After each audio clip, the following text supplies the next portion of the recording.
What other doors can you not open for yourself? You got Gap, you got Adidas, you had Nike, but you decided to move on from them because they said, "Fuck, we ain't going to pay you anything extra." So I went where more of the money's at. It with Adidas, man. Come on, man. I'm like all this. Look, once you get to a certain spot, I don't give a damn what type of even if you are a black celebrity, I don't know that once you get to a certain spot, you are going to get certain assistance, certain help out there to do certain things. Money talks. Yeah. Absolutely. Money talks. You know what I'm saying? They don't see black. All I gotta do is cover up my black face with some greens and some blues, and we are good. Yeah. In terms of them people. But anyway. Yeah, brother. What we need to, it's like what we said before. What we need to do is stop looking for these white people for our little affirmations and confirmations and all those stuff. Start supporting some more black brands. Yeah, but look how everybody told LeVar Ball ass apart when he come out. You know what I'm saying? They gonna tell him, his shoes are back ordered, and you know how many LeVar Ball ass complaining about they want to get their shoes on time and shit like that. You know what I'm saying? They gonna tell him, and then when the shit come out with ordered, niggas stealing the money from LeVar Ball ass brand about his so-called get their shoes on time and shit like that. They gonna tell they all rocking Nike. And then when the shit come out with ordered, niggas stealing the money.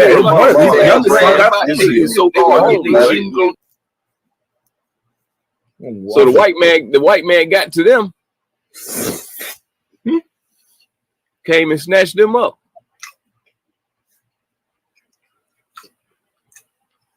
And that's what they want to do. You know what I'm saying? Like, now you done lost the support from your kids. Now how you gonna put, nigga, you don't play basketball or fucking football no more. I mean, that's business sometimes, yo. Dog, even Nike has some screwed up people. Heard that one of the execs had to quit because her son's been backdooring sneakers and selling them for higher rates. Yeah. I read about it. I was like, man, what company doesn't have their set of bullshit, dog? But the thing is, to me, his sons, to me, I give him a minus point for not trying to remain loyal to his father and at least trying to help him out through that shit. Dog, when you lose the face of it, nigga, what you supposed to take Lonzo face off of the shoe and put LeVar face on the shoe? Like, how does that work? I mean, right now, Melo would be the perfect face for the sneakers. He the one over there playing. That's what I'm saying. That's what I'm saying. Okay, I missed you on you, son. Go ahead but the younger one, we gonna try this again. Go ahead, man. I mean, like, y'all think it's hard.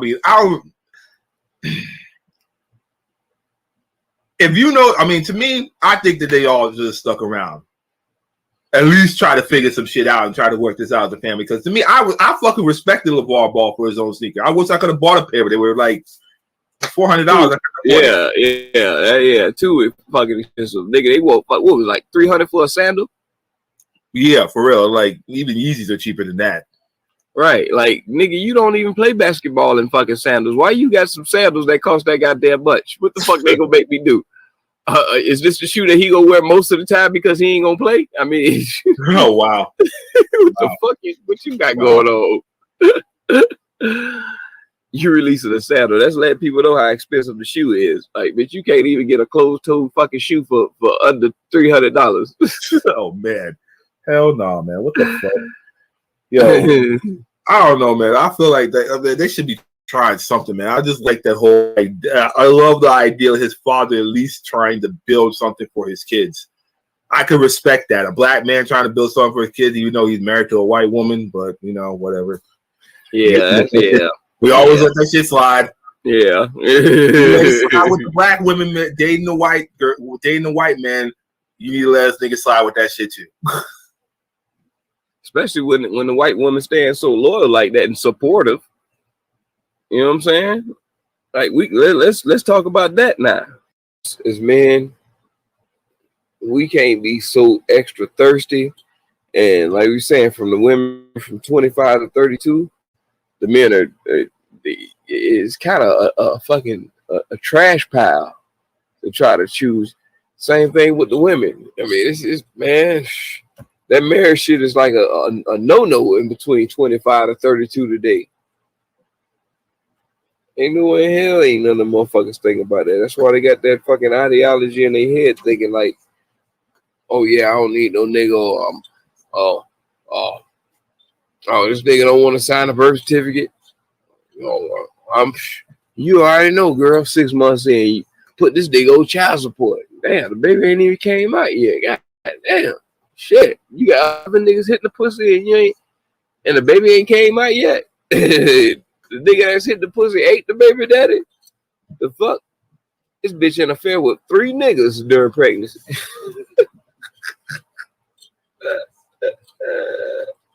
And wonder why the hell they producing all these damn savages out here. All these little goddamn niggas want to twist their heads up and say they have blood. You know what I'm saying? It's some bullshit.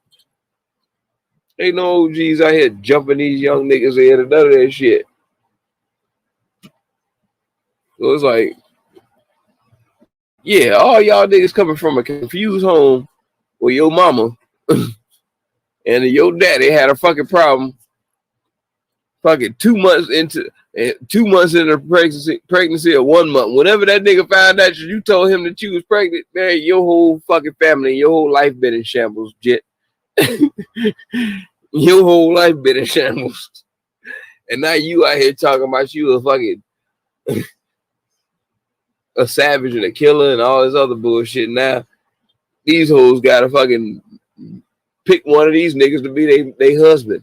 So that's why the ideology of these 25 to 32-year-olds gotta pick from the pickings of niggas who come from some shit like that, from out of the same shit they gonna produce.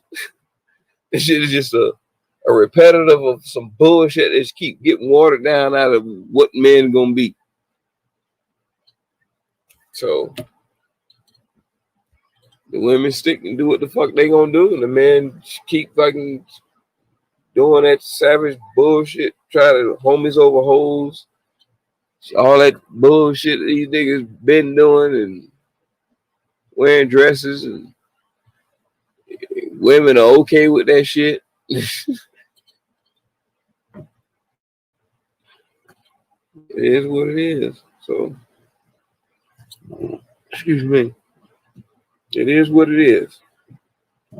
At the end of the day, you know what I'm saying? Everybody just gotta hunker down and protect your own family. If that's what you want to push in your family, hey, that ain't no problem. You want to be Dwayne Wade or be goddamn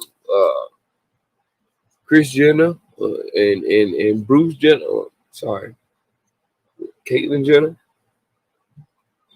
You know what I'm saying? If you want to be whatever type of family you want to be, whatever fucking type of nuclear family you want to be, you know what I'm saying? Whatever you want to be that, and grow your own ideologies and stick with that. I mean, shoot, you 2 gay men with a daughter. I mean, like, yeah, I mean, like, it's easy for you to teach that and keep that. Yeah, it's nothing wrong with that. You know what I'm saying? Like, it's just that don't let the world teach your child something that you ain't fucking taught in your household. Keep your child from being a savage, getting put away to a group home, shit like that. You know what I'm saying? Your teachings will have you at the end of, well, if your teachers are terrible and you fucked up whatever, yeah, I mean, that's you as that parent. You a fucked up individual yourself. So those who are a fucked up individual as a parent in their own personal life, I don't suggest you do pass that child on to somewhere other than a fucking group home. That's just it. That's just it. Somebody in the family got to have some kind of damn structure. When you pass your child on to that, you don't pass your shit on to the white man or let the white man come into the whole situation and try to put their laws in or tell you what the fuck you doing wrong. When it's like, nah, what you telling me is what I'm doing wrong is what I ain't gonna fucking do. Who the hell are you to tell me that my fucking kid need to go to a group home? You know what I'm saying? I'm not gonna fucking allow that. I'm not gonna let my child be in a situation with the white man getting a groove to make his move. It ain't, hell no. You doing a bad job as a parent. You shouldn't even get that far. And if it do get that far, that means you gave up and you like, man, that motherfucker about to get me taken to jail. Oh, it's out of my hand. Hey, guess what? Oh, they did what? And it's not under my watch, right? Okay, we got that all set. Yeah, I talk to y'all. What the fuck? Motherfuckers took that crazy motherfucker away from me a long time ago. The fuck? And now y'all calling me. Why the fuck is you calling me? What I got to do with this shit now? You want me on the news talking about my damn child? Where the hell they escaped from? Group home? Yeah. I ain't got no group at my home. So it wasn't from shit come from who the fuck was watching my child? Let's get down to that. Fuck that. I'm gonna switch the whole shit up on the whole situation. Like it's another situation. These motherfuckers in Bartow fucking shot a white boy. 4 niggas shot a fucking white boy over some fucking weed. White boy pull up. They trying to sell some guy. The white boy trying to sell the niggas some weed. He pull up to meet them in the park. These niggas start shooting inside the damn car. Kill the white boy. I don't know if it's 1 shooter, 2 shooter, 3. However it is, they only got the cases of 1 damn shooter. And that one person, whoever the shooter is, whatever, it's just 4 people there. So they're trying to take all 4 of them down. And since those were 4 black suspects on 1 white victim, they're going to try to take all 4 of them down for murder. So with that being said, they caught 2 of them, which were the ones who were on the phone calling, and another person that was on the white boy's phone or whatever what they got before that. Like easy shit to figure out who's the main characters in it. They took the fucking father down to jail because he didn't want to give up his son to give any information. So they got 3 people out of 4 suspects. And the 4th suspect is not a suspect because that's the father that didn't want to tell on his son that or give them any whereabouts. So he got obstruction charge or whatever. They already tried to throw him in there saying he got something to do with the murder. But remember, like I said, they're all black that killed the white boy. And it's happened in Bartow, Florida. Ain't nothing in Bartow but fucking cow pasture and shit like that. Like to spot what black people is like, yeah, they're so spread it out. Like you have to actually go to look for them. Like, so they check these boys, the ones that they caught.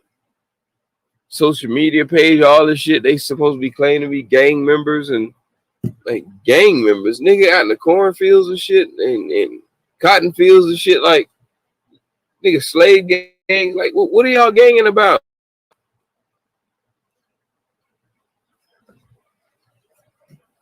So the daddy going down and the 2 that were the main players, but they still want the other 2 people that was there. So they're going to take down 5 black men for 1 white boy. And that's exactly what they want to do.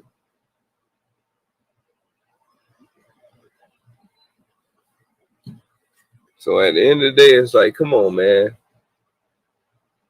And you see these little niggas, they look like suspects, got the little fucking wicks in their head. The other niggas got dreads. Like, you can't look like a suspect and do suspect shit. At least be clean cut if you a straight suspect. Don't look like a suspect when you don't plan on doing no suspect. You don't remember them telling us that when we were younger and we like, I understand it. I understand now. I guess I'm getting old. I guess I call me old head. You know what I'm saying? Okay, old head. It's just bro, like I see it though. No, those kids are idiots. Like I can't say that like I feel sorry for him. Maybe one shouldn't go. No, that all of them should go. All of them, all five of them. Well, the fifth one is the If daddy because he got obstruction of justice. You yeah, know, G he always deserves to go said, too. if G was saying, always was saying, if you was a dad and the police come to you, would you give your child up? He didn't give his child up. So guess what? They took his ass down on fucking murder charges too. So that's what happens to you in Florida. So I wish G was here to know what But I've happened. been said that though.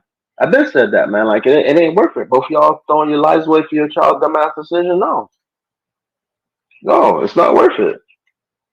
First of all, man, like The daddy you, had that. The daddy. It's rare that look, the number one, like, it's nothing wrong. Like, if my child was out here smoking some weed or whatever, and he got in trouble under 18, that record goes away. Uh, but it's different once like you out here with people that are under 18 and they walk around with guns and knives and harmful products. yeah. Now, if you choose to hang around Niggas those killed over people, weed, dog. Weed. if you choose to hang around those people, you throw your life away. And that's some real shit because, like, they obviously don't care. You walk around as a kid with a gun with no purpose.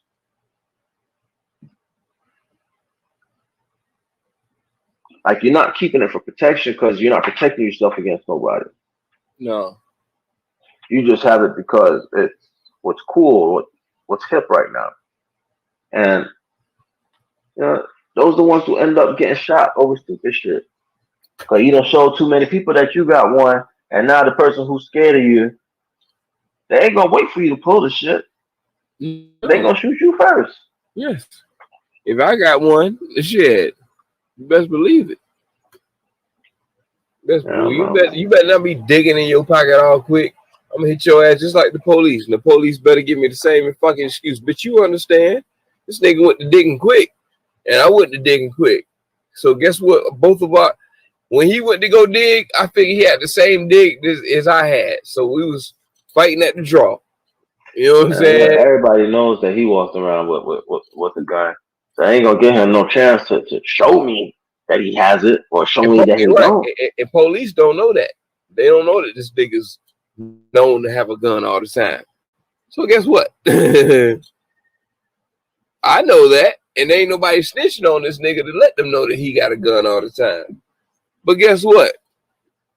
It's almost like premeditated because I'm gonna have to drop on this nigga ass knowing that he always have a gun on him. Anybody's premeditated when knowing this nigga got a gun on him at all times. That's all premeditated murder. It's like I know this how this nigga act. This nigga carries a gun all the time. So guess what? When I run into Debo gonna get what's coming to his motherfucking ass. Fuck you talking about? And all these other things where these girls train and then they end up not being able to advance to compete in state or what have you. So we have a quick video. So we're going to part the Red Sea here for a minute, show the video, and then I'm going to have Selena Soul come up and This talk shit about crazy. Look at this shit here. And why as black people we got to be the first ones to do this dumb shit, dog?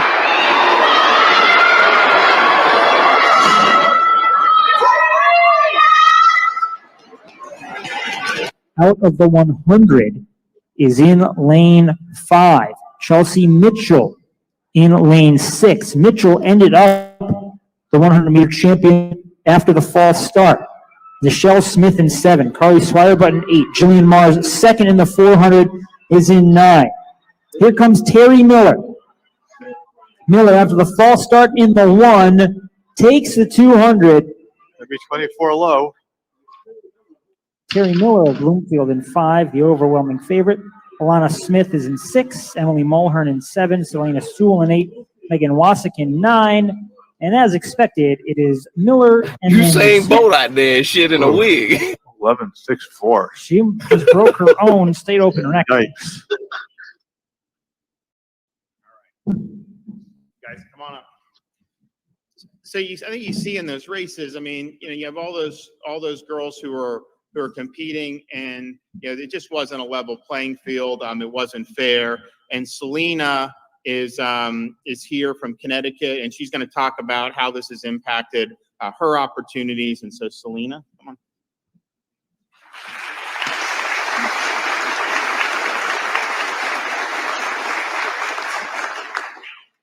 My name is Selena Soul, and I'm a track and field athlete from Connecticut.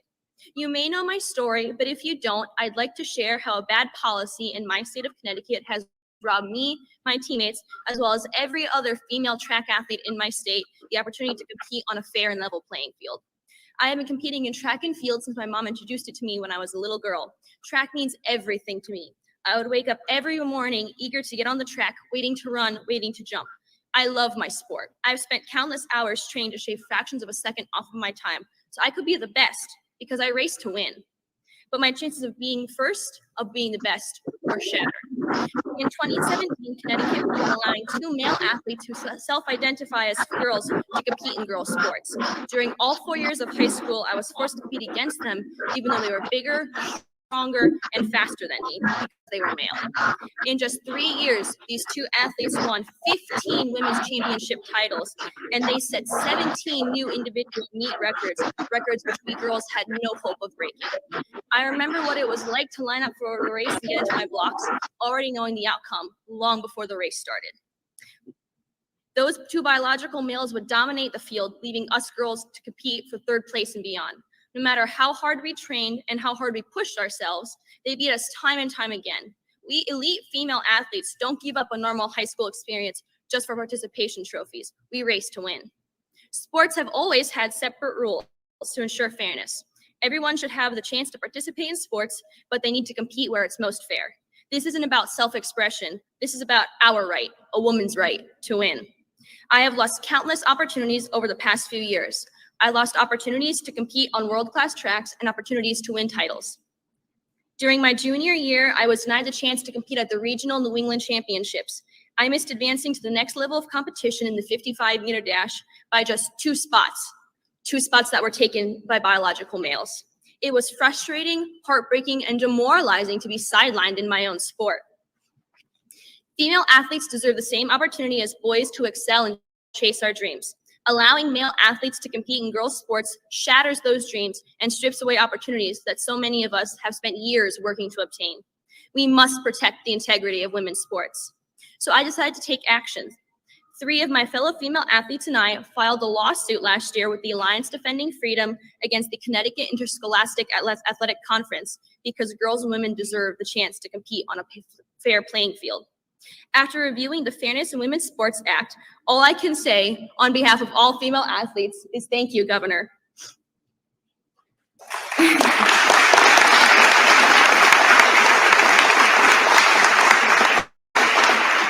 As someone who was one of the first to start speaking against this injustice, it is very encouraging that my story has reached people across the country and that many have seen what's happened in Connecticut and want to take the stand to protect female athletes in their state and to protect women's sports so no other young girl has to go through the same pain and heartbreak I had to endure my 4 years of high school. I am grateful to Florida lawmakers and especially Governor DeSantis for preserving fairness in women's sports and allowing countless young girls and women the opportunity to succeed in the sport that they love. As a female athlete, I recognize the opportunities for higher competition are limited, including access to college recruitment, scholarship funds, equal access to facilities, coaches, training opportunities, and even opportunities to play professionally, even decades after Title IX. This bill is about protecting the advances we've already made as women in this space and creating a fair opportunity to empower women to aspire and to achieve in the most fair way possible. I only wish the rest of the country would take these obvious steps to ensure fairness and equality for women and girls like me. Once again, thank you, Governor DeSantis.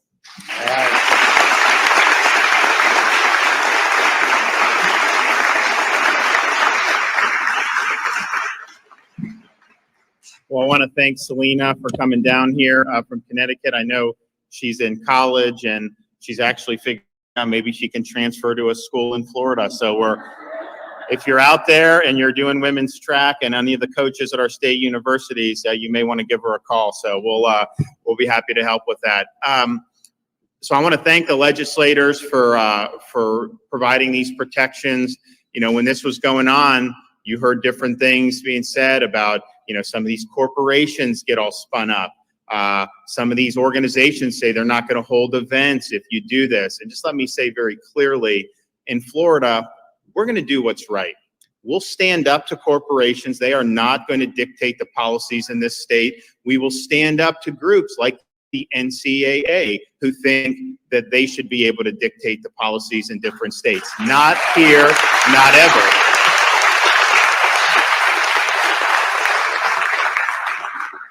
And so we won't be cowed. We will stand strong. And here's the thing. At the end of the day, if the price of providing opportunities that can last a lifetime for all the girls throughout the state of Florida, for ensuring fair competition for them, if the price of that is that we lose an event or two, you know, I would choose to protect our young girls every day of the week and twice on Sunday.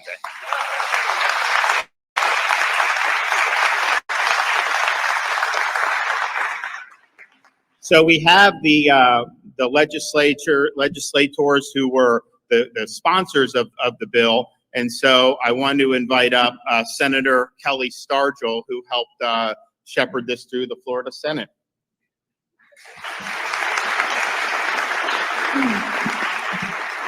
Thank you very much, Governor, for being here. Thank you for signing this hard-fought bill. You know, many as we did this bill through the process tried to make it about something that it wasn't. This bill is very simply about making sure that women can safely compete, have opportunities, and physically be able to excel in a sport that they've trained for, prepared for, and worked for. I don't think this is a place that Selena ever thought she would be or even desired to be, to try to work on something like this. It's such a common sense issue, and it's unfortunate that it has become lost in the rhetoric of the day that what we're dealing with. This is nothing about anybody being discriminated against. It's solely so that women have an opportunity to compete in women's sports. We all know that men are stronger than women. Watching the video, I kept thinking to myself, I've always heard as a kid, you know, you run like a girl. And when you're looking at that video, it's even evident the woman, the transgender woman who competed or a self-identified woman ran very differently than the others in the competition. It's physiologically different. Men are stronger, they have bigger lung capacity, stronger muscles. It's common sense. And Governor, I appreciate you working with us to push this issue forward. It was a difficult issue. It's the right issue. It's the right thing to work for in this emerging issue to make sure that we protect our women. So thank you, Governor. Thank you for what you've done for our state. Thank you.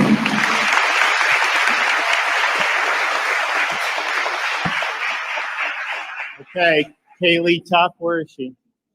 Oh, we okay?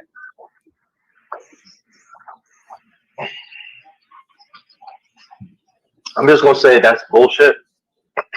If you run track, you play sports, you know that those track times are based on, or qualifications are based on times, not individuals.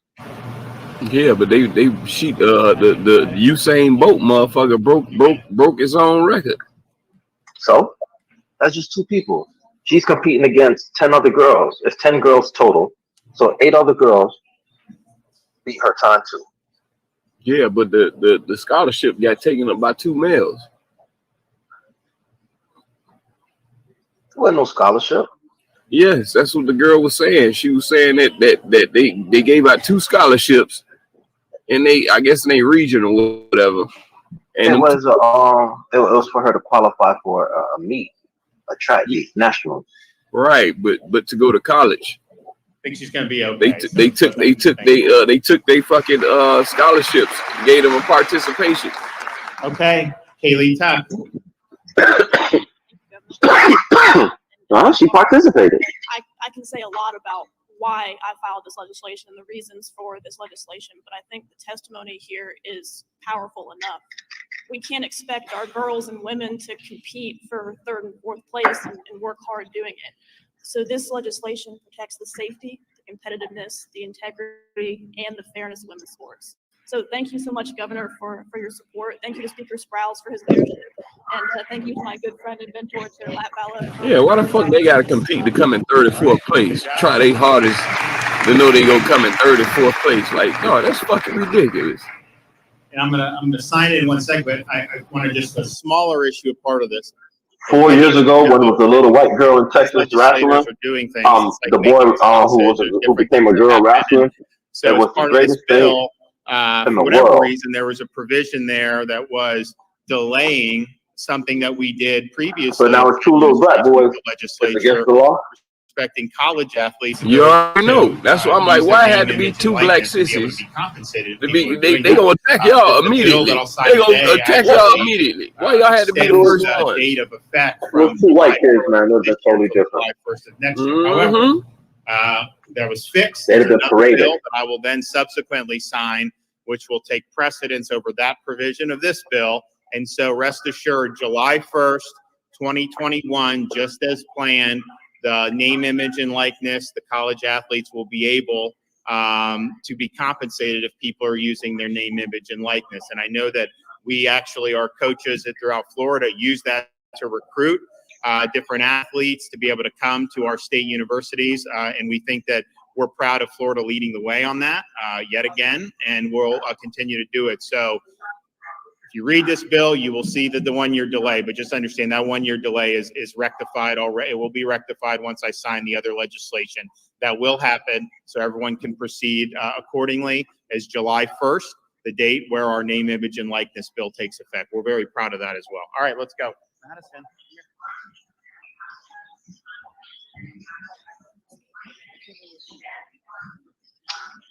Oh, he's going to sign the bill in front of us? Yay.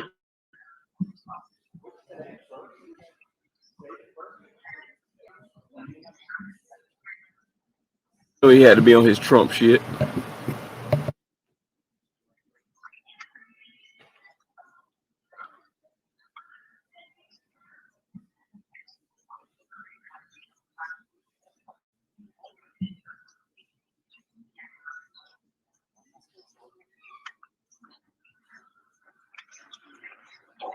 He's on a lot of shit.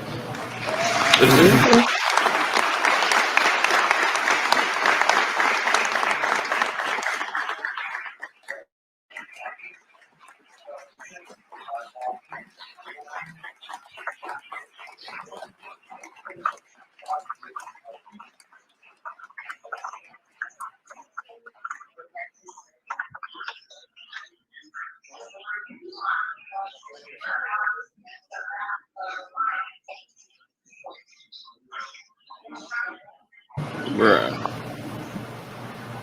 That shit there, man. That is one colorful crowd, bro. Seeing all those black people in the crowd? Bruh. Yeah, I was looking for the black folks. Seeing all that representation we have? Oh, yeah. Only 2 black people in the whole conversation were the 2 that they were talking about doing something illegal. Yeah, that was it. That was only 2 niggas in the room. Like, the moment I realized that, bro, like, that whole thing lost my interest. Like, this whole fight against transvestites and all that. Fuck them. And the people fighting them. I don't mean literally, but, you know, I fuck both of them. They ain't got shit to do with me. Right. On a positive note, I do think that there is a grounds for them to stand on, but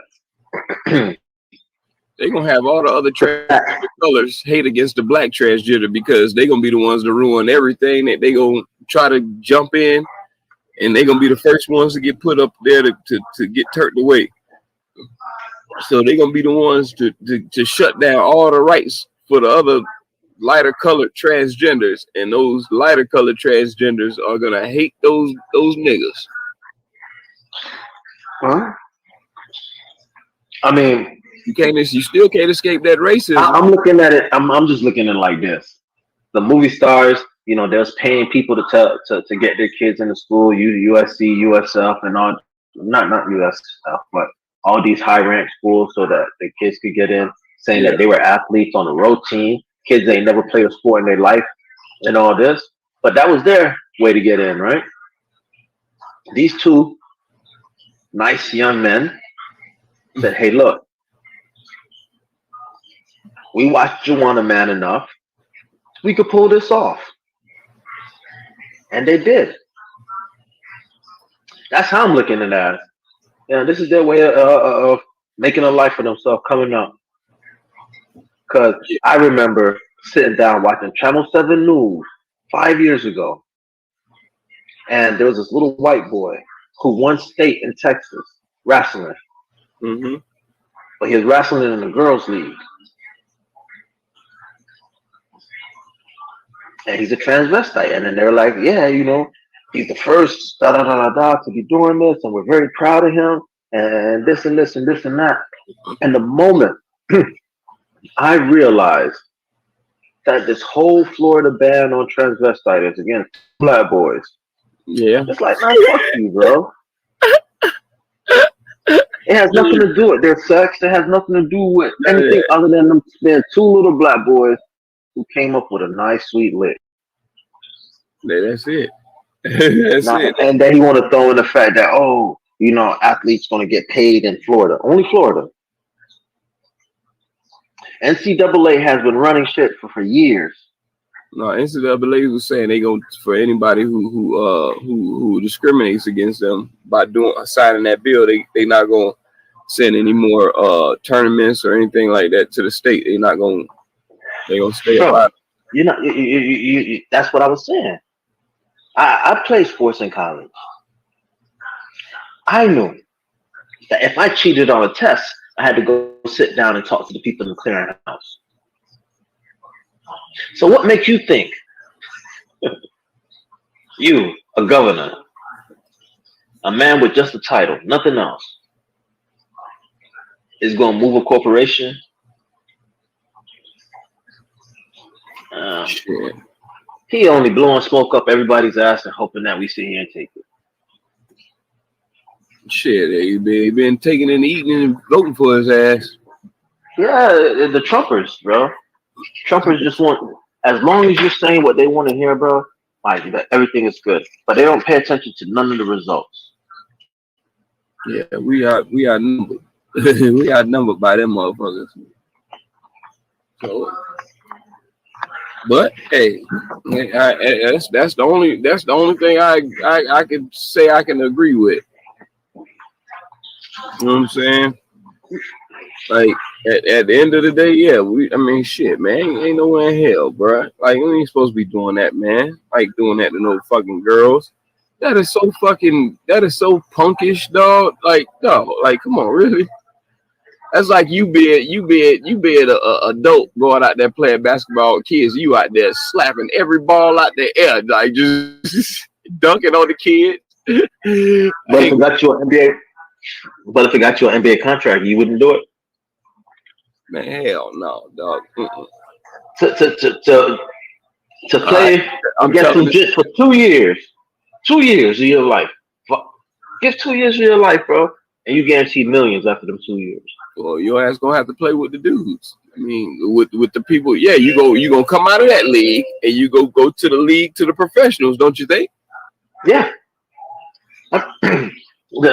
There's a means to the end. Now, if I understood why they were doing it, then I'd be like, I can get it. I don't know their reason for doing it.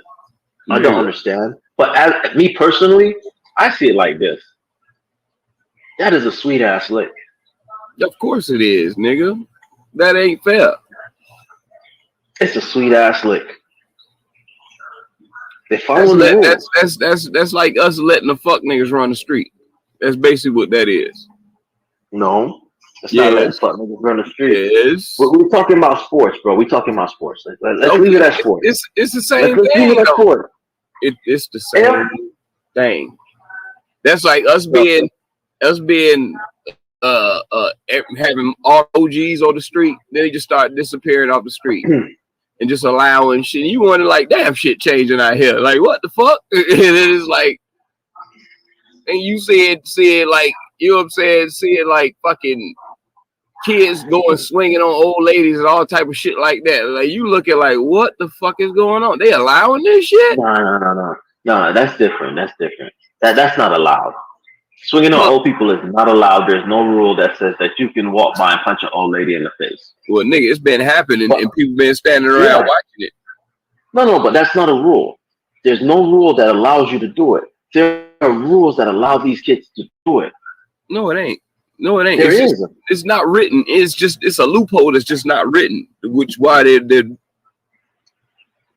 it ain't written that they can. There's no rule that says they can't do it. Right. But There's no rule. that says Right. that you can't walk around. But there's plenty of rules that say you can't walk around and punch old people in the face. But you That know is it ain't actually right. a felony. It's actually a felony to punch old people in the face. Hmm. There is nothing wrong with a boy racing against a girl. Now, if he would have got his ass whooped, we'd have been talking mad shit about him. No, Ooh. it's some kind of law. It's some kind of law. It's something I can find. There is no rule in any school books that stop it's not interracial, it's not intercollegiate. It's not intramural. Intersex games, co-ed games. There's no rules against co-ed games. Right, yeah, intramurals. There's no rules against it. Now, these kids done figured out, look, this is our way to get in. Somebody gonna pay for us to go to school. This and this. I'm doing something I love. Twice over.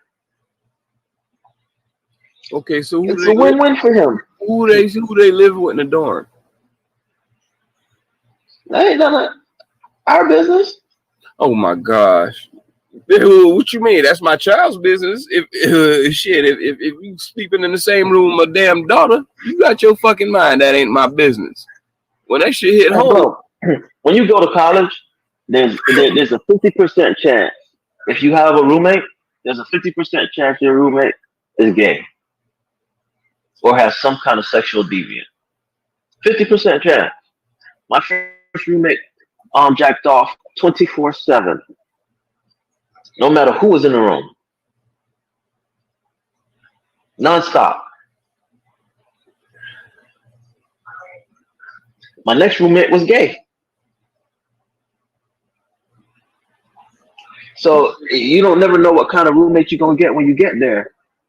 And but you know a transgender is coming in there. What you think? I doubt. But they also have single rooms, bro. Like, there's so many accommodations that can be made for that. There is. I don't think that they're gonna send the transgender young person to go live in a room, the dorm or the boys' dorm. That's what I'm saying. They're not. What school is adjusted for that? There isn't none, bro. Like I don't know. I doubt it. It's not like they have a handicapped dorm, like they have, transgender dorm. That's gonna be the next level of fucking discrimination. Oh, now we got a scholarship, and now we ain't got nowhere to stay. And look, if it was a mixture of like colors of color, then I'd be like, all right, you know what? I'm 100% behind this. But I ain't getting behind none of that. I want you. No, I ain't talking about behind it. I'm talking about Ron DeSantis, bro. Like, I'll be like, you know what, bro? You're 100% correct on this. I'm not gonna fight. I wouldn't argue with this. But I keep going back to that Fox News thing, bro. Like, they actually celebrated this little white boy beating up girls, and it's not like he looked feminine. I'm talking about he looked like a little boy with the wig on. Yeah, didn't them niggas didn't look like that? I didn't look him in the face. I didn't look at him. Period. You could. They was running at the speed of light. You couldn't even see. Like they face was a damn silhouette. They was moving so fast, nigga. You couldn't see none of that shit. He could have had a full blown beard. We would have never fucking knew. All we see is that fucking nasty ass raggedy piece of shit on top of that head, fucking riffing through the goddamn air. Like, what the fuck is that? Is that a banshee? It's a yeti? What the fuck is that? They should at least had one little black kid in the group of four. Say, hey, you know what? Hi, my name is Laquita, and I'm a discus thrower. Did you? I didn't even see no other black females. No, there was not even a black person in the crowd for me to be like, you know what? This isn't targeted. And when I'm saying targeted, I don't mean like targeted because of their sexuality. I mean targeted because how dare these Yeah. How dare these jigaboos come up with such a great idea before? Yo, you mean they the ones who came up with it first, and they got away with that shit. It's just that when that person, they wasn't gonna get no scholarship to that person, and now, Bro, like, it doesn't stop your scholarship. See, this isn't like track. Isn't like football. Track isn't like football. Track isn't like basketball, right? All it takes is one good meet for you to qualify for everything for that year. One good meet. It has nothing to do with anybody else on the track. When Usain Bolt qualifies for the Olympics, he qualifies in the World Championships, right? Mm-hmm. But his qualifying time isn't taken from the World Championship. It's taken from just a regular track meet. So he could qualify at any point in time during the year to run in the Olympics. She could have qualified at any point in time throughout the school year to qualify for regions. Now, once you're in regions and districts and stuff, now that's based on talent. But still, they still take the best 10 out of a region to go compete in state. Just tell it, get the fuck out of here, bro. You just didn't practice enough. You see those people on the line, and you're like, oh my God. Black people here in Connecticut.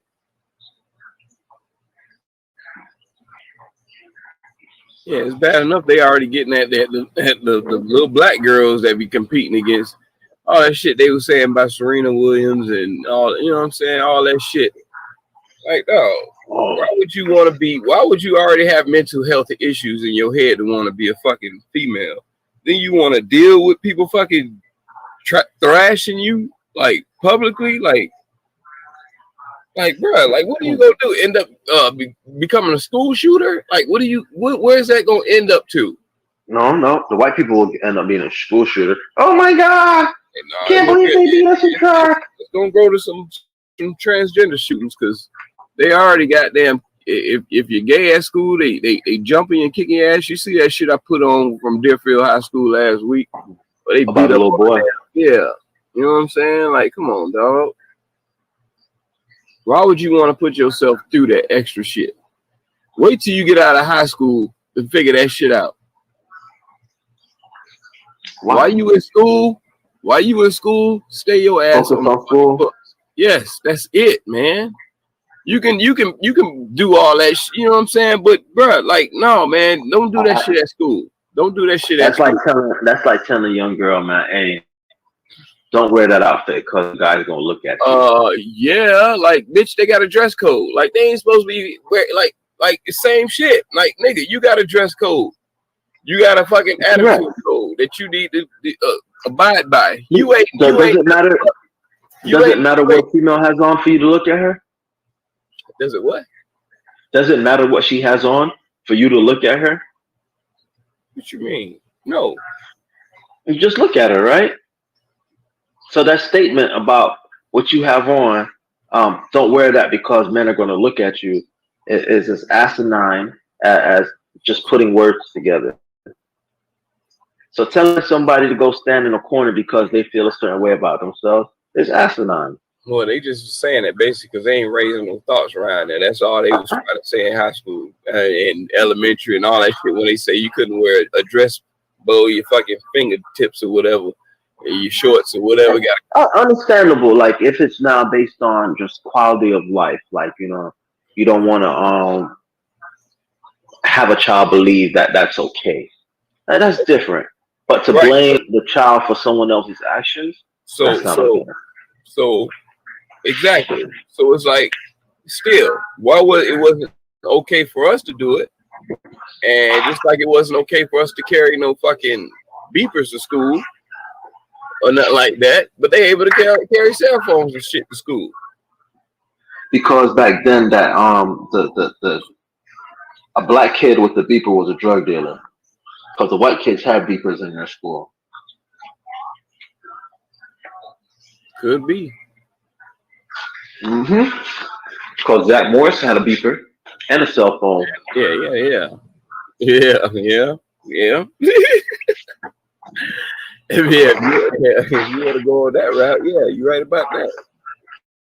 But for us, when it comes to the black people, we're always being taught about our own stereotypes. Why we shouldn't act this way, why we shouldn't walk this way, why we shouldn't talk this way. And Zach Morris was in a single parent home.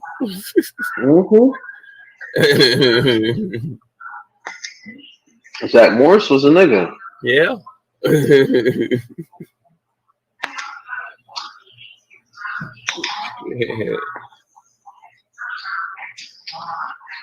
But like I keep saying, anything that has to do with black people, bro, they're quick to dehumanize it and make it worse than what it is.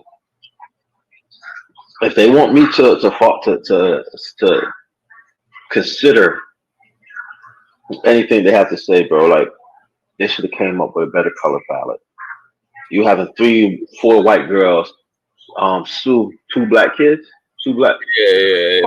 They had the look of that don't look appealing. It looks like a little lynch mob. Yeah. When I was looking at, I'm looking at all the kids in the background, like, nigga, y'all get whooped by the fat black girls that goddamn running track. There's some big black girls out there and whoop you. Hey, what the hell?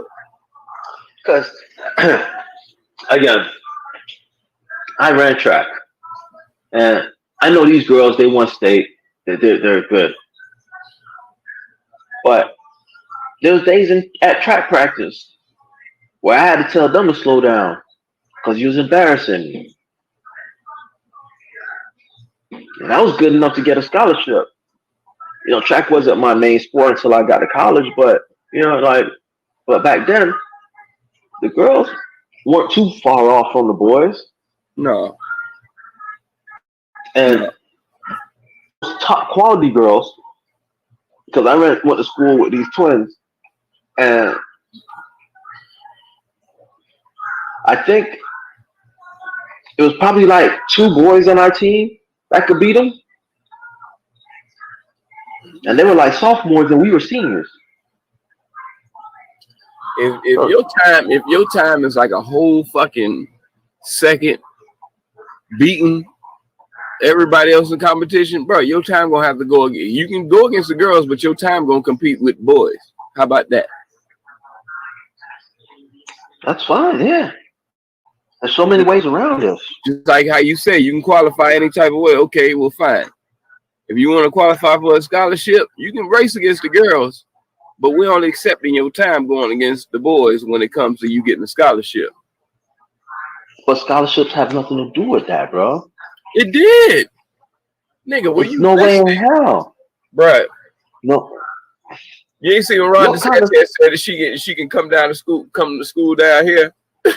That's because they're trying to paint that picture as that, bro. There's no way in hell. Name a school that's gonna be like, all right, look, I'm only going to take people. I'm only taking quarterbacks that can throw the ball 80 yards. Bro, I'm just going by what's the fucking likelihood? Said there's no way. Scholarships and they both went to males. Yes, they went to males because those males were better than them. Period. Has nothing to do with their time. Nothing to do with nothing to do with them individually like that. They can't compete with that time. Like he finishing like a whole fucking 2 seconds ahead of them. Like, how the fuck you gonna compete with that? And this motherfucker breaking his own records. Like all the girls, like that girl that was up there, she used to be the champ before they allowed them to come in there. And now since they came in her final, go back and watch the video. Go back and watch the video. Go back and watch the 200, right? The girl who talked, she won the 100. And go back and watch that video and look at how close they were for that 100.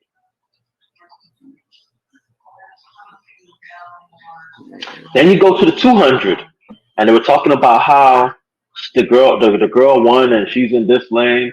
And only why she won is because the girl in that lane fall started, and as they're talking, they're coming around the track, and you can see that the girl's form is off, and she's the one in the red. Even though the transvestite when she gets into the open, she flattens out and her legs do the I forgot what it's called, but her legs do this thing. Like her legs are battling. When you run track, your legs are supposed to do this. And I'm watching. In order for you to complain to me about anything, yeah, that's because she was basically show me quality. Taking a shift in her body to try to look at the other motherfucker coming up behind the motherfucking ass and really understood that she couldn't turn around. No. This is some like honestly, I doubt that the transvestite girl has any kind of training in that sport.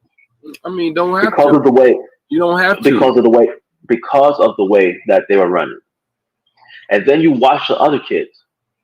You can see there's minimal training. Like there's no form, there's no breakdown in their running.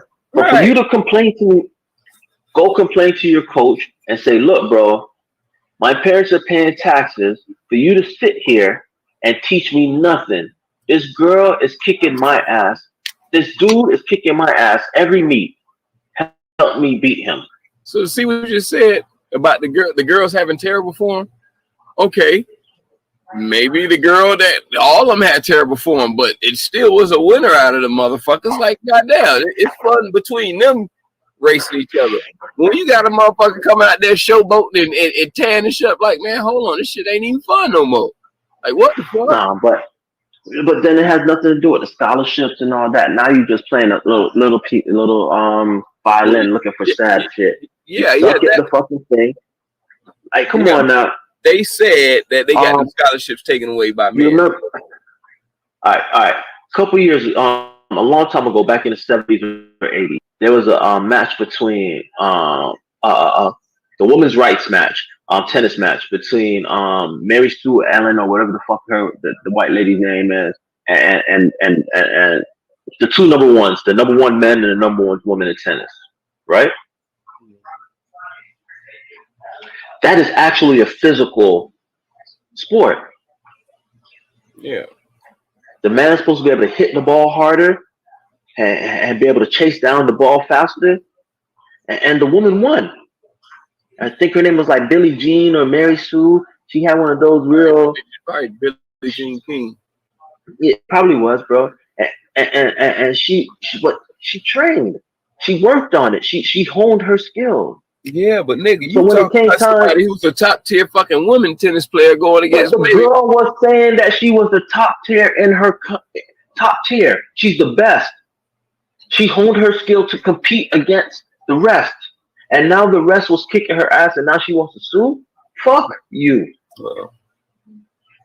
Bro, like there's so many different the women's soccer team. Okay. The women's soccer team. Women, if they deal with the women's soccer team went on an exhibition tour, I think 2 years ago, competing against MLS teams, male teams, and was kicking their asses just to show that they need that. Like, look, we're only getting paid $5,000 per game to win a game, whereas these MLS players are making 3-4 times that money. Yeah, and here we are able to whoop their asses, pay us our money. Yeah. But you talking about exhibition shit, man. Like it doesn't. It's still people competing in. Which they not you out there. You out there getting your ass kicked by a woman. They not in a sport that you play. Nah, they come not, on, bro. Yeah, they not playing hard against them like that. There's no way in hell. There's no way in hell, bro. There's no way in hell. Not capable of it, but at the same time, ain't no dude going, man, hell no, because he gonna be out there tripping the hell up out of their ass. Like they not gonna play how they play. With playing even if that's what the boys were trying to do, those women went out there to show it, to prove a point, and they did it. And multiple times, women have shown that whenever they are able to practice the same way and do everything like what the counterpart are able to do, they're able to do it just as good, and sometimes better. Yeah, only in I am very No, bro. Like, you know, I coach girls sports, right? I coach girl basketball. And I'm telling you, I know for a fact, there isn't, especially as teenagers, bro, there's no, when kids are training, there is no level of difference. So that whole suing them because, tell them girls to get their fat asses off the damn, whatever they do after they leave school and go practice. Yeah, but they drive isn't the same as, it's not going to be the same like that. And like, come on, like for real. Like for them that. Then why are you complaining? If your drive isn't into it, why the fuck are you complaining? It's into it, but their drive isn't as hard as how our drive is to get into the pros. Their way into the pros is like really like, look, that's a backup for what they need to, they getting a scholarship to go to school for. They're gonna use that for getting their education over trying to think about going to the fucking pros.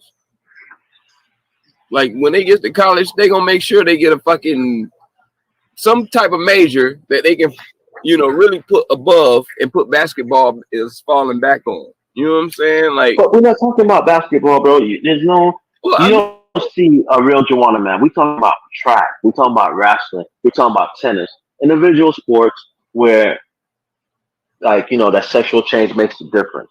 And even then, bro, those people who played those sports make more. Like the top money makers are like soccer players, then individual sports, baseball, and so on.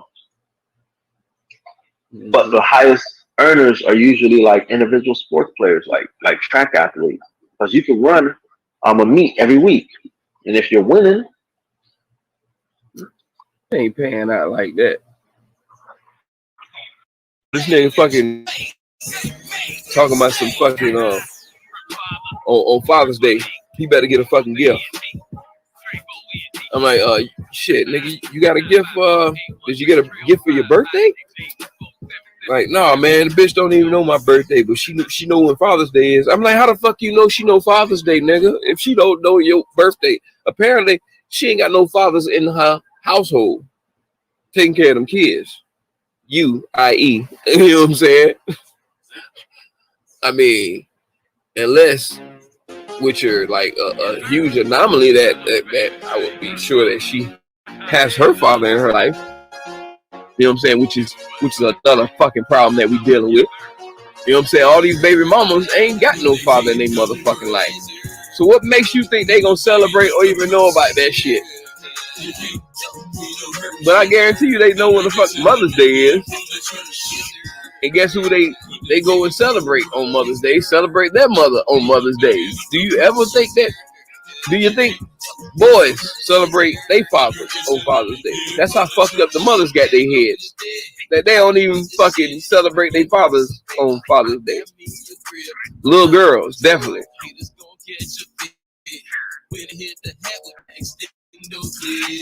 Like, come on, dog. Shit. Only time a man can feel like a father to the utmost in love, which a lot of these black women get that we don't get, is when our kids get drafted and they want to be thank you to my fathers. That's a huge anomaly. I mean, there are some, but best believe the mother is up there too with their motherfucking ass. I just want to see more fathers being up there on the stage, and then they see the mother in the crowd clapping. You know what I'm saying? Had the dad walking up there with their son across, they getting their pick or whatever. Yeah, that's beautiful. We love that neutral family for the black folk. I love it. But becoming baby daddy and baby mama, we gonna always be goddamn fighting over holidays, fighting over birthdays, fighting over the kids' birthdays. Bruh, if you a nigga that don't get along with your baby mama, yeah, don't fucking think of calling on fucking Saturday or fucking Sunday or Friday. If you see her motherfucking ass in the club on a Father's Day or whatever, strip club, your baby mama in the strip club on Father's Day. tossing up your child support dollars, nigga.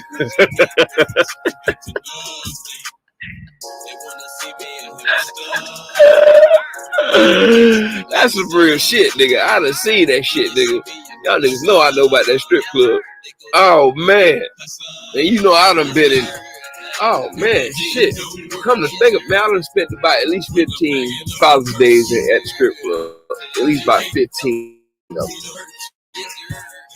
And I see shit. I see niggas get punched in their shit by their baby mamas in that bitch, by their wives in that bitch. Oh man. Man, this nigga was in there like he was with his corporate niggas. His corporate crackers. Shit. At a luncheon or something. This nigga was having a blast. Like this nigga was at his bachelor party or something. Or at his divorce party. Let's say this nigga was balling like he was at his divorce party. Man, his old lady or his wife, the niggas baby mama, them nigga, about 12 of them hoes came deep. Excuse my language. About 12 of them bitches came deep. Yeah, I'm fucking with y'all. So fucking stupid. But yeah, 12 of them came deep, dog. Man, they came in that shit. Post some niggas at the bar. Nigga, that shit was like fucking. Remember the episode of goddamn Martin when they was all hanging out at Martin's place and shit when Martin wanted to be a man and all that shit.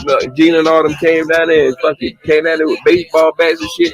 They ain't coming no baseball bats, but they sure put security the fuck out the way. They ain't get checked for shit. I know they ain't get checked for shit.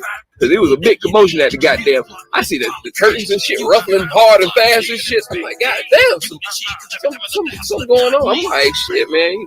I always got my two tucked in the goddamn club, so I'm looking like, what the fuck going on over there? Man, I see security get pushed back. I jumped my damn like, oh, shit, I see a fucking 6'10" nigga get pushed back. I'm like, oh, here come the bum rush. They came in that bitch like cattle. It went straight to the bar. Good thing I was in the VIP. Shit, behind the damn DJ. I'm like, what the fuck? Oh man, it was straight chaos, straight hell, man. They fought. And them girls went straight swinging on them niggas, where they had to get up and start ducking, and them hoes getting swung on. Man, they was off them laps quick. Them hoes left their money there.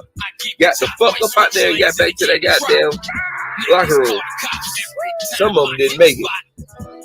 And some of them wasn't about that shit. Some of them was stomping with it. They titties flying, fucking stones fucking flying, nothing but goddamn Badussy in there. Nothing but it. I'm like, goddamn. Boy, that's a huge fight I smell going down on. They perspiring like a motherfucker over there. Motherfuckers was going in. I'm like, boy. Shit, boy. They fucked up the day. They fucked up the day because all the hoes wanted to go home. They didn't even want to work no more after they shut the club down with that bullshit. And the thing about that, they didn't call the police. They ain't do none of that shit. Let some niggas come in there fighting. They baby fighting for they. And I done seen it. I done seen that shit on gang of fucking occasions. Baby daddies came in there regulating on their baby mama off that stage. Woo. That boy is a more anomaly of the baby mama coming to the club snatching nigga up out that bitch.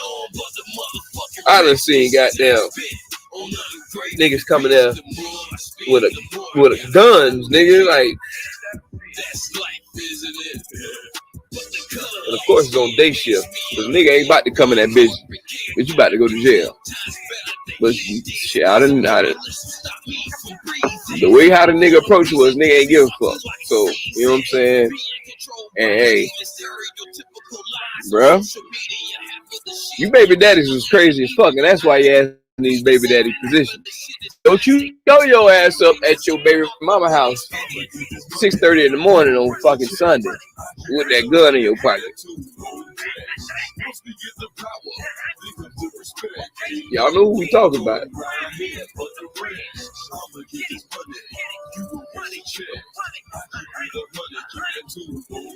For those who know I'm talking about, allegedly, maybe, probably. Yeah, ain't no way in hell. You be that old pistol-toting, dirty, hairy motherfucker showing up over that bitch drunk coming from the strip club Saturday night. She about to get kids ready for church. You got an alarm clock set for 7:15. Go to Sunday school. Get there by 8:05. You show up at 6:30 when she just getting up to get herself ready. And you know that. You know her schedule. You show up over there with that devil in your heart and that demon in your pocket. Boy, your ass gonna stay a baby daddy. Your ass gonna stay on restraint. Your ass gonna stay, man, your ass gonna stay in hella hot water all the fucking time with that bullshit. Now, let's get to the topic of do baby daddies. Now, me personally, like I said, me personally, for the man, I think that men on Father's Day should really have their kids around, give a baby mama a break, as in with the kids. She catered to the needs of you. You cater to the needs of the kids, as in really the kids, hey, cut them fucking video games off. Ain't no playing on the swings outside. Get your ass off that fucking trampoline. Ain't no shooting no basketball. Daddy getting all the goddamn attention today. You know what I'm saying? I need somebody on my toes. I need somebody on my shoulders. I need somebody on the goddamn remote. Because I ain't even fucking flicking the remote. I need one of you motherfuckers to be Alexa today. You know, every time I say something, son, daughter, get me something to drink. How would you like that, Father? Ice? No ice? How am I feeling today? Half ice. Half, you know what I'm saying? Whatever. Crushed ice. You know, I'm gonna be an asshole. I'm gonna want my shit crushed. Shit, man, I can't eat that damn. I can't eat that ice like that. The big ass cubes, man. I done chewed all my fucking back of my teeth out. Fucking grinding my teeth away, eating fucking ecstasy and Molly back in the day. So all my goddamn teeth spitting out in the fucking back. I done grinded all my shit out. So that's another story. But yeah, I can't. Yeah, kids, you already know. Go ahead and treat daddy nice. We'll be good and we cool. That's it. Just have your thing with the kids and enjoy life and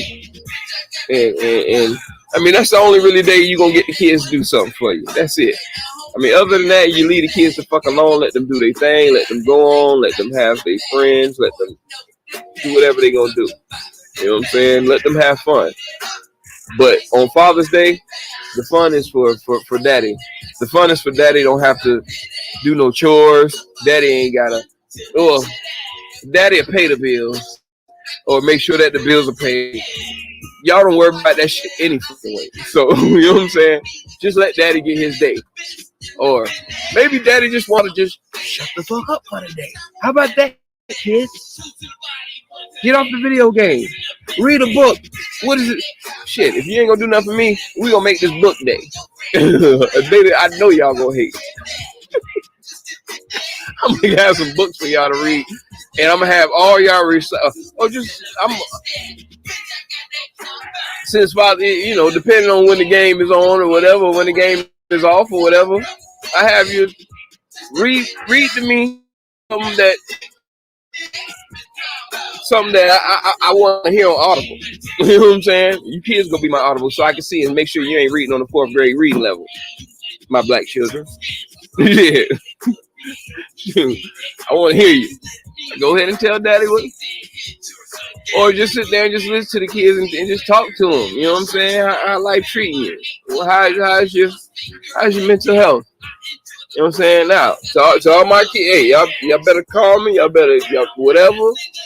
From the 21-year-old down to down to the 8-year-old. Yeah, down to everybody. You know, well, the one that's in the stomach right now, I can't. I mean, that one gonna be here anyway. So, but however it go, you know what I'm saying? Like, you know, just to hear from y'all. I take care of y'all whenever y'all time comes around, and every time and all the time, on time. It is what it is. Just for those who who our kids are everywhere, and, they got their own life going on, or they're adults now, or whatever. Just would like to get that recognition that don't forget us. That's what I would expect for any father, just to love and just to enjoy that. Because I mean, we really don't want nothing. We don't really go out our way to try to make everybody feel some type of way because we ain't getting what we getting. Like, that ain't even our place. You know what I'm saying? It's just fun for us to make jokes about Father's Day. You know what I'm saying? It's just fun for us to just sit there and joke about what we ain't getting, and you know what I'm saying? That's just fun. But don't make us extinct with the Father's Day thing. Just don't totally just cut it out just because. Okay, if we roasting Father's Day, don't roast it out of existence. Like, come on, dog. Like now you're being roast. You're being roast reality. Now you're being real about the shit. Yeah. Yeah, but by Father's Day, though, you don't really need it. So, no, hold on, wait a minute. We just joking because we just making a joke out of it. That don't mean that we try to change something about it. You know what I'm saying? It's bad enough we're not making a change to uplift it more. It's bad enough that we ain't doing that. We uplifting everything else, and the sex and the babies of that can't have babies and shit that over. Like, fathers make babies and shit. Like, what the fuck is going on? And we, you know what I'm saying? Like, we make babies, so I mean, we, like, yeah, like, you know what I'm saying? Like, a woman can't have sex with another woman and be a father. Like, I mean, like, shit's not even real. A dude can't have sex with another dude and become a father. Like, come on, dog. Like, no. So, you know what I'm saying? Let's just talk about the only day we can be heterosexual. The only day. So let us have that. All this male toxic, man, kick that shit to the side for that one fucking day, dog. That one day. Let a man be a man. For those who deserve Father's Day. There's a lot who don't deserve Father's Day. It's a hell of a lot that don't. You know?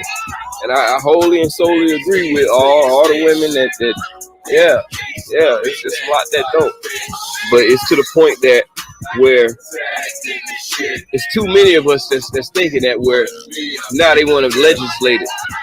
Just cut it out of some states and stuff like that. I mean, now you're going too far, big. Can't do that. Cut that shit out, man. That shit just ain't, baby. Like I said, baby daddy's fucking us up to where, hey, there's some fathers out here. You best believe it's some black ones out here. Especially with black fathers, we throw it to the side, we kicked out the window. Don't give a fuck about us. You know what I'm saying? They don't give a damn about us. The black motherfucker destroy us so fucking bad. That the white women looking at us feeling sorry for us and want to pick us up, and then the fucking black women get mad because you try to take our Mandingo warriors. You just woke they dick. Oh my God, no, they felt sorry for a nigga. they just felt sorry for a nigga and picked the nigga up when he needs to be uplifted. If we need to be uplifted, we don't need you tearing us fucking down and then be at the same time telling us how strong of a black woman you are. Yeah, you strong like fucking coffee, bitch. You need to calm the fuck down. I don't like all that goddamn strong. You know what happens when I drink strong coffee? My face fucking squint. I'm like, that shit is not nice. Like you can tell as a kid. You fucking do some dumb shit. They smack it, not nice. Give me your hand. Not nice. No, man, all that extra strong shit. Calm that shit the fuck down. Calm that shit the fuck down. Calm down. All that over extra strong shit comes from not having a fucking man in your fucking, a real man in your fucking life. That's it. All that extra strong black woman shit. It comes from goddamn being too goddamn strong. Strong like strong from under your armpit. That shit don't smell good. That ain't a fragrance I want. I don't want my woman wearing goddamn right guard. And I don't want to be wearing secret. So before that cream come around and jump in my goddamn coffee, motherfucker, you need to straighten up. Miss Strong Coffee. Shit, man. Like, come on, dog, man. Yeah, I love my black women, but at the same time, it's like, shit, man. I understand and see why these athletes are getting their big paychecks and spending it with them, because all they doing is just trying to make your ass feel some type of way. Trust me, when they get with them women, like they know the backlash. But when they start, the more they think about it, the more that backlash they think like, you know what? Fuck this bitch. I'm gonna be a man. And that's when that King Kong dumbass attitude come out. And then that's where we get more division in between each other, because one man want a dick swing, and then one woman want to be so goddamn bitter about the things that you're not even paying attention to what you need to be a strong black woman, instead of doing all the wrong things to be a strong black woman. Man, the niggas are so pussy today. Y'all so fucking strong now. Like, that shit don't even, that shit got niggas going to fucking fuck punks and shit like that. You don't want to hear that your baby daddy fucking a punk. That's the worst thing you want to fucking hear. And that shit deep out in these streets today. Oh man, your baby daddy's now celebrating Pride instead of goddamn Father's Day.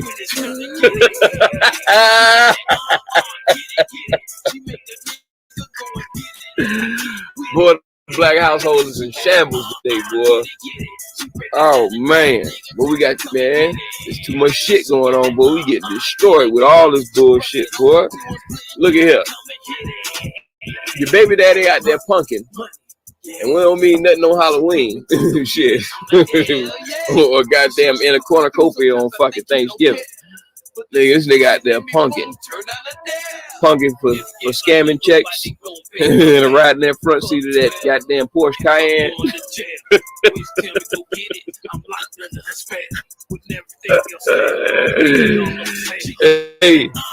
Hey, you know that your baby daddy out here a punk. You better get that nigga some head bottoms on Sunday.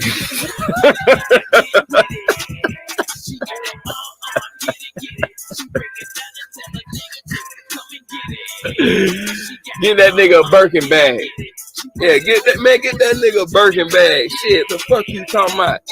Y'all be trying to talk about, yeah, y'all want all this shit on Mother's Day. Man, get that nigga a Birkin bag, man. Get that nigga some red heels, some whatever the fuck. Red bottom, high heels, shit, nigga. And shit, Drake fool lot. Fuck you talking about? You knew that nigga was a punk when you fucked him. You heard all the fuck shit. You heard all that shit about this nigga. But you still fucked him. Just like we fucked your group of what Cat Williams say, banana cream pie ass. You crazy nutty ass. You crazy nutty ass that fucked the punk. Yeah. You nigga, you the one who was writing this nigga letters in jail. That's how you met this nigga.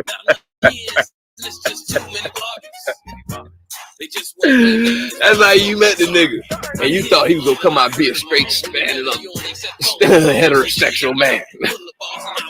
Man, that nigga was in jail braiding niggas' hair. Fuck you talking about? I done seen some niggas.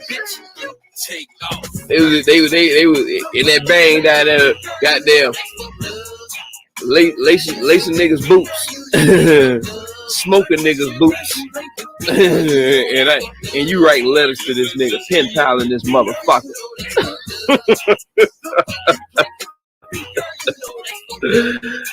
Oh man.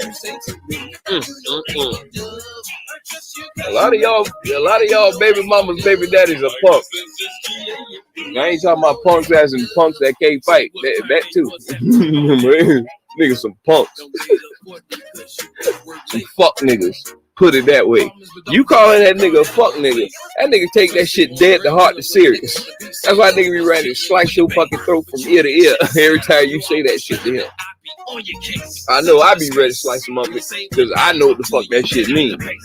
Don't say that shit to me, bitch. That's one thing you better know not to say to me. But when your baby mama start using that shit loosely around your ass, and she know that your ass don't fucking get down with that word, cause she know personally why your ass don't like that word.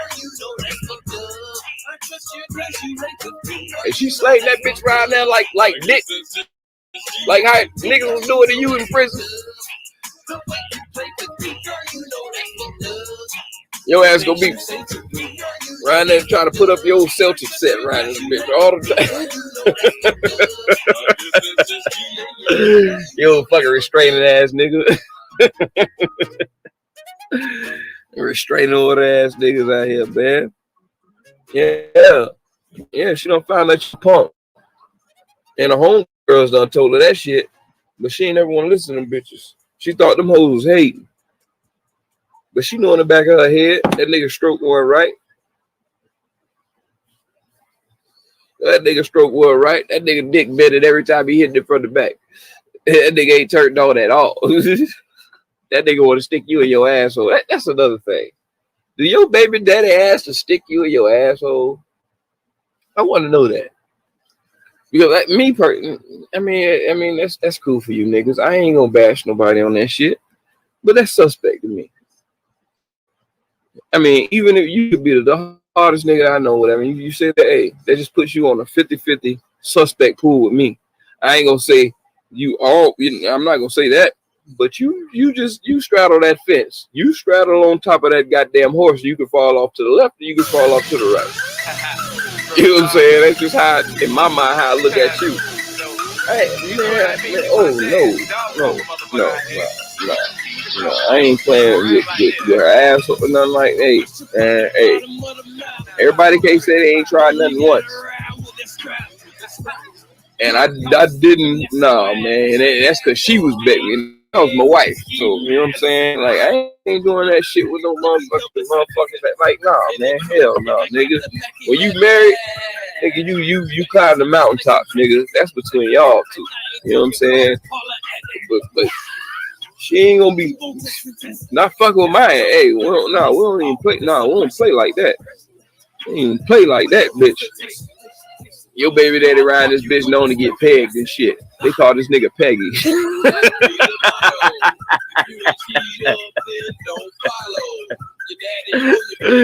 Not married with children.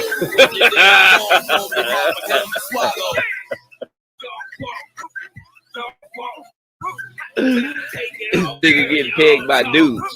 Like, damn, punk don't even want to hit you. That nigga hitting you with the nigga straight violating you, nigga. Oh, you's a violated individual. Man, look here, Peggy. Baby mama don't want you riding there smelling like fucking silicone and rubber. Take that shit to Hammer and Hank.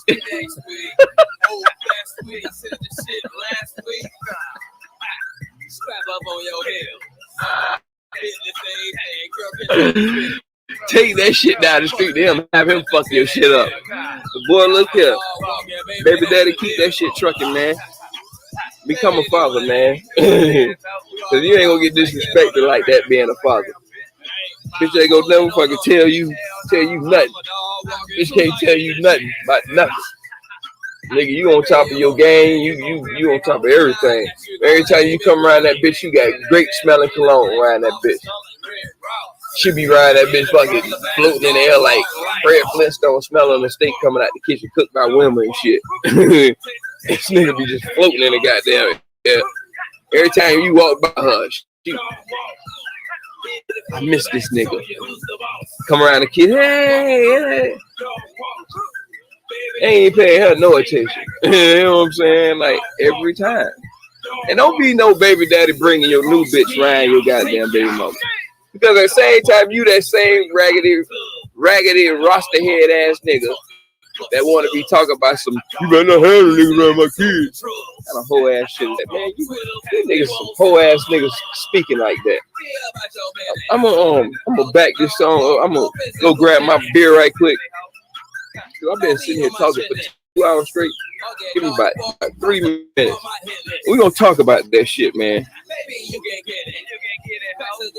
That shit's crazy to me. So yeah, we gonna talk about that. Give me 1 second. We hit this turn of music. Give me 1 second. 1 second. She sound like Eartha Kitt when I dog walk that pussy. She say I got a bet, but she heard about my history. I dog walk the bitch, pass her down to my whole man. Dog walk, take it off, girl, you all talk. Dog walk, hit it from the back, so you lose the ball. Dog walk, baby, do my dance, swing back and off. Dog walk. If it costs me, I'ma take you out. I promise. I don't do that. I didn't do that. Now just last week, you let me hit the pussy for the free. Yeah, I ain't gonna lie, guess it was a week. But now, you want me to come to the club and spend the fee? Nah. Bitch, please. Mama told me we don't learn these HOEs. Yeah. We break them down like we didn't throw away the seeds. Put them to sleep and watch them bitches count the Z's. Bitch, I promise, kid, if you got disease. And I ain't going out like easy. HATI, Mr. T, you a fuck nigga. Mr. C, get your freak on misdemeanor, me spelling it. You left the cover the next thing, what these bitches telling me. Yes, sir. So, yeah, man. Tell you a little story here. I don't pull up nobody name and no shit. I'll be trying to tell my niggas when we be on this fucking pride, don't be bring up nobody's name, nothing like that. So I don't do it. But it's more than one occasion that things like these happen with baby daddies and baby mamas. A nigga could be a. Let's just be honest. You ain't got a lot of kicking with the homies. Niggas say they don't fuck with you because they stamp that you a homie. In the streets, tell the best stories. There's a nomination for Tony. You be on the gram, racks on racks on. All right, so yeah. With baby daddies and baby mamas, you know what I'm saying? You gotta understand, like, a lot of situations, nigga become a baby daddy or a baby mama, it's really by the kid coming by a mistake. Let's put it that way. The kid really is a fucking mistake. Because if you plan this out, nigga, nobody has a child without them being married. So that's what makes your ass in that baby daddy, like, it was a mistake.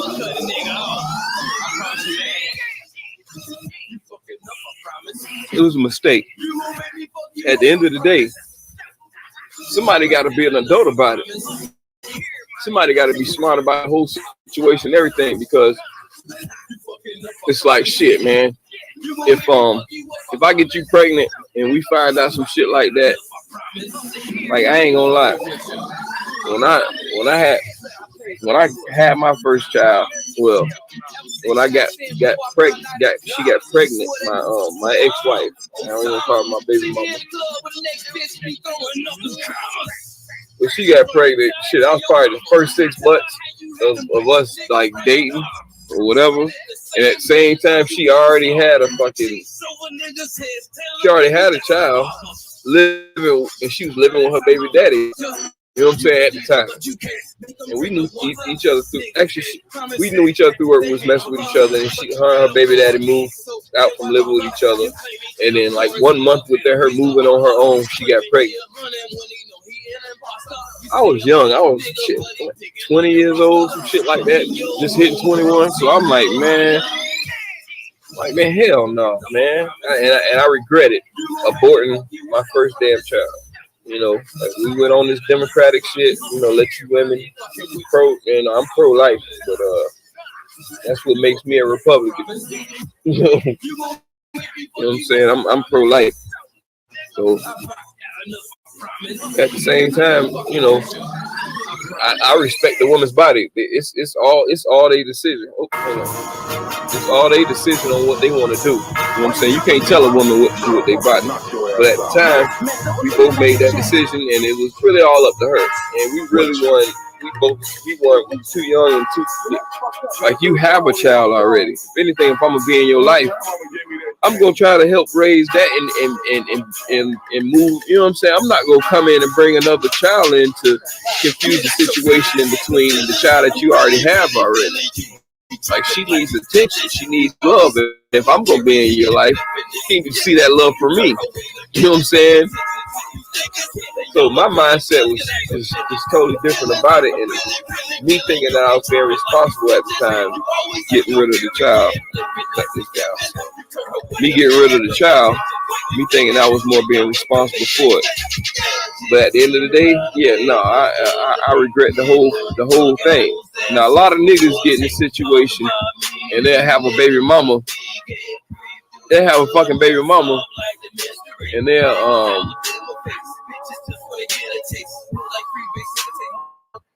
have a baby mama, and the condom break, the condom slip, or whatever, how the fuck the shit niggas say. You know, nigga, I don't know how many niggas bust a condom in their life. Nigga, I ain't bust no condom, but a condom slipped off, and that's because I bust a nut in that motherfucker. I didn't bust that shit, nigga. I bust a nut, and you know how that shit go when you got a condom on. You bust a nut in that motherfucker, and bitch still backing you up. You go sit there and nigga, you gonna lose that goddamn condom, nigga. You gonna come out that bitch like Houdini, like looking down, like oh. Oops, I did it. Once and never again. Shit, what the fuck? Bruh. I done had that happen, but busting a condom, nigga, yeah, don't be in there. Nigga, you trying to be baby daddy. And you really trying to dodge fucking responsibility with them going in there with them goddamn Rough Rider condoms that you buy at the goddamn Dollar Tree. No. And the bust of condom, that pussy must be dry than a motherfucker. Now I done fucked some dry pussy on the condom with that shit. I ate up all the goddamn lubrication off that bitch. Got my dickhead at the fucking. We at the. It's already at the tip of that boba. My shit about to bust out the fucking. Well, that shit hurts. It's like, man, this shit ain't even fun. Like, man, that's why I don't use no goddamn condom. That's why if I'm fucking you, for one, I'm real stingy with it, and that means that I ain't slanging to everybody. And if I do with you, bitch, we go together. Like, man, hell no, man. I can't fuck with no condom like that, man. That's just one night stay. It's that wet. Oh, yeah. Better not be that regret. Goddamn it, shit. What the fuck you talking about, bitch? Fuck. It's a lot of niggas whose baby daddies that's out here, and they coming through for that treatment.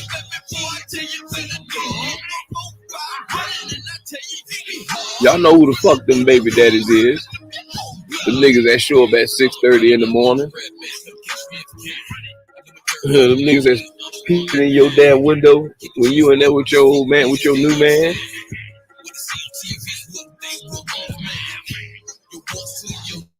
Niggas calling you on your damn phone, they cussing your ass out all the fucking time.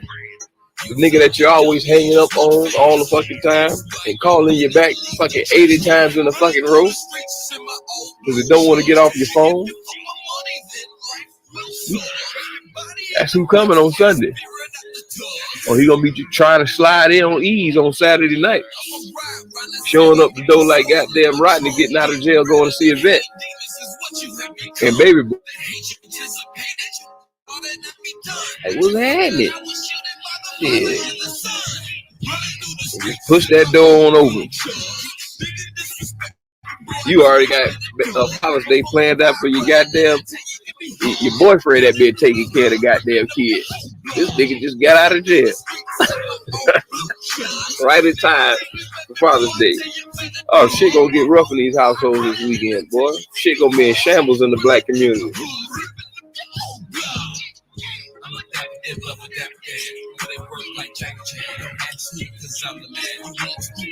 There should be no domestic violence this weekend, man. Don't go acting stupid. Don't have your ass sitting up in fucking jail a day out of getting out of jail. Because she the one who put your ass in jail the initial time. How you gonna get out of fucking jail? She put you in jail to go back, get out and go back to her house. Nigga, you, what the fuck? Nigga, you, wow.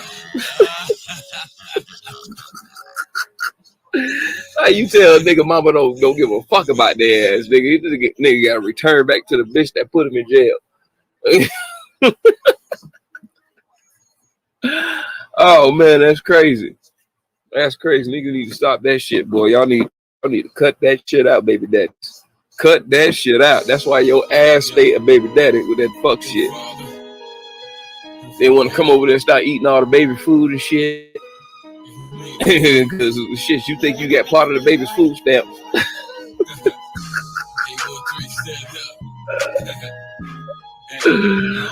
Oh man.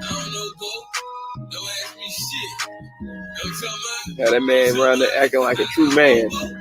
That nigga ate half the size of to equal out to what? Hey, y'all let these niggas cover y'all lives and run through y'all motherfucking ass like that. Nigga gonna always have that goddamn baby mama, baby daddy fucking term with they baby mama ass, and I done got you pregnant, done had a baby, I can always slide through whenever, excuse me, whatever the time is convenient for me. That's funny. I done seen it. I definitely ain't lived it, but I seen that shit. Hell no, I would never ever in my life go to kissing ass to the baby mama who put my ass in some shit. Oh yeah, man, fuck Father's Day. Shit. Fuck, I hope my payment's up to date. That's the best Father's Day I would have. Shit. If I was going through that shit, make sure my damn child and I can enjoy my Father's Day with my new bitch or something. Like, you ain't going through all that bullshit, man. That's what keeps niggas a baby daddy and not a father. Y'all want to always be attacking the goddamn mother when you got a child now. Now you attacking the fucking girl and don't want to have nobody and being the asshole. So busy being an asshole, the kids are just growing up. You ain't giving the kids no fucking play. But you steady trying to get them baby mama play. Then you want to show up on fucking Father's Day and act like you supposed to get some play. When you been playing in the fucking streets fucking 364 days out the fucking year.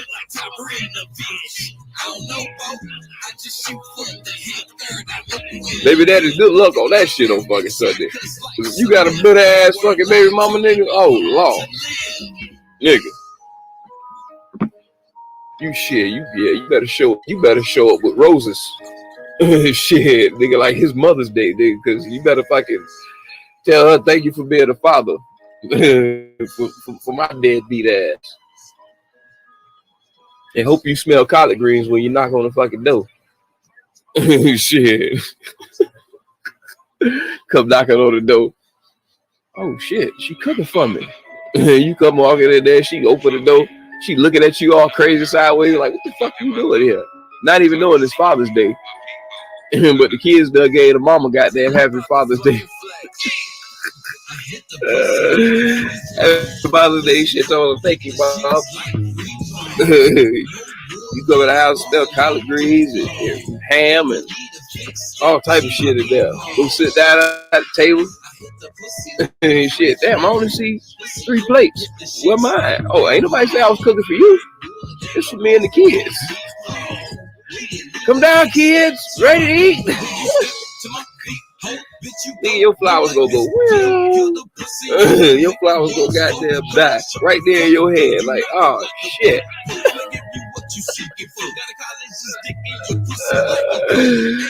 Oh man. Boy, good luck on that shit on fucking Father's Day, boy. Boy, them bitter ones ready for your ass. She ain't dishing shit, goddamn. She gonna have that bonnet in her motherfucking head. Come to the door, patting that shit. In her slippers and shit, like she had a rough night with her nigga that just left 6:30 in the morning on Sunday. But you know that because you was already there before cracking dog with your damn stalkers ass. That's what making your ass a baby daddy. Nigga all in the fucking bushes and shit looking for his baby mama and shit. Trying to see if the nigga about to go over there. Like, what the fuck you doing, kid? Bro, that shit too much, man. That's what keep your ass a baby daddy and your ass not get treated like father on Father's Day. That shit just ain't. Boy, look here. No, don't do that, man. Don't do that. Cause these women out here, they just setting that damn trap for your ass. As soon as you go to call her this week, like, nigga, oh, what you want? Want to talk to the kids? Talk to the kids? For what, nigga? You like speaking, talking to the kids, nigga? Don't you owe me like $1,800 in back child support? Oh, there you go. There you go. Then you done stirred up some shit. Your baby mama think you about to get some shit on Sunday. Trying to call her to, you know, I like that ham that you be cooking, that macaroni and cheese. And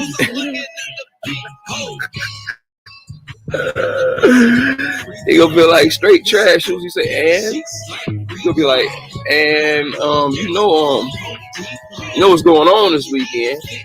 Oh yeah. You know, I already got everything ready for Juneteenth. Like, what the fuck? No, baby, on Sunday. On Sunday? What, they got a after party for Juneteenth? I mean, what's going on? The hell going on Sunday? Don't nobody know fucking Father's Day on no damn Sunday. Don't nobody know about that shit. Nobody ain't set up for it. Ain't nobody told nobody. They just signed the bill today for fucking Juneteenth. So what about signing Father's Day? Signing in that shit. They definitely about to get rid of that shit in some damn states. And that gotta be some heavy LGBTQ fucking state for them to get rid of fucking Father's Day. But we getting faded out like that. Faded out by the baby daddy shit, man. We looking bad out here, boy. I tell people, hey, yeah, shit. Hey, my child been with me since fucking 2 years old. And without him being with me with 2 years old, he was only out of my life for 6 months. So shit, I done had my shit. I done been through the trials and tribulations with being daddy, single parent. So I mean, we out here. But I have to celebrate my shit with Mother's Day because I gotta feel like that's the only time shit. Nigga get some recollection around this bitch. You know what I'm saying? He don't know when the fucking Mother's Day is. You know what I'm saying? Nor does he know Father's Day because we don't even really celebrate that shit around here like that. You know what I'm saying? But shit, when everything going up for the mothers, I'm trying to go out and get all the deals that they get. Goddammit. We ain't got no damn deals. Daddy don't need no new power tools or no fucking lawnmower or some damn socks. I don't need nothing fucking do no work around the house or goddamn some shit that I'm gonna tear up my damn socks because I'm doing too much fucking work. I like my socks holy. Leave them shits alone. They go to church every time I don't cut my toenails. Leave them shits alone. I don't need no new socks. I get enough of that shit on Christmas. God damn. Nigga got 3 sock year. Nigga get socks on his birthday. Nigga get socks on Father's Day. Nigga get socks on Christmas. I mean, god dang. Should have had a sock for my dick for you motherfuckers so I wouldn't have to be worried about all this shit. What the fuck? Hey man, that shit crazy. But baby daddies took over in the streets. And that's the first thing a nigga want on Sunday. Nigga want to beat. You know what I'm saying? Shit. He gonna try to be a Miss Nice and say he wants something to eat. But that ain't the eat he talking about. So when that nigga start talking about Father's Day, just be prepared. You either put up, dish up, or shut up. You got 3 things. Shutting up is by, hey, I ain't even gonna pick up this nigga call. Actually, speaking of which, this nigga talking about Father's Day right now. I'm gonna block this nigga number right now. Number 2, you either go put up with the bullshit and call the nigga, say yeah, happy Father's Day, or like most women do, text a nigga. You know what I'm saying? Text your baby day or happy Father's Day or fucking Father's Day. Make it feel real nice and special. That nigga text your ass like at a half of a second and you sit in that motherfucker. That nigga been waiting for that shit. That nigga like, oh shit. Thank you. How you been doing? How you been doing? You already starting off wrong, nigga. How the kids doing, motherfucker? Boy, don't y'all fuck up like that, man. Don't fuck up like that. Don't fuck up like that, man. That's what got your ass in that position, dog. I'm trying to learn you something. You know what I'm saying? I mean, you can only know the right way to do it. Cause all that slime ball shit, I ain't even with it. Bitch, I don't need you if it's like that. If I'm a baby daddy, then that's what it is. But if I'm a father that's in a baby daddy's position, I'm calling about my fucking kids. Oh, thank you. How's the kid? Shit, I wish I would have got that text from them. Why the fuck they ain't texting me? Or you don't have them calling me. That's that bitter baby mama bullshit. So, hey, bruh, when you come out their ass wrong like that, how you doing? No, nigga,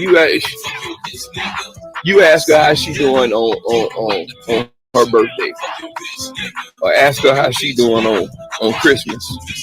Ask how she doing on the kid's birthday when she need to buy them cake and shit like that. You know what I'm saying? How you doing? I know you stressed out. Let me send you over. Yeah, it ain't even gotta be a fucking holiday, an occasion, or none of that shit. You know what I'm saying? Even with, you know, with this child support bullshit, the government really the ones who pushing that shit to put your ass on child support in the first place, out of fucking EBT or Medicaid. If the kid ain't got no fucking insurance, or if the kid ain't got no dental, don't have any of those benefits, oh, Mr. White Daddy gonna come and pay for it. But guess whose ass they gonna get? Yours. So when Father's Day come out, niggas say, oh man, I be paying all that. No, nigga, you paying the white man by force. So don't think that just because you doing it with him forcibly, that you deserve, to get that father's treatment on Father's Day. I mean, that's the only thing you can't really fuck with Mr. Johnny Law, because he gonna lay the law down on your motherfucking ass. And you will be sitting up. You don't want to be sitting in jail on back child support on Father's Day. Now, ain't that a bitch?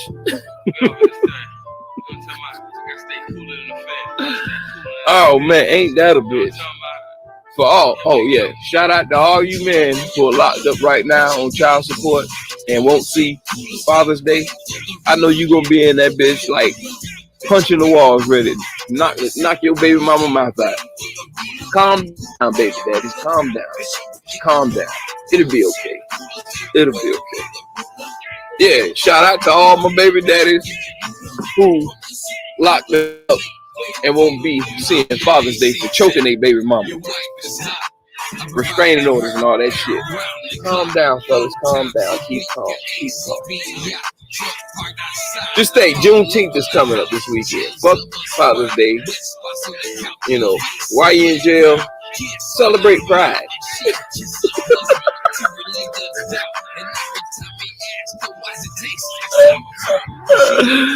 Celebrate Pride. You know what I'm saying? Shit. It's stuff in there with you that will join along with you. Y'all can do a TikTok together.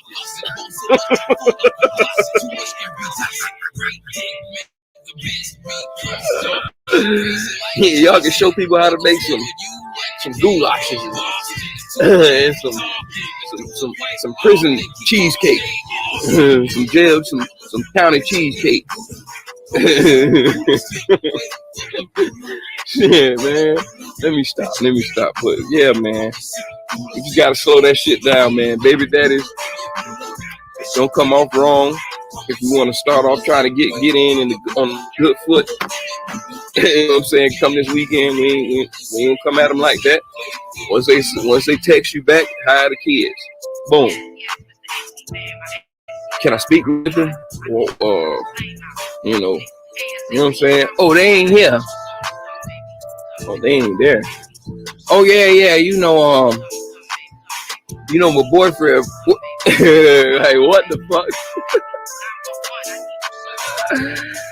You know, the kids. He took her back to the water park for the day. Oh, that nigga about to blow a gasket. That shit. That nigga know what city you live in and what's the only water park in town. That nigga straight out there.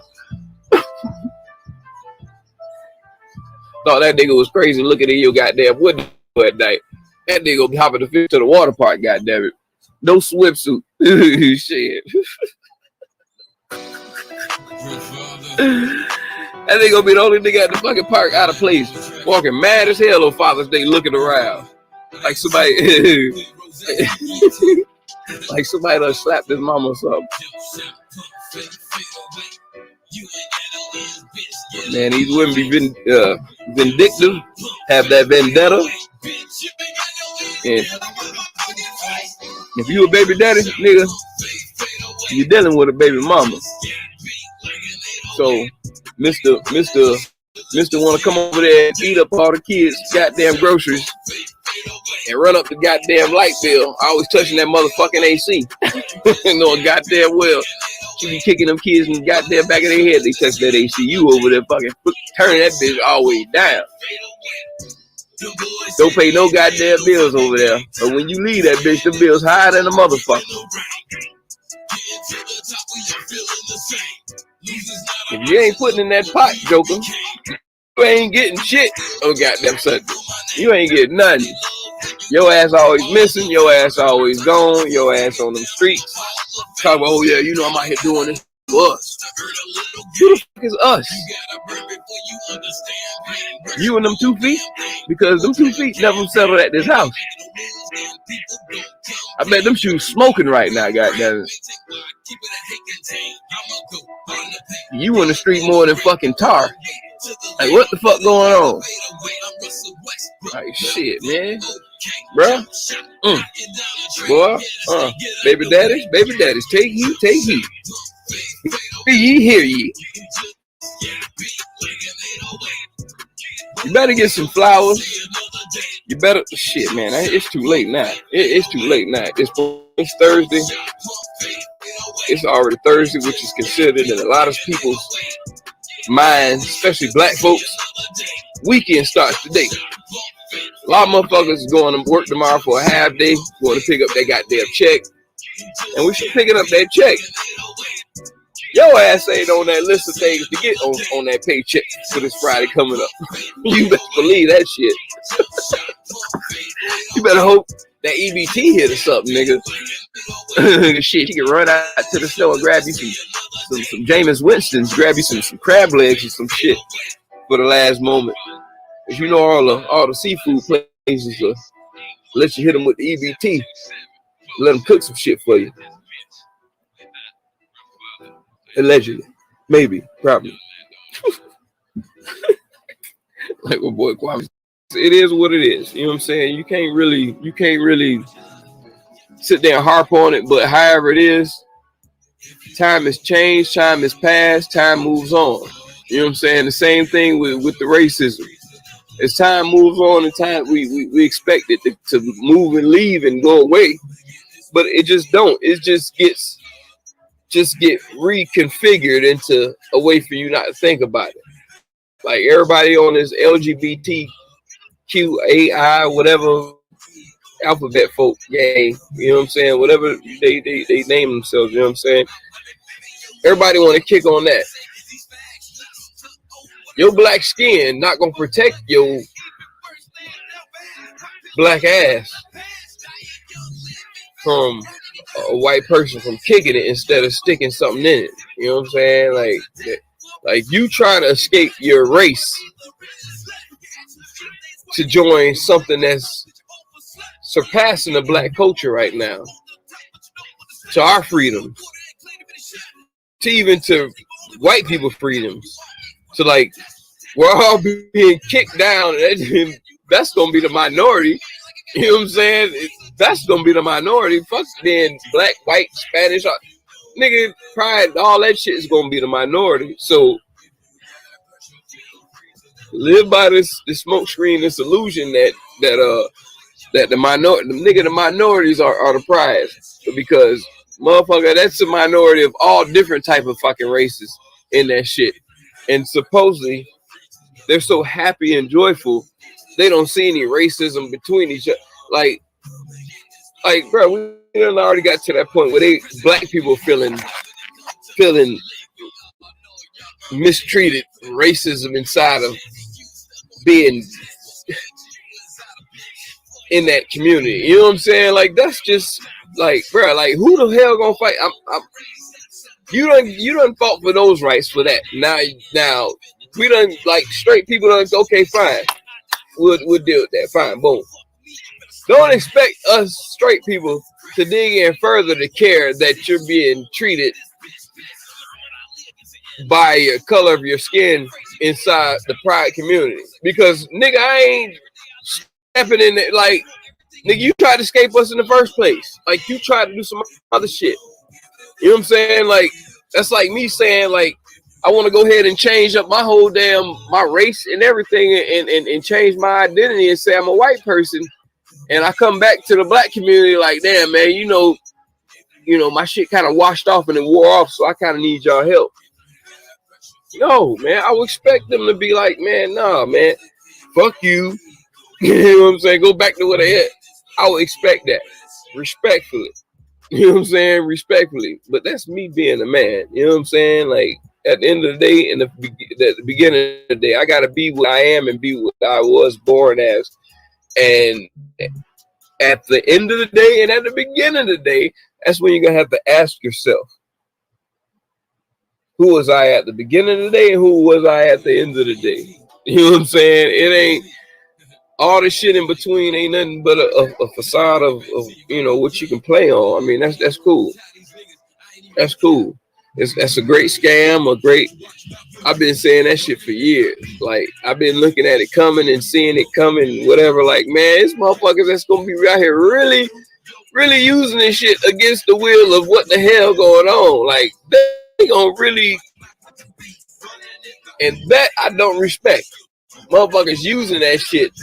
Like, bro, bro, you like, no, man. For people who really like, bro, like. So for anybody who think that I disagree with that, I don't disagree. I don't with none of that. I just disagree with, if you really like that, you be like that. Don't be a motherfucker scamming your way and doing this just to try to get benefits to be. And that's what's going on right now. People are benefiting off of that. And it's like, bruh, when you get so skin deep and so deep in the hole with that shit, to where you being attacked, and now you want outside help from people that you shunned to do what you doing, and you beat us into submission to be like, okay, we respect that. Now you want us help you get out of a situation that we don't even understand. Like, no, it's too late for that. It's too late for that. So all I'm saying is if you're a person that are really into the LGBT and all that stuff, you know, and y'all know how to point out the fakes and kick them out of y'all community, just like we know who the fakes are. Any real nigga know any nigga that come to the table, like, nigga, this nigga ain't one of us. Like, we can spot them out. Anybody that's in your community, you already know how to spot that motherfucker out. You already know how to spot that person out that in your circle. Who, like, when your homeboy brings somebody around, you be like, you know what I'm saying? You can feel something weird stepping on your property, nigga. Then your dog come knocking at the door. He come in and it's like, you about to close the door. No, my people coming. Your people? Oh. For one, you already introduced me wrong because you ain't even tell me it's bring somebody over to my fucking house. But you know you're cool. And so, therefore, I'm leaving it up to you to bring over people that you should think that I'm cool with. You know what I'm saying? That's how that shit works. It's the same way in any other type of community, any type of gang, any type of cult, any type of fucking politics, whatever. It's all done by referral. And if you in my circle and you refer somebody else in here, no, of course you don't have to fucking tell me or ask me or anything like that, because it's going on the credits of your ass that referral is on whoever you bring out here without my damn consent. So you're consenting to bring that person around here. So that person better be who the fuck that person is. You know what I'm saying? So when it goes down to that, everybody know their culture and their situation, what they in. You bring that certain person around here, that person better be, if you're a gay person, you better be checking that fool. Hey, who you bring? Hey, is she, it, however the fucking situation is. You know what I'm saying? You need to be checking that motherfucker, because those are the motherfuckers eating off of your goddamn shit to fuck your shit over. Just like how black folks got their shit fucked over. You know what I'm saying? Since the beginning of whatever, forever. You know what I'm saying? We still ain't got our shit together because we still fighting into who belongs and who don't belong, and we can't even figure that shit out. So before it gets to y'all community, y'all better fucking stand at the front fucking door, because y'all gonna get fucked over the same way we did. So all you black folks that's jumping over the fence to say, oh, I'm gay, and I ain't black no more. I'm red, white, blue, purple, green, yellow, fluorescent. You know what I'm saying? Like, oh, fine, cool. We know what Thanksgivings that you ain't gonna be at. You know what I'm saying? Like, cause you always felt that way in the beginning, and now you done came out, it's like you feel that everybody in the family don't like you now because you done came out and say, yeah, because the way you came and say, it is what it is.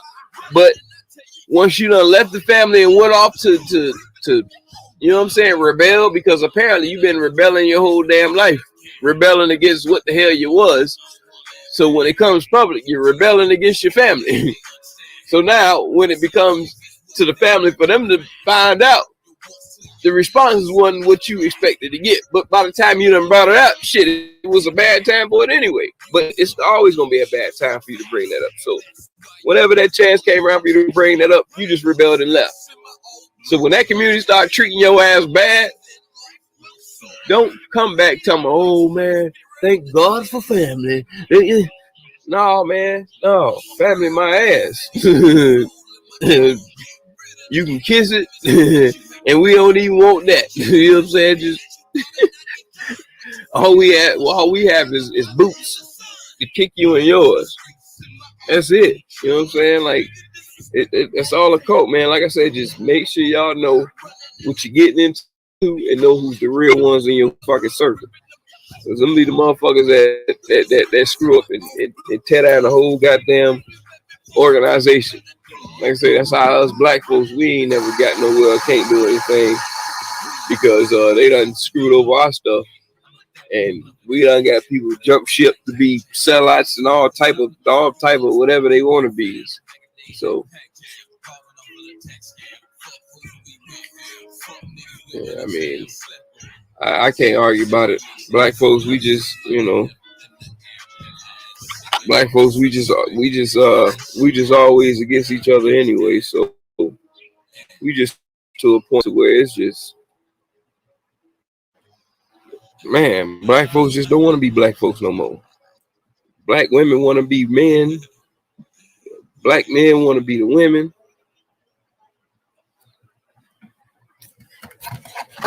That's a tough scenario, boy. I'm trying to watch TV over the weekend. I had to cut that off. I had to cut the TV off from watching cable and then go to watching, they got advertisements and every damn thing. Even if you try to escape from watching satellite or cable TV, there's an ad everywhere. And I'm like, okay, you want to shove ads in my face? Ads in my face? Charlemagne type stuff. Y'all want to shove that in my face? Fine. Sell me. What is it that you're selling to me? No, they got our data, whatever you want to explain and say it, data, whatever the hell, however you say it. But they have that. They get our information. They hold on to this stuff. They know all this stuff about us. That's why they when you sign up for stuff, however it is, ask for your phone number, email. They first started way back in the day in the 90s when you see these fucking boxes sitting in the damn store or the Sam Goody or anywhere at the mall, a little box, small little box with a picture trip of a cruise ship on there, and like, oh, win some tickets to such and blah blah blah. Fill out your information and stick it in a little box and shit like that. That's how they start getting motherfuckers data back then. So now they do it over the computer to where it's easy to get your data. So with that being said, you have my information. You should know what I'm interested in or whatever like that. With that being said, I know this. So me watching. All right, fine. Let me stop watching regular cable or whatever. All right, let me go to my Sling TV or whatever, or watch my Demand. So let me go watch Demand, and of course we still have to watch commercials on demand. What's the point of having demand when you still got commercials and then you can't fast forward that? Why are we paying all of this money for something we can't fast forward? But you still put that in there, but not give us the choice or demand that we want to fast forward past the commercials that you put in there. Now you're going to make us sit there and watch these commercials, but we can sit there and rewind and fast forward the program that we're watching when the program cuts on. But we can't demand to not watch the commercial. And these are what we paying subscriptions for, which we get snuck and cheating in the paying a subscription for when we still watching advertisements. Like, I don't like this is such a dirty game, dirty world. It's just crazy. I'm just glad the white man just got his foot in everybody's ass to where nobody understand and see that and don't get pissed off about that, because it's sure not no black man sitting behind there doing this shit. So you know what I'm saying? And if it was, that nigga would have been, they would have been and had that nigga hung so long ago. The nigga would have got that nigga so long ago. So with that being said, it's somebody high that niggas ain't even think about touching. So he can't be black, because the only people we attack is our own people. So I'm sitting there watching this shit. You got my data. You know what I'm interested in watching. Nigga, I see a Spotify commercial that they kept playing during every damn commercial break, dog. It was about 6 commercial breaks within a damn four broke up in 4 quarters of a damn show of an hour. You know what I'm saying? Like, I guess 10, 20, 30, 40, and the rest in 20 minutes in advertisements. They got a Lil Nas X Spotify commercial. Him 36 million or 46, whatever the hell it was. 36 million plays a month or a day or something. Some shit like that. And they got some dude, some black dude, which is how they just tearing black men apart with this shit. With some black dude sashaying with some damn fucking perfume and it's pink colors everywhere and you see the mist of the. I'm like, whoa, hold on, man. Is this what black men? Oh, damn! Is this the data that y'all say I'm supposed to be looking at? For what? I'm offended. I'm mad. I'm pissed off. I'm mad.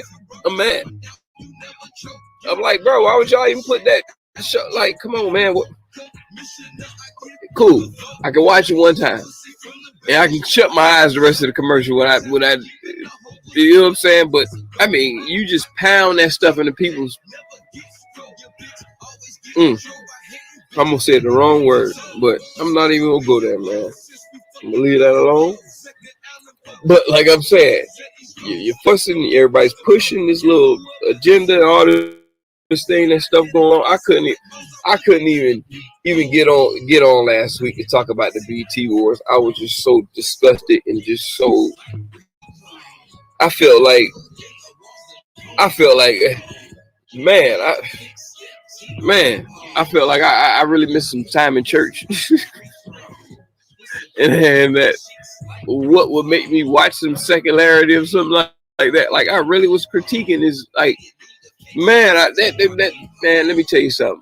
If this mental health, this COVID and stuff didn't do bad enough, that BET Awards did worse to me. Like that really shook up the whole core of my manhood of a black man of scared of just where we going and what I've seen. And I wish I would have came up with this podcast over 15 years ago, because ain't no way in hell, dog. There's nothing rational about you going with a gun at 6:30 in the morning. Just the 6:30 part alone. Why are you at my house that early? Nigga. Talking about aggressive. Nigga, you aggressive showing up at 6:30 in the morning. Who ain't aggressive? Nigga, you trying to Pearl Harbor me, nigga? You trying to hit me before fucking the crack of dawn? The crack of dusk? Or dawn, whatever the fuck how they go. Shit. Yeah, like he remember I told you he tried that with me. He talked about, oh, he wants his child and brought the cops. Man, I looked outside, didn't even open the door. I went right back to sleep. Bringing the cops. Oh yeah. Nigga, you ain't gonna never see your child again. You know what I'm saying? I agree with all these females when it come down to shit like that. If you ain't got custody like that, nigga, they got every right to keep that child away from your motherfucking ass when you start doing dumb shit like that. And with a gun, nigga, yeah, hell no, nigga. Protective custody. You ain't seeing shit. That's a wrap. Niggas know you roll around the hood pulling up on niggas with guns. You a known felon. Nigga. Put yourself in that situation. Like my Florida man the other day. This nigga who testifying for himself. He kicked out his public pretender, aka public defender, to defend himself. So this motherfucker killed his baby mama and his 9-year-old daughter, and then stabbed his fucking 8-year-old son and tried to kill him and set the house on fire. Why?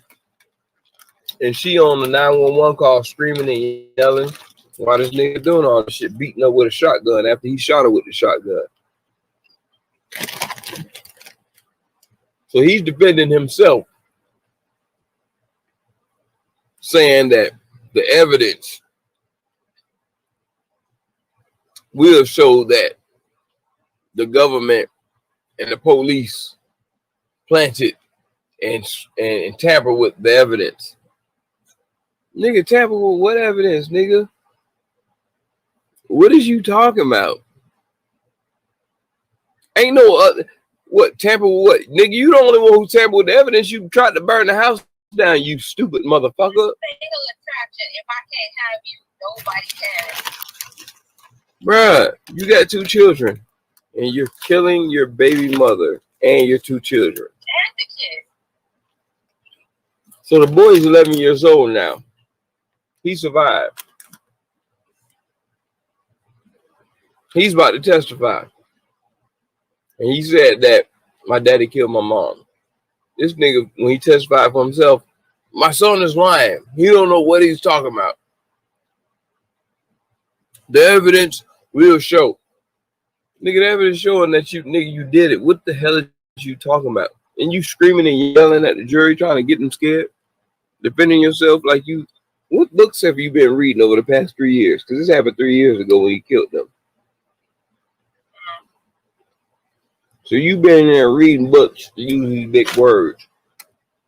Use a retarded, excuse me, I'm sorry for using that word. I'm going to put that in the universe for nobody. We'll have healthy babies and everything, healthy people, good mental health with everybody. Hopefully we come up out of here. This brother has some serious mental health. He has a problem. And you're making yourself look retarded. He up there with some old sideshow Bob fucking dreads out of top of his fucking head. When you got arrested, you had a low cut. 3 years later, you done grow some shit. You in jail with these shits looking like you got antlers and shit. And you in there with a suit on. You didn't have antlers when you got arrested for the murder. No one can take you seriously looking like a clown. Thank you. Thank you. And you want to defend yourself with antlers on your head? Nigga, stop it. Nigga, all you up there is playing for an insanity charge. What your ass need to be doing. I was going to play his whole defension, which landed like 29 minutes and 54 seconds. But YouTube some fuck niggas. And I don't want to fuck up my shit because I'm just back with YouTube. I'll be off suspension. And we're not going to do that because it seems like YouTube just, it don't matter what the fuck I do or try to play with somebody else's shit. They're going to act like, so I'm going to leave it alone. So the nigga up there, act like he don't watch Law and Order or some shit on Netflix inside a cell for 3 years. This nigga hop up there like he really defending himself. Like, is this nigga like you can't even ask yourself, is this nigga crazy? No, this nigga is crazy. You already answered that shit off of just saying opening statement, closing statement. That's all the people gonna remember. Because your opening statement was so damn dramatic. And you damn near scare every white person watching the shit on TV. Let's know the people that's in there in the courtroom seeing you walk around with no chains on your legs or your feet or your fucking wrist tied together how you supposed to be as an inmate.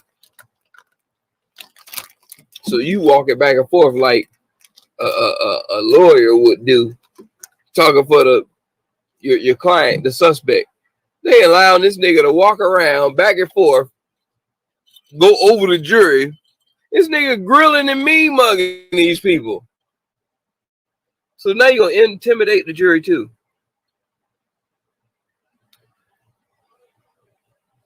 And these white folks are letting this shit happen, knowing this man got some mental health issues. Trying to embarrass some shit, trying to make this shit go viral across national instead of just our little regional shit. That's what Tampa Bay is doing.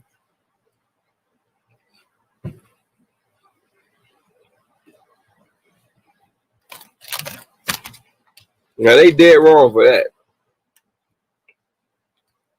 Because at the end of the day, anybody know that you can't sit there and defend yourself for a goddamn triple homicide.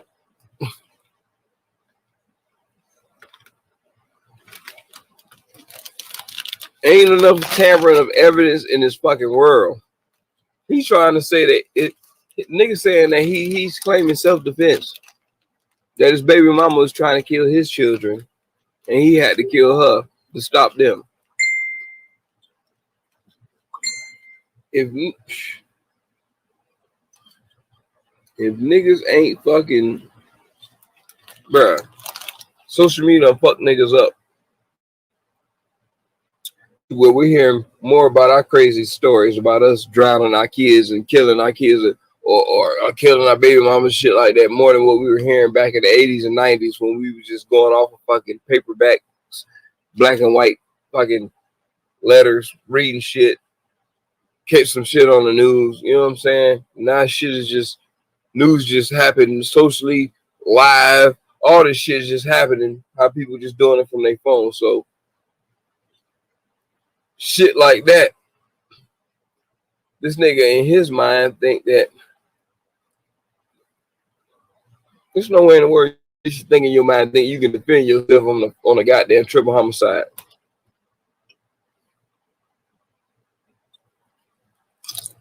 And you the only person that came out alive.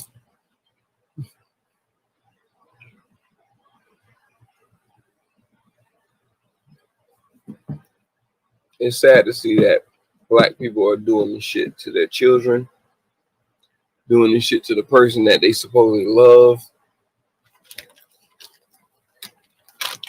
That's not our shit, man. I mean, I can only start there before I say the unity between everybody. Everybody needs unity, but at the same time, I got to start with my own people. And we're the ones looking upon being savages into the world of extinction where they want us to be. Where they just want to shoot us and treat us like dogs, how they been doing since the beginning of fucking time. It never changed that they can change that they don't have to do to us what has been written in the beginning of time. That's why they always fight to fucking keep laws the way they are. Every time somebody's so far left, try to bring it up to par of saying we need to change it. Black people never know their fucking rights. But we know all the fucking wrongs.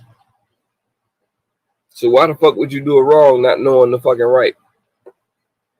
That means you just doing everything you do without a fucking plan. Killing a man without a plan, or just going off of fucking emotion. That's what females do. And us as men, we can't react off fucking emotion.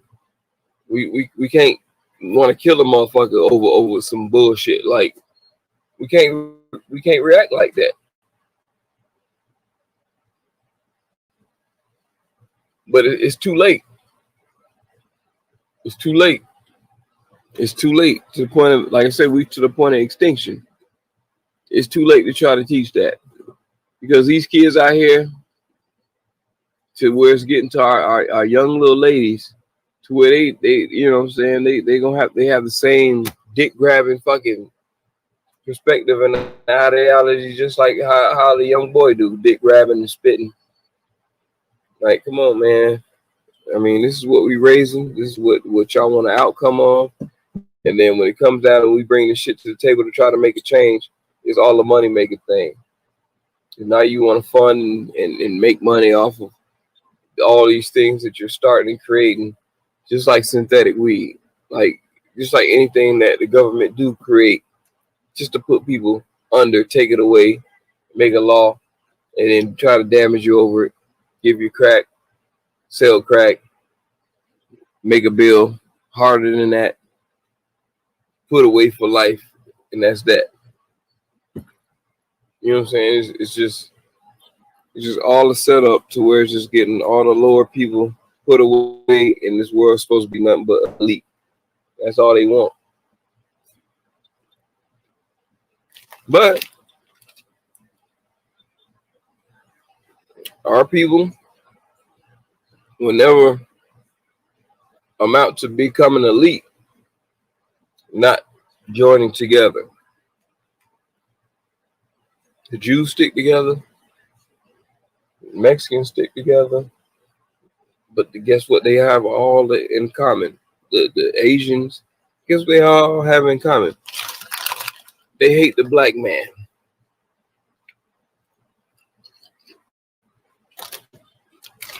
That's what they all have in common.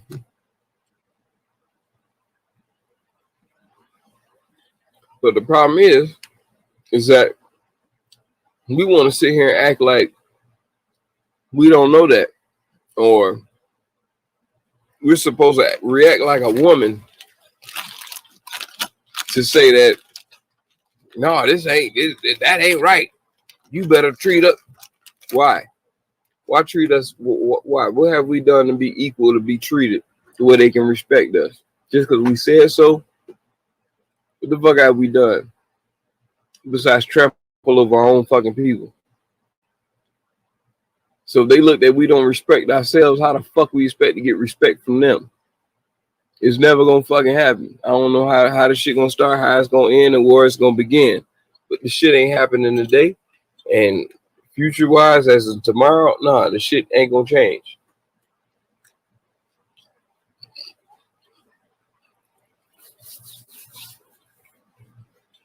Yeah, that's motivation, motherfucker. That's what. Damn, these shit's good. That's motivation. That's motivation for you. However you want it, however you say it, however you want to put it. But the motivation is let you motherfuckers see and let you motherfuckers know. Stop pussyfooting out here. Stop thinking that a motherfucker owe you something. Stop holding grudges and thinking that a motherfucker need to do something for you. Stop expecting somebody to do something for you. Stop expecting to be that person who's supposed to be catered to be done for. Life just don't fucking work that way. It just don't work that way. You can't feel like you privileged to show up at your baby mama house at 6:30 in the morning and pick up your child whenever you want to. Because if you had that goddamn fucking seniority authority, nigga, you would be her goddamn husband and you would be both living together. Or if y'all had a situation where she told you can do some shit like that. Like, I don't get that shit. Niggas just got so much bravado of shit and just never earn that shit. Fuck you, you ain't never earned the respect of somebody to get it. That's why how these young niggas think they can just make a gang.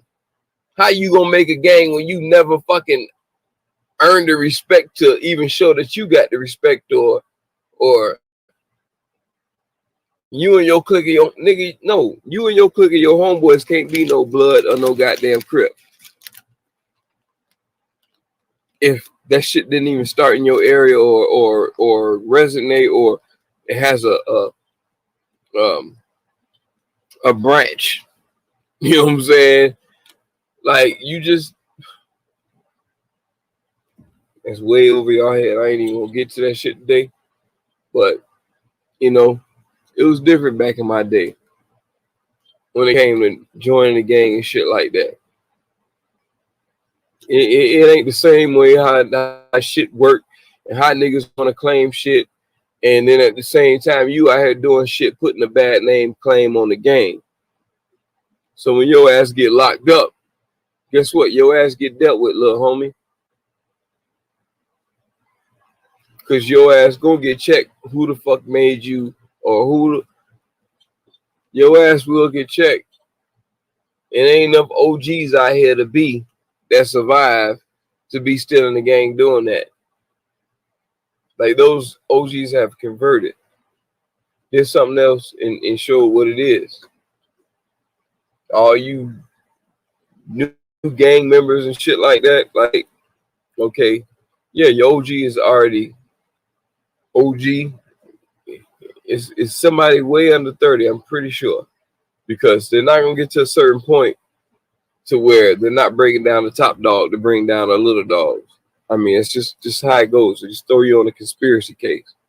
I mean, they got shit to break your ass down. So all this gang shit with you niggas out here taking pictures, doing gang signs that you done seen on TV and shit like that, nigga, it's not for you. It's not for you. Especially if you're a young black man. Learn how to do something, because, like, nigga, you can only gang bang to a certain age. Nigga, that shit quits. And I don't want you in my gang if you ain't fucking multitasking. You know what I'm saying? Like, ain't no way in hell you can be a part of my goddamn gang if you ain't multitasking. You better be a shooter. You better be a seller, a deliverer. You better, you know what I'm saying? Like, nigga, it's branches of, but like I said, I'm not gonna implicate nothing, say anything about nothing about that, but I'm gonna keep it the way it is. Keep it G about that. Keep that shit straight. Stay in your fucking lane.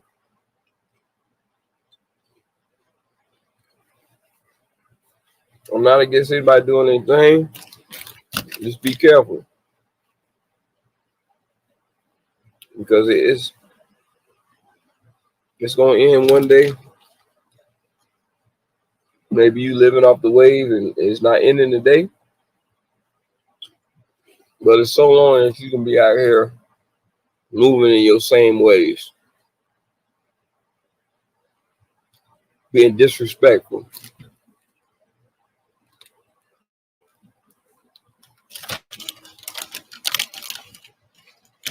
No man like being disrespected. No man like being disrespected.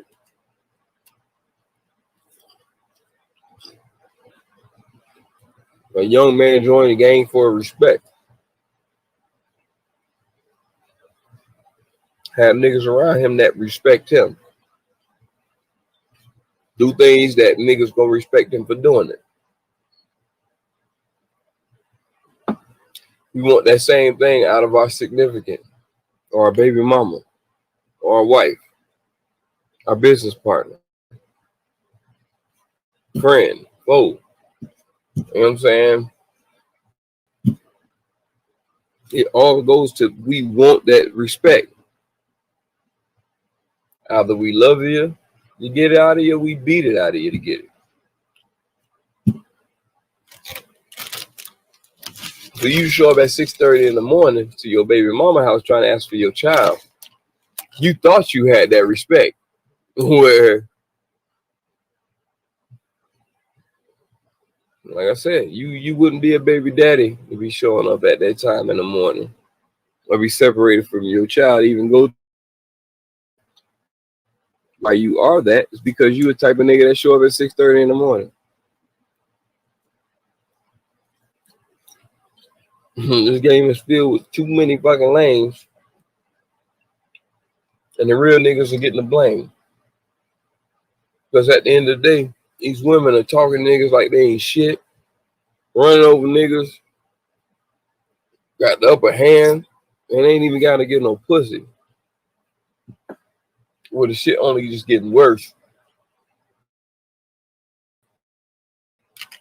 Those are structural men who really can impose their will on any situation. A man's supposed to impose their will on every situation, whether it be physically or mentally. That's just our motto. No matter what it is, it's instinct that just kicks in. And there's just too many who just impose their will. But nah, brother, that don't make you a man by imposing your will the way how you imposing your will. If you can understand where I'm coming from. But any man is supposed to impose their will. And imposing their will could be showing that person so much great of what that person could be. Imposing your will that way, yeah. But imposing your will as in trying to impose your will, like break a motherfucker down to understanding some shit that they don't want to, but you're trying to impose your will on them. I'm not speaking on that. That's a totally different impose your will. And that's what you don't want to do. And that's what a nigga that shows up at 6:30 in the morning is trying to do. Impose their will to break somebody down. You gonna come over my shit, Mr. Wolf, and start huffing and puffing on my shit at 6:30 in the morning. Nigga, you ain't brush your teeth. I'll two-piece the shit out you. Fuck you got going on. And I'm gonna call my nigga. He ain't here, but yeah, of course she's supposed to do all that. And nigga supposed to pull up with all the smoke. And guess what? You already came with a gun. So this nigga already coming with his shit because he already know it's already gonna be some shit. This nigga showed up, he got a death wish. Like, nigga, what? All right.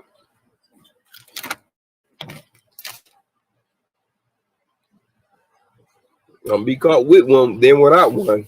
Best believe that goddamn shit. And I know that's how you think. So guess what? You figure that shit out for your motherfucking self. Good.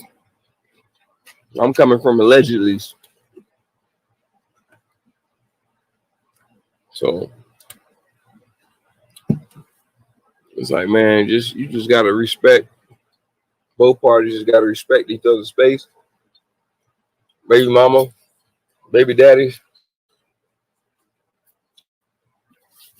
I said you in that position for you to be called baby daddy, baby mama, because the crazy motherfucker that you are, or the situation that y'all can't connect to be up to pop up. Nigga, y'all fucking then. If that's the case, if a nigga pop up and show up, then yeah, that's something different. If I'm fucking my baby mama, and I'm gonna pull up anytime I want to. Cause bitch, I could pull up with some flowers one day, goddamn it. Like, but nigga, you know it ain't that case. So you about to catch a case.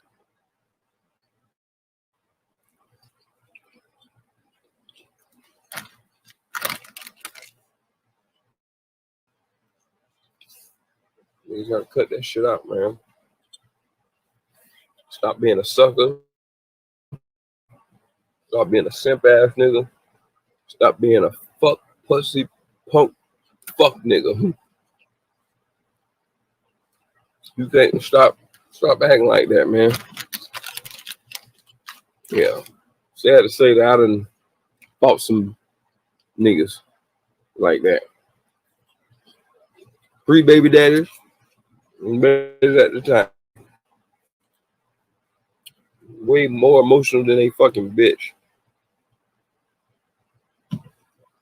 And then you just get handled like that, man. So when it goes back to that, we can't have our children getting caught up in the middle of that. We don't want our children getting fucked over as in seeing some whole shit happen between mama, daddy, boyfriend, new man, stepdaddy, whatever. We don't want the kids involved in seeing stuff like that happen. We don't want the kids getting hurt, killed in the middle between shit between adults. That shit just don't add up. For you being a real man, a real woman, or a real person, a real parent, anything like that. You're just not logic. You're dealing with some mental shit on your own. And the kids should never be brought in between none of that shit. Period. Because if you're going to sit here and try to embarrass me in front of fucking kids,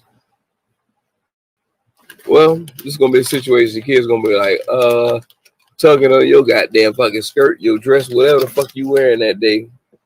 Past that point that they see in that situation, like, yeah, don't do it. The kids gonna be warned. So you initiate it, and I'm gonna finish it. And if it ever happens past that point again, The kids already know. Hey, don't do that. Hey, it is what it is. Let that shit go. Y'all handle that shit behind.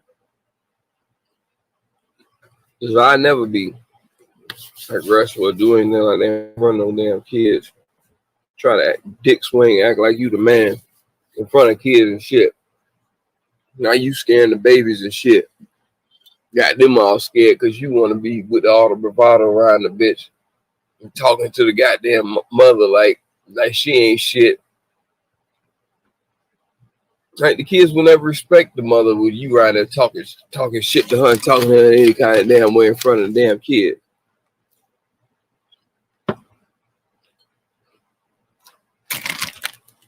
Going back to baby daddies and baby mamas. If your ass ain't around that much, you have no room to be talking shit in front of the goddamn kids to that goddamn mama that's there 24 hours around that child. You don't look good talking shit within that little time frame. Fuck is wrong with you niggas, man? You niggas too fucking emotional, dog. Fuck that shit come from? Nigga, at ease, nigga. Fuck you talking about? Oh, man. But I can't tell a man how to run his household when the nigga don't have his own household. You see how niggas always want to put these things in play like they're a man, but don't have the shit that a man has. How you gonna say you a man when, bitch, you don't fall under any of the goddamn traits of a man?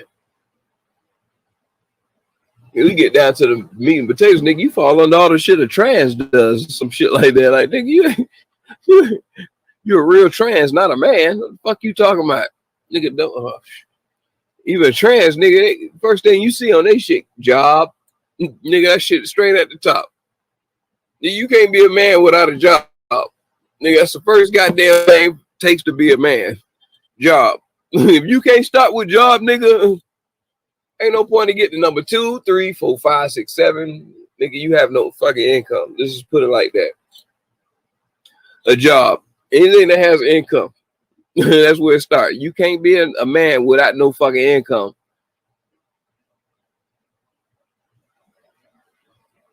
You're not a man. Like, what the fuck? A woman has income on their shit, but it's not number one. They don't need that to be number one, motherfucker. But that shit's something that we still share at the same time, which makes them a woman, what makes us a man. But income is the first thing what makes you a man. Because guess what? That income handles responsibilities, and it's a lot of shit that follows and falls under that umbrella. Period. Nigga, you ain't making no income. Okay, fine. Boom. Thing come after income. Nigga better be diligent, hardworking. Nigga better be, you know what I'm saying? The income part is like, fine. If this nigga's hardworking, such, the income part gonna come eventually. So this nigga take care of his own, even income ain't everything. This nigga just make it seem like income ain't even a fucking factor of nothing. Because niggas take care of where shit, bitch, man, income, oh shit, is green paper? Yeah, I take care of that. This nigga handling everything. Why? Damn, I forgot that. So you can't make yourself out of a man not taking care of the brunt of, well, your female ain't got to stress about shit of worrying about something about anything. It could be anything. Either be money, love, whatever. You know what I'm saying? However that shit is. The man has to be the one to fucking be the main provider of that. You gotta be a provider and protector. You can find anything under protection, what you want to put up under that. You want to protect her with a gun, you do that.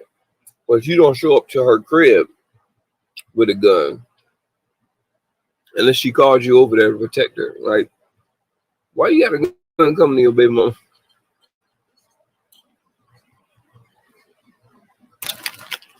Whew, that's just too easy. You hating ass adults. Knocking me off track. What the fuck I was talking about you hating ass fucking adults.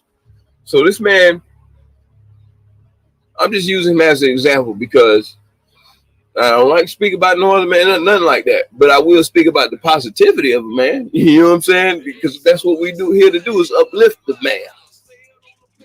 You know what I'm saying? That's it. And you know, niggas already know how. Hey. For those who know platform, you know how we get down. But anyway, like I'm saying, this man threw a shoe drive, and I mean, it was planned for, you know, how you catch beef, how you catch beef with niggas on the way up to making a shoe drive or doing something for the community.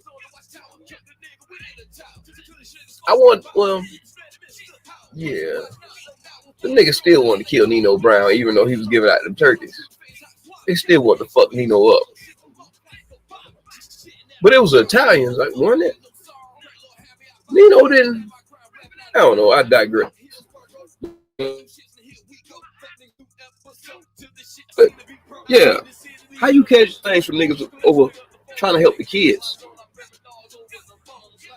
And then at the same time, only way I can see why a nigga get mad about something like that is if the nigga just better than you. You just outright just a nasty ass, hating ass nigga. It's just like, man, fuck that nigga, anything you do.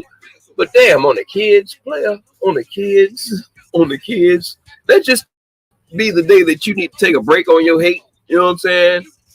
Like, just, and if you don't take the break on your hate, don't fucking reflect on what's going on with the children, man. Like, who the hell does that? I'm looking at the live stream, and I said, oh yeah, let me make sure I hit the like button on this. It's wonderful, man. If I ain't there, at least I could help more people to see this wonderful thing going on right now.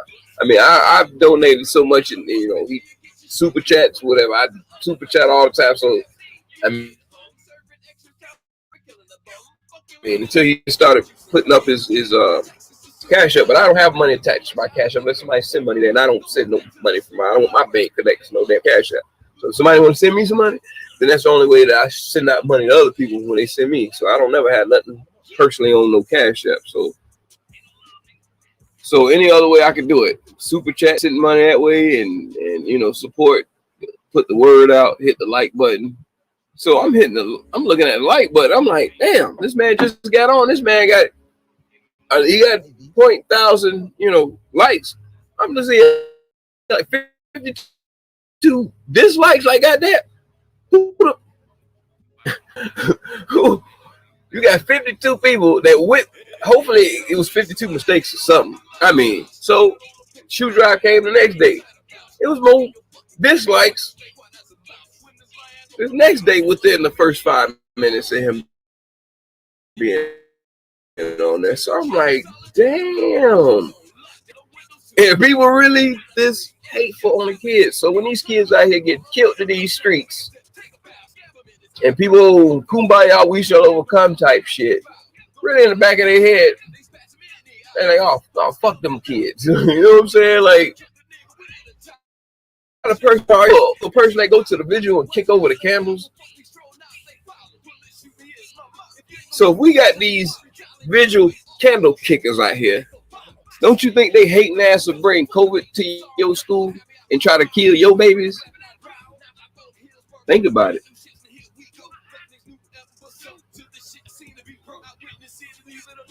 We got some hateful, spiteful people out here. And it's not even called for. It's not even called for. There's so many hateful, spiteful people out here. Yeah, I don't trust my babies around these other people. This is a time when you got to really hold on to your kids and really. Another sick thing I was hearing. These motherfuckers on here talking about trying to accuse the man of kid trafficking, human trafficking, kidnapping kids because he say he wanted to take the kids out on the boat, you know, fishing with it. Like, that nigga, I ain't trying to human traffic. Like, what the? Who calls into a show and talk to somebody and says that loud and like, why would you even repeat something like that? Who are you? That's what how people like to hide their just voices in mirrors and smoking shit like that. But oh man, that shit crazy. People try to fucking accuse and try just throw that in the universe. That's just a bad. Bro, you need to really get punched in your shit, boy. You need to get two piece to heaven. just all hands on deck on nigga. Just deck the hell out of a nigga, man. Send them straight to heaven. Just deck the hell out of them and send their ass to heaven. The hell. Get that hate about your system. I just can't. Boy, I don't see it. I don't understand it. And to make an allegation like kidnapping and child trafficking, it's like, bro, that's sick, bro. Don't be telling your secret fantasies out to the world and hopping on other people's platform and trying to hate on the next man. Like, wow. Why do niggas even call to even talk to other people about the next man, like on somebody else's shit? Like, address that man. Like, why the fuck are you talking to somebody else about somebody? Like, then you got people in there telling me, oh yeah, I was all in the man chat and I was hate. Are you happy for being in somebody damn fucking chat? That man can't see yo. Oh yeah, he seen what I typed. That man can't. And that chat be going so fucking fast. How the fuck he gonna sit there when he spitting that damn flame at your ass? He sprinkling that goddamn cooking on y'all ass and be looking at all that shit going so fast, man. Niggas just want to be seen. Want to be seen, want to be heard.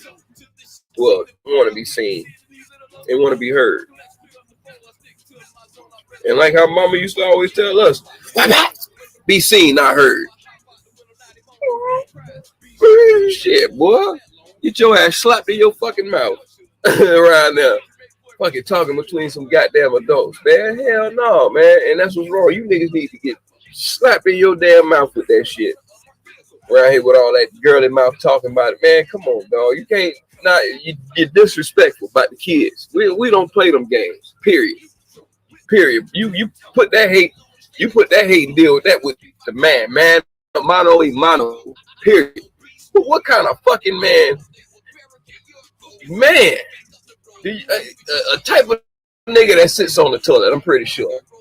I bet you tuck your nuts. And sit on the toilet. You probably ain't even got to piss on your balls when you sit on the toilet anyway. Get it? I don't get it. I don't get it, man. Then another thing. I don't see all the shoes and all the money he been getting from people. Many shoes and that many shoes. I mean, come on, dog. Did you donate, motherfucker? If you donated $1 million and you seen 10,000 shoes, you have the right and all the space and opportunity in the world to maybe go down to the site and probably want to square up with the man. Because, I mean, that would be all in your right to do. You know what I'm saying? If you donated $1 million and you seen only 10,000 shoes, yes, you have the right, and it's all in your space and opportunity to square up with them. But if you ain't pitching in and you ain't did shit and you ain't doing nothing but just donate your mouth over there. Why are you even looking? Why are you even paying attention? What do you have to do in your life other than like get on fucking YouTube and start calling other niggas fucking platform and talking about another nigga that you don't even fucking know. I don't even like talking about the man because I'm talking about somebody I don't know, but at the same time, I'm looking back in a perspective as in who the hell hating on kids? And I'm going to always talk about a man when he's doing something positive. A black man, definitely at that. You know what I'm saying? Like, straight up. Like, straight up. And that's the thing. We get destroyed. Black man, I don't know. Well, you can't even really call them men because they're not men. They're disguised. They're disguised as men. Well, bro, I ain't even gonna go there. I ain't even gonna judge no man how he looks or whatever. But it is what it is. It is what it is. But they have attitude now. That's something I'm a fucking judge. Is your fucked up ass fucking hating behavior. I didn't even hear any women. Why wasn't any women calling in hating on the kids? Because you know why? A mama ain't gonna do no shit like that. Besides say some fucked up shit like, man, fuck them ugly ass kids, some shit like that. But that be really jokes women always say and shit like I've heard that plenty of fucking times. You know what I'm saying? And they can say that because they stress the fuck out with 7, 8 of them motherfuckers. While you was one of them 7 motherfuckers that didn't have no balls. You know what I'm saying? And it got your ass all that. You the type of nigga can't beat them, join them. Nah, you be like can't beat them, kill them type of nigga. That's type of niggas y'all are. You the type of niggas that you can't be no homeboy with nobody because anytime this nigga doing good, you man hook your mans up with a job. You got a job, why you didn't hook me up with a job? What nigga? I ain't fucking you. Anything I do don't mean it's +2. Like no man. When I go to eat, nigga, I don't set out a second plate. Like, no, man, it's every man for himself. And if we men, we be men at work. Working towards that's the only time we gonna be counted as 1 + 2. You know what I'm saying? That's the only way that's gonna equate is if you equaling the same thing that we putting in towards making this move. Ain't no point of having no fucking man by your side and you another man, and this nigga ain't fulfilling his load of the damn share. And we both are men. So who the fuck are you to be telling somebody or saying any type of negative shit when you ain't even fucking donate, you ain't pitched, you ain't hit a like button. I don't know what type of you want to go around and just look at people and do good shit and just sit back. Oh, that nigga didn't even have fucking white sneakers. What? Another thing. You ignorant motherfuckers, man. Oh my gosh. One person said some shit about because he was giving haircuts out. Free haircuts. You know what I'm saying? Free haircuts. Seen a white boy in the shit getting his haircut. Had the nerve. Oh, he ain't doing enough for the. Oh, what he helping out the white folks for? Oh, whoa, that shit really hurt. That shit hurt. That shit hurt stomach. That shit hurt my stomach to hear that. That shit hurt my stomach to hear that. Now black people, we're supposed to be not racist, right? We're supposed to, Black Lives Matter is not supposed to be racist, you know, Marxist or whatever, you know what I'm saying? Remember that? We're not racist. Why would you say some black folks? Why would anybody in their mind say some shit like that? If we're the oppressed people, we're not supposed to, like, bro, why are we oppressing?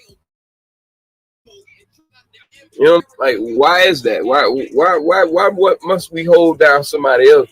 Like, bro, like, no matter, bro, Oh my God, that shit hurt, man. And that's what's wrong with That's what's wrong with you motherfuckers, man. You can find anything just to bash somebody or just cut somebody's ass off of anything. That man, that racism shit, dog. Black folk, man, we can't stand on that. We can't never be the people to try to be the black KKK. Like, nigga, you will never stand on that. You will never be able to be allowed like that. You will never survive. So cut that shit out. That really is like some trolling shit. You know what I'm saying? Like, if you ain't a man to stand behind your face on the camera and say that shit in front of everybody so everybody know who to go cancel, don't be all that typing in keyboard gangster ass shit. Bruh, I'm just saying, people like that, yeah, just stay out the way, man. Just like, damn, bro, like, you ain't got nothing else better to do than to go fuck with somebody else shit. This man had it, and the nigga, I ain't even gonna say the nigga name who the shows it, who show it is. I've seen this on. They have people calling up, bashing this man about stuff. I mean, I see it with a whole bunch of other YouTubers battling each other out, talking about this man and that man. Like, what is that? What does this stuff get us? But hating on the babies, nigga. The kids can't.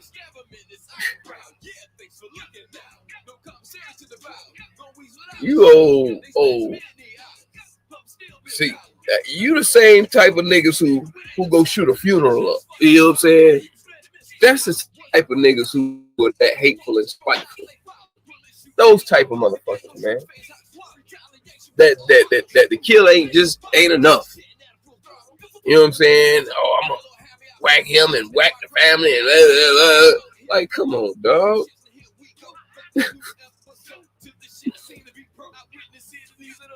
And then flip the game around and try to say how positive shit they doing and shit like that. It's like, all that negative energy you just spewed out in the street don't fucking equal to no positivity out on your side. The game don't work that way. What the fuck part of the game you from? That's the type of the game that they teach them. And teaching that shit to our babies, we'll have our kids coming back home with that bullshit, giving everybody COVID. Being ignorant. Listening to the way of the world. This world of secularity. Nah, you gotta pay attention to what's going on out here, man. You got these creepy crawlers out here hating on the babies.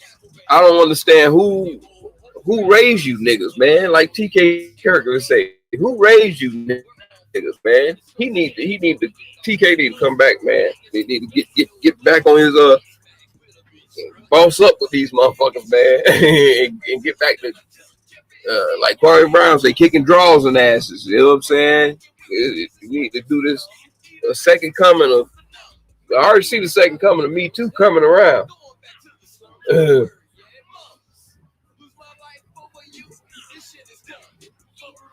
already see that shit coming. It's another level of people who Deshaun Watson, hopefully, you know what I'm saying? From that tier all the way down to other tiers and higher tiers and over tiers. Niggas I know in the street, all type of shit, man. Niggas thought that they was gonna get away with shit before COVID. Hopefully that shit'll die off. No, nigga, you still gotta deal with that shit after COVID. Oh, she done recovered. Oh, she done recovered. But it is what it is. Niggas got their own situation, want to flip they hate in their situation on somebody else's situation to make they try to let me divert some of this hating ass energy and negative shit that I'm getting in my life to go into the kids, dog. Like I said, if you a nigga who donated and put your money into any type of situation with helping out, another thing, paying it forward. Like, people, like, bro, like, I could have sworn that we was on this good paying it forward thing coming straight up out of or going into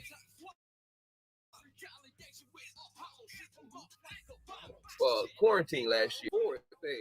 And that's a wonderful thing because it actually happened to me last week. You know, what that look like, what they teaching. Got the critical race theory going on. Did you sign your child up for it? Was it put on the curriculum? I know I signed for my child for some. This was shit, man. Before the school year started. Get this out. This is real. I hate hearing that on the damn replay of the stream, hearing all that ringing and ding-a-ling-a-linging and shit. It's annoying. But yeah, I remember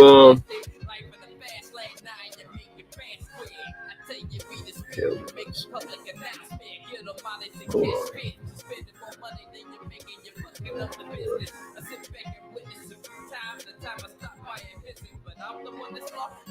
Yeah.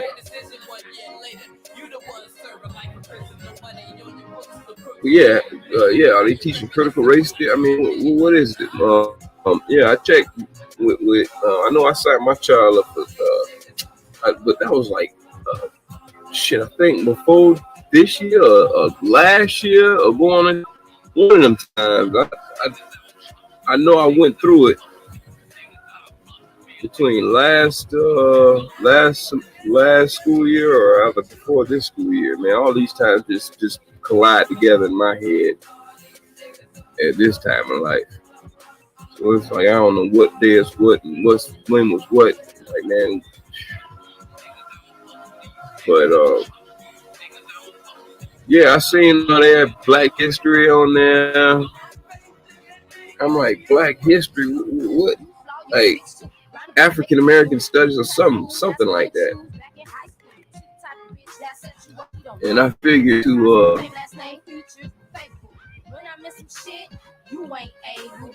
let them sign up for something like that. But what the hell? I don't know. They got a lot of women type stuff, man. Like a lot of unisex stuff, should I say? I mean, women can fix cars and shit like that too, but I don't see too many women changing oil and shit like that. You know what I'm saying? I guess the curriculum in school, they trying to keep it like unisex at this time. So a child wanted, if a boy can do it, the girl can do it. So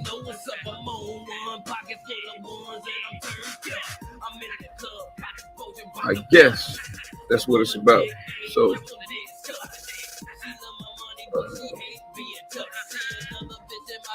yeah, I guess that's what it's about. I mean, another thing. Yeah, I couldn't get to talk about this critical race theory thing, but you know, these folks mad as hell about it. They are mad as hell about this critical race theory. I would like to know if there's anybody who teaches their child, and would you put your child in it? I don't really know too much about what that's supposed to teach you, what they're saying, what they're doing. I mean, I don't know, man. It's just another word, just a throw up that they just made to make people uneasy, or however you want to do about it. But I mean, it's like, come on, man.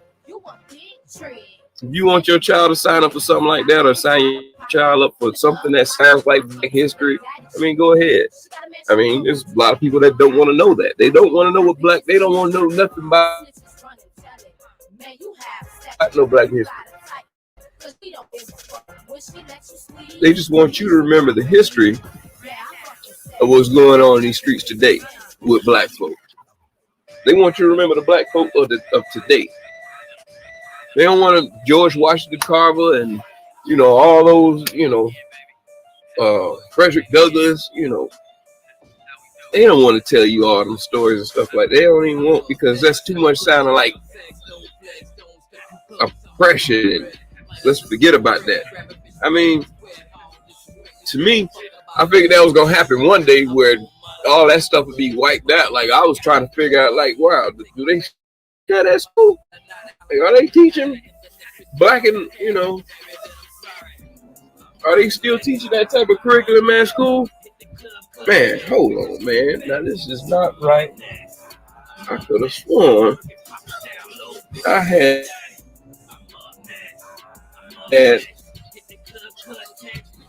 oh man. Hold on, give me 1 second, man. This thing is playing with my emotions. But yeah, I could have sworn that stop putting so many black history and things like that into the books and letting the kids know about it. I great at history. I was AP in all my history, so it wasn't in black history, but it was American history, government, economics, stuff like that. So history is history. You know what I'm saying? American history is history. Slavery is American history. I mean, there's really no point to really put emphasize whose history it is, because if it happened here in America, therefore it's our history of America. It's not trying to tell people, oh, Black History Month. I really don't agree in all that. You know what I'm saying? I don't really think we need to be singled. If we're all equal, we don't need to be singled out. Period. You know what I'm saying? Like, and I see why white folks are mad with this critical race theory stuff, because it's like, damn, you niggas just won't stop. That's how they feel. Like, damn, you niggas just don't stop. You niggas just like, damn, boy, you always just get going.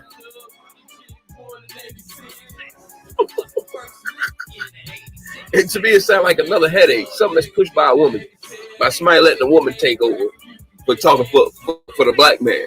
And that's what's too much is going on right now. Too much of the woman speaking for us.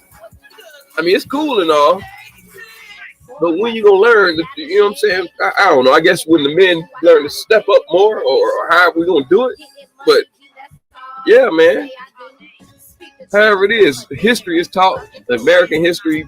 If you know, I don't know. You check the curriculum on your child's school. You know, stuff. See what it is. You know, certain things that you might not want your child to take. You know, so I'd beware.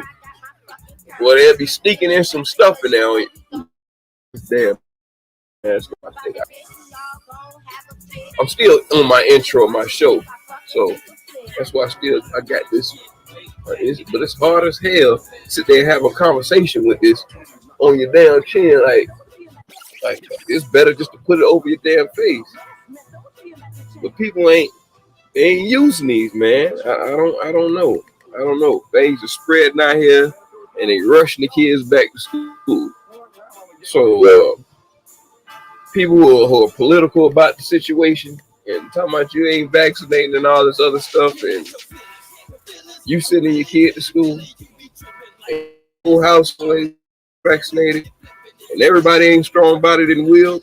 I mean, I expect y'all to, I don't know. This. I mean, it ain't no. I mean, just tread responsibly. This thing here, you ain't vaccinated. We wasn't vaccinated for a minute and got through all of that shit with just this. Hell, you know what I'm saying? Like, keep that motherfucker on, man. Like, nobody like, come on, dog. Like, bruh, I need to have a body cam on my child, because boy, I be screaming in his ear every time he don't have a motherfucker at school. Goddamn it! As soon as that motherfucker drop off or something, alert me, hit me, let me know. That shit. This is what your child's doing at school today. Show me, like how my niece stuff be doing at preschool. They show pictures and shit, show what the kids doing at certain times of the day. Yeah, that mask better be on. I ain't playing. That's the thing. You got a bunch of dirty households, different people who don't follow the same standards and stuff like that. Whole bunch of characteristics mixing in with this melting pot of people that they're going back to school. Like I said, kids are not sanitized and like, come on, man. I've been 5 out of 1, or just any ratio of the kids that's at school, and check to see how many of them motherfuckers got they room clean. So you think they gonna take? You gotta stay on their ass to clean their room. You gotta stay on their ass to wash their ass, stuff like that. So they all bring this stuff to school, and it's like, man, I understand the baby. It is what it is, but that's why we have to teach them. And when the parents are not teaching this, you know what I'm saying? They going to school with the cooties and that stuff. Like, man, we used to hate the cooties in school. And whatever the cooties was, we can't even put what the hell cooties was, but we didn't want that shit when we was in school.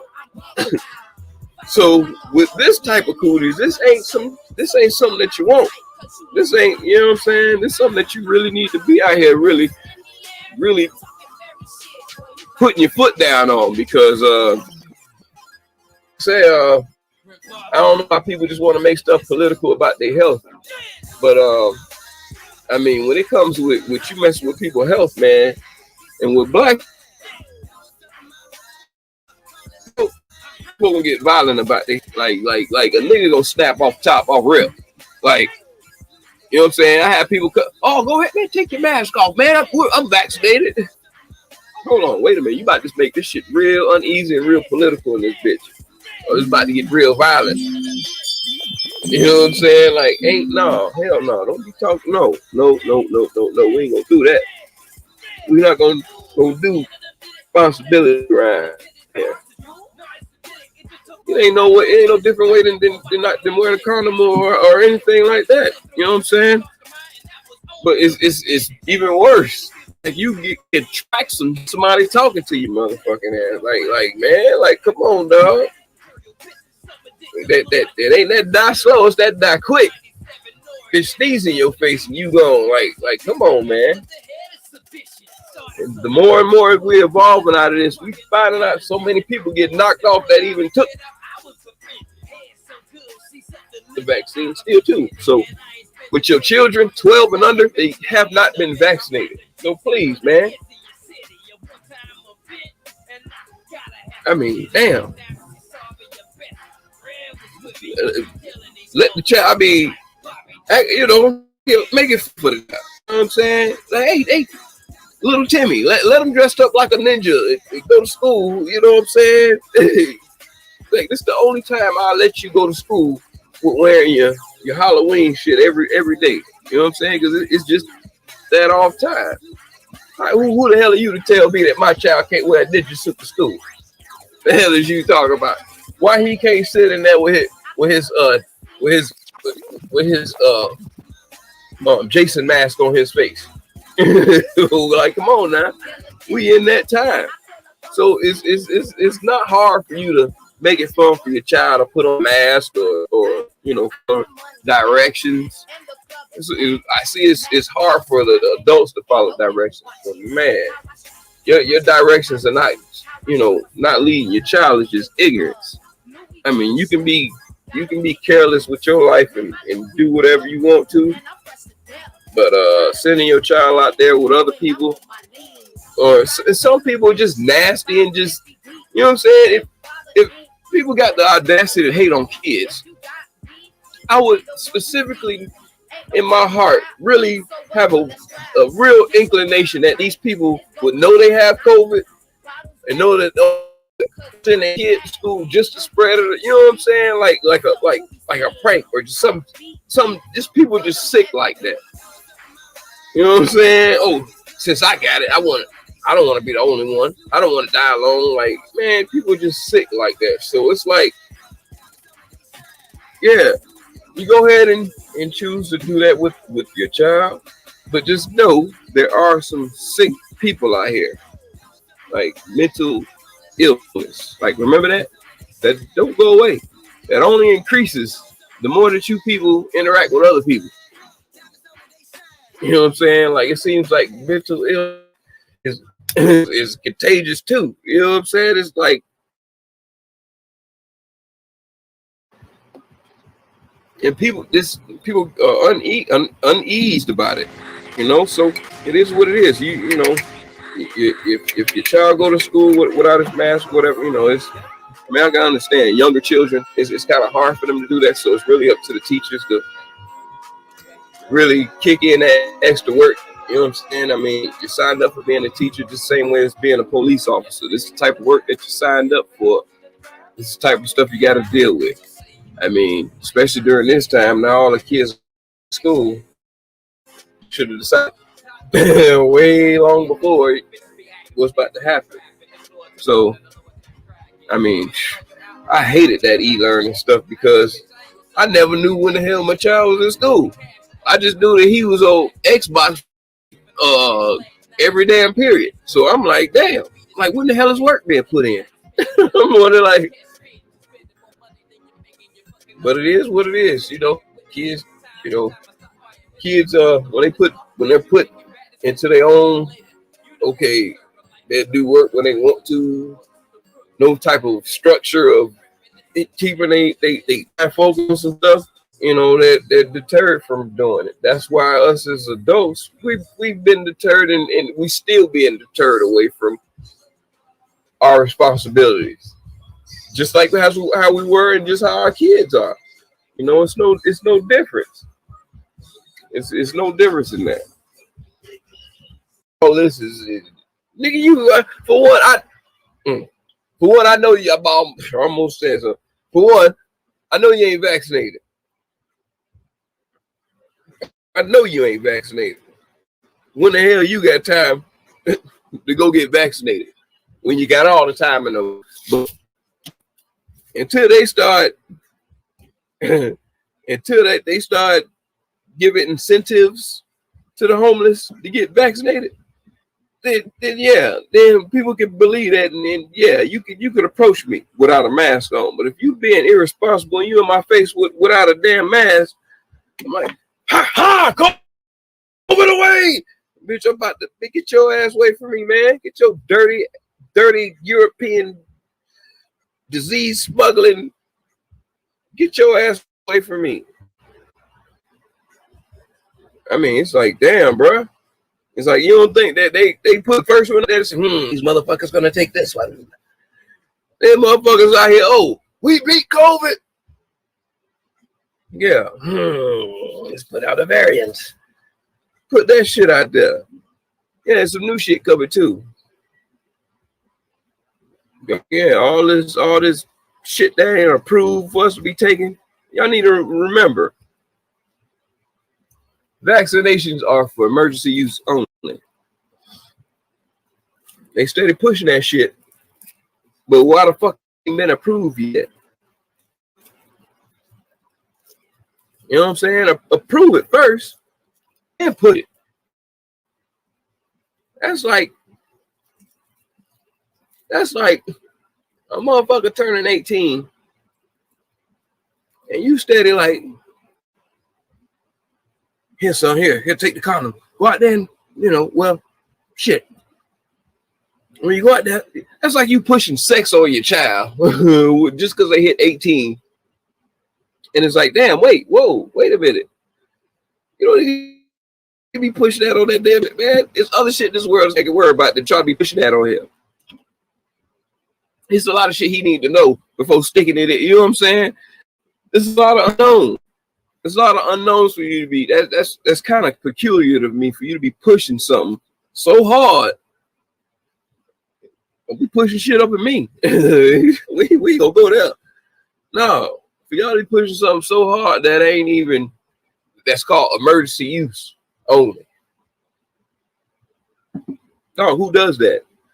But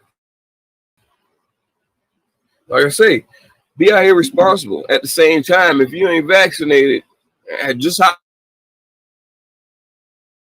how we beat COVID, how everybody out here running around and fight, oh, COVID's over and all this other bullshit. Yeah, COVID's over with these 24,000 cases we got on just one day Saturday. You know what I'm saying? And don't let your people be sick and go to the damn hospital because they ain't coming back home. You know what I'm saying? They just gonna X their ass off and say they had COVID. So I'd chill the fuck out on that shit. You know what I'm saying? Like it's too much genocide going on right now. You motherfuckers falling for the okie doke. So y'all can fall for the okie doke, but goddamn it, protect them babies. Shit, they don't know no better, and it's sad to see that the adults apparently don't fucking know no better neither. I don't expect every girl to tell me that she it burns when she pees, but at least let me know. So let me go to the third quick one. I ain't get that with G. I didn't even get to the second one. What was the second one? Well, the second was about travel, but he asked. We talked about travel. We talked about that yesterday about travel, about vaccination, about travel. So, which is the third one, which is a new nuke in the whole thing. If a bitch tell you they ain't fucking you, and they ask you if you vaccinated, which is something kind of in the lines of asking about the being vaccinated, going for a job and saying you ain't A or something like, you know what I'm saying? That's how me and G got into it, because it's like, bro, we coming to that. Like, we started this like telling bitches you gay at work. Feel like it's gonna come to a point where they want some benefits off of that to the point to it's like we gonna have to put that on the fucking prerequisite. You know what I'm saying? Like, so going back to getting pussy, same thing as having an STD or AIDS or some shit like that. A bitch like or a dick. Right. To talk to you over vaccination over them having a dick. Hey, bitch. No. Again, it's more like you show up in the room with a bitch, and all of a sudden she starts taking body parts. You be like, yes. What the fuck? Yeah, but I mean, that's something you should know, though. Yeah, but okay. Like, that's something you should know. Like, if you're going out to eat with somebody, we're not gonna test. Now you're testing men's sexuality. We're not gonna go through that right now. Right? You're testing men's sexuality. The same way with nations, though. You should know. You ain't out here sticking your tongue down a bitch throat. So you think Eddie Murphy's gay? I don't know. I went back to vaccinations. I wasn't on penises anymore, bro. Like I just said it and then nigga, you just said you should know. So I was talking about vaccinations. No, you brought that in after you said a nigga should know that they fucking with somebody that ain't a woman. Like, I don't think you should. It's hard to tell, bro. Like, okay, that's why I watched enough Murray over the last couple of weeks. That's why I jumped off of it. It was just one of those little jokes. Oh, okay. Yeah, nah, bro. The vaccines, you should know, bro. Like, you ain't gonna be sticking your tongue down no chick throat, and you not knowing that she out here can't even taste what she done ate.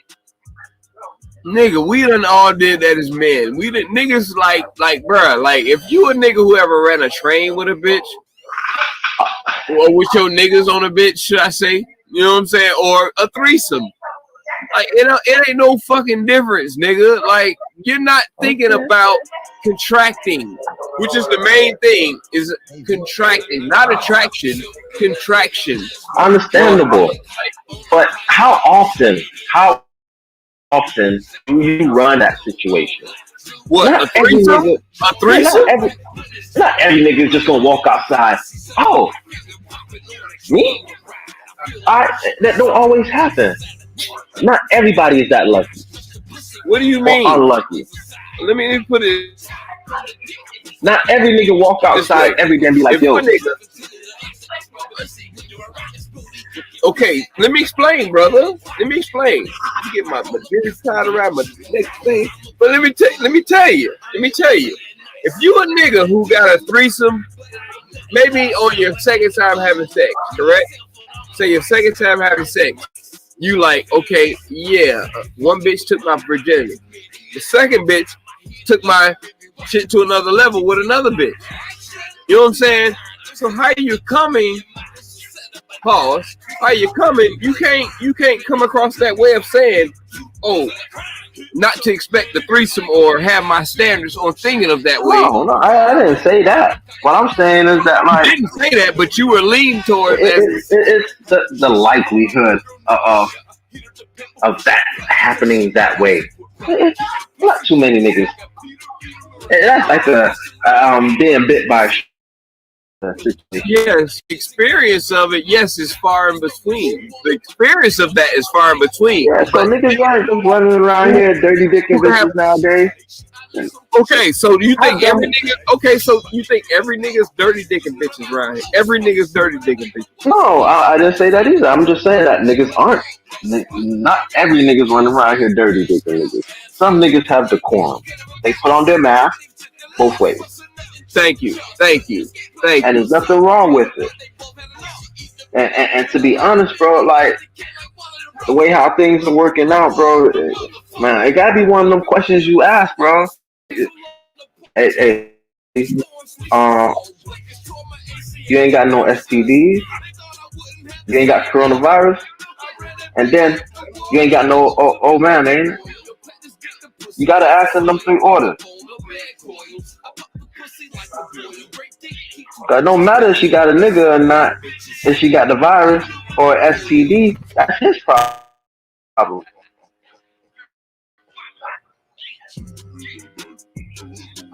So, yeah. You leave it on the female. No, bro, I'm not. I'm vaccinated. Yeah. I walk around with condoms. I make sure I'm the mask up, bro. It doesn't matter. You still can contract and they give it to. Like, what are you saying? I'm aware of that. I'm fully aware of being able to pass the viruses around, even though you protect yourself.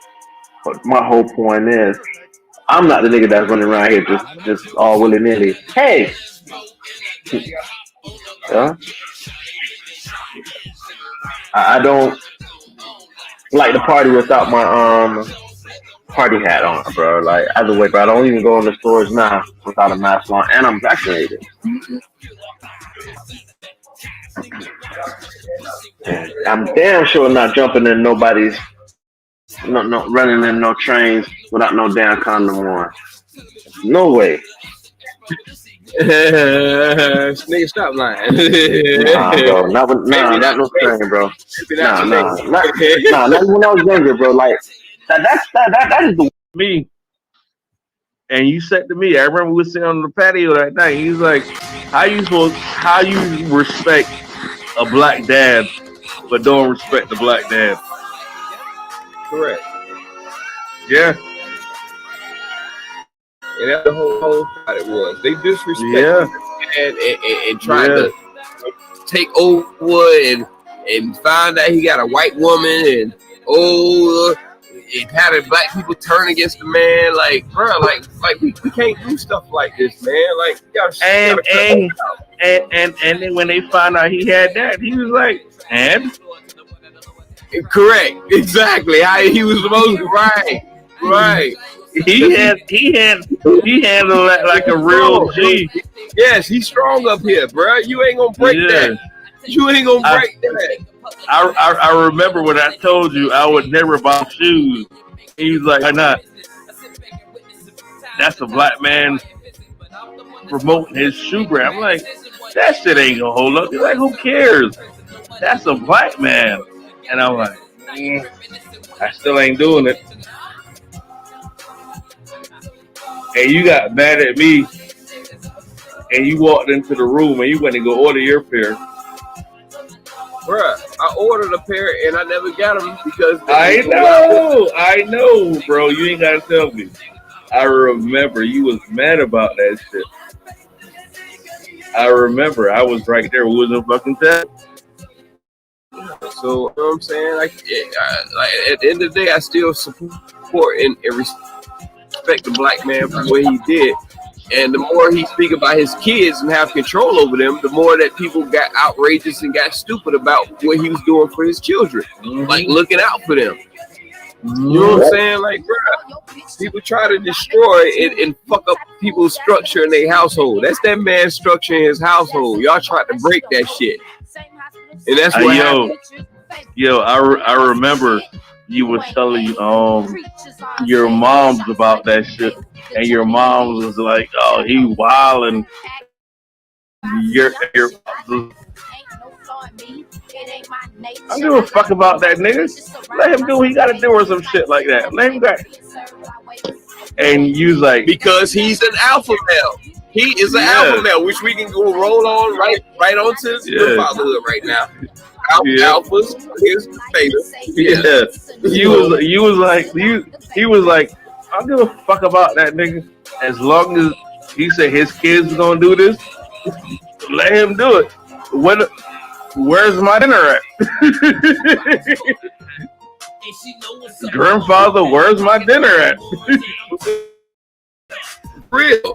Have you ever heard anything from that woman? Do you even know what she looks like? No. Exactly. We're talking about his wife. She's a beautiful white lady who actually played volleyball. She's actually athletic, and she has a lot of say in the household. She actually does. She does. She is actually I know that. You see the picture? No, not the picture. I've seen okay, then. That's what I said. The picture. No. Have you ever seen her? I know what she did. I know what she did. I know that. No. They can't. I called you that. I'm calling you that because it ain't no disrespect. It's all fun and games. But no. You have to understand what she says. She shows up to all of the events. Yeah, okay, she said, but listen. She says that that's his job. I am. He's dominant. She's the what do you call the opposite of dominant? She's dominant too. No, she's not dominant. She's supportive. She's that argument. Amen.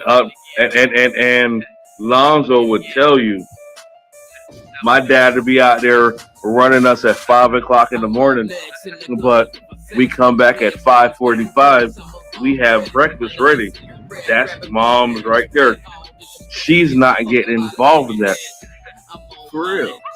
That's how it's supposed to be raised. I don't care if you white, Asian, Spanish, whatever. Whenever I say go, I'm the man. And that's what's wrong with these women. They get so women. They fucking that when you have a woman or the black women just mad. They be mad if another black woman is just submissive. Period. You know what I'm saying? No. See, that's where I disagree with you. It goes to women overall, where they look at it as I don't give a fuck what race they are, what color they are, what nationality they are. They want to feel like they have the upper hand. Bitch, you can make $30 an hour, and I can make $10 an hour. Just that I'm the man of the house, but I respect what you got going on. I'm not gonna sit because you make more. But no. I'm giving an update. 13-6 Cardinals. 13-6. Okay. No, 13-9. 13-9. Cowboys just made a field goal. But go ahead. Okay. But us men gotta realize that if our women make more than them, there's no reason to be mad. Shit, we've been waiting on this our whole lives. The Love Doctor about to speak right now. Don't let me bring the Love Doctor out. Kings, we've been waiting on this our whole life. If our old lady made $20 an hour, and we making $15 an hour, $12 an hour, bring it down to 12, right? And they can afford to take care of us. Why are we arguing? Gee, we wasn't raised. I know we wasn't raised on. I know we wasn't raised on that. But listen, they was raised. They gonna take care of the kids and they gonna take care of the house, nigga. Grim, can you cook? Can you clean? Yes or no? Answer that question. Yes or no? Absolutely. Um, Cuzzo, can you cook and can you clean? Damn right. So why the fuck why the fuck if she making more money than you want to get mad and say anything? Be the stay-at-home mom. I've been dying to go to a PTA meeting. That's where all this is at. The PTA meeting. Okay, Fuck out of here. I just Fuck said out of that. here. Fuck out of here. Listen. If I they said, want to make yes, we based on that, but who the fuck complains about that? Like, okay, and I'm only saying that because we was raised up on watching Martin, that Martin episode. Pussy ass niggas complain about that. Listen. Yo, so was Martin a pussy ass nigga? Was Martin a yes. pussy ass? Yes. Okay. I think so too. I agree with you. He was a fake alpha male. He was a fake alpha male. He was He was what did you say? You say he was a face. What you say? Fake. So he's a beta. So he's no. He's not a beta. No, you said it right. He was a fake alpha male. I will roll with that right there. He's not a beta, bro. All right, don't. So in between. Oh, he's an in between nigga. What do we got a name for those? Captains. Huh? Captains. He's a captain. You lost me on that one. Yeah, I'm lost on that one. Me too. I was trying to think of something to come with it. Nah. Listen. Listen. He's more like a. Hold on. What gamma mean? Hey, Grim. This is real good. I gotta say, hold on. Grim. This is the nigga that went to a HBU, so you know. I know. I don't. That's why I gotta check the info. What the fuck is a gamma? Gamma, the third letter in Greek alphabet in the system of Greek numerals. It has a value of 3. In ancient Greek, the letter gamma represented. Let me see. Let me click on Wikipedia. Click it. Boom. All right. It has a value. In Greek, the letter gamma represented a voice. Ooh, I don't know that word. V-E-L-A-R. Velar. Stop. I don't know that word. I don't know that word either. Yeah, I don't even know. Bitch, I got a GED. Can I just stop talking? No, stop talking. Any man whose wife or significant other makes more than them, I don't give a fuck if you gay, straight, whatever. You've been on this for about 5 minutes, Greg. Make more money than you. You should just back, relax, and enjoy the fucking show. 100% correct. But the difference is gamma sound about neutral, so that sounds like he's a gamma. I ain't a gamma, alpha, whatever. I'm a nigga who's getting. I am a man who get my bills taken care of. Fuck that. You, Greg. There's a difference. Let me explain. I don't need no fucking language. It says 3. It says third, so it's the third one out. Yeah, so we gonna say gamma. What Martin was. Right, he's a gamma. So let's move on. Yeah, we got the answer. He's a gamma. So what I'm trying to explain, and he was a pussy-ass gamma because he ain't want. He got mad about that shit. Man, I don't give a fuck. Yes, it is. It's a pussy-ass. Listen, Martin was a pussy-ass motherfucker in that episode, and he getting mad because his old lady's making more money than him. Bitch, I'm retired. You making more money than me? Oh, shit, I cook any goddamn way. I'm retiring. I clean anyway. I'm retiring. So we can explain. Fuck out of here. So explain what? I'm done talking. So explain. I'm gonna start off on the end and work my way up. A gamma is usually a male who feels himself as an alpha. They don't portray. It has no. Betas are not less of a nigga because they're a beta. No, I just say betas. A lot of times, a lot of times are in more leadership roles than alphas. Wrap it up, B. Because beta, wrap it up, B. Let me know. Oh, you wrap need it to up, wrap B. You know you need to wrap it up. Let us know because he trying to explain. I didn't wrap it up. So let him finish. Yeah, shut up. So gammas are usually they portray themselves as alphas, but they're not. They're not really betas. They're not really alphas. They're usually followers. And what it is when they're saying that they have valor is that they're usually macho, very, very macho. And they use that as their stick to say, hey, I'm an alpha because I'm very, very macho. I got a GD. So you need to but that has nothing. But that has nothing to do with you being an alpha. The alpha is kind of like you just being able to lead without exuding or forcing that leadership on people. Whereas a beta doesn't try to lead. They're better off and feel more comfortable working from the background. Has nothing to do with your masculinity or anything like that. It's just their comfort level of how they deal and make decisions. Well, alpha, they make decisions out front. They want you to know what decisions are made and things like that. But a lot of times, he's more as a fake alpha. He's more as a fake alpha, not a fake alpha. Who? Me? Martin. Yeah. See, no, that's like he's a gamma. Where he he was trying to say he's a fake gamma. I say he's more of a fake alpha. That's all I'm saying. That's what a gamma is. That's what a gamma is. A gamma is because only ones that get any attention, alphas and betas.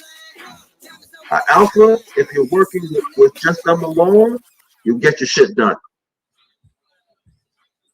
Betas, they'll work with more of a group, pass ideas along, get more inclusive. Like, hey, how do you feel about this? They're more like that. Whereas a gamma, when they're working with people, wrap it up, B. There you go, right there. Yeah, that's me. I'm a gamma all fucking day. Listen, I ain't got time. Listen, I don't have time for this shit right here. Has to come from you trying to. I'm a man. Oh, that doesn't do shit. Like no, what is that? No. See, in my head, I know. Like, hey, okay. Yeah, let him finish. Let him finish. Go ahead. Yeah. Martin, in my eyes, Martin was more of a gamma because he was always trying to show how much of a man he was by exuding his masculinity. Whereas an alpha doesn't have to say, "Look, I'm a man by because I do this." You see it. So he was always trying. She got to make less money than me for me to feel like a man. This has to happen for me to feel like a man. But as alpha, you just feel like a man. You wake up, and that's just it. Feel, you know it. Yeah, you know it. As an alpha. It is. And when I walk through, there's nothing that's going to sway your decision. You've already had you kind of always have, not always, but your mind is usually always made up.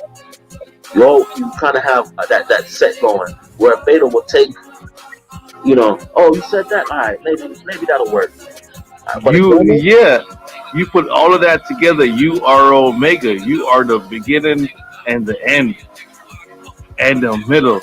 You know how everything goes, and this is the end right here, and this is you, and that is me right there. I am the Omega.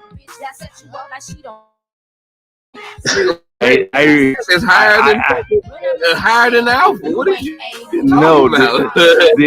Are you God? No. The Omega is the end. The Omega is the alpha, the beta, and the gamma. If you want to put the gamma in there, but it's actually the alpha and the beta, and you get the Omega. But I'm gonna tell you this, offer. I'm the Omega. Well, I perceive my role the Omega. I So know I'm the Gamma. is the Omega a mix of the Alpha and the Beta and Gamma all in one? I mean, what is No, Omega then? No, Omega is usually, okay, Google what it and means so okay, that we I can so say I can this. explain it to him. I can Yeah. say An this. Omega is No, usually no, the end, I finality. can say this right here. Read him what No, Omega is. no. Y'all be quiet for 1 second. I want to be the Omega. I am the Gamma Well, you right don't now. want to be the He's Omega. trying to explain what it is. He's Yes, trying to but explain okay, what you get. but I'm going to explain to you. The Omega, yes, the last straw. Finality. Yes, the finality. So if I come to you and Marlon come to you and say, you got to tighten up on your job, bro, and you don't do it. Oh, see, he done did the nose rub. I know Right, he he been looking about. up what it is. Yes, No, he's trying to yes, compare what he reads to yes, what you say. yes, yes. I know he know been you read it. I know yes, yes. I know he been a boss before, right? You I did know that it. nose rub.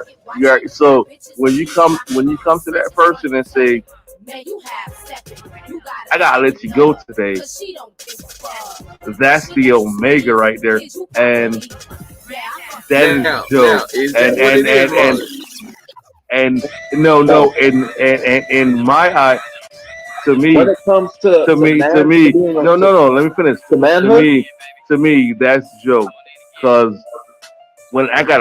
when somebody gets fired, I can write them off all day and just kidding. Right?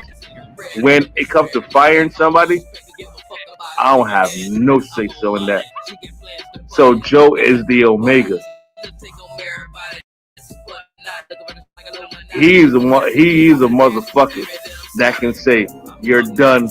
I'm done with you. Goodbye." That's the Omega. I'm the Gamma.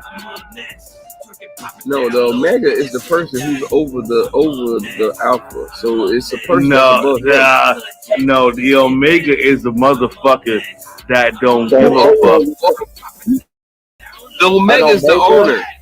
the It's the Omega owner. is usually the end, the finite. And Yeah. when you're So, speaking, so, when you're so, speaking of cuz, that, so, cuz, I was flip wrong. the family tree. Yes, flip the family tree. The alphas are usually the kids. They're usually the ones are brought up. Alphas, betas, and omegas usually refers to the firstborn son, secondborn son, thirdborn son. So, who does the firing? The alphas or the omegas? The omegas because they're usually the patriarch, the oldest in the family, the end of the tree. They've seen it all. You've got to touch everything else before you get to Omega. Omega's been here. They've seen it all. Listen, Yeah. God, we done spent too much time on this. This was supposed to be about sports tonight. What's going on? Sports? What's the score going on? Nah, man. Beta males, and the issue is that again, a lot of men confuse being an alpha male with being a gamma male, and where nigga, I can hire and fire anybody tomorrow. So what am I? That just makes you a bitch. Like anybody can do that. Yeah, anybody can do that. Like so I'm a gamma. I'm gonna put you just called me a bitch. I'm gonna put it in TV terms. So you don't even respect my role. I'm gonna put it in TV terms for you. An alpha male would be a Phil from Fresh Prince. Philip Banks. He's an alpha male. He makes decisions. Right. Going by his decisions. Make it or break it. Those were his decisions. Right. A beta male will be more like Carl Winslow, where he works with his wife. Like, hey, look, Eddie and the kids stepping out. What are your thoughts? How do you feel? No. So who's the Omega? James Evans? Huh? Who's the man? No, no. A gamma You got would be more me like all the way fucked up. When I pull a you to the gamma. side, A you got gamma me would all. be more like No. a gamma would You be more got like me Martin. all the. You got Where me all the Martin way fucked up. uses, I don't know how we ain't talking about sports, but you got me all the way fucked up. When I pull you to the side and say, but that doesn't make no, you an alpha no. male by you It does. breaking me It as a does. man. It You does. breaking me as a When man I by pull making you, by, when by, I by pull, telling me I have when the I power pull, to take your job Oh, wait, and wait, let you go home and pick wait, up your wait, family. wait. yep, One No, yep, man, person, that ain't being no yep, alpha male. one yep, person yep, speak. yep. Are you fucking kidding me? Get the fuck out of here, bro. That's not being Listen, an alpha male, bro. That is being what? a Bitch? gamma male using that authority to A prove how bitch. much of a man Say you it. are. Say it. You're being a bitch right now Yes, when you by do that. doing that, yes. No, say it. I want to hear you say it. To use your power to make No, another man no. feel less Stop, than a stop, man no, is being a bitch. stop using those good words. Say it. I Say, did. Greg, you're I'll say being it a again. bitch. I want to make sure that I'm 100% clear in what Say, I'm Greg, saying. you're being a bitch. I am not calling Greg a bitch. What I'm saying is, if you're using the power, your power, you're not God-given power, but the power that is granted to you through some kind of whatever authoritarianship, you use that power to make another man feel less than a man. You're being a bitch. You're not being a man. You're not being How an am I alpha. gonna listen to a man? If I'm firing you, fuck you. Get the fuck off my property. You're making No, him but feel I'm less the being, than a person man. didn't Why tell would it. you I'm be being, telling him? They said that you're a I'm, bitch for doing I'm that. being a bitch. Listen. No, You no, don't get no. fired this The morning? o- The the first thing no, you say when you walk in that no, motherfucking building is, no. fuck that bitch. The only time I'm acting like a bitch is when I gotta come to you and say, you know I'm your boss, right? But to Well, you, but that's using That's your the only power. time. That's That's the only time. But That's the only time. that's using your authority to make story, me right? feel less Being than an a man. asshole. Being an asshole. How? Being How? You know I'm your boss, right? How? You know I'm your right. boss, That's right? being How? an You know I'm your asshole. boss, How? right? The You know I'm your how? boss, right? That's a gamma. If I That's a gamma. if That's a gamma. That's no. If Almost I to come, beta. Almost to no, beta. beta. Don't insult No, betas. no, no, Don't no, say no. about the betas. Don't insult my intelligence, bro. If I come to you straight up and say, listen,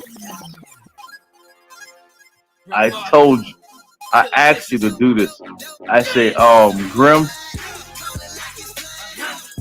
Marlon, I asked you to do this, and you don't do it, and then I had to come to you and say, you know I'm your boss, right? So when I speak to you, you have to do it. So how would an alpha handle that? How would an alpha handle How the that? alpha handled it? How First the of all, alpha handle? Yo, go out there and do no fucking dishes, bro. nope, nope, nope, Nope. nope, nope, Nope. nope, Nope. nope. Nope. One how Nope. an Nope. alpha would have handled it. One how Alpha would have handled it. Hey, bro, you can go out there and handle the dishes for me. Oh, yeah, right. Pause. This is what makes them an alpha. The person be like, yeah, sure, no problem, man. Anything that you need me to do, I got you, bro. Nope.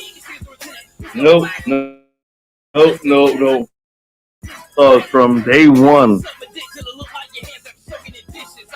me being your boss, I have to let you know that I am your boss. Being a boss doesn't make you an alpha. You can be a boss. Look, It don't. you It can don't. be a boss, and you can be a. Now the It motherfucker don't. that come in there and say, "Hey, You guess can be a what? beta, I'm you tired of can be your an shit. Get omega, the you fuck can be a out of here." faggot, you That's can the be a bitch. omega. That's the omega. The omega No, come in there Yes. and say, Yes. "Fuck up That's out of not here." me. That's not me. You say you I was the am. omega, bitch. You said Nope. that, motherfucker. Man, The fuck person that you. tells No. you, I said You for a said you was fact. the omega. You I said that you was the. I said for a fact that I can be the Omega. And if you don't want to listen, I'll be the Omega. Now, when I come to you and say to you, Oh no, this, finality, bro. So that motherfucker will get you fired when he call HR and say you was harassing him. That's a beta. HR is Omega. Like that. Yeah, I that's a ain't beta. worried about that HR shit. is Yeah, Omega. yeah. They don't. That's Omega time standard right there. All that shit. Get his ass Yeah, out of that beta. That's the beta. Straight up beta. yes, Yeah. yes. That's Stop boy, insulting boy. betas. You Stop listen, insulting betas. listen. A beta Listen. When it comes to me and my boss that told me I don't need you to be that person, be this person, and I have been that person. but that doesn't make you an But alpha, omega, a beta, or nothing. but now you trying me. I'm trying to be that alpha beta, and That I'm not doesn't trying make to you be an that. alpha or a And beta. That's what you're I'm not. misunderstanding. I'm not trying to be that omega, and now you're pushing me to be that omega. Listen, you don't want to see omega.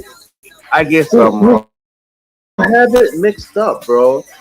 You have the definitions mixed up. That's not what it is. You're saying your boss is telling you to be a dick or an asshole, and you're choosing to be an asshole by threatening to fire the person. That has nothing to do with you being an alpha and omega. An alpha is how you lead. An omega, You see how I'm beta smiling is how because it's the you fucking lead. truth. It's fucking true. All that is, all these personalities are based on how you lead. An Yeah, alpha and is and a and and person who and can and get and, you to and you move know what? with, And you know what? without making any kind of threats, suggestions, or anything like. Niggas just be like, "Yo, you got me," and most people be like, "Yeah, bro," just because of that presence And that they bring. and Uncle and Phil and, from and you Fresh know what? Prince, he was Hold an on, alpha. hold on. I'm gonna just for 1 second. You know what? My fucking assistant, whatever you want to call him, said to me tonight, "This is your time to shine. It's your time to make the call." All right, take this. I'm gonna put this in real time words. And you don't know, but if you was there, you would understand. But he put me on the spot and was like, "This is your call. You have to make this call right now. What are you gonna do?" And that's how it was. And then went off work, was telling Joe, and Joe just looked at me and laughed. It was like, yeah. And I looked in his eyes, and they had that moment ready for me, and they came up tonight. It was my moment to shine. I had to make a decision. I had to make an executive decision. But see, what you're misunderstanding is because, and I want to make it clear, that doesn't make you an alpha, doesn't make you an omega, doesn't make you a beta, doesn't make you It don't make me nothing, bro, because any day of the week, I am different. no, Any day of the fucking week, I am alpha, omega. your personality and the way you lead makes you who you are. And that's why we needed to have this conversation, because a lot of men, a lot of grown ass men have that confused. A lot of men really believe that being an alpha is something they can turn off and turn on. You cannot turn it off and turn on. You cannot turn off and turn on being a beta. You cannot turn off and turn on being a gamma. You cannot turn off and turn on being what personality traits you have. What happens is you can be an alpha in a certain group of people, and then when you go around other people, you become a beta because their alpha traits are stronger than yours. It doesn't make you less than an alpha. It doesn't make you less than a man because somebody else is more, their alpha traits are more dominant than yours. But us as men need to understand that it has nothing to do with something that we can turn off or turn on. You just either an alpha or you're not. You're either a beta or you're not. You're either a gamma or you're not. You're born and your personality makes you what you are. The go through makes you what you are.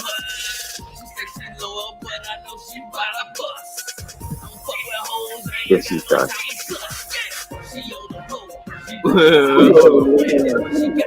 I don't know. Drunk at keep up.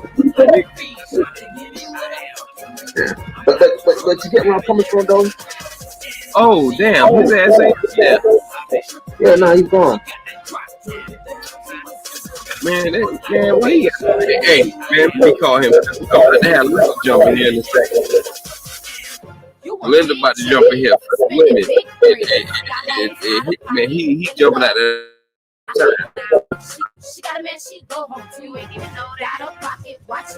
Somebody about to get cussed. Boy, I tell you, jump back in here, man. Go ahead. I was talking to Linda on the phone. No, what I was saying was, I think this was a very important topic to even discuss because a lot of people got it mixed up, and to hear what Greg was saying really made my point exact. Like, it's not something that you just turn on and off. A nigga's either going to be an alpha, it's always going to be an alpha.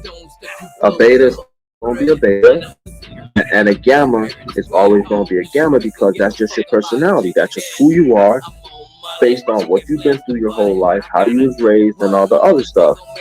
Yeah, where an alpha will be an alpha in a certain group. Then he goes around other dudes, and he may not be the standout alpha, but he's still an alpha. It's just that one person who's taking out the shine or whatever, his personality just a little bit more flamboyant, more bright than yours, and that's why, you know. And a lot of times when two alphas get together, I don't mean it like in that way. I made it big. Flamboyant just means big. Just doing it big. Has nothing to do with gay. That shit threw me off, dog. I can't rock what you saying that on my screen. But doing it big, yeah, like they're a little bit more, and you can't use the word macho when you talk about alphas because that doesn't make you alpha. No, but it is the macho. What they call it? Bravado. It's how you carry yourself. Let me explain. Let me break it down to you like this. I know you've been in the club before. You've seen when another nigga walk in, how some nigga turn and look, and they don't say shit. They just get quiet. They know. Bravado. That's the man right there. That's that nigga. Yeah, I get that everywhere. It has nothing to do with you beating up somebody before, you pulling out guns, you stacking money, you got hoes. So it's just how you carry yourself. I get that everywhere. Where we're at. Yeah. I gamma niggas, they walk in, respect me. You gotta see me. I'm the man. That's not no. And you'll follow it. That's a trend. Everything you're doing is a trend. You gotta be seen. Sit your happy ass down somewhere. Yeah. Social media. Yeah. Betas don't mean that you're less than a man. So what the hell he jumped out on then? What did you say to him? Make his ass jump off the screen. That's all the time. Like, y'all need to stop insulting betas. Betas ain't less than a man, bro. He said he was maybe I was wrong because he said that he was Omega. He didn't say he was an Omega, but he was talking about work, and I was telling him, bro, that is not I did say, Yeah, but when we saying work, I said Omega would be the owner. Like, the Omega has no either, bro. The Omega would be your business lawyer. Because the business lawyer, bro, when you have a business, you have to run everything through your lawyer before you have any kind of speech or anything so like you that. saying a lawyer is Omega? If you have an HR office, Owner? no. If you have an HR office, there is a law office within that HR office that has to go through all kinds of documentations, anything that you pass. If your business is big enough to have an HR, you also have a law office. Correct. They have all patients that HR has to sign off on before it comes to the regular niggas. So if there's going to be an Omega in an office, it's going to be whoever the lawyer is for that office.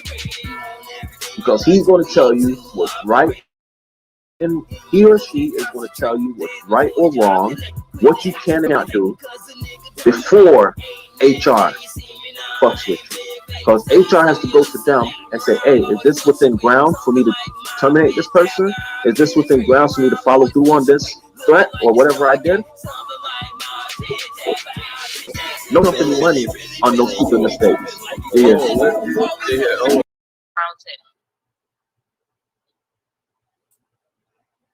I was sinking it all in because some of that shit was new information to me. Like I figured that was a great educational point to hear from somebody of an OG, someone who's in the system, someone who knows the system. What he said was new to you. A lot. A lot. Everything. Pretty much. Like him. Damn. That whole demasculination of men. Where he was trying men to, is definitely one of the biggest points on that one. The way how he put it, how they're trying to flip the script instead of it being pro-masculation, they're saying that any type of being masculine is now being toxic. The whole toxic masculinity thing, which pretty much the whole idea. The whole thing about them being confused. If you think about it, Grim has been saying that since day one.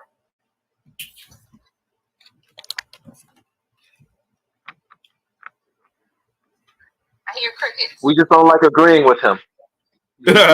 Nah, he's right though. Nah, she's right. Like, she's right. Everything, like the confusion idea, like the whole idea of like even the whole label of toxic masculinity and the fact that it's not really toxic masculinity, but a lack of it. That was one of the big points I really agreed with, because it's like, when you really think about it, like a lot of like the way that like society now labels it, is like they make it look like as if being a man or being a masculine person is a bad thing. And it's not even so much being masculine, it's actually the lack of it that's really more of an issue when you really look at some of these things. But they want to label it as toxicity because they're trying to eliminate being a man, or more so within the black community more than anything else. Because again, he labeled it as an experiment towards us. And I'm gonna say this again. It goes along with something else Grim said about inciting violence against girls and women. I remember way in the beginning he was saying all of this. Yeah, she's saying. I may have missed that one. Yeah. Well, she here for every damn episode, but I was saying like you remember, Marlon, when I was saying like with between if there's a trans or whatever in a sport with your daughter, and they get mad and they want to push your daughter down or whatever like that. You remember I was saying that shit? Yeah. Oh man, nah. Like that's another. I mean, I totally agree with what Brown said with that too. There's going to be a lot of pushback with that because there's no reason for a person who was once a male or whatever to be competing in sports with females. Nah, like you guys created your own. Like to me, that's like you're not necessarily a full female, and there's no reason for you to be competing with them like that. So nah, I mean, yeah, I see a lot of backlash coming. You see it kind of now. You're seeing it now. Okay, quick question. Marlon, do you agree with what Judge Joe Brown said?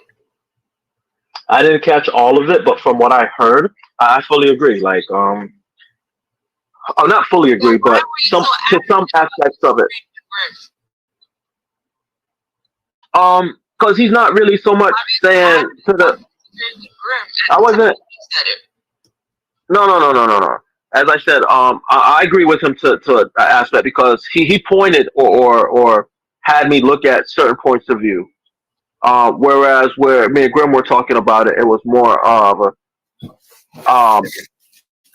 is it okay for this to happen?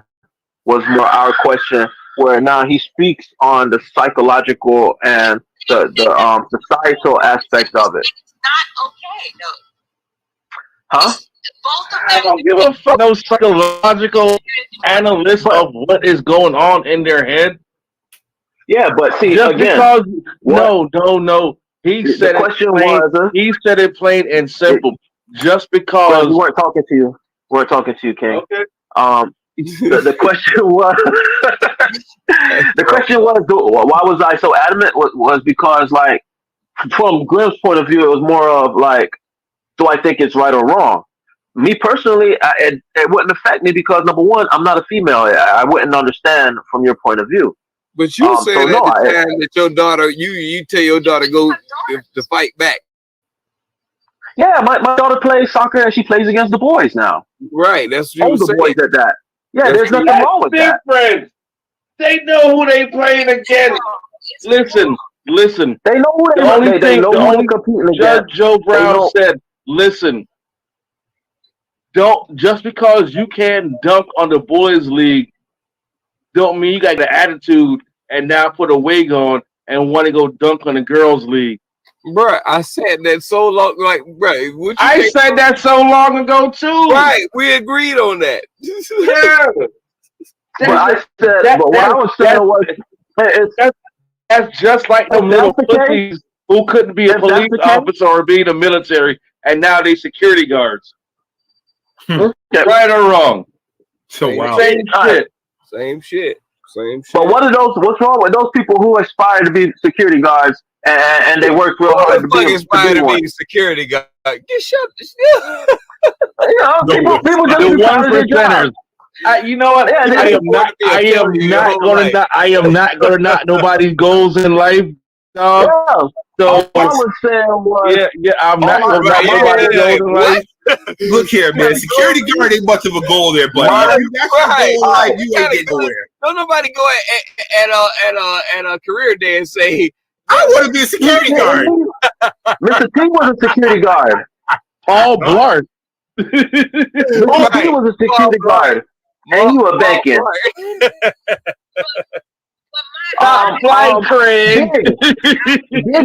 Big was a security guard. Remember Robin Big?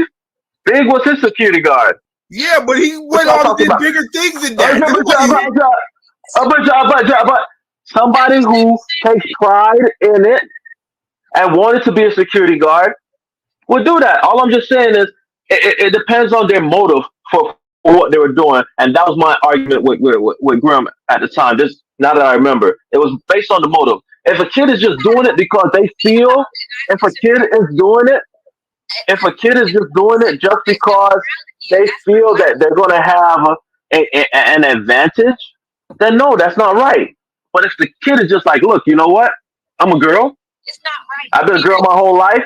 I doubt they're going to play sports, and the likelihood that they do participate in sport, it's not going to make a difference. I listen. I know I'm an asshole, and I'm not being an asshole on this right here. If that kid gets up tomorrow and say he wants to do that, I want to be inside that meeting where he says that because I want to understand why he says that. I'm not being an asshole. I'm not being a jerk. That I want to go from being a boy to a girl. I want to be inside there and listen to what he's saying and listen to his logics. You know what I mean? Pedophilia. Yeah, that's why I'm not No, that bashing ain't no them because I pedophilia. don't understand. It's just listening and saying, okay, Yeah, you 10 years old and you say you want to be a girl. Nigga, you ain't even finger nobody. You ain't get a stinky pinky yet? You know a stinky Pedophilia. pinky yet? Pedophilia. Like Judge Joe Brown said, they want fresh booty out on the market. So nobody will touch it before they get to it. Right. That's all they pushing that agenda for. It's because they want the fresh booty out there. It is kind of like I said, like that. A lot of things maybe I didn't see eye to eye on it, or I didn't hear it. That fresh booty part I didn't hear. But I don't think it's like a full out agenda to turn men gay. It all You know, Yes, it is. Yes, it is. Not all men, just black men. Yeah. Thank you, Elliot. Thank you, As I was Elliot. saying, it's not an agenda to turn all men gay. It's just everything seems to be working towards Elliot said it already, and you ain't gotta expound on it. black. It's just black. Why can't you just let me finish a statement? They try to get black men to be gay. Yes, one at a time. Greg, let Marlon finish. Yeah, let somebody talk, bro. Yeah, bro. I just feel I don't disagree with fully what he said. It's just that, like, I don't think it's a full agenda on all men. It's just a lot of the things that they're doing are just scheduled towards us, geared towards us. And if we're not mindful and we're not paying attention, that's what's gonna happen. Like all this, like honestly, bro, like Cardi B, Lizzo, they would have never made it 30 years ago. None of that shit would have been flying. There's no way you on stage popping your coochie talking about you're a rapper. Hell no. Yeah, there's no way in hell. What's his name? Nas X, Lil Nas X, would be where he is doing what he's doing, and they would have clowned his ass out of the rap game a long time ago. But now, because of tolerance, nope, it is what it is. For all we know, that shit could be a gimmick. It is. For all we know, it could be a gimmick. It is. Yeah, like the dude could be straight as hell and have 50 million girlfriends all over the place, and he just dressed up as RuPaul because it's making him money. There's no reason for you to sell your soul to make some money to be a goddamn faggot. I am sorry. Then we should be talking to there's no amount of money in the world they can offer me to have me get on any media platform and act like a little faggot. No. I call BS on that, but okay. You call what? Yeah, that's your moral, bro. I call BS on that, but okay. No, there's no. If I sell my soul, if I sell myself right now for $1 million, so can I ask you something, that bro? means the next person can buy me for $1,050,000. Hey, I have $1 no million and morals, one, bro. Bro, no. Let me ask you this: would you be willing to sell some dick to a chick? For what? It's free. I'm just saying, but will you be willing to sell some dick to a chick? Too. It's just what you do, what you gotta do to get the shit. So, sell dick. So then, for what? Dressing up as a woman, you'll do it for free too. It's free. I ain't dressing up as no motherfucking woman for free or for no motherfucking money. But all I'm just saying, look, I bro, have morals and I have standards, and you have morals. I do not. I do not have to put on a wig and a dress to be funny or serious. You have a specific set of morals. Yeah, you have morals on that. But some people, look, money outlives their morals. I'm sorry, Sam, you were saying something? Think about this. When we were in school back in the day, you remember all those spirit week days in school where they have the boys dressed like girls and the girls dressed like boys? I never participated. Thought it was fun. I did it once or twice.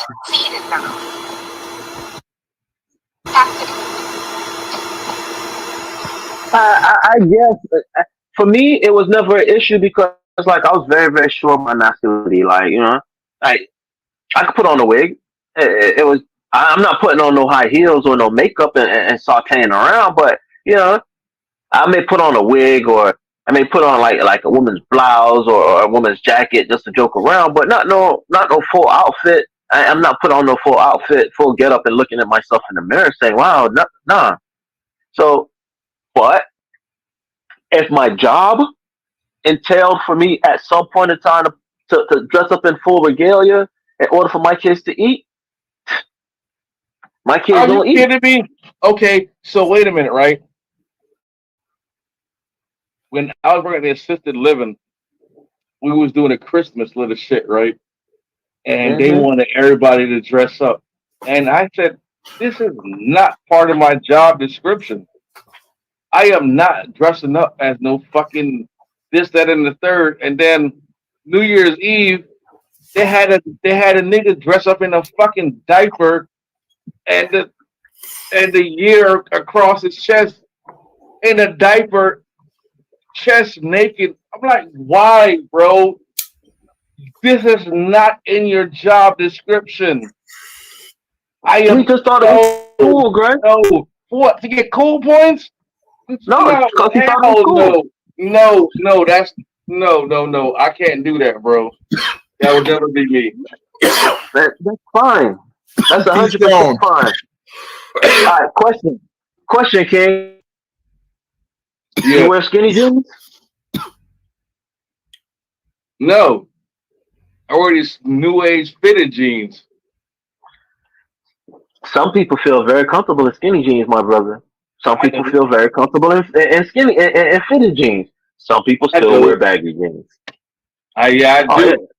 I do. I need my nuts to hang and breathe. Goddamn it, bro. I wear skinny jeans, and trust me, it has nothing to do with nuts. Them jeans have nothing to do with nuts. They're comfortable. I mean, well, it depends. I mean, well, skinny jeans is just, to me, depends on the type of cut you are. Like, yeah, it depends. The mere fact any that pants. To me, any pants depend on the cut. Yeah, it depends on the cut. And to me, skinny jeans have kind of taken on like this whole.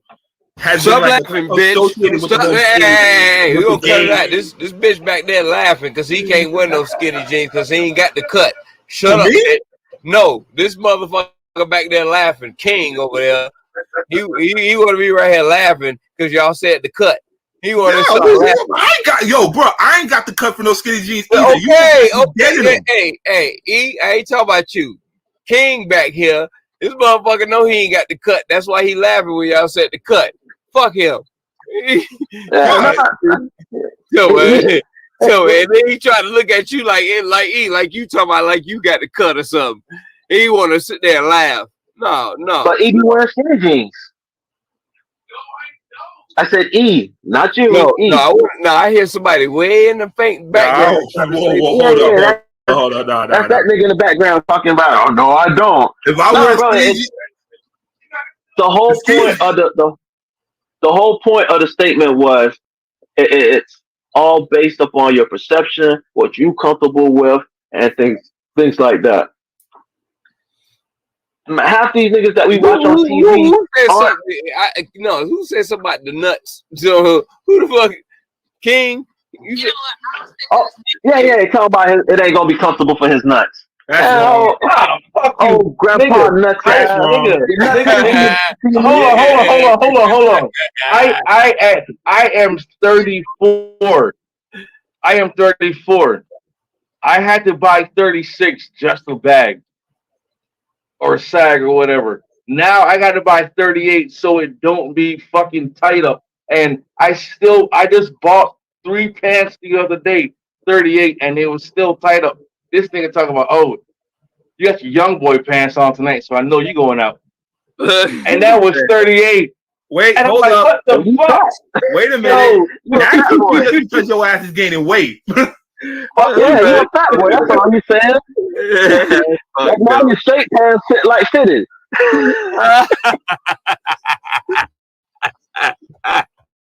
Nigga wearing boot cuts and fitted pants. But all it is the whole point of what I was saying was to answer your question. No. These niggas is making to answer your question. These pants too tight. Too tight up.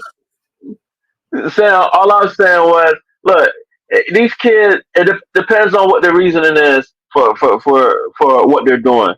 If these kids are playing like cheerleading and stuff like that, that's not like a real high competitive sport where, if you're a male or a female, it wouldn't matter because cheerleading when we was growing up, so that's nothing. I get it. Niggas who did cheerleading was perverts back in the day. I was. What? You can't be because in a lifetime movie killing white women. So I can put you on. What? Yeah, so it all depends on what the reasoning is. That's the only thing I was trying to say to Grim back then. It wasn't so much a disagreement. It was just more like, I'm not saying that all boys should be banned from playing in every sport that girls play in. A boy, no matter if you're male or female, if you're a swimmer, man, there's some women out here that gotta kick Michael Phelps' ass right now.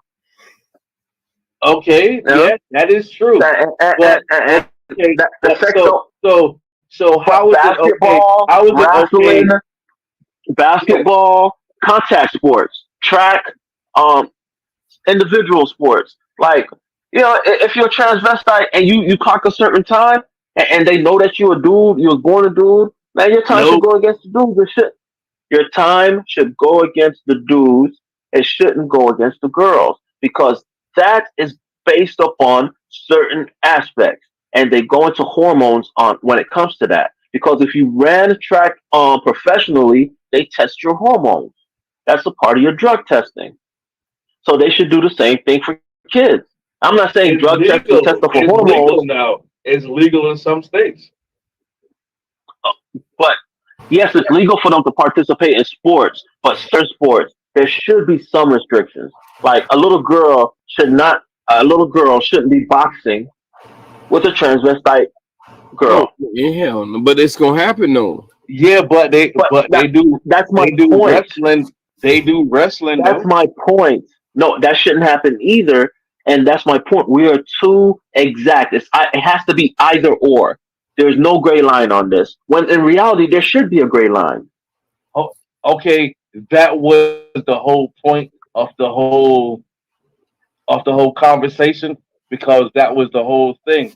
Homeboy could not win as a dude, and he said, "Okay, so he should not be participating as a girl, and he should not be participating. The state he should not be participating he should not be participating in female sports because he's already spent the last 3 years participating as a boy. So he finished his tenure as a boy, participating in the boys or don't participate at all. That's okay. Different. Hold on. Pause. He's doing it for glory. Now, if a little kid at the age of 4 says, "You know what, Mom? I don't want to be a boy anymore. I want to be a girl," and then later on goes on and compete in cheerleading, that's fine. That's no problem. He go compete in swimming, that's fine. Wrestling, no. Basketball, no. Track and field, no. Softball, softball is that may be because I mean some of them girls don't. Nah. Hold on. I wouldn't even let them play soccer. I wouldn't even let them play soccer because that is too much of where you can use. You still have an advantage in every sport, no matter what you do. Now, let me ask a question right here, right? If your child comes to you, no matter what age, and say they identify as the opposite sex. I'm speaking about right now at this very moment. Would you be able to accept that? And I'm gonna go with hold on. We're going in a round table. So, Elliot, since you don't have a child, we're gonna go with you first. Repeat the question. if your child was to come out to you and say they identify as a different sex, didn't say what sex they were or what sex they're going to be. You heard the question. So if your child want to come out and say, I identify as a different sex, Elliot, for someone who doesn't have a child, you go first. Grim, you and Marlon can battle who want to go second. The fuck, everybody want to hear the nigga with no kids. Yeah, because you have the best advice. Do this. You have the best advice. I'm gonna be honest with you. It really depends. I mean, you said no age, but it really kind of depends on the age. To me, like if a 4-year-old is telling me that, no, I'm not gonna accept that. We not going. Okay, let me put it like this then. That's a valid point, though. Okay. Let me say this right here then. Your child is 15. 15 on up. Okay. They at 15 they got some kind of sense. Yeah, I said some kind of sense, not a lot of sense. At 15 and up, I would definitely make sure they're fully educated on the situation, and I am as well too. But I'll be more accepting to the answer than at that age, because at 15 they should be aware of sex. If they're not, that's on you, the parents. Huh? I'm sorry for interrupting. Speak. Yeah. At 15, you should be aware of sex. At 15, more likely they're dating anyway, even if you know it or not. So yeah, I'd be more accepting of it. Like I said, I'd want to make sure that myself and my child are both fully educated on this to know, okay, this is the decision that you really want to make. So if they're 25 and tell you that, if they 25 and tell you that, they're definitely. I mean, after 18, do whatever the fuck you want. That's what I'm saying. That was the basic of the question. If your child come to you somewhere between 15 and whenever and say, hey, I identify as another sex, it don't matter what age they are. The youngest is 15, the oldest is whatever. How are you going to approach that right there? I think he gave you his answer. I mean, I kind of did, because I mean, even in that situation, you're talking 15 and above. Like, to me, again, once you hit 18, you're illegally as an adult. Make your decisions, do whatever you want. But you're still a parent, though. Because he talking about for the one that's still in the house. You're talking about the one that's still in the house. You're still a parent. Okay, yeah, so who want to go second? Grim or Marlon? Who want to go second? Oh, no. Go ahead, Marlon. Me personally, I agree with E. I want to understand. Simply, just understand. I don't care if my kid, as long as my kid don't come to me and say, hey, Dad, I want to be a murderer, criminal, rapist, pedophile, something negative. I just want to understand that point. As long as it's not negative, I just want to understand. Yeah, I don't care what they say they want to be. Damn, that was my next question, but go ahead. Yeah, I can't think of nothing that my child could come to me and say, "Hey, Dad, my dream is to be this," and for me to feel disappointed, because like the whole point of being a kid is to dream, to have that dream. Hold on, Grim. I don't mean to cut you off on this question. Back at it. So yeah, man, we want to talk about entitlement. So basically, going on that. With that being said, it's a lot of motherfuckers who think they're entitled to shit. Like I'm watching the Wizards in the 76ers game, and a motherfucker go running on the fucking court in the damn third quarter. And of course, black man gonna fucking tackle the hell out of his ass. You know, it don't look too good with them old Paul Blart fucking security guards trying to chase down a goddamn. You can't try to chase down a goddamn fucking streaker or something. Nigga, how you security? And you can't chase down a civilian. Shit, you supposed to be securing the athlete, which is a lot stronger and powerful than you. I mean, as well. That's saying you're supposed to protect them. Like shit, it better be a bunch of y'all bodies to add up to one of them motherfuckers or something. Cause bruh, this nigga got all the way out to the damn. I don't know where the fuck he came from, but the nigga got all the way out to the damn. Almost to the damn free throw line before he got fucking tripped up and grabbed by his ankles.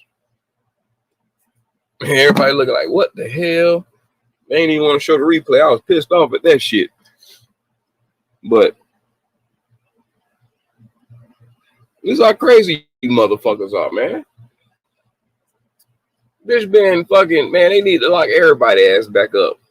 Put everybody ass back under quarantine, dog.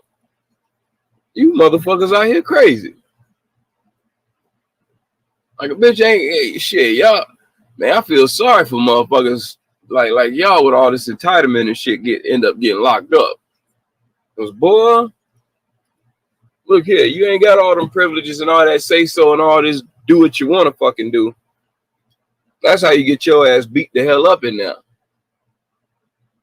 Man, you better hope it's by a deputy. Well, you better hope that's by an inmate. Fuck that. Them deputies gonna beat the brakes off your motherfucking ass. It's bad getting your ass beat up by authority, goddamn it. You can't do shit back besides goddamn lick your wounds. Once them bitches go over the top of your fucking head, they gonna put their biggest on your ass in one little frame room. And shit, they go fucking kick your ass up under the toilet.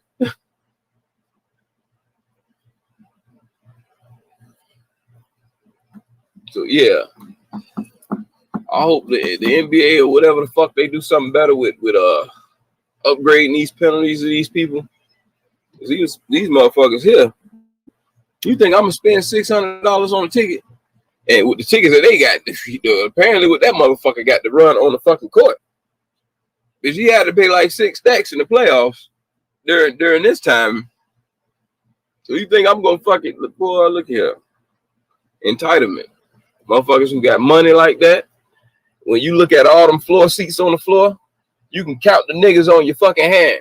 Besides the niggas who goddamn playing basketball, that's the most niggas that's on the floor is the niggas who's playing. Most of these motherfuckers that's sitting on the floor, like who the hell are they parents of the fucking players? No. When you see a nigga on that floor, you know to see a rapper, 50 Cent right there, or they go Spike Lee. You see these motherfuckers, they be Dr. Finkelstein, some bullshit, some shit like that. Motherfucker don't even fucking know, but he got the same tickets that you fucking rappers and you athletes or you A-list black celebrities are getting. You sitting right next to a motherfucker who still look at your ass like you ain't shit. And why the fuck are you at the game? We coming to see a black sport. This is something that we coming to watch our people. Rather it be our people, not our people, our homeboys, something like that. You know what I'm saying? When you see Drake there, yeah, he knows everybody on the damn team, on both sides of the ball. You know what I'm saying? Like, you people that's down there who are no names, whoever the fuck, whatever, don't nobody know who the fuck you are until they have to go into deep into some shit if you did something. Like with the lady cursing out LeBron and shit at the goddamn basketball game in Atlanta. Like, people got to do research on who the fuck you are after the fact. But you got excellent, great seats. It don't take much for these white folks to be able to afford to get seats and shit like that. It'll take a nigga his whole lifetime to be able to take his child to sit on the floor seats. In the playoffs, nigga, you privileged. So don't take advantage of that privilege by running your ass on the floor. And even if your ass did run on the floor, we done seen Spike Lee do the shit plenty of fucking times. Did you think any of them fucking basketball players felt any threat? Did you think that any of the security felt that he was a threat? You had Reggie Miller and shit going all in the nigga face. I mean, that was back in the day, but at the same time, we all know that that black man ain't no threat to nobody in here.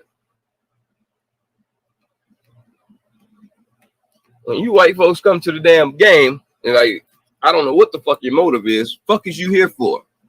For one, you don't want to see politics and sports, and you don't want to see us doing anything for our own people or standing up for our people. Should it be like that? Because the moment we stop entertaining you fools, you motherfuckers get entitled to be like, oh, we don't want to hear that shit. Nigga, just dribble the fucking ball. So now you think that you can fucking throw shit at people and disrespect them. I mean, y'all always been doing that and cussing, but like now it's just blatant just disrespect to where it's being caught on camera all the fucking time. And you can't ignore it. Because it's just blatant just disrespect in front of everybody. And it's to the point where people are like, man, hell no, bitch, no. Just like that motherfucker in Boston. Motherfuckers pointed his ass out. They like, hell no. That came from him. Fuck no, that wasn't, you ain't banning my shit. Fuck no. That was his ass. And he had a big ass smile. Coke with a smile. Just entitled. I don't get it. Y'all about to get all it, you're about to fuck up everybody opportunity to go to the game. And I'm going to say it right now. When football season comes, it's going to get even worse. It's going to get even worse. They been doing it with football.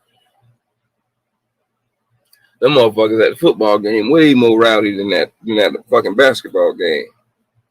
Them motherfuckers out in the sun, out in the heat, drunk, belligerent. That's a bad combination.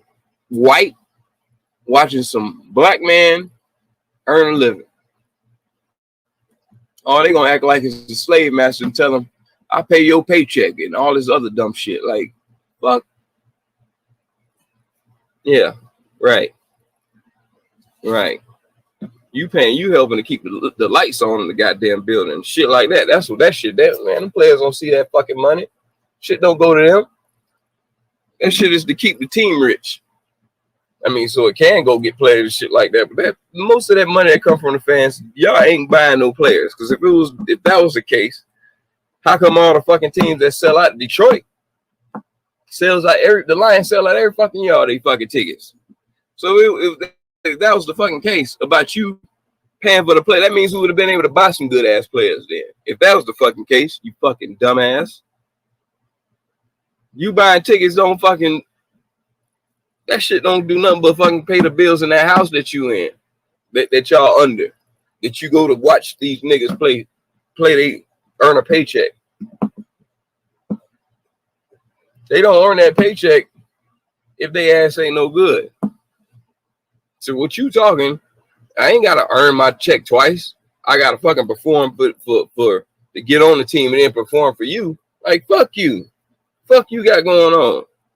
You got no ownership in nothing. Just entitled. Bitch, buy a ticket and you think you bought a share into the company. Better sit your ass down and share that fucking seat for this week. The hell you got going on? That shit, man, that shit fucking crazy. You see fucking white folks getting all in an uproar and yelling and shit and screaming at the game. What you getting so excited for? The hell? What's so exciting about this? By seeing a bunch of niggas battle each other, go at war with each other. What's so entertaining about that? But it's more y'all in that motherfucker watching that than the people on the damn court. The percentage of the people that's playing, which will be what, 90% black, you still overpopulated by white folks. On both of the teams, it's like 90% black between both of the teams, and the people that's coming to watch them are 90% fucking white. So it's like, man, it's like,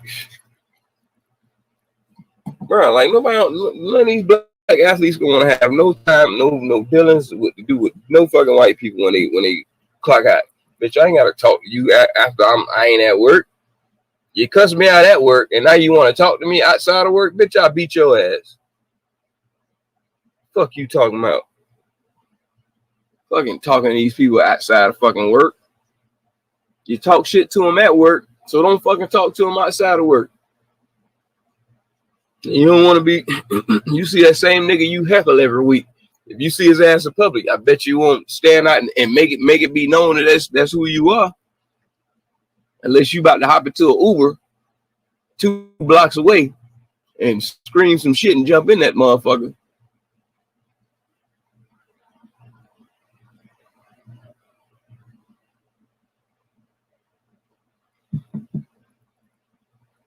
Shit, man. Your ass come on that court. Nigga, that's fair game. Your ass run on that fucking court. Your ass will get your tooth stomped loose. The hell you got going on? Security, leave him alone. Fuck you. Why you on the court? Let his ass go. Fuck you about to do? Because if you touch me, it's all fair game. And as soon as you touch me, both teams gonna fucking trample on your ass. And it's gonna be a stampede on that motherfucker. Back and forth like bitch running fucking sprint drills on the goddamn court. They gonna trample your ass left to right. You gonna visit every piece of that hardwood. Every strip like you worked on that motherfucker.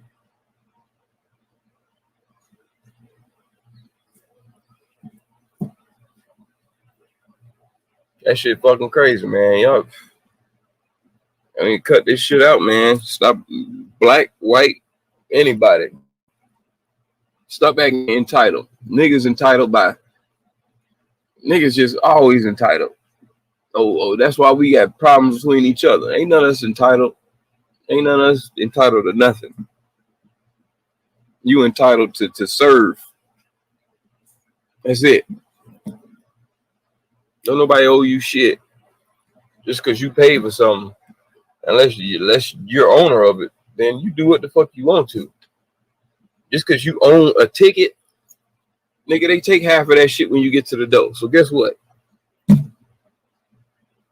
You halfway in and you halfway out the fucking door.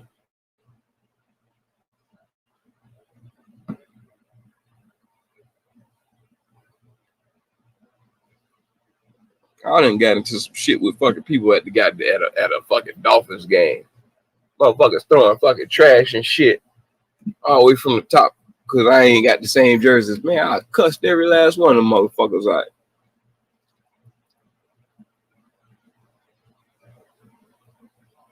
Man, I wasn't gonna stop talking shit.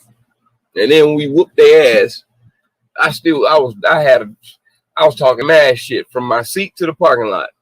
And we tailgated after.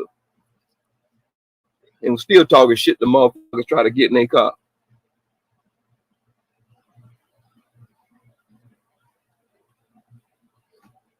I mean, it is what it is. I mean, that's the fun about it. You get it. You talk shit to your fellow civilians. We talking shit. I mean, you could talk your shit to the player and shit like that, but dog, it's a line. It's a level where because you can't do that shit. You can't do none of that shit that they can do. So your level of disrespect to that man only goes to a certain level. You need to keep that shit. Other than that, you get personal. And that man got every right to fucking stomp your ass out. Period. Motherfuckers got mental fucking stress. Mental health issues. Like, they don't want to hear that shit. You fucking with their job. If I had a bad day at work, you think I want to take that shit home and be thinking about if I got a job tomorrow? Because motherfuckers talking shit about me. Every time I cut on the TV, motherfuckers talk about the terrible game I just had yesterday. Can't fucking sleep. Can't go home and love your kids and shit like that. You looking at them like, shit, man, we might have to move. Like, man, that's a terrible fucking feeling.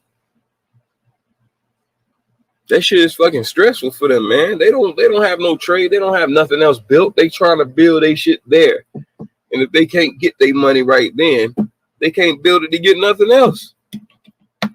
To be able to plan something. They don't go to fucking college to get a degree or earn anything. Man, a lot of them don't. So well. So what? Whatever. That's their choice. You know what I'm saying? Just because they had a better choice than what you had to go all 4 years and go through. That's you. But don't go to this man's job and fuck up his goddamn job. He ain't coming in your corporate building and shit, telling people how much trash you are and how you stealing other people's ideas and shit. And you know what I'm saying? Whatever it is to get your ass fired or whatever it is, not saying something positive. It don't matter what it is. That shit ain't fucking positive. You fucking with that man's job. Period. Fuck that. I mean, shit, man.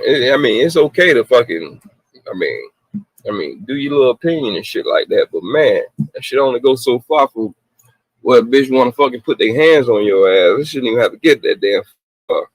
Or where you think you can get on the fucking court and put your hands on somebody, or hit somebody with a water bottle, or dump popcorn on somebody, or spit on somebody, or fucking tell somebody, fucking daddy, let me put a quarter in your back, boy, and see if you can make you dance. Like, what kind of fucking crazy shit is that? You say that to my parents in the fucking crowd, man, they gonna beat your ass. Ain't like that shit ain't gonna get back to nothing besides the camera zooming into the crowd, seeing a big, just a barrage of punches. And I gotta clock out and jump in that crowd.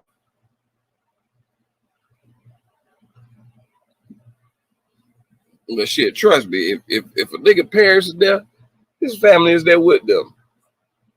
I wouldn't even have my people even. No, y'all need to change that shit about the NBA. And fuck giving these skybox and all that. Y'all need to fuck that. No, hell no. No, y'all want to make all your money and give it to all these big wig elite white folks. Have them sitting up in the skybox. But you can't have the best player in your team have his skybox for his whole family throughout the season. Or your top fucking players that you paying max contracts to. Well, they was on the road.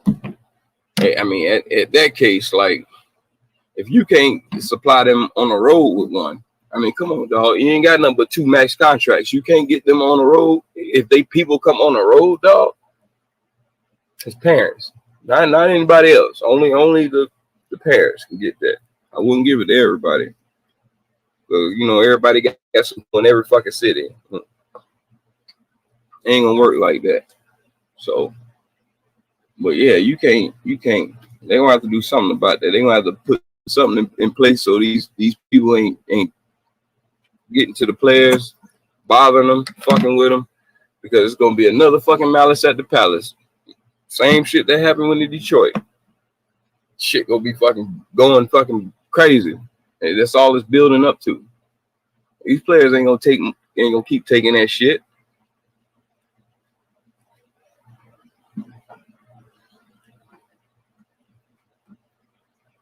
It's getting worse and worse. Now you got motherfuckers running on the fucking court. Boy, look here.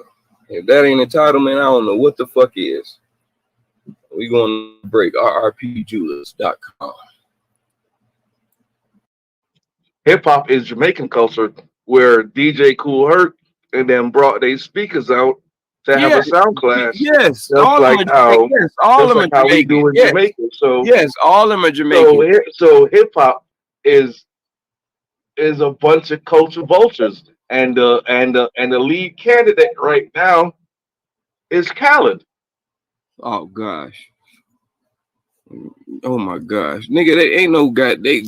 He been a culture vulture since 2001. I'm gonna say this right now. I apologize. I should listen to you.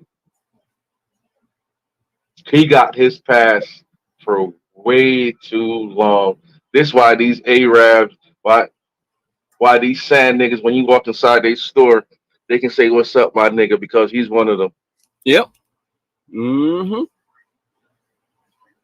You down there in Jamaica talking about, brethren, bring me another plate and acting all greedy. You disrespecting my culture, treat them like slaves, but talking about you're a vulture. Who's another one?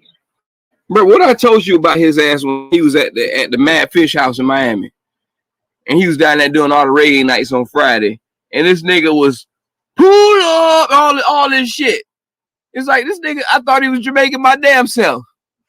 Next thing I know, this nigga with Terror Squad. I'm like, oh, is he Puerto Rican? You know what I'm saying? So I'm like, yeah, okay, I guess because he's island. I guess Puerto Rico and Jamaica get along. Said it. You said he was a fake ass nigga back then. Bruh, I've been saying that shit for the longest, and now look where he at, and look how many things he been, and nobody fucking now they on his ass about fucking Palestine and all this other shit. Like, shut the fuck up. You never was talking about how Muslim he was or how Palestinian he was until the situation came up with some beef. But when he was claiming he's not even a Dade County nigga. He's from New Orleans that was raised in Orlando that came to Dade County in his teens. Yes. I know the nigga background. I know his G profile. I know that. I can talk enough on the nigga to act like I grew up with the nigga. I know. We gotta stop letting, it's a touchy subject, because if that's the case, our boy Los shouldn't get a pass either, because he could be considered a culture vulture. Who? Okay. He could be considered a culture vulture. Man, they've been saying that forever. They've been saying that forever about him. So yeah, you can go ahead and speak on it, but they've been saying that forever about him. But at the same time, they were saying that when we were kids. So if he been like that since a child, and been like that when I can say this right here. That's my boy. That's my dog. I know who he is, and I know it's just like Khaled. Anybody that probably knows him and probably say he's not a vulture. He actually whatever, right? But I'm gonna say this about Los right here, right? Khaled plays more than one side of the fence. You ain't never run around and heard fucking Los playing some goddamn reggaeton or goddamn bachata or well, that's Dominican, but any type of Spanish. He does no. This nigga be getting turned. If you don't see his shit, it'd be some. No, the one thing about Los is he knows where he comes from, right? But he know where he was raised. So saying that to say this right here, if you saw him for the first time, you would think he's a vulture. Yeah, you going after skin color. That's all you going after. Yeah, knowing that person. Yeah. But I accepted Khaled the same way. I couldn't, you know what I'm saying? But when your ass tried, I tried, bro. And there's nothing in this world. He is the new age Leo Cohen. Yeah. He took Lear's book, read it, played it, and was able to say nigga out in public, where Lear could only say nigga to your face. Every time them rappers get on fucking on Drink Champs and they talk about going to Lero's house, and Nori would say, you know how he talk. Yeah, he said nigga. You guys just don't want to say it. Yeah. You know where they bread is butter. Yeah. You know he said that word, and y'all accepted it because at that time everybody was saying nigga. Okay, so take it like this. With you being a nigga like Nori, that's the only time you're gonna become Spanish when somebody say nigga in the room. That's the only time you're gonna act like he ain't talking to you. Cause you Spanish. So you gonna slide off. You gonna slide off. Nori don't embrace Nori don't embrace his Spanish roots.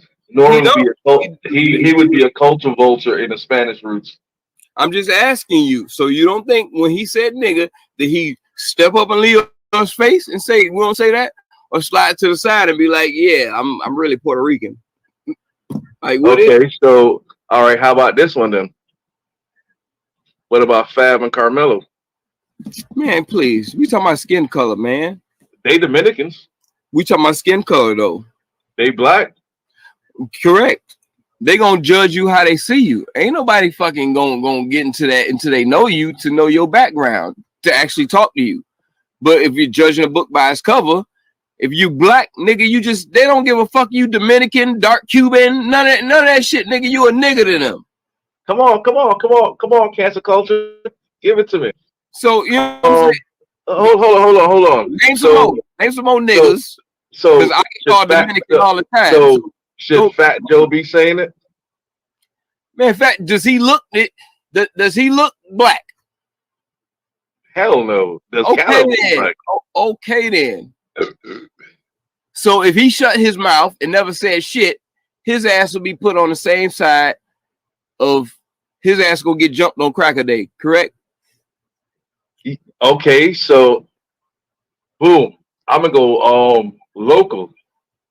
Even though he ain't blow up, you know who he is. White Dog. White Dog. Is that the real name? From Lauderdale, the white rapper from Lauderdale. He was with SOP. The white boy with the goals. Yeah, it's been a lot of white boys with the goals. It's been. I think,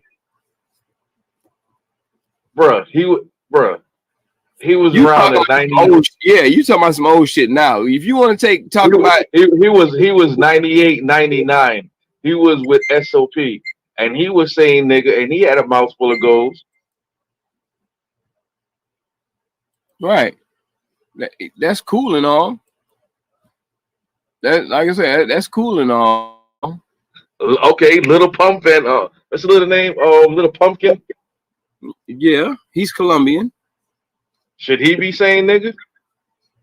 I ain't got a problem with none of that shit. They came out saying that nobody take their head off. So who the fuck am I to fucking try to stand out to be just like some gay shit? Who am I to step out and be like, man, this nigga gay, he shouldn't be rapping? Yeah, but he is gay and he shouldn't be rapping. But I ain't gonna be that nigga to step out there and put my head on the totem pole, say that. Our type of world.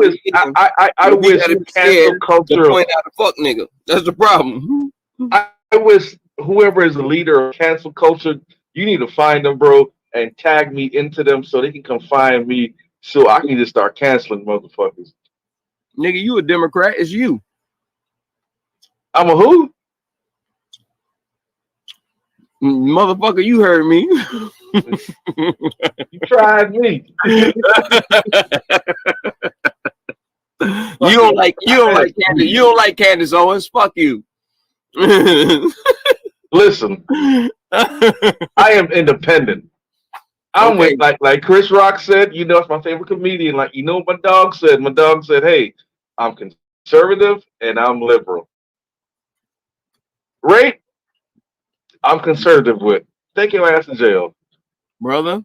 Prostitutes? You right. I'm right there. I'm liberal. I'll buy some pussy. So me and your brother was saying the same shit on Monday. We was like, hey, when we think about it, all black people are really Republicans because we all conservative. Period. Why are we having all these babies? If we wasn't having all these babies, bitch, that means we pro-life if we keep fucking procreating, correct? So how the fuck we ain't pro-life? So therefore, that's 2 strikes on our behalf. Number 3, real black folks are real hard workers. Real black folks. We ain't talking about these niggas. We're talking about black folk. We all are workers. And we don't want to see nobody, no bum ass nigga sitting around collecting, getting money while we have to pay for that shit. Facts. So at the end of the day, you gonna let these liberal bitches, which are Democrats, a bunch of bitches, get you on their side and make you a Democrat. If you want to tuck your tail in and join the LGBT, whatever the fuck that shit is, take your ass on that Democratic side, because that's what y'all stand for. And killing babies, eating babies, whatever the fuck you want to do to the baby besides letting it live. In the neighborhood, Britain's Guardian website has uncovered police body cam footage from November of 2017. Now it reveals a previous encounter between Arbery and two officers. His family lawyers say that this raises more questions about the local police department's conduct. Omar Villafranca is following this story for us. ID on you, man? Body cam footage from 2017, first obtained by the Guardian, shows a Glynn County police officer approach Ahmaud Arbery in a Brunswick, Georgia park. Grab it with you, okay? As the officer returns from running Arbery's license, Ahmaud appears to be upset. I'll tell you why I'm here, man. I'll tell you why I'm here. Because this area is known for drug activity. What? Bro. I'm not searching you. I'm checking you for weapons. All right, man? See? Later, another officer appears. And Arbery refuses to let them search his car. You know, allow me to search your car? I'm not asking you. Just don't reach the car, man. You can't get pockets. Your pocket. The second officer then orders Arbery to the ground after he fires his taser, but it malfunctions and doesn't shock Arbery. I got 1 day off a week. 1 day. Okay. 1 day off a week. I'm trying to chill on my day off, bro. Eventually, they let Arbery go, and he walks away. More than 2 years later, Arbery was killed by father and son Gregory and Travis McMichael while on a run. Bruh. Neither McMichael was a Glynn That's County fucking crazy.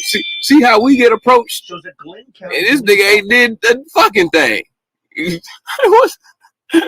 See how our approach is 2017. It's totally different. By the Guardian, shows a Glynn County Thank you for putting this video on. Arbery in Brunswick, Georgia park. Grab it with you, okay? As the officer returns from running Arbery's license, Ahmaud appears to be upset. I'll tell you why I'm here, man. I'll tell you why I'm here. Because this area is known for drug activity. You got no reason to touch me, bro. I'm not searching you. I'm checking you for weapons. All right, man? Less than 2 minutes later, another officer appears, and Arbery refuses to let them search his car. You know, allow me to search your car? No. I'm not asking you. Just don't reach the car, man. You can't get your pocket. See, you tasing this man for no fucking reason. See, you was supposed to tase his ass. But it malfunctions and doesn't shock Arbery. I got 1 day off a week. Want a black man, want power over black man. You want power. They let Arbery get to your knees, nigga. More than 2 He just wanted that power, that power struggle right there. Son Gregory and Travis McMichael while on Yeah, he got punched in his shit. McMichael was a Glynn County police officer, but they suspected Arbery was burglarizing a construction site. He wasn't burglarizing shit. Property owner says Arbery took nothing, and surveillance footage shows multiple people walking in. The handling of Arbery's case has drawn widespread scrutiny. The McMichaels were arrested months after his death. A judge outside the circuit where Arbery was shot is now handling the case after 5 others recused themselves, and 3 district attorneys have passed on prosecuting it. In a statement, Arbery's family attorneys told us about the body cam footage. Quote, "It appears to be just a glimpse into the kind of scrutiny Ahmaud Arbery faced not only by this police department, but ultimately regular citizens like the McMichaels." We also reached out to the Glynn County Police Department for a statement, but did not hear back. Tony? All right, Omar. Thank you very much. Yeah. Look how we get approached, and look how they got approached. Yeah, let's see what their approach was like. Let's see that again. Now, body camera video showing investigators questioning Let's see that one more again. the 3 men accused of murdering Ahmaud Arbery. That Come on, tighten up, mama. the video was released this week. In it, the man who filmed Arbery being shot and killed, William Roddy Bryan, admits he tried to block Arbery several times to keep him from getting away. News4Jack's I-Team investigator Kelly Wiley has more of that video. Travis gets out with a shotgun and runs up there. Newly released body camera footage shows police interviewing Travis and Greg McMichael and William Roddy Bryan after Ahmaud Arbery was shot and killed. In the videos, Roddy Bryan told officers he helped block Arbery from getting away multiple times, seemingly conflicting what his attorney told reporters back in May. I pulled out of my driveway, was going to try to block him. He was going all around it, and I made a few moves at him, and he didn't stop. Should we have been chasing him? I don't know. Computer-aided dispatch reports show the McMichaels, armed with guns, chased Arbery for at least 4 minutes in their truck before Travis McMichael jumped out to confront Ahmaud Arbery. Both men say they believed Arbery was seen on surveillance video entering the open construction site on nights before. I said, Travis, go back that way. Storm will go head him off. So sure enough, he comes around. We come back down here, and he's right here. And he starts running past us. Travis backs up and says, "Hey, stop! We want to talk to you," or something to that effect. I don't remember the exact words or something. By this time, I'm in the back of the truck. So the guy, he's looking dead at us. He's like me to you. And he turns and he runs. Travis gets out with the shotgun and runs up there. And I said, "Travis, don't shoot, don't do anything." The guy turns and comes at him. Yeah, he charged and like they a start bullet. wrestling, and Travis shoots him right in the chest. So we run out and stop him to talk to him. Yeah, kill that big animal. He's a savage. He's attacking. Come out of the truck, running at Kill him. that savage. So stop till He wouldn't stop. The body camera video He was from the supposed to shooting stop when a also white man shows tells him to several stop. interactions between Greg McMichael, a retired district attorney investigator, and Glynn County officers investigating the shooting. Hey, Greg. How are you? I'm fantastic. You're doing this. I did it, Greg.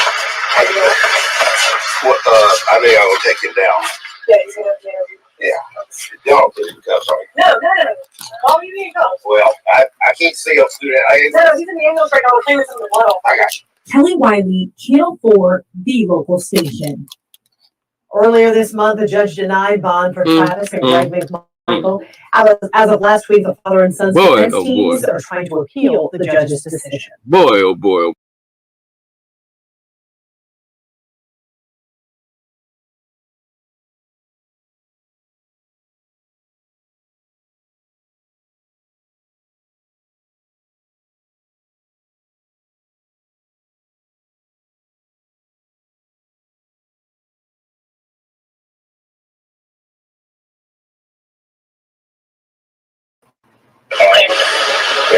Should we have been chasing him? I don't know. Newly released body camera videos show interviews with the 3 suspects at the center of Ahmaud Arbery's death. In the newly released clips, you hear William Roddy Bryan tell investigators he tried to block Arbery, fearing he would get away. They got down to the end down there somewhere. They must have passed him, but I pulled out of my driveway. Yeah. Now, body camera. Where is that? Hey, man, they got the full damn body camera, man. I ain't trying to see y'all fucking give me the news report before y'all.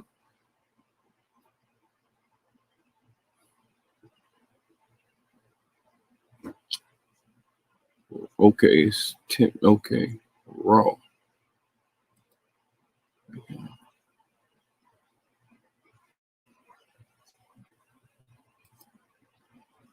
Yeah. Yeah, this is what we looking for right here. Oh, hold up.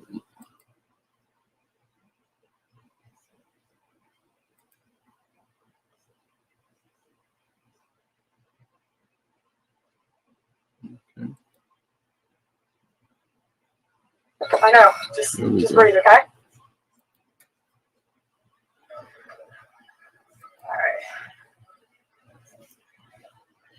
I'm gonna get some stuff for you to clean up with, alright, sir? Okay. We've got to take some pictures of you first. Yes, we gotta take some photos and then we'll get something to clean up, alright? Sir. Go get your camera. Phone's fine. Go get something along those lines. And you can get my phone, your phone, or whatever. Start using that on the camera either. And if you'll ask one of those guys if we can get some of the disinfectant wipes. This motherfucker over Not there the ones that are gonna burn him, but sitting down with blood on him like he just lost a game of fucking cornhole or some shit. He ain't fucking. That's fine. That's fine. You to stop. And I'll be good if you just get me a beer. Just get him a beer. Get him a beer. He'll be all right. Clean him off and get him a beer.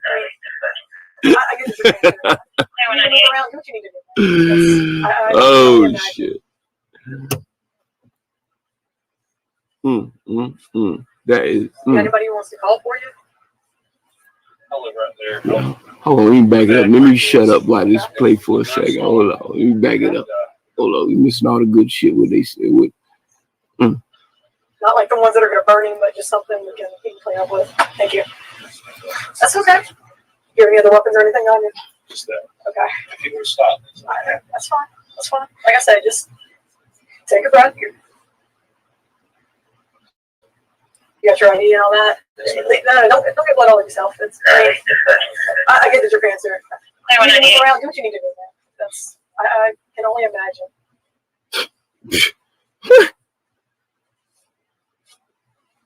You got anybody who wants to call for you? I live right there. We've had break-ins and a gun stolen. And we called him the other day. I was outside, so I'm running by. The neighbors pointing and everything. So who running by? Yeah. Okay. So we run out to stop him to talk to him. Mm-hmm. He took off on stop him. No, he was just a black man. Yeah. That wasn't even a person that stole none, whatever the fuck you talking about. Like I said, we're gonna take some photos of you and then we'll let you get cleaned up. I know. I don't see black, he steal. And I gotta kill him. You're also, you're gonna be around their headquarters. You're gonna Man, probably never stole nothing in his damn life. Everything's gotta be done right. Okay. I got you. So.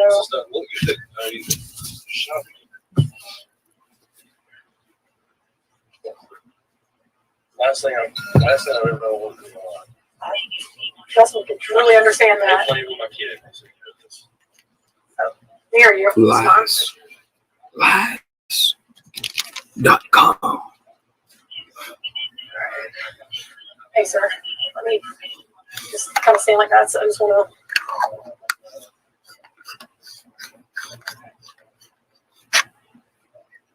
to. You live right over here. Okay. God dang. Oh my gosh. All that blood? Like he slaughtered a whole. You need the squad to check you out. No, I just heard you say hit you. I he struck me a few times. Okay, well let him look at you. Yeah. You fine compared to him. Where were you struck? Okay. Just let me. I said, we don't want this thing now. Let's do that. Why is he still on the floor? Why is he still on the floor? Why they ain't picking his ass up? Okay. Jeff. What? Good.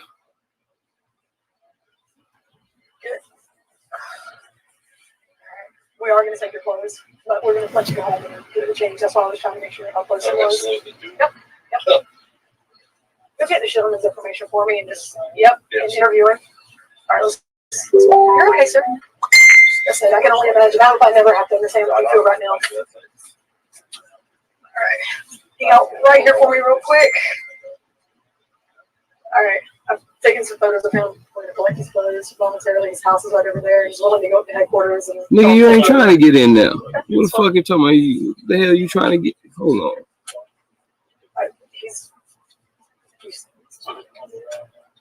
He's not going too far. He's just trying to figure it out. Hold on. Cause this is the only way you're going to be able to get in here and watch the same shit I'm doing. It's the only way this going to work. All right. Actually, if you'll pull your wallet and let me call driving real quick. I mean, that's. I'm going to hand it right back to you. Here you go, sir.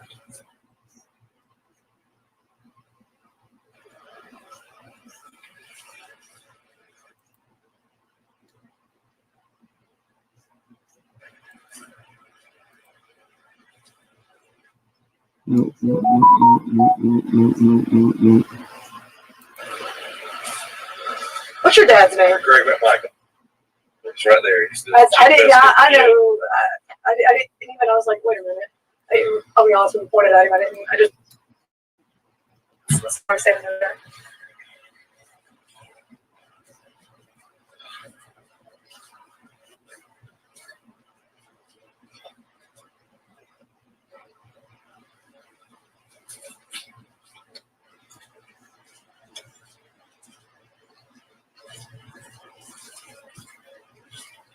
Man, you making me miss what the fuck going on, man. It's getting good.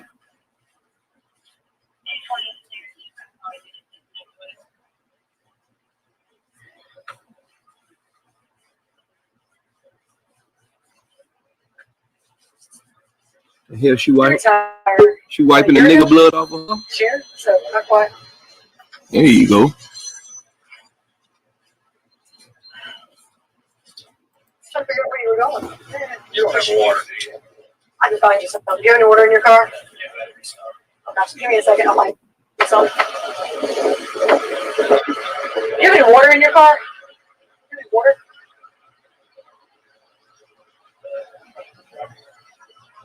Right there. Not a shot. Now he need a water because he dehydrated from killing the nigga. He did, but I didn't ask him questions. He said he saw this guy last week one and he broke in the house and he came in. He started running up to him, just letting him get back. He kept telling him to get back. He came, hit him a few times on the face and then shot him. Okay. So he's got a bruise starting to swell. Yeah, let me back this shit up.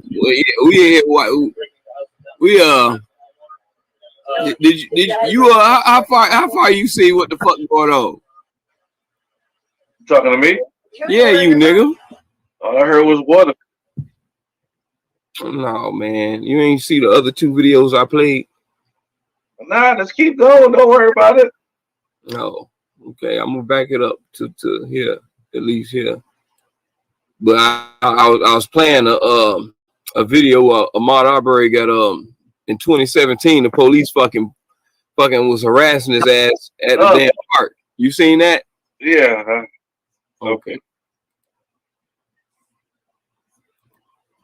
All right.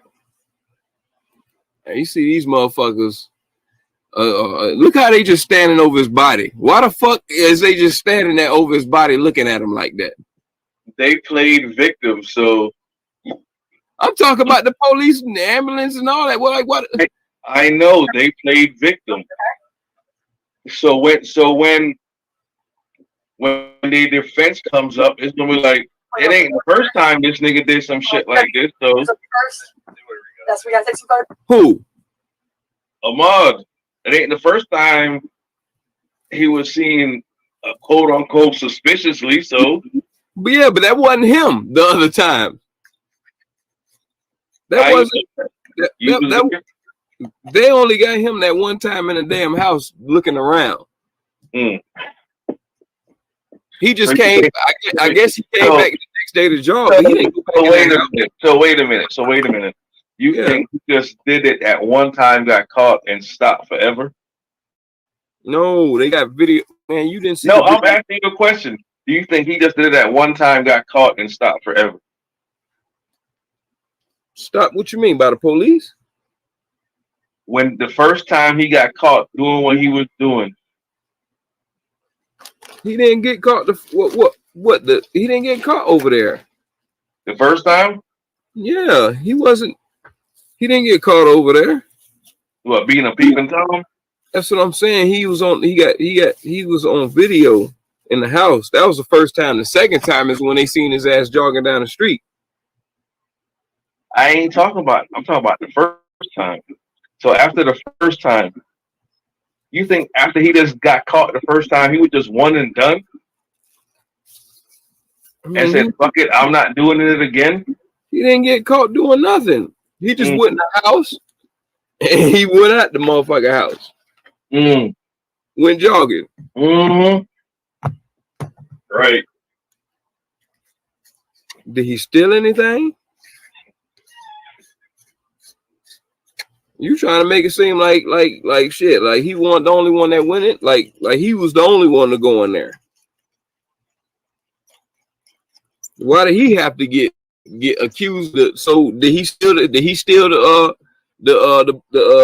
buddy right here who shot him? Did he steal his guns? Now listen, now watch how he said, the man I killed, he stole my guns.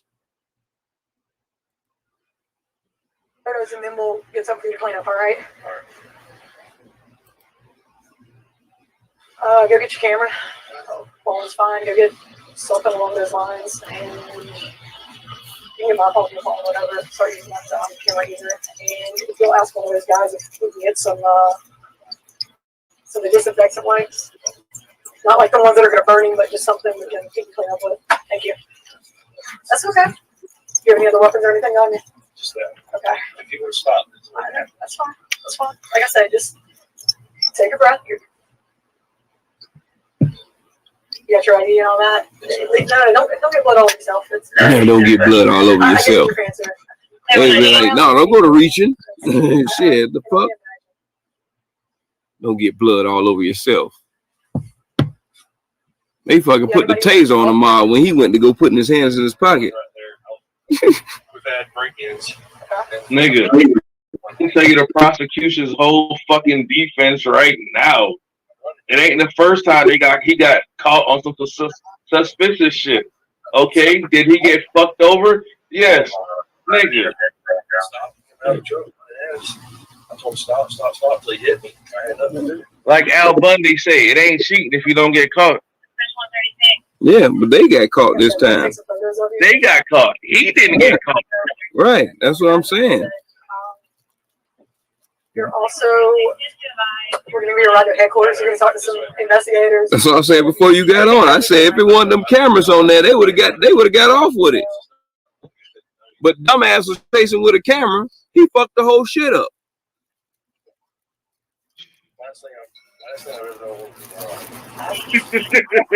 We understand that. Listen, you know how they ain't gonna get the maximum? The defense already have proof that it ain't the first time he did some creep shit like this. No, of course not. So as a juror, you're gonna be like, well, damn, this nigga might be a fucking pedophile or whatever, a rapist or whatever, or some boy. Might. That don't make it what it is on a dead man. Ain't none of you can't fucking sit there and try to bring up a fucking somebody. And then the other side of you can say, hey, listen, we don't know if he just got caught up twice on some bullshit. So I don't know. That's that 50-50 trial right there. That's not George Floyd. No, but what people telling me online is that they're civilians, so it's gonna be a lot worse. They charges gonna be a lot worse. Oh yeah, even if they beat the state charges, they already been indicted on federal charges, and that's a wrap right there. Go get the gentleman's information for me and just interviewing.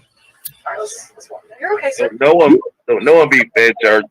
I never have to understand what you feel right now. Have you ever been treated that nice by the police? After you done did something? All right, I'm taking some photos of him. Nigga, I done brought my boss $8,000 worth of revenue for 1 month, and she didn't even give me a high five. Nigga, I'm talking about the police. Be nice, fuck you. I put money in somebody's pocket and she ain't say, hey, thank you. You think them dickheads gonna treat me nice? No, I'm lying. I was going inside Home Depot without a mask and they told me to put one on. Damn. Set me for a loop. I had my Dave Chappelle moment like, hey. We ain't talking about today. We talking about pre-George Floyd. We still riding high on that George Floyd shit. It'll be over soon. It'll water out soon as more Republicans start taking over. It'll water out then.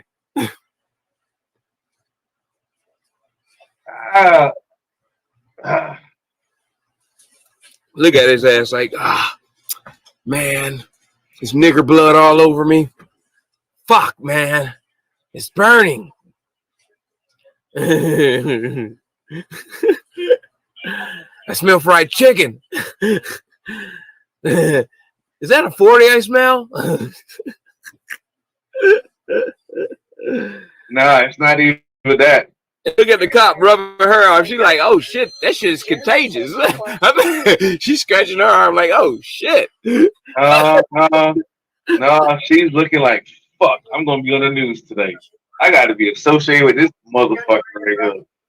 I should have just took the sexual harassment and get demoted. Was that a black cop right You now? got water in your car? Nigga, was that a black cop?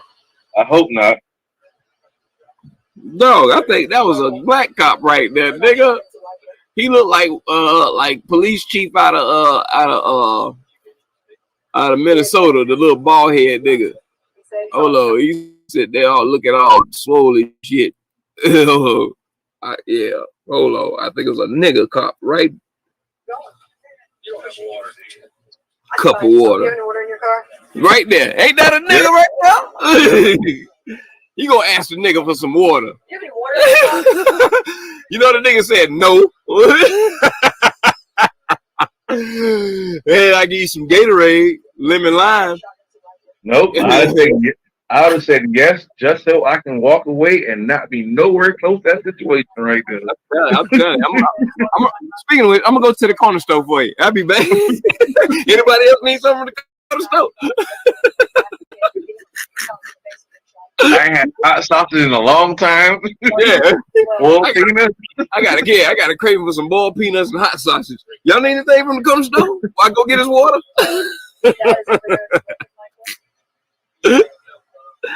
Shit, you might have get two Lucy's, so you get caught in that camera right there. You gonna be the one going down. Yeah, nigga, I'm gonna sit in that parking lot of the corner store and smoke them two Lucy's in my goddamn police car and roll the window down and be leaning on that mother like shit. Bitch, Had to be the one time I'm like, nope, I was drunk. You was right. I do come to work drunk. I was drunk. None of us have water. Talk about, can you believe ain't none of us got water? Why the fuck you ain't got no water? I have no problem with the cleans up completely. I've already taken pictures of him. He told me to hold off on doing it. I was like, okay, let's go ahead and change clothes, collect all of his clothes, go ahead and let him get out of all that shit. You should let them call Uber Eats. They'll pull up. Tell them we at the house like like 2 blocks down from my house. You know what street he on. Get some Uber Eats right the way he at. It's gonna be a minute. Give him a Snickers. Yeah, like drinking water. Can I have it if you do? Look at that. They asking every police to get this man some fucking water. Who the fuck is he? They breaking their necks to get this fucking water. He needs to quench his thirst. He's had a rough day. No, I understand, but still. I know, but there's no need for you to stand covered in that any longer than you have to. So.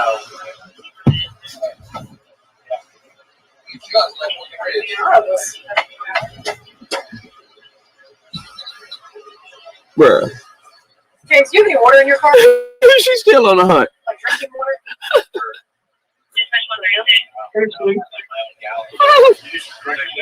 I don't. Who the fuck is he? Yeah, let Sergeant Dickey go over there and get some water from the house. I don't have any in my car. Okay. Thank you, sir. He all out there in the middle of the business. You know, he came out the house like, I smell blood of a nigger. So the camera lady is a civilian?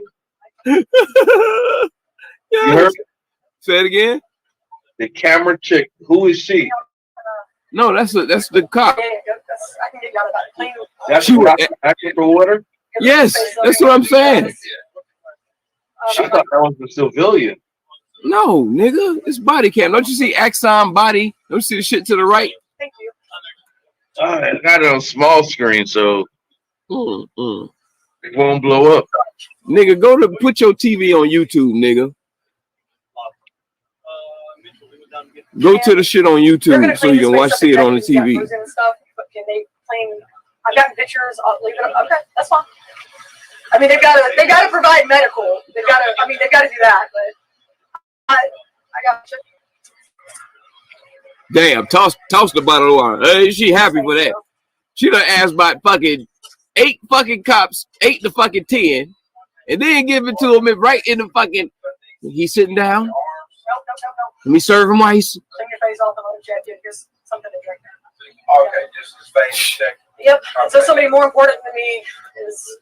Okay, I got you. Huh? What am I going to on YouTube? It won't let you go on your YouTube. I say, what am I looking for? Oh, go to GRIMfathaHOOD.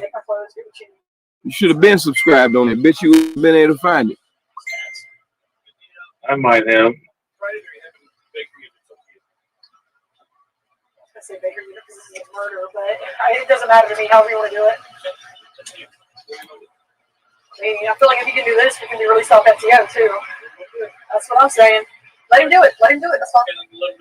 I gave the ID to Baker. So why haven't we transcended on today nations as black people and flourish off of their shit? Just like they can come over here and do that with our shit there. Why, I mean, we sure we got the same opportunity. Yeah. Who, the Asians? No, why can't us as black people, why we can't go over to China or Japan besides playing basketball and flourish? Oh man, that's a oh man. I mean, we did have a population in China at one point, but they ran us out of there. And the thing is, though, with them, with the Chinese particular, I'm not going to talk about any other Asian race out here, but it's just specifically them, which I think a lot of the AAPI issues that have been happening are rooted in with the Chinese. But a lot of them, you know what I'm saying? They pretty much, if you want to really look up what true racism is in America, in its true form, right now, the Chinese are really it, because they'll go to your country, make your money, employ their people, and then they'll go back to their country with that money, everybody living good. See, they wanted to argue with me up here talking about that the Chinese ain't taking over Africa. They are. Bruh.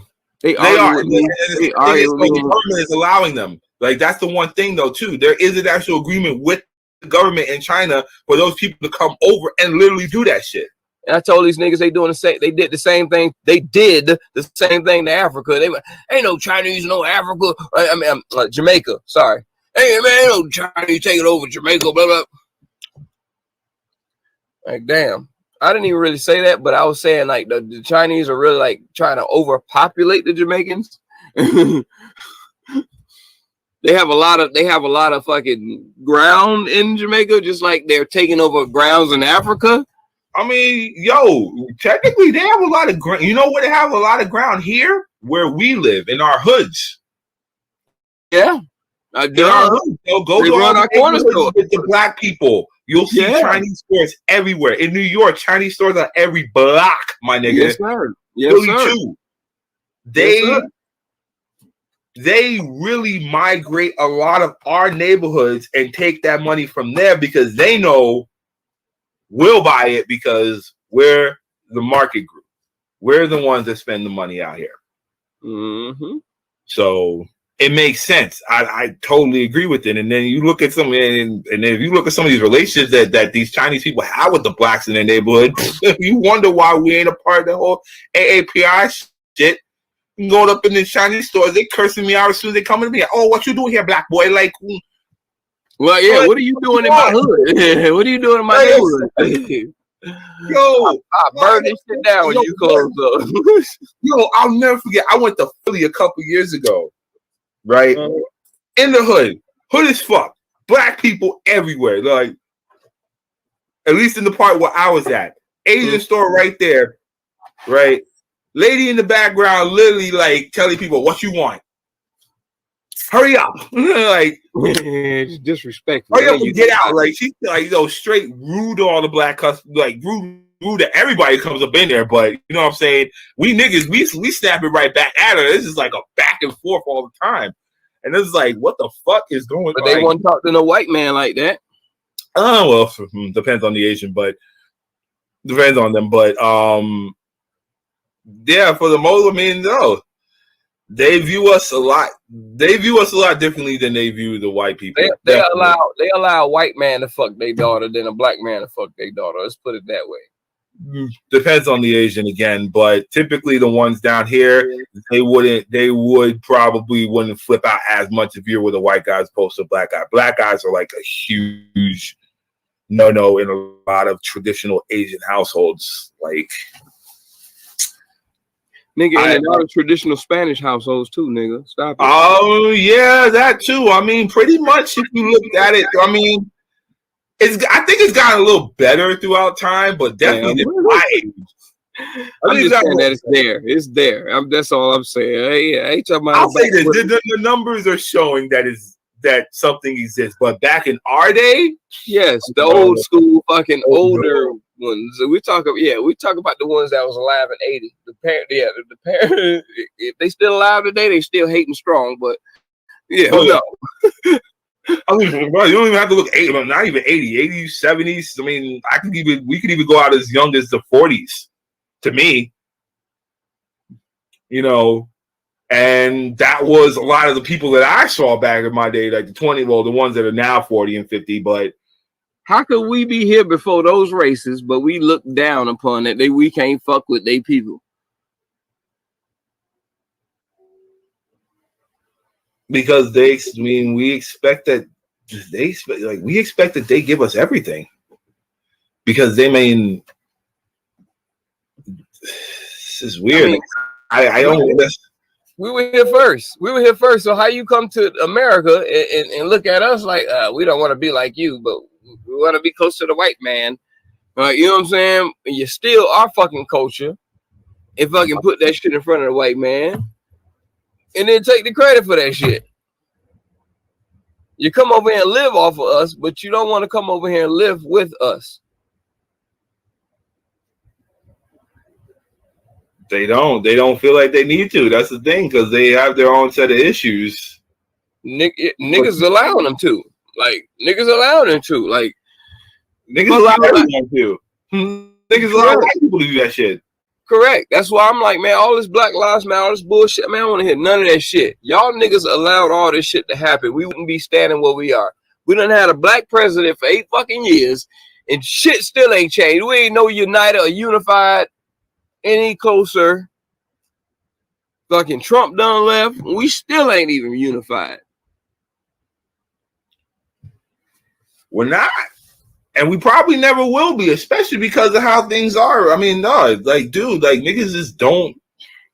We're never going to be. I don't think I'm not in my lifetime, at least. I don't not see this getting unified. Right. I gave up on it. There's a lot of things that separate us. If it isn't based upon money's one of the main things. Obviously, money is one of the main things, but it could be anything that separates me from you, to the point where, I mean, it has come down to individuality to a degree too with us. Like, because I feel like as if, like, you know, I'm up and coming, whatever, I'm on my way, I'm better than you as a nigga, and you and I are both in the same boat. Because I'm me, I'm better than you. That's pretty much how it is a lot of days with a lot of people around here. We have a lot of individual mindsets when it comes to everything, and it shouldn't be the case with all that, because there are times where we do need to, like, I mean, right now, we definitely need to be able to come together and fight this whole cause. And you know what the crazy part about it is? There's a lot of people that are still by our side that we don't want to ever fail to mention, like we have the white people, we have a portion of the white population that are marching with us. It's more them than us marching with us. That's all I'm saying. It's more of them. There's more than, I mean, yeah, there's more of them. Some of them some of them have other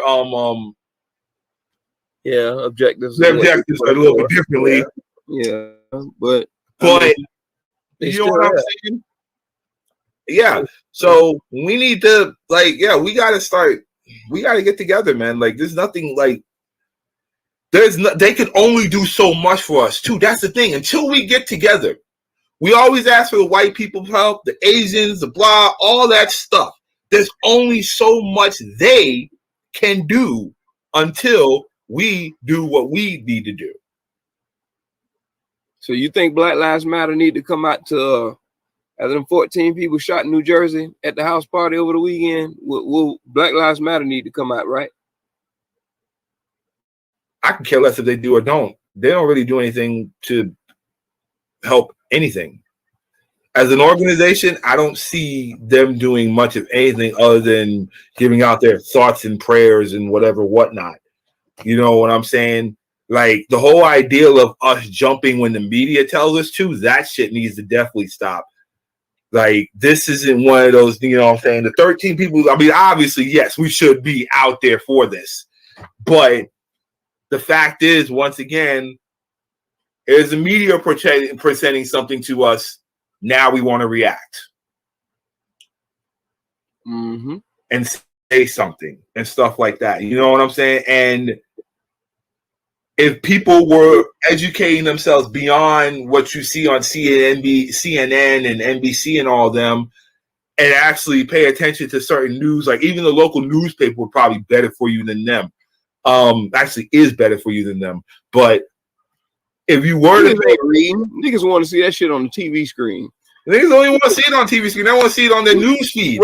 Even that, they gonna see it on Facebook before they actually see it on damn. Fuck that, yo, niggas ain't got their TVs on. Niggas is tuned in on their phone on Facebook. That's where they watching all that stuff. And the moment they have the opportunity to click that share button, that's when they want to start talking.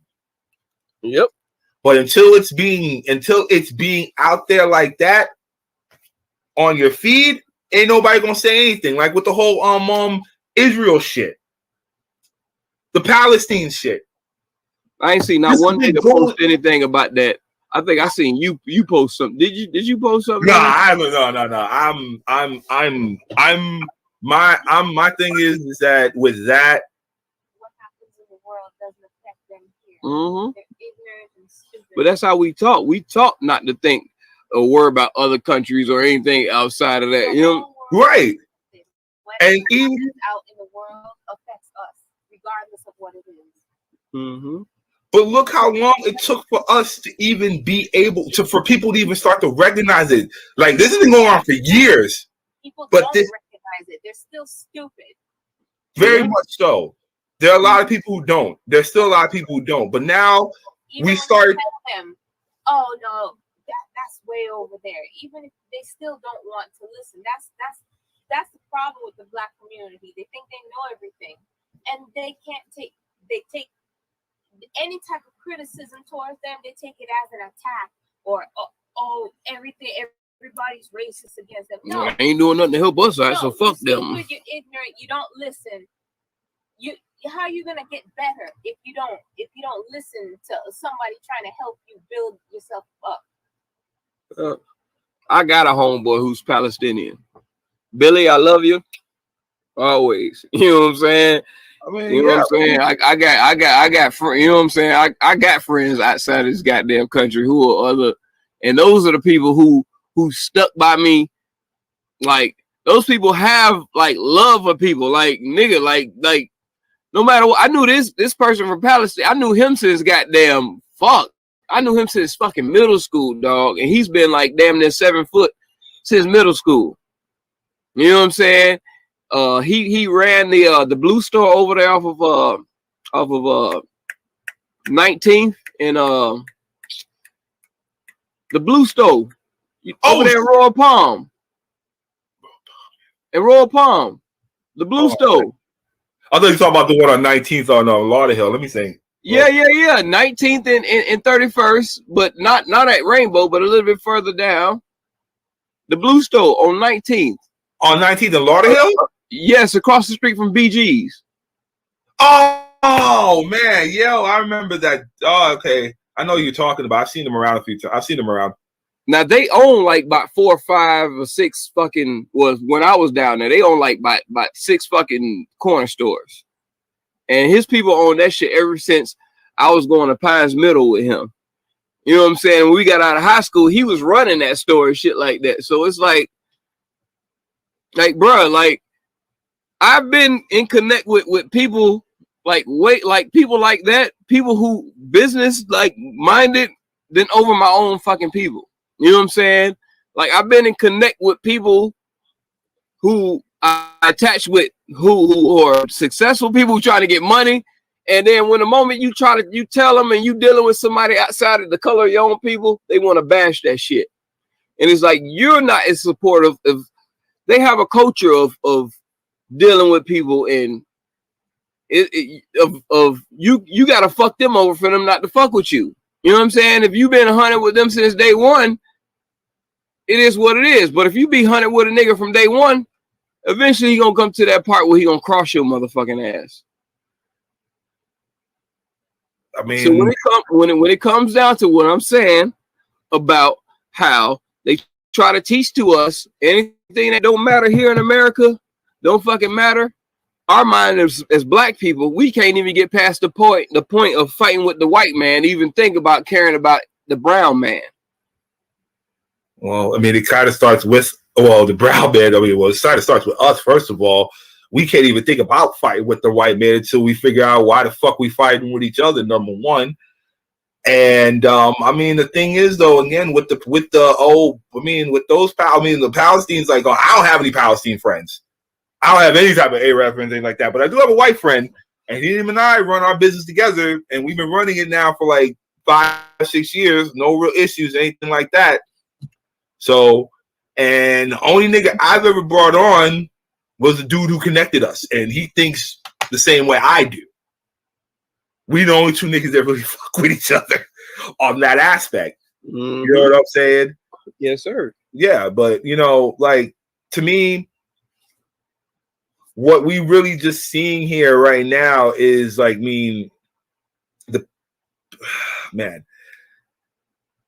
like, pretty much I'm watching a lot of people right now, pretty much with the Palestinians, we're watching them get decimated over there. Just in a very, and you know what? I'm surprised with a lot of us, it isn't really reaching home with that. You know what I'm saying? I don't know, we could say we're in a very similar situation. We spoiled. We don't have to worry about that. That's the problem. But that's one thing, you know what I'm saying? We could be able to look at that and be like, oh, shit. The word is ignorant. They don't want to know. They don't want to know. They think nothing affects them. They're arrogant and ignorant. Those are two things. The main thing why they are not receptive to information, no matter how true or logical it is. Right? We are. But I'm going to say this, in this particular situation, though, too, we've been fed the wrong information. Look at the media. You can easily find out the correct information. There's so many resources out there. But no, they choose to stay ignorant. Choosing that. Yeah. I think that would that kind of more so applies to everybody in these cases, because we mainly go through like CNNs, your NBCs, and things like that. And these are all the media in this particular area here when it comes to the Palestinians and the Israelites, the government itself. Who are we more aligned with? Israel.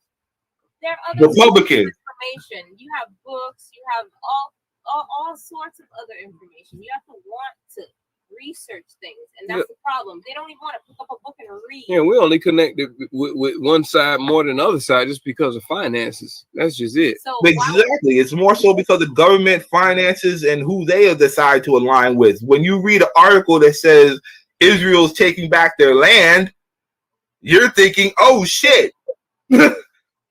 Oh, shit. They're trying to reclaim their shit when it really ain't the case. It's more so like they're running those people out of their land.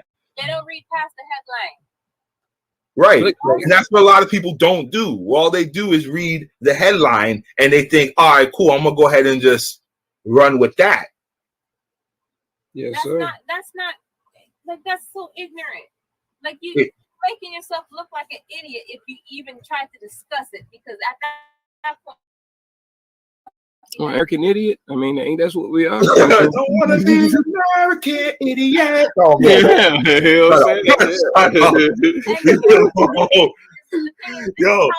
this is how the entire world looks at people here. Especially, I will say this, especially the Black people here.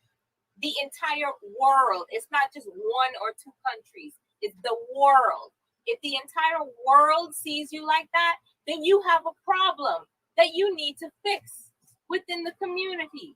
But you think nothing is wrong with you. Yeah, because what they always say, we the best country in the world. They don't never. I've never heard at a press conference them say that we were second or third. I always hear that we the shit and we the best. And I'm like, damn, we're a small ass country. How the fuck are we powerful than nations? Like, I love my country, but you know what? I have more opportunities here than I have over there. I like this country too. I just can't really stand most of the people. It's the people here that fuck up the country, that, you know. But that's what they living on. They just living off the prestige of what the country is instead of the prestige of the people. The prestige of the people is shit. And whenever we go to their country, we get treated like shit for being known as an American. Exactly. Disrespected. Yeah, because we're always told that we the shit. So when we go anywhere else, we'll take a piss right out in the middle of public and wonder why the damn constable is tapping on our shoulder. Like, hey, you can't piss out here like this. You deserve what you get, because you don't want anybody else coming over in your country and doing that. So if you want respect, it's earned, and you give it first. Exactly. Respect in order to get it. And that's the problem with the Black community that I see on a daily basis. So when we gonna get back? When we ever gonna get some respect? Where is this gonna start? Al Sharpton gonna come out and start it, or no, they need to we gotta start respecting ourselves. But where? I'm saying, bro, like our activists can't respect them own selves. It doesn't start with you got fucking Al Sharpton done joined the goddamn cable network. Well, he's like, man, fuck these niggas. I'm gonna just go ahead and get paid for talking. And then you got Benjamin Crump that looked like he the goddamn lawyer on every goddamn nigga shot in the street.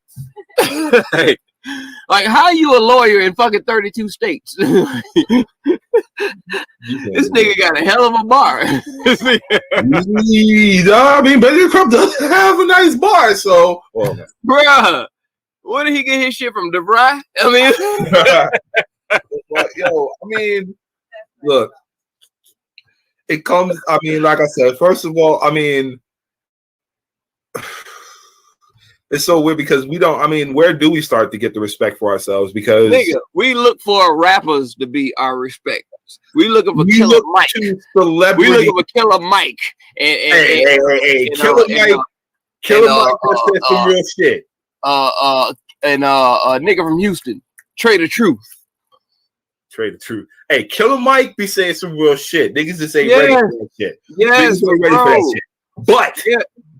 But that is my biggest gripe with our community now. We rely on celebrities too much to be our voice. And most of the time, they will disappoint you. They will disappoint you. Celebrities are not rocket science. They tell your ass that, just like he tell your ass that. Hey, man, yeah. They're regular ass people with some talent for some sport. And he probably the only fucking rapper that we know that can say, oh yeah, he went to college. So that's why we look at him like that. It's sad that we look at him as the only rapper that went to college in the past 20 years. I mean, and the funny thing is, I don't think he did, but I don't think he did, but you know what I'm saying? He's just a knowledgeable ass dude that just knows, yo, look. That's fucked up. Killer Mike is a knowledgeable ass dude that knows, yo, look, as much as we ask for what we want from these white people to help us be more successful in this country, which we still need some of it, he also knows that, yo, can you grow your own food? No. Can you house your own land or whatever, whatnot? No. Can you get your own animals? No. Then you have no reason to be talking about any of this stuff in terms of us getting something with the white man, because these are some of the conditions that we might have to go through to get what we want. You see how hard it was for him to live black in Georgia, mainly. Like, no, you see, I mean, Georgia, Atlanta itself is starting to become more of a black mecca. I'll give it that. I would live there, bro. It's been a black mecca since fucking Martin Luther King, nigga. Stop it. Stop. It's gotten a lot better though, man. Now you're starting to see a lot of the business come in there from the black. So check this out, then. So it's gotten better because they got the first black Senate. Yes. Why it took so long? And a black metro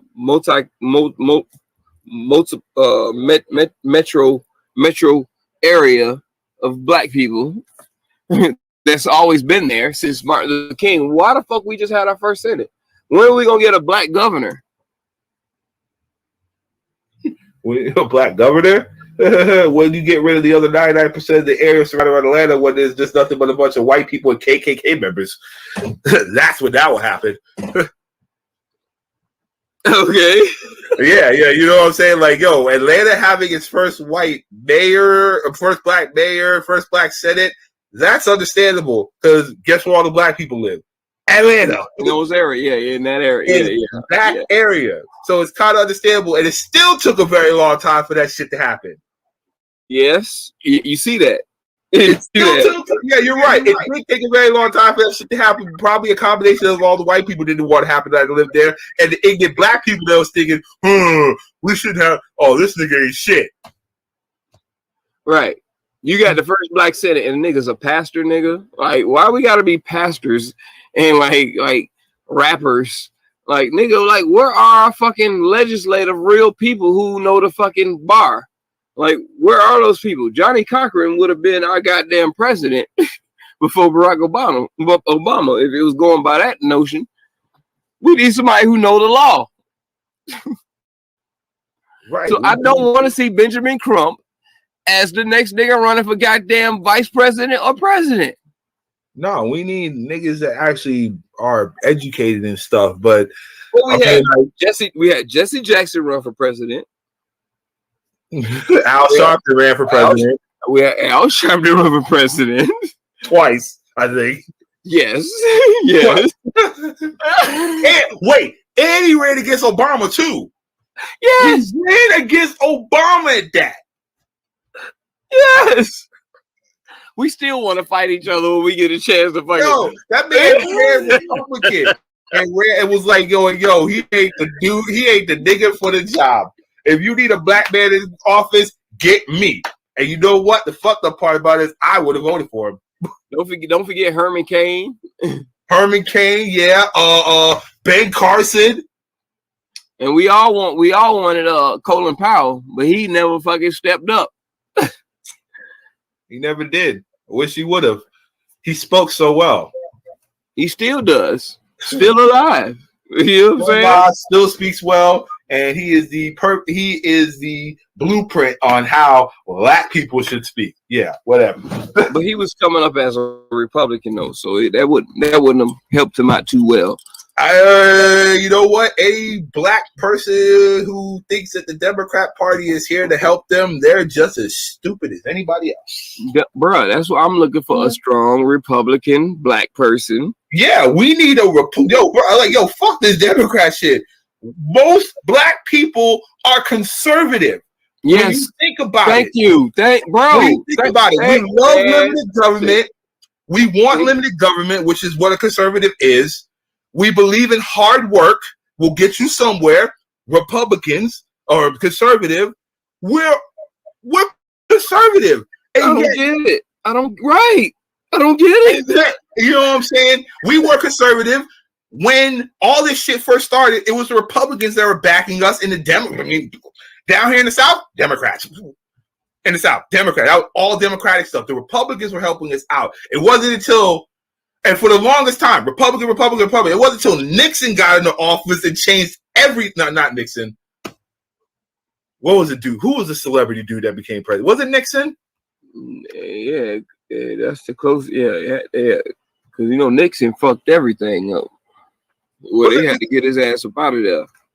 Yeah, it wasn't until Nixon came into office and the whole war on drugs thing that came. Didn't Kennedy come right after Nixon?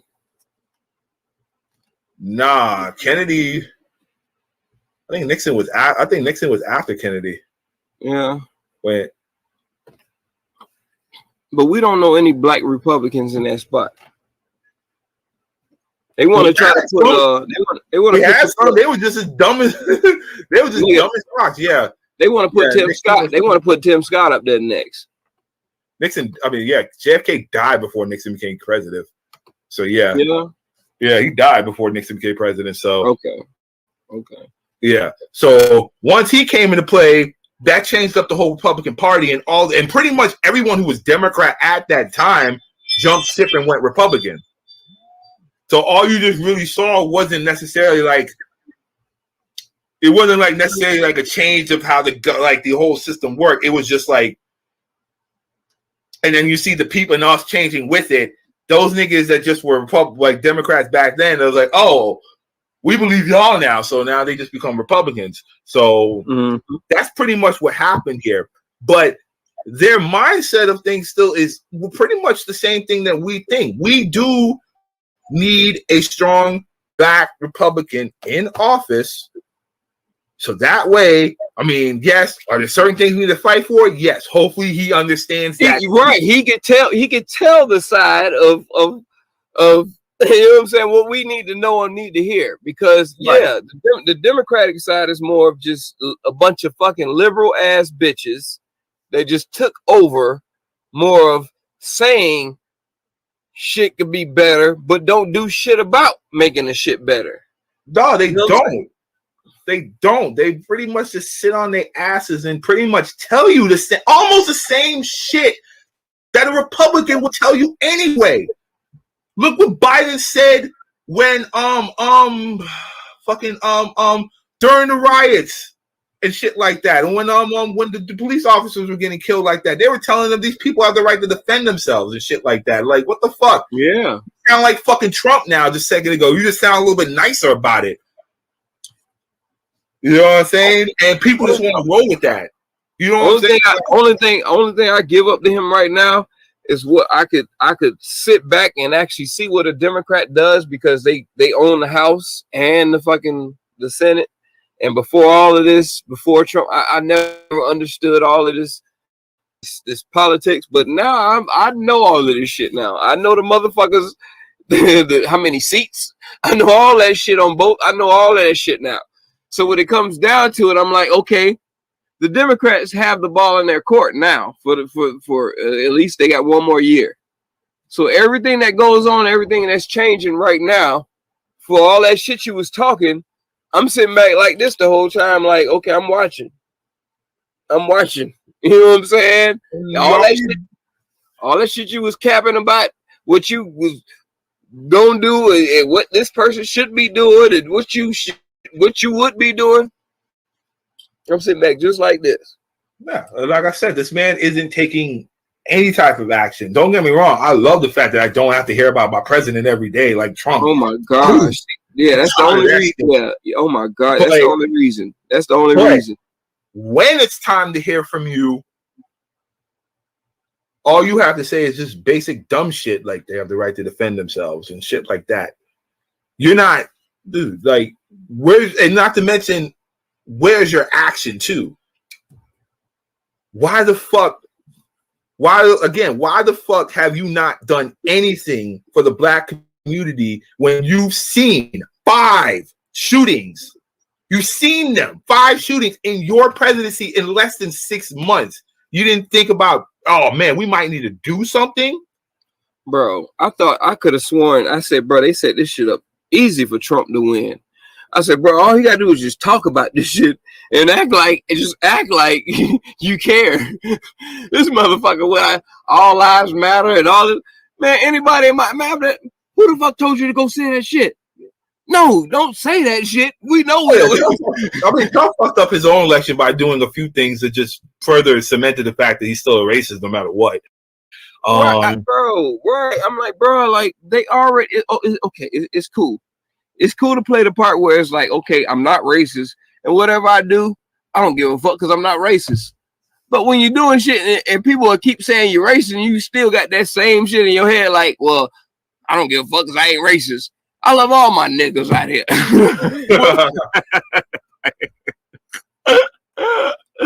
I'm not racist.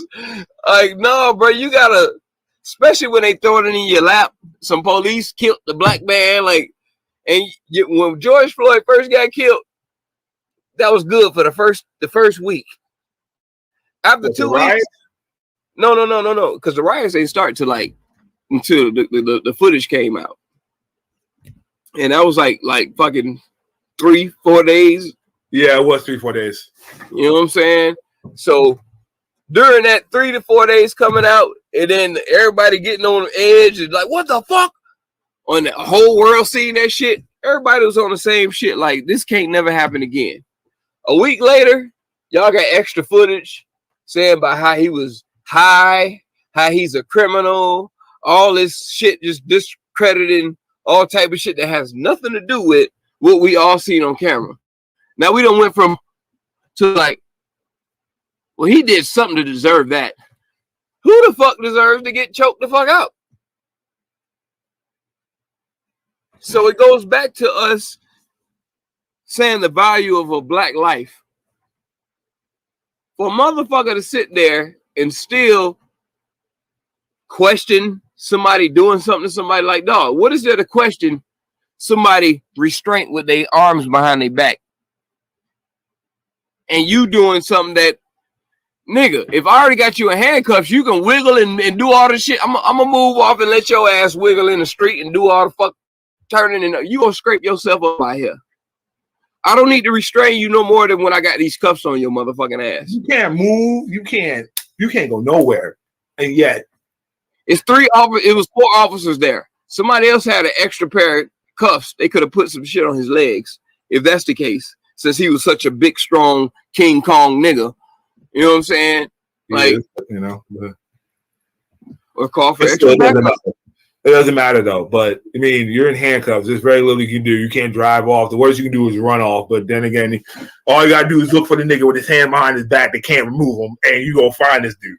You know what I'm saying? Like, this is all like, that shit is dumb. But then the Republican standpoint behind it is one of the reasons why a lot of black people don't support them. Right.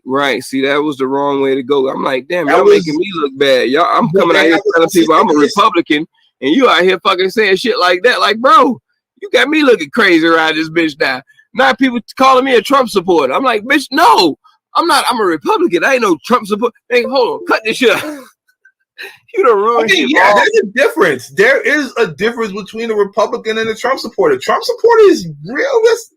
Trump supporters, a QAnon motherfucker, are QAnon. Like, there's something different with being a Trump supporter than being a Republican. And you know this because there are a lot of Republicans that don't fuck with Trump.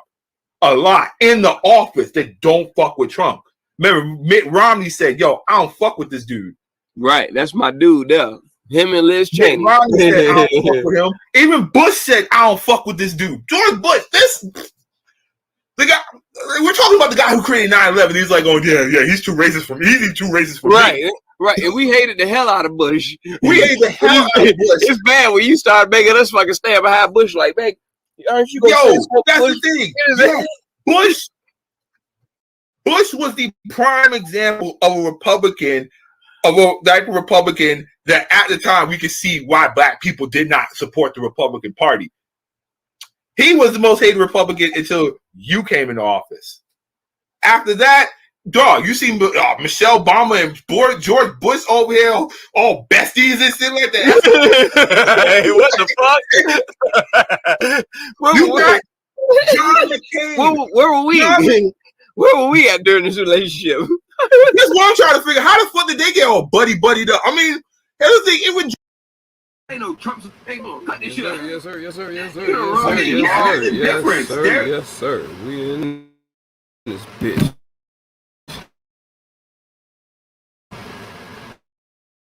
And fuck it. It's real nice for you folks out there, because you know YouTube don't like black man. Blackie man, go away. Oh, you take care of your child? Oh, no, we have you seen. Blackie man, go away.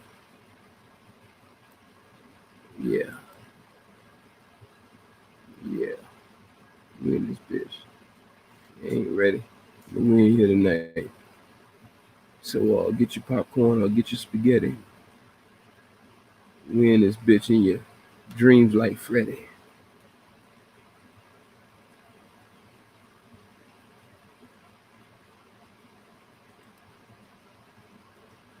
Yeah.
nobody know jack shit.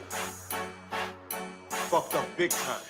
You're incapable of running this shit. Dessert. I can't trust them, I dust them off of my shoulders. Keep enemies close, just like a holster. Quick drum McGraw, get shot like a poster. Dirt on my lonely, can't stand all these vultures. Up in the morning like I smell just in the kitchen with my heat, call me Mr. Toaster. You sweet pop-tart ass niggas, you get boasted. I'm in disgust, my initials to flustered over this Reader's Digest. Man, I'm on capacitation for your hood genius. Your visual of me must be in the fetus, cause you've been getting in blood. I keep it so gangsta, my rituals are ridicule and thank ya. Without your motivations, there ain't no sanctions. With me on top, there ain't no vacancy. We don't mix like Muslims and Canadian bacon. I'm about my dough, you be about your cake, yeah. Watch me do my dance. You must take the chance if you plan on making that advance. Where are your so-called friends? The ones to the end when they get big, they have the win. Only on you can depend. When you get dividends, they all live when it's time to spend. Hey, that's a new nigga for it. You can't trust them, they're unloyal. In the day when I wake before I wash my face, the medulla gotta get back, not my obligata. At peace, crackers at my door, screaming bills been late, cash ain't coming fast enough, bills just can't wait. Cop the 9 as I anticipate. If you ain't got responsibility, you can't relate. Real niggas retaliate, new niggas relocate. The hero never leaves this domain without escaping this planet. You gotta be in it. This can't be life, this can't be real. I'm a warrior in this battlefield. I can't be harmed. Red Cross, blue shit. You better be insured before you're thinking of stepping in my grill. I'm starving. You could be my next meal. Opportunity knocks the fresh prince at your door at will. I want a house in Beverly Hills. Pockets on Uncle Phil. Making all adjustments on all the deals. Yeah! Watch me do my dance. You must take the chance if you plan on making that advance. Where are your so-called friends? The ones to the end when they get big, they have the win. Only on you can depend. When you get the riddance, they all live when it's time to spend. Hey, that's a new nigga for it. You can't trust them, they're unloyal. Your father. Trust them new niggas. They unloyal. Shout out 954. Hard head click. Giggle up. Mr. Man, Black, Pretty P. Grimmy and Tick. Big Rose and Tick. Most out 7 eggs. Yeah.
Yes, sir. Yes, sir. Yes, sir. Motherfuckers in here don't nobody know jack shit. What time tonight? Big time. You're incapable of running this shit. Sit your $5 ass down before I make tape. I can't trust them, I dust them off of my shoulders. Keep enemies close, just like a holster. Quick drum McGraw, get shot like a poster. Dirt on my lonely, can't stand all these vultures. Up in the morning like I smell Folgers. In the kitchen with my heat, call me Mr. Toaster. You sweet pop-tart ass niggas, you get boasted. I'm in disgust, my niche is too flustered over this Reader's Digest. Minimal capacitation for your hood genius. Your visual of me must be in the fetus, cause you can get it in blood. I keep it so gangsta, my rituals are ridicule and thank ya. Without your motivations, there ain't no sanctions. With me on top, there ain't no bacon. We don't mix like Muslims and Canadian bacon. I'm biting my dough, you be about your cake, yeah. Watch me do my dance. You must take the chance and prove me don't make it at advance. Where are your so-called friends? The ones to the end when they get picked, they have the win. Only on you can depend. When you get dividends, they all in when it's time to spend. Hey, that's a new nigga for ya. You can't trust them, they're unloyal.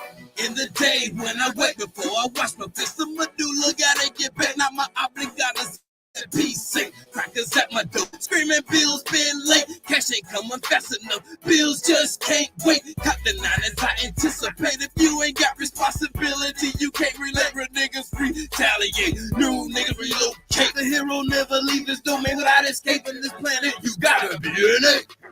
This can't be life, this can't be real.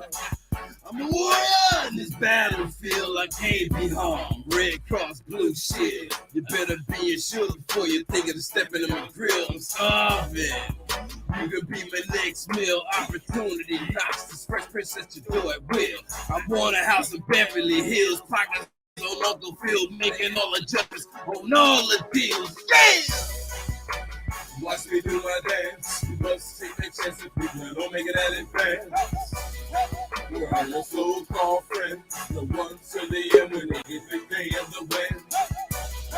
Only on you can depend.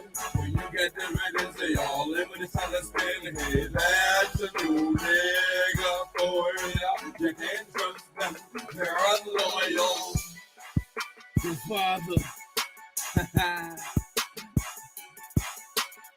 Trust the new niggas. They unloyal.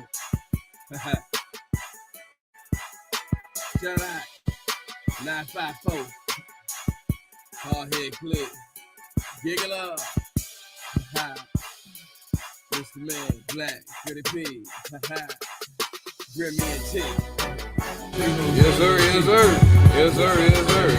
Hold on. Get up in here. Get up in here. Get up in here. Yeah.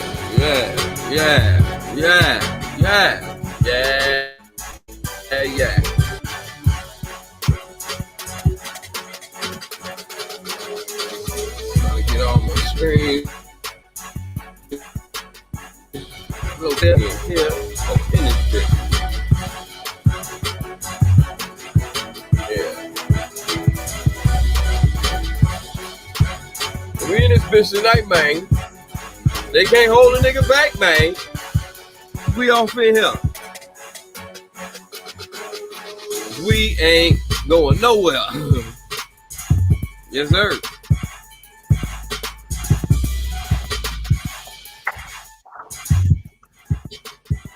Yes, sir. Yes, sir. This has been brought to you another episode of GRIMfathaHOOD on this Wednesday. How we go down and how it starts down, brought to you by rrpjewelers.com. GRIMfathaHOOD. You can always check us out on YouTube and also on Facebook Live all the time. Whenever you see up and pop up the live, we here. You know what I'm saying? Even if we ain't here, we here. We here. This is what we do. 100% shout out. You know what this podcast is about? 100% fathers out there. That's what this podcast is about. In any way, shape, or form, we 100% with our children. Either full custody, married custody, or in their life, period. Activity. That's what these men are about, and that's who you see that comes on the screen. That's what we represent. The goddamn unicorns out here. And for those who don't respect the unicorns, you know where they drinking the water at, over here in this corner. So therefore, that being said, we won't be viewed out to the public. They won't let us be represented. We won't never be seen. They won't allow us to be even known. So therefore, we will always be destroyed. So I will at least hope that black women will respect the man that 100% has custody and day-to-day activity and married in a relationship with their wife. That don't respect that, hey, that's why we scream the way we do, because they won't let these words get out. It's real black men out here, and we here. So with that being said, fuck YouTube and your fucking algorithms, because I will never be monetized. I see what you fuckers been doing to me. I see what y'all been doing to me. I see it. I see it. I see it. And you made me a believer, but I'm an achiever. God damn it. What the fucking jackets on the elementary school, dog? What the fuck they call them? What the fuck they call them? Letterman's jackets? No, man, in elementary school, nigga, we had the little achievers jacket with the black jacket with the shit in the back. Looked like a Letterman jacket. No, I didn't. It was more like a damn starter jacket. I don't even remember, bro. Yeah, I remember wearing uniforms in elementary school, but I wasn't cool. This around and then being a book club and shit like that. They're achievers, some shit like that. But I'm one of them motherfuckers, and I will. Oh, you talking about the ones that wore the straps? Huh? You're not talking about the snitches, are you? Well, most of the motherfuckers was crossing hallway guards. hallway monitors. Oh, I remember. Yeah. They had the little bomber jackets with the at Castle Hill. Yeah. No lie, bro. I wanted to be one so I could have a bomber jacket. I wanted one too, but I was only able to wear a dare shirt. And like I was a part of the DARE program too. Nigga, the band, the dance team. Nigga, I was in everything in school, just so I didn't have to go home. I had to purchase that DARE shirt with my own monies. My mama ain't give me no damn money for it. All she heard was that I was the president of DARE. So she thought everything was supposed to be given. Like, no, hey, you know what's funny, bro? You gotta participate in school with me, mama, when I'm at this elite level. That's why I could never take off to be an elitist, because that's where it goes back to this support shit. Yeah, that butterfly can really expand them wings and help everybody. But just because you got shit in your own life, what you think butterfly wasn't able to spread his wings. Now, all this if, woulda, coulda, shoulda shit is out the fucking window. And that's what we deal with.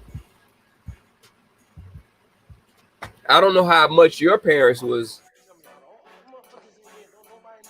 No, they allow me to participate in everything, bro. It's just. No, were they participating in it? Oh yeah, bro. They was at every football game, basketball game, come up from little league all the way up to damn near college.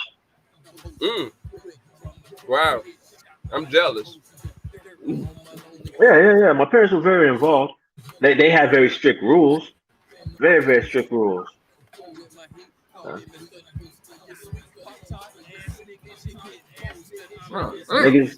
Niggas in my neighborhood, grandparents went to go get the Switch. My people's went to go get the sugar cane, allegedly. Damn.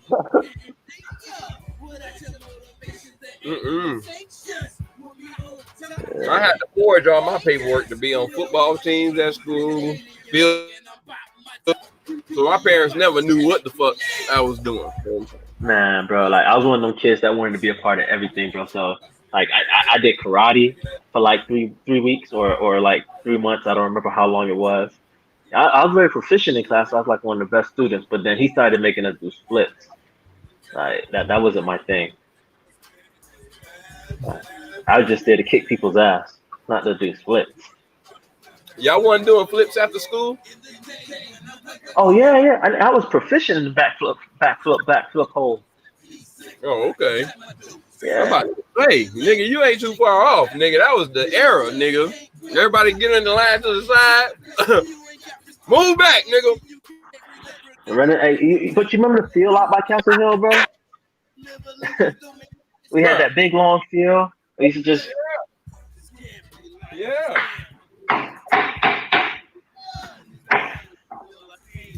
Hey, I remember the day I learned how to do a backflip, bro. That was like the happiest day of my life. Bruh. My dumb ass fucking landed on my head trying to be the fucking shit. Oh, plenty of times, bro. Like that was the last time I performed in one of them goddamn events. I was a legend after that though. I ain't need to step up nothing past breaking my neck. I was so fast, I just.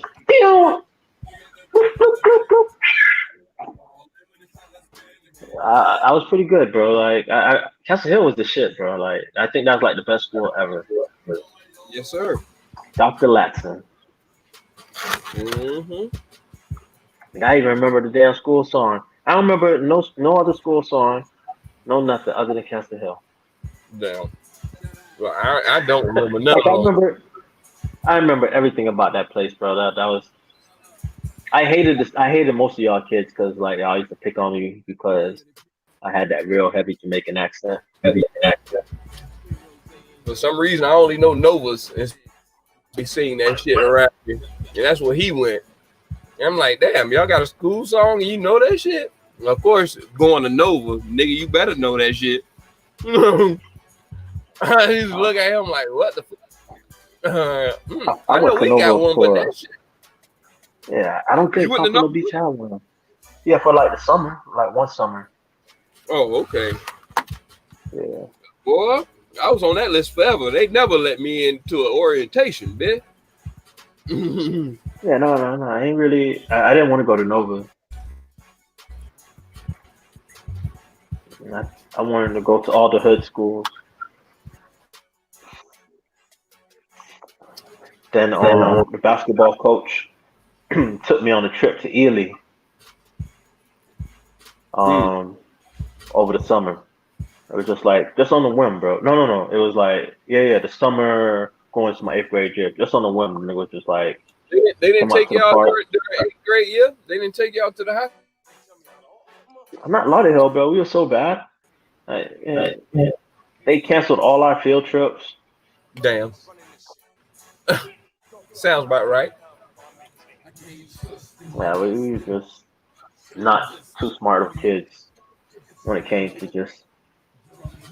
I got kicked out a lot of here. I got kicked out a lot of here the first fucking quarter. That's very much believable. I skipped 5th grade, went to 6th grade, got kicked out in the first quarter of 6th grade.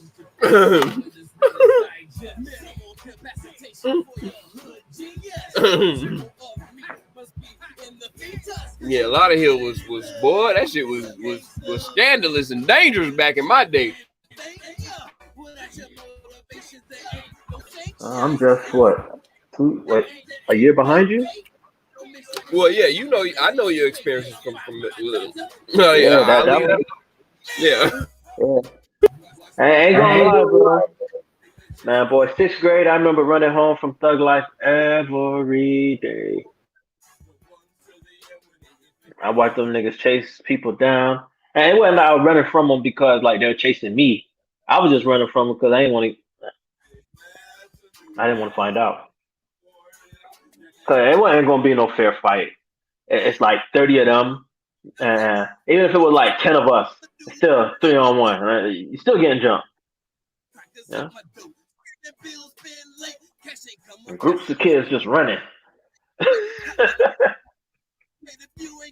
As soon as the bell rings 3:30, bro, all the excitement changed. Yeah. Niggas don't even act up 6th period. We just chilling in class. 3:15, you sitting in your seat, you stretching. Getting ready for that hood Olympics, bro. I felt sorry for the kids who hit the overpass, bro. I felt so sorry for them kids who hit the overpass. But you ain't had no choice but to just walk over there and just, you know. And fight your way out of a goddamn heat cliff, goddamn scrap pile. Yeah, but that was only like 6th grade. By the time I got to 7th grade, man, like all that cooled down, and like I mean, you know, there was thug life was still around, but it wasn't like how they was Jap boys. They wanted to just rob people. They went to high school. Yeah, that's what I'm saying. They were thuggers running, like nigga. You talking about 30? They was 60. Yeah, I know, cause they used to come out to Castle Hill. They used to come out to Castle Hill, bro. Yeah, right. That's what I'm saying. Hill and walk their ass right up the Lauderhill and work their way around the whole little square. They just come from Westwood, the city. Yeah. Mm-hmm. Hey, nigga, I was just chilling with you yesterday at that restaurant. Why are you trying to beat me up today? Yeah, right. Ain't got shit to do my cousin's neighbor. Get down and lay down. So tonight we discussing how my county had. Ooh. Yes, sir. Oof.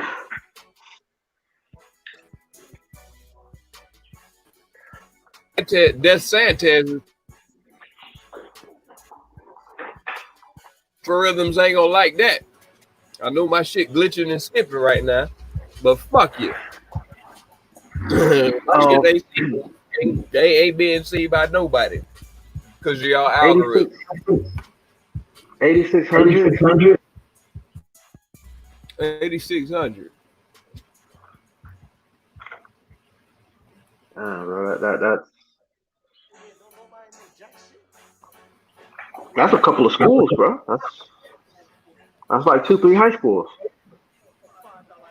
There's a lot of people be missing work in school, education. You know what I'm saying? That's 8,600 people in fucking quarantine, dog. Like, what the hell? Nigga, that's a small town. Or a small city, should I say. Shit, the fuck?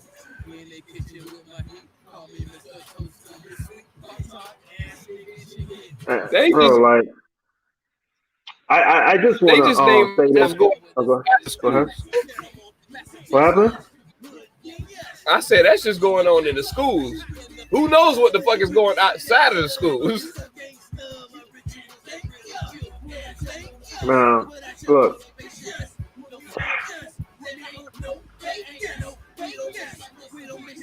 Do you care? If your neighbor falls and scrapes his knee? If he scrape his knee, what kind of bitch shit is? I'm just saying, do you care if your neighbor falls, forget to pay his rent, something bad happened to your neighbor? I wouldn't even know it. How would I know? So of course not. Fuck, I don't watch my neighbors like that. That's how I feel. That's how I feel the sentiment of these politicians are.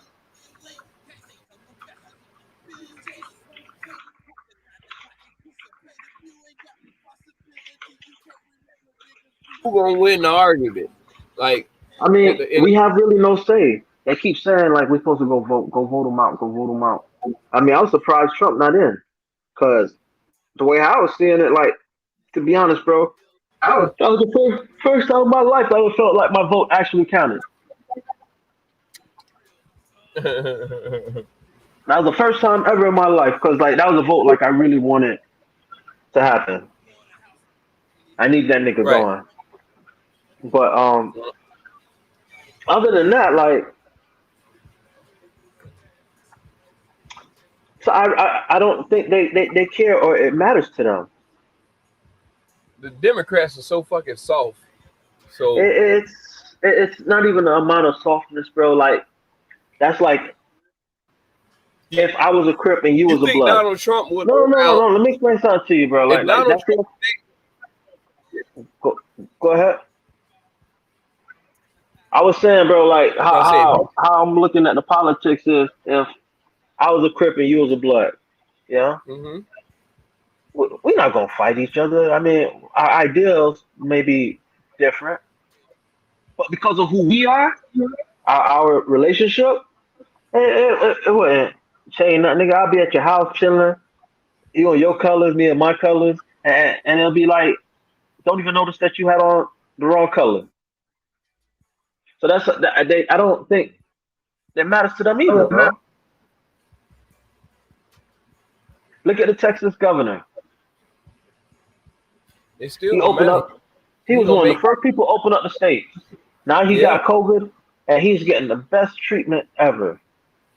Yeah, because they know they can get the best treatment. They talking to the public people like they getting the best treatment like they getting. So no, and that's what these that's the point they coming from when they speak. These people with trust, these trust-filled patriots, feel that like they have their best interests at heart. Like all these people from January 6th that stormed the Capitol. Storm the Capitol. Yeah, the ones that. Huh? That's a hoax. That's a hoax. They didn't go in there. None of that happened. Look, bro, them people that went into that Capitol, bro, they're now sitting down here and going through whatever they're going through, like down. They don't forget about me. Right. I don't see how that shit just got kicked out the window. Like, bro. Like they know everything else except for what happened and the facts of what happened instead of fear mongering people, and making this division still exist. Like the Republicans are trying their hardest with this division bullshit, and it's like I can see it. It's like, damn, I'm sad to be a Republican looking right now. Like when we had the goddamn chair, like bitch, like yeah, we was living to be the local. God damn it. But bitch, if somebody else turn, sit your ass down. Stop acting like a fucking bitch. Stop crying about shit. Stop trying to divide shit. Man, look, they just want us to believe. They just want us to believe that things are divided, bro. Like when as soon as they leave work, they go play golf together. They go lift weights together. Yeah, they go to swingers parties together. They don't give a shit about us, bro. No, they don't.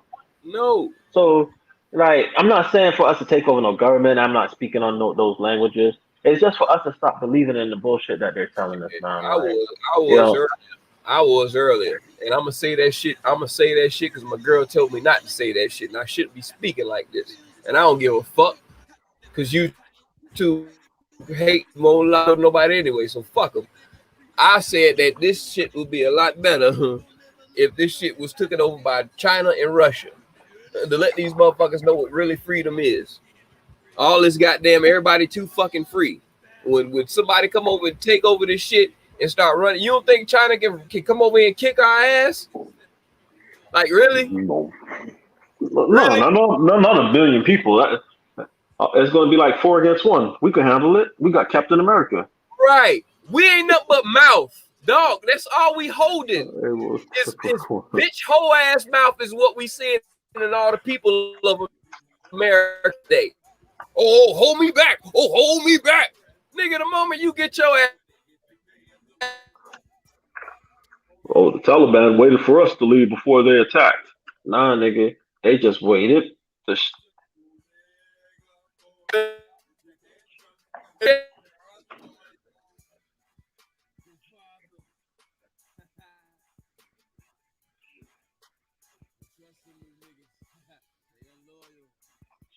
I can't hear you, cuz.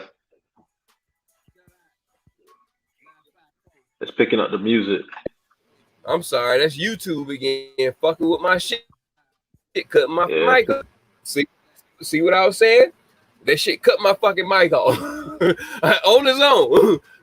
All of a sudden, you know what I'm saying? Apparently, I ain't supposed to say that, but I don't know how much of that came out and was said that you didn't hear me. But at the same time, like we was talking about on that Frontline episode, when we're like, who the hell gonna be on the front line for us? The trans and the women first on the front line? I mean, they're not building it. Remember we watched that video of the China army and everybody, the Russian army? Like, bro, like really? Like all this huffing and puffing you talking about, we got the LGBTI. You think they looking at us like, okay, we got more LGBT that are just more than what you got in your country. That's just, we could just send them out to just jump on you before the other people come. To get rid of our army, all they gotta do is just throw some dildos and pussies out there, bro. And it makes you go crazy.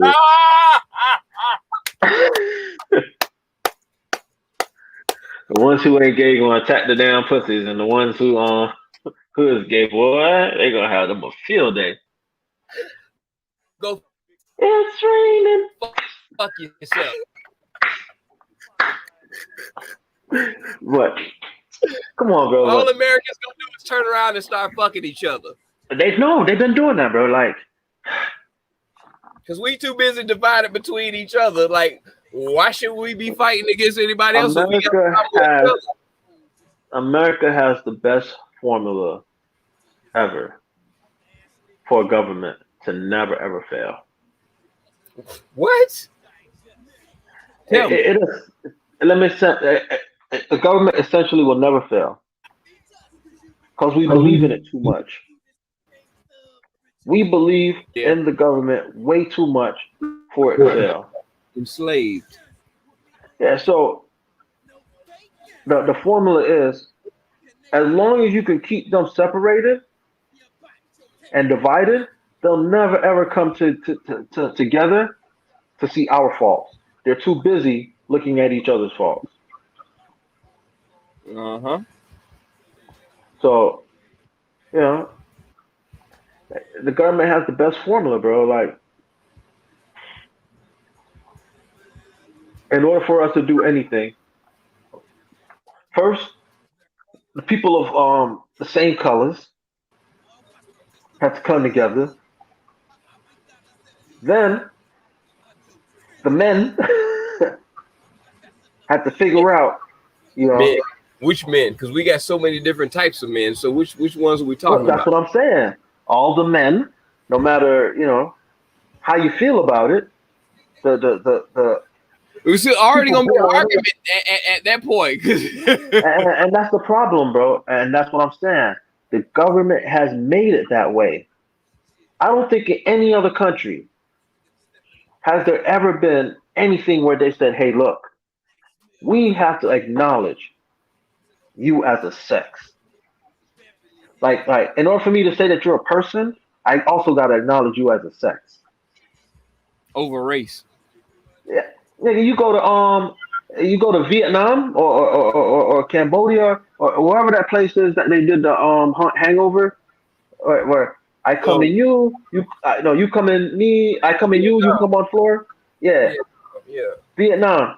I don't think none of them people over there are like, yo, you know, we weren't considered a real person working in that place because you have a penis and some boobs.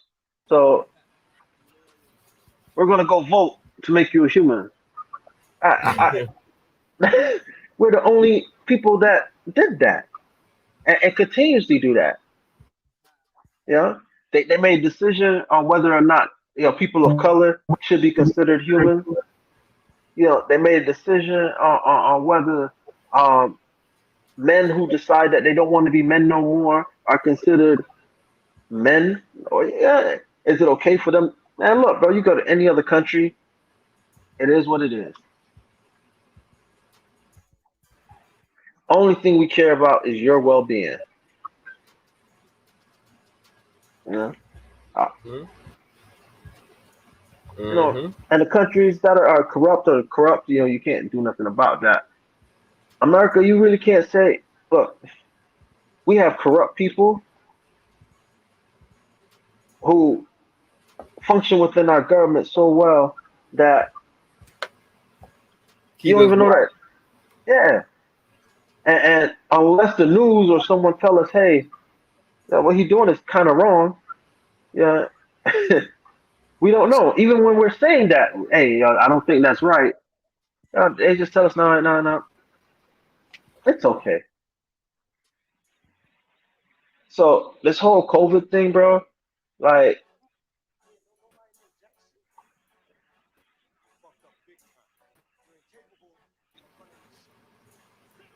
You don't hear me? what was that? No, no, no. What was that? Oh, I want to play for you. What you was just saying. I want you to hold it right there. Okay. I want you. I'm gonna play this with your governor, our governor, in your city today said.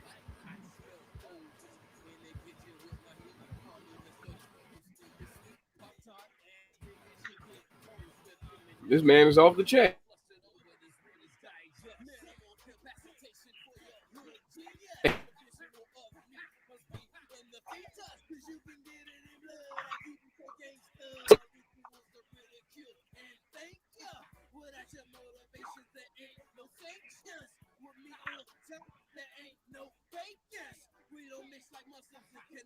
See this shit. Hold on. I gotta reset my shit because this shit keep fucking with me. Keep cutting out my mic. Hold on.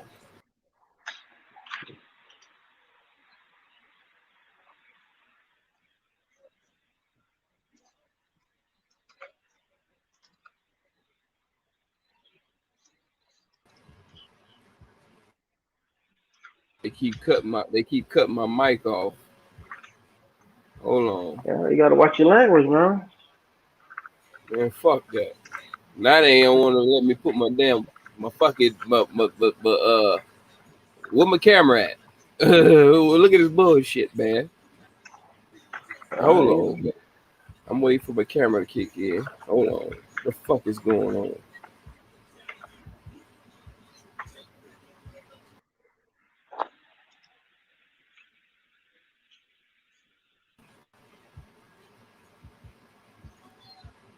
Mm-hmm.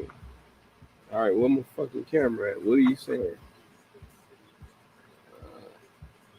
I'm not seeing anything.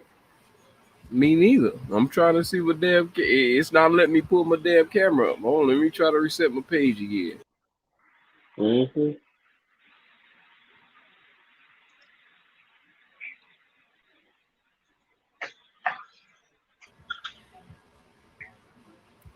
All right, hold on. Let me go fuck with my camera. Let me fuck with my end. Shit.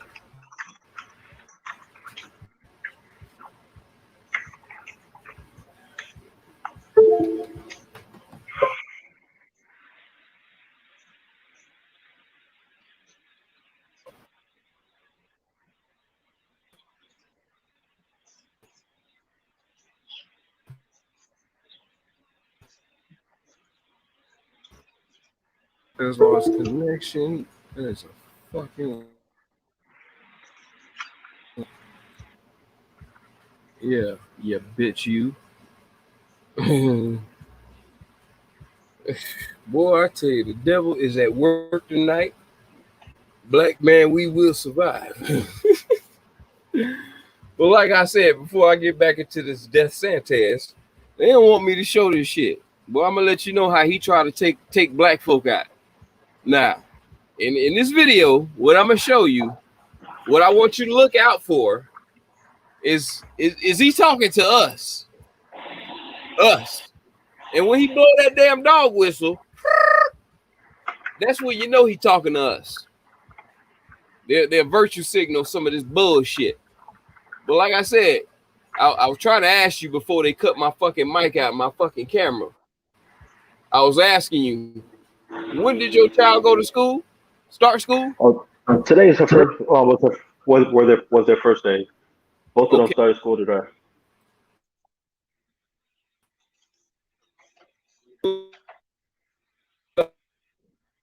The first 7 days, like since August 10th. The chart.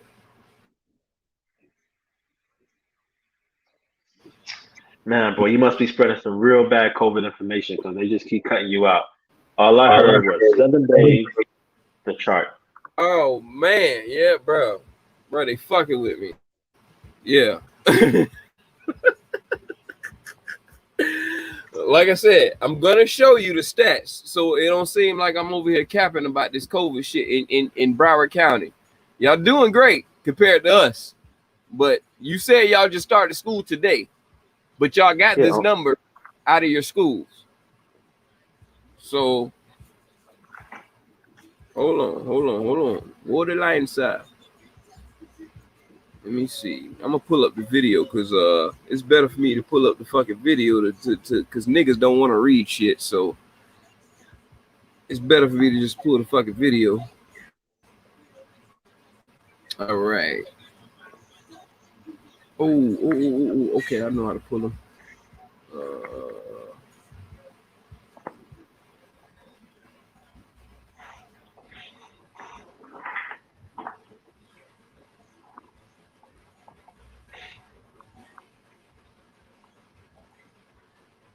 All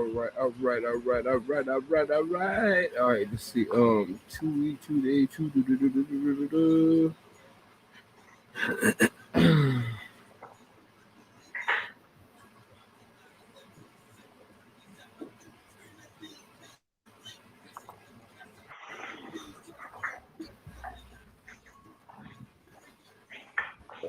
Let's see. Y'all want to act like that?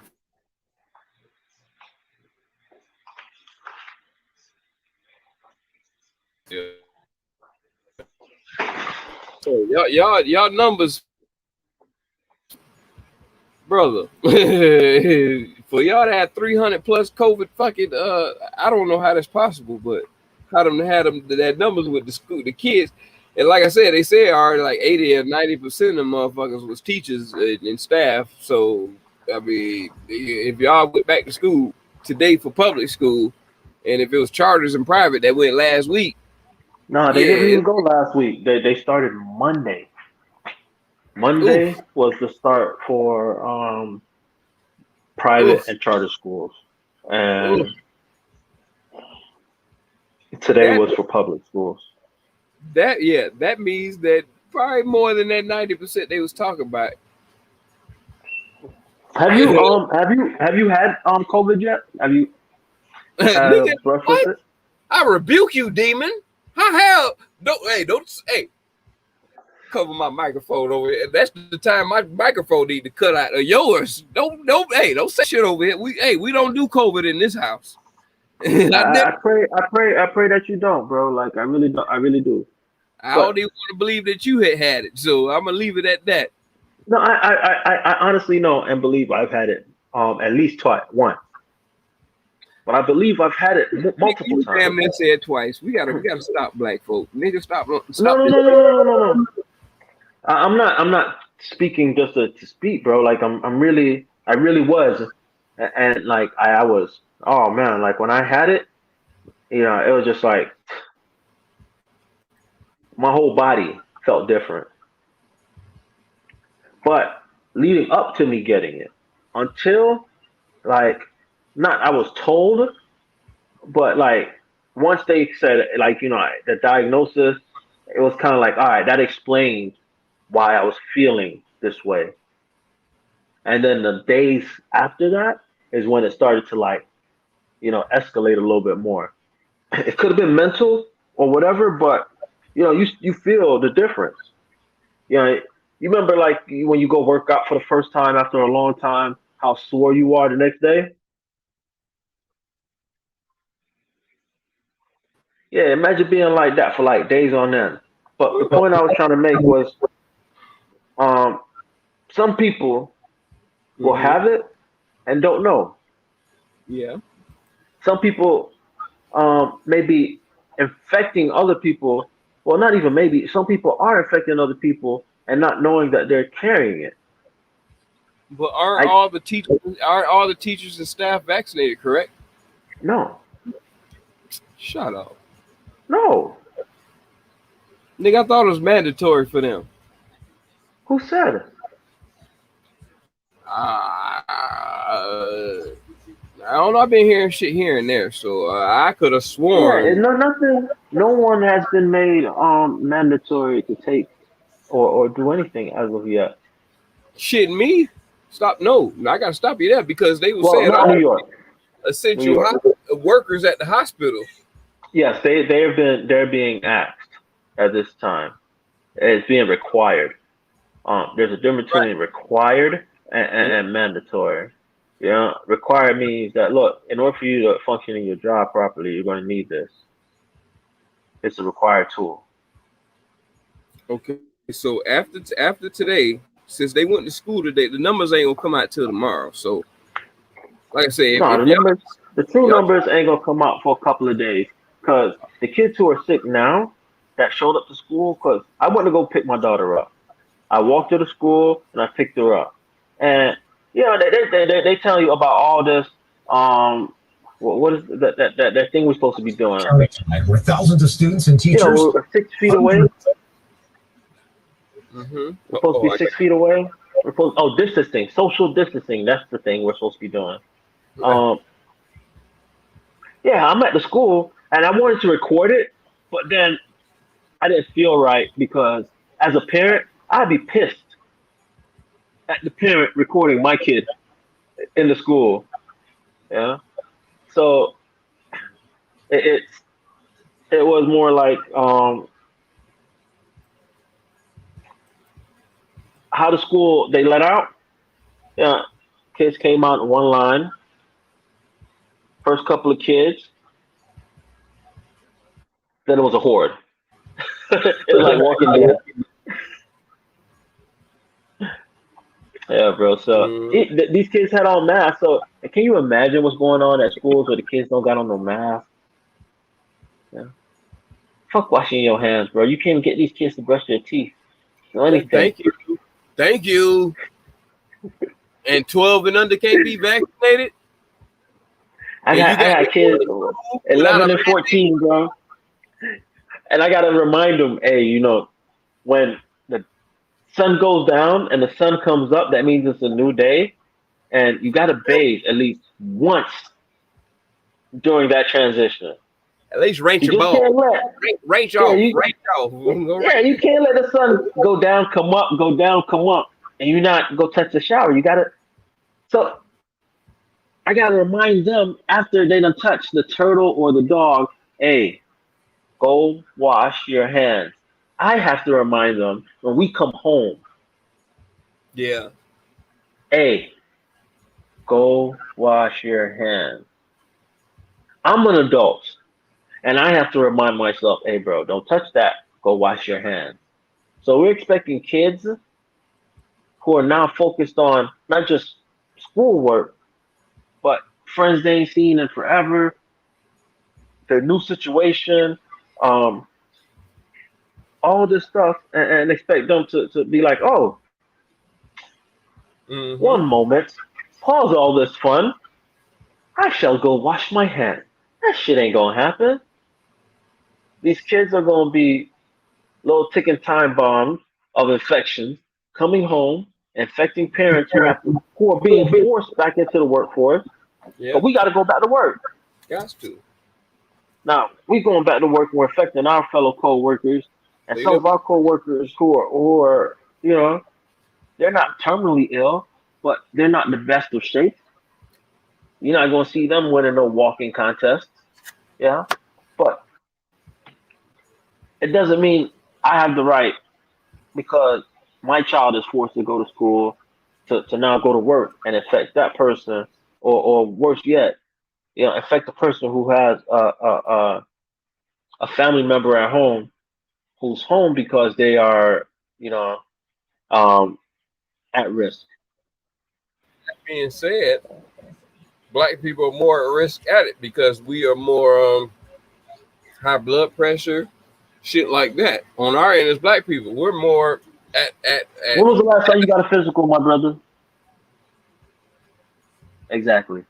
We're at risk because of that. Since I joined the football team back in high school. But that's the point. We're at risk because of the fact that we're not as up to date on our physical well-being. We're not up to date on our mental well-being. when we're not up to date on what homeostasis for us being in premium health should be. And society has been fooling us because the way how health system has been set up, it's been set up for one particular body type. And if you don't realize, there's millions of body types.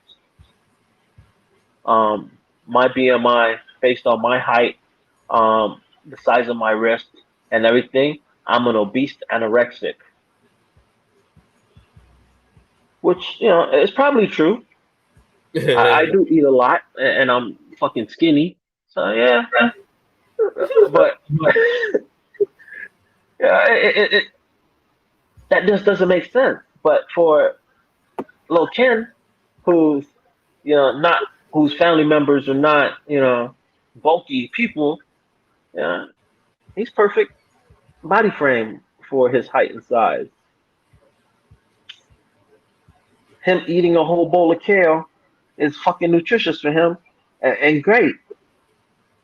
Whereas because, my whole life I've been an athlete, I may need a higher protein diet.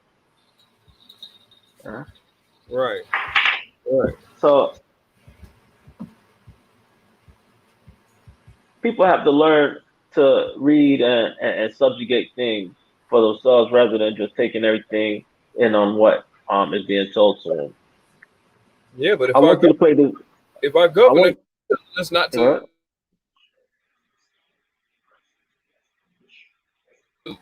monoclonical fucking antibodies. Like you talking about that over vaccines, like. So what we supposed to get that to the fucking kids, the 12 and under kids, because it's not a vaccine and we can't give it to 12 and under? Like, fuck is you talking because it's supposed to lessen the blow of the nigga, they use it for cancer. I was reading on that. They use it for cancer. They use it for cancer. Same thing as fucking hydroxychloroquine. It's a viral. It's a blocker of viral infections.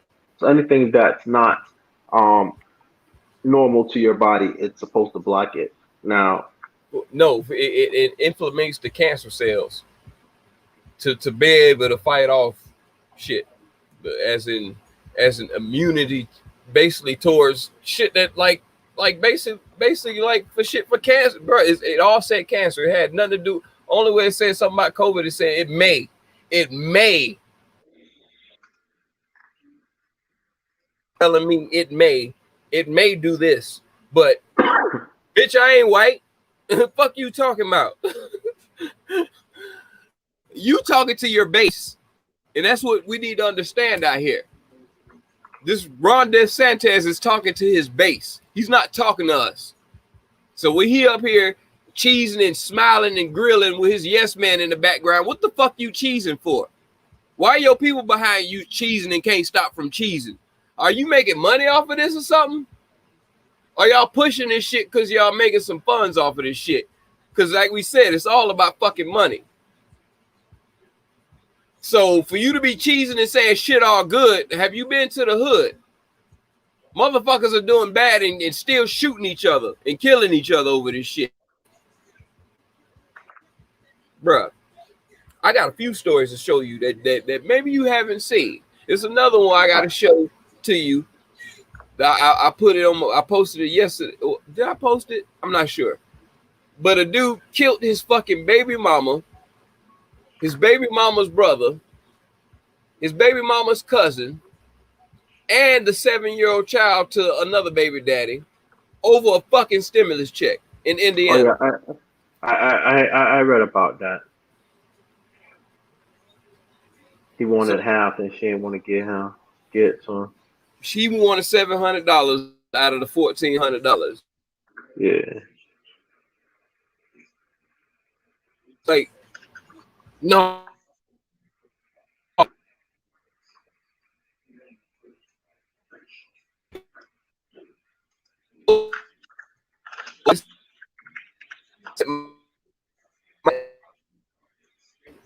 The fuck? On 9:30 at night. Like, but let me get back to these babies before I get into that ratchet shit.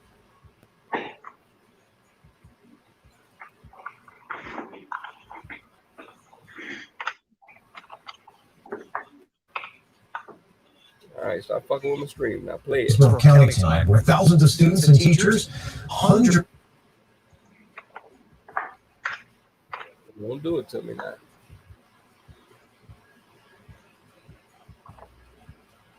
Yeah. You don't want that info going out. So, ain't no way in hell my shit goddamn got circles going around in the middle of that bitch like it's buffering, bitch. We on 100% fucking antenna over here. Fuck you talking about. Boy, that's the devil at work. YouTube hates the black man. Don't want that word to go out, boy. I tell you. But we can't complain. My shit's supposed to be on World Star. Broadcasting live. Let me fucking reset my damn. Pittsburgh County tonight, where thousands of students and teachers, hundreds. You fucking piece of shit. Oh man, this shit funny as hell. All right, let me see if let me minimize it. Let me see if this happens. Because this is what I act like an asshole. Hold on. Pittsburgh County tonight, where thousands of students and teachers, hundreds. See? Oh man, this is funny as hell, dog.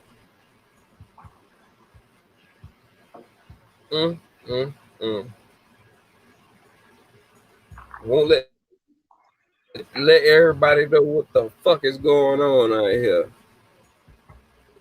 Bruh, they don't want to spread the message. Just like these devils want to stop the word of the Lord being spread. I ain't saying I'm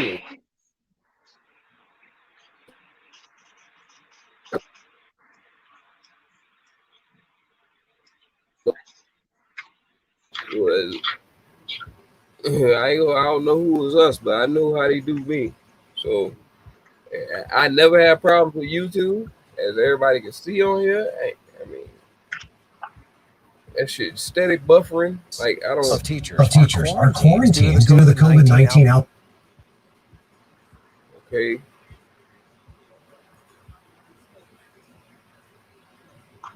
YouTube at its finest. They got all these white folk that done got into this algorithm to throw in all their little spins and twists to shit. There ain't no nigga in control of none of that shit at YouTube to put these codes in there to fuck with people's shit. That's some bitch ass shit to be doing shit like that. So you know a nigga ain't got shit to do with that. That's like snitching. Right. The school board now planning an emergency meeting on Wednesday to discuss some sort of. Yeah, I can only get a sentence every 10 minutes. Like, come on, stop it. Stop mitigation effort. Fox 13's Aaron Mesmer has been live today at the district head. That's that bullshit right there. I'm sorry, folks. I ain't got nothing to do with that. I got full antenna on my goddamn internet. This ain't nothing but YouTube with this bullshit. Quarters Forest, checking on things. Aaron, this puts them at a. What they trying to do right now is try to see if they can kick my ass off for what I'm playing before it goes any further past offending some people. So I'm tough just spot. Board members, what are they saying about this? As soon as I exit some shit, you want to start playing some shit. Well, fuck you.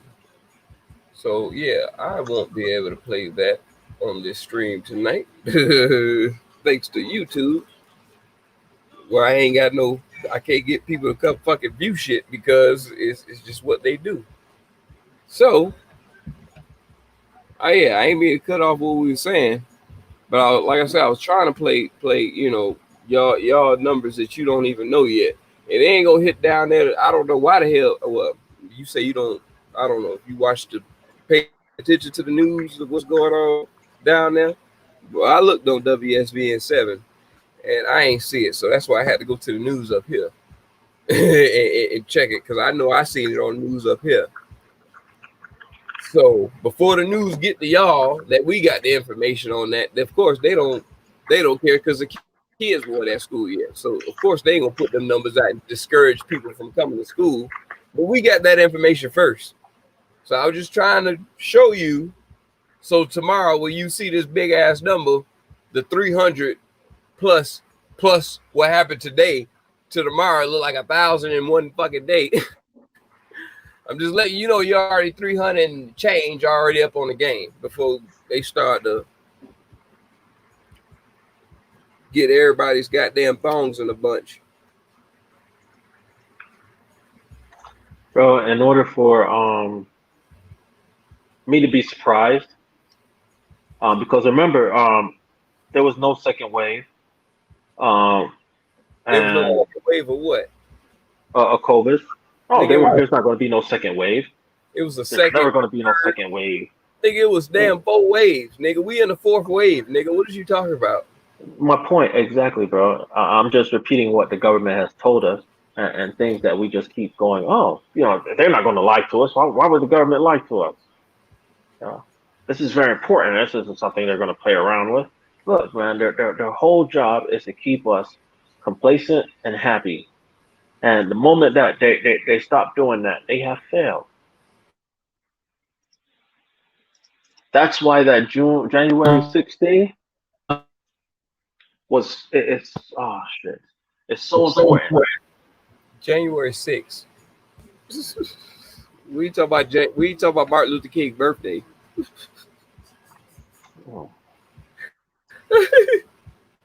Whatever day that the thing that them people did, they went to Nancy Pelosi's office 10 days earlier. They was doing it for Martin Luther King.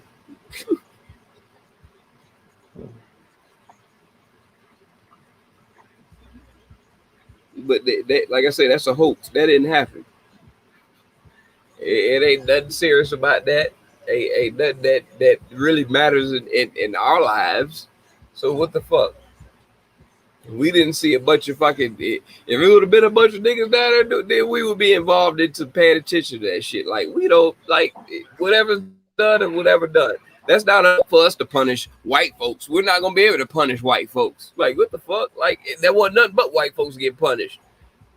I mean, there was some niggas there, but like, come on, dog. Like the real people who really got in trouble, far in between. That shit really like the election of voters between black and white. Shit, that's how we were represented January 6th. That's how our votes come across. Far in between that we were seeing. Just like our fucking votes.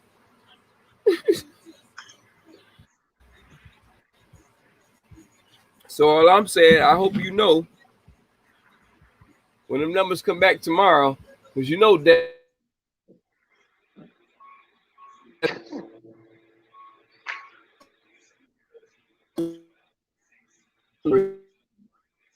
why would you even kick that out? You're already kicking out telling people they don't need to wear masks.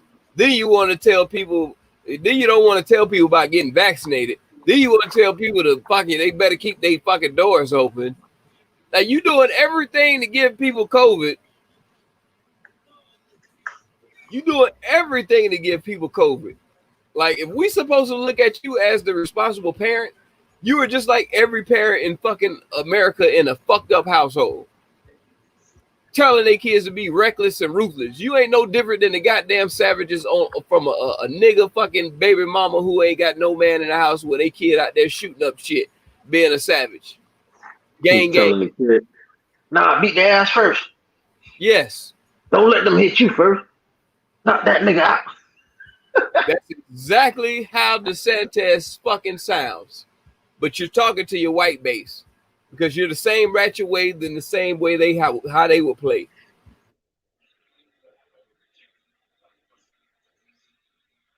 No, I disrespect your temple. That's your space.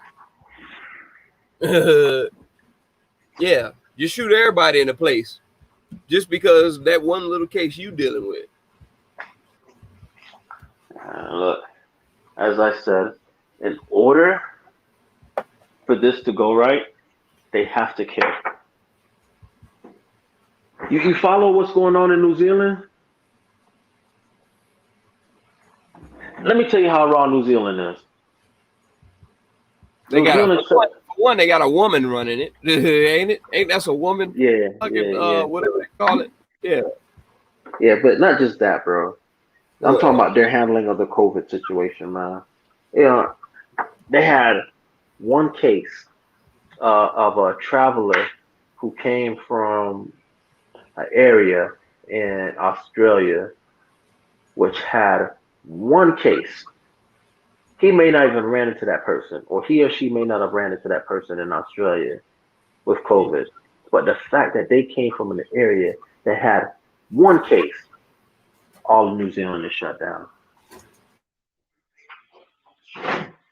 What we do? Tell people, Oh, it's gonna okay, go travel. away, and Put your mask on. Put a mask on. Put a Band-Aid on it. Put your face Band-Aid on it. Yeah. But it's one side telling you don't put a fucking mask on, and one side telling you keep that shit on. Like what? So what if they're both telling the truth? They're both telling you the truth. That's what I'm saying. Why we gotta go back and forth to be figuring out? Because there's so many idiots in this country. It doesn't matter if you put on a mask or not. It's going to find a way to get inside homes that have done everything to bring a precaution to themselves. Mm-hmm. Whereas I see every day people with and without masks every day ever since the shit began. Every day that I was out in public, I seen butt naked faces and people with masks on. So I see that it ain't none of that shit changed here. Like I've seen people butt naked in the face ever since. It's not so much about the butt naked face issue. It's more of the Republicans that say, look, it don't matter if you wear a mask. And they're right. Democrats are like, yo. Right. They right. Huh? They are right. It don't matter if you wear a mask or not. You shouldn't Because there's enough idiots walking around here not knowing that they're sick without a mask, infecting people who are trying their hardest not to get infected. But they don't care. That's all that is. That's why it kind of doesn't matter. That's why they're right, where it doesn't matter because there are people out here who are just doing it just because they can. Yeah, they don't give a shit. I'm supposed to not give a fuck about my family just because you don't give a fuck about me? Like, no, it don't happen. I'm not saying that you should listen to them. All I'm saying is just that they're right. It doesn't matter if you wear a mask or not, because there are enough idiots. It's not that there's a small amount. It's enough idiots. It's 80 million. That this thing is going to continue to be prolonged. It's going to be prolonged so long that eventually the super safe people are going to fuck up. Yeah. Yeah, we planning ourselves nice for a good look. Russia. We setting ourselves up nice and weak and soft. They must ain't got no fucking COVID in fucking Afghanistan. What you mean? How the Taliban took over quicker than the fucking variant. Easy. You waited till the vaccine went away. What were they quarantined all this time and just took over in 11 days? Yeah, I was wondering that too, bro. Like, where did these niggas come from? Ain't nothing but sand out there. They were just hiding in the houses. Like, these niggas are gone. Cool.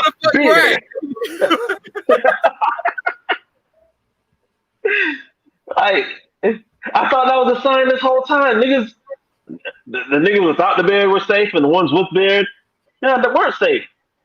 How many niggas was walking around there? Niggas just walking around like, look. I am not Taliban. Like, come on, man. Right. Well, they just took their clothes off one day and just, ha-ha! Like a damn Scooby-Doo. Everybody ripped up. I fooled you. I told you I was going to get you, stupid kids. Yes. I'm not a Taliban. I'm Taliban. Like, what they come? Like, come on, bro. Like, stop it, dog. How they spread quicker than the variant? I don't get it. we play a joke on you. Nigga, the variant don't take over a whole country that quick.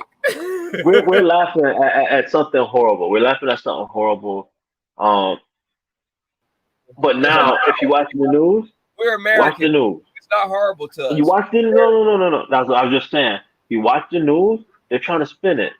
Oh, Taliban is now brokering, deals to allow women to work and women to have rights and roam the street. Come on, man! Like that's the lie because they was told that lie yeah, because you telling me all these people had to do was just walk inside the Capitol building and take pictures of themselves at the president's desk, and now we're saying that they've taken over the country. Right. Crazy right. do this Right. So if they were able to if civilians was able to go into the Capitol, you don't think that we don't have no idea what the fuck was taking over in Afghanistan, nigga? Like they was way off. Yeah, bro. All I'm saying is, look. I'm afraid for us if somebody ready to fuck our ass up. All this huffing and puffing with the chest sticking out ain't gonna last too long when somebody put them paws on our ass. Because 90% of the black people ain't y'all got going on for day. And look, we get invaded by any country. I see niggas posting this shit on World Star, taking pictures with them motherfuckers. Oh shit, they about to kidnap me. World Star, like niggas ain't got no sense, bro. Like I wouldn't say I'm not talking about black people. I'm just talking about people in general. Yeah. We're being invaded. Rather than help the person being attacked at that moment, at the point of attack, we're going to be too busy taking video.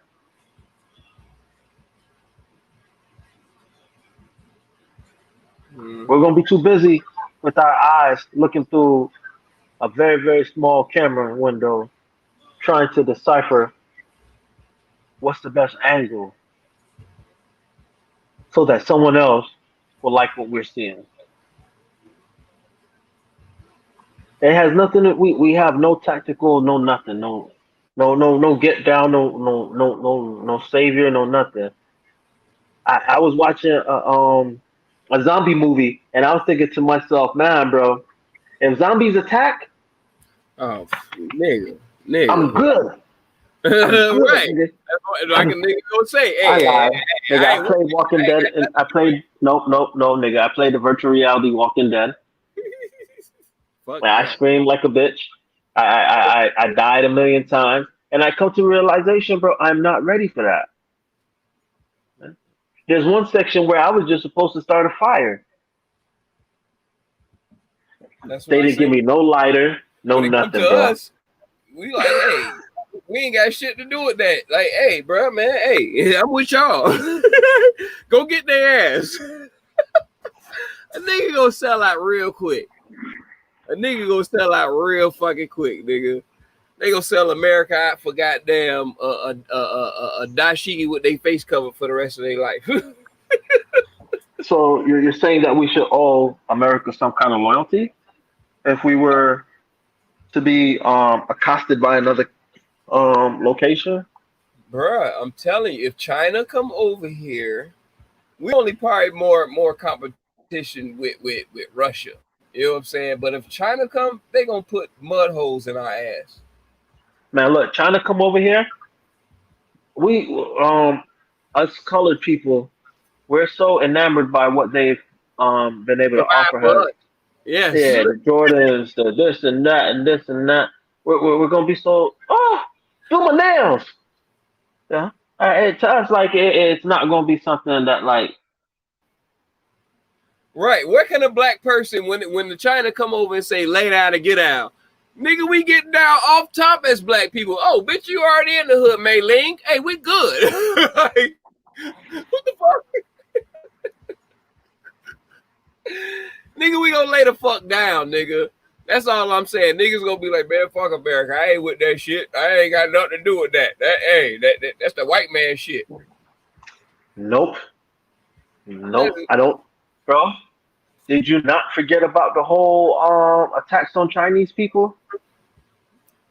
Nigga, everybody been deceived. I'm just saying, yes, in the past year, yes. Now No, if anything, they gonna come back and get revenge for people. I don't see us unified enough for us to make a decision to choose a side.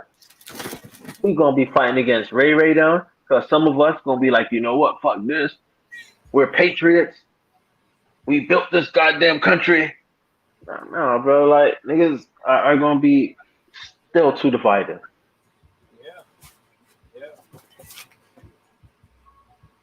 Yeah. We ain't gonna never be able to fucking be able to that's what I'm saying. Like we all each other out. Unfortunately, bro, ain't gonna be that gang and all that bullshit. Unfortunately, bro, it'll have to. Even if Africa invaded us, talking about the whole continent of Africa, they unite and they come and invade us. I don't even think that we will fight alongside them.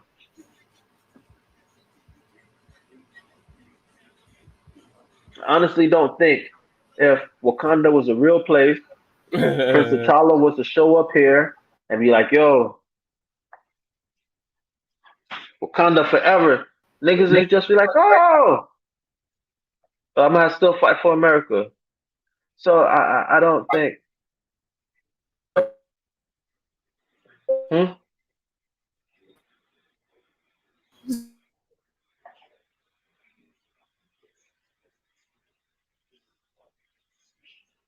Can't hear you. My bad. They go YouTube fucking with my shit. I said, Wakanda forever my ass. I said, all right, that's why I'm glad I never seen that bullshit. Because I knew niggas wouldn't step it up or unite, no wasn't there past that. When that shit came out, I see all these niggas on that bullshit. I said, yeah, ain't no point in me going to watch that shit. Because I'm going to see what's the outcome and the after effect of Wakanda. Are we going to start throwing more spears into each other's fucking heart, you chuckles? Hey, get the fuck out of here. Sick of you niggas. Sick of you motherfuckers. Just like the police.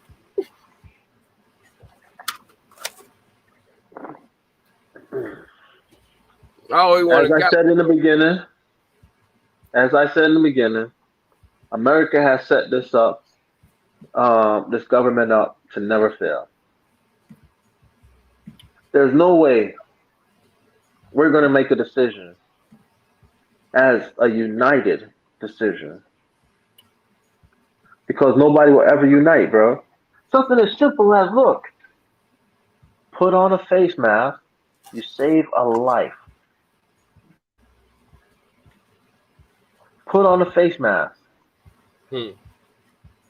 Put a condom over, put something over your face so that your breath doesn't touch someone else.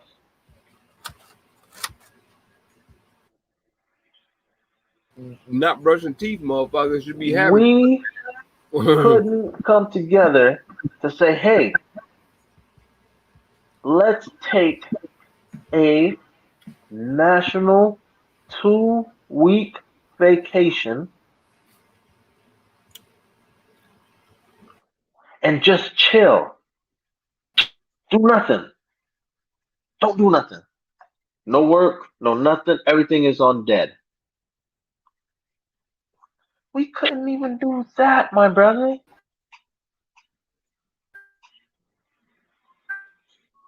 So what makes you think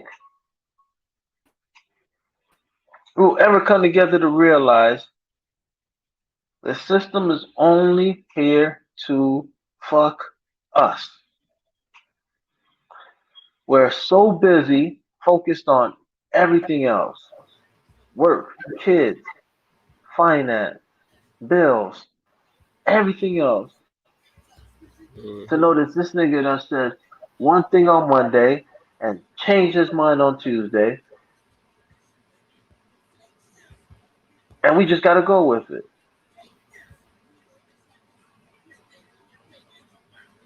These lawmakers turn around and tell us whatever they want. They think that we want to hear, and then as soon as we turn our back, everything has changed. When we're supposed to be getting the stimulus, oh, we're looking to give y'all stimulus money every month until this virus thing goes away. Mm-hmm.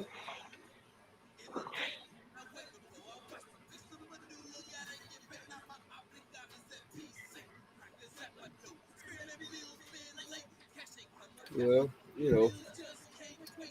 I don't know how that shit. It don't matter however they put it out. We too busy between each other being divided, as in red and blue, just like gangs and shit.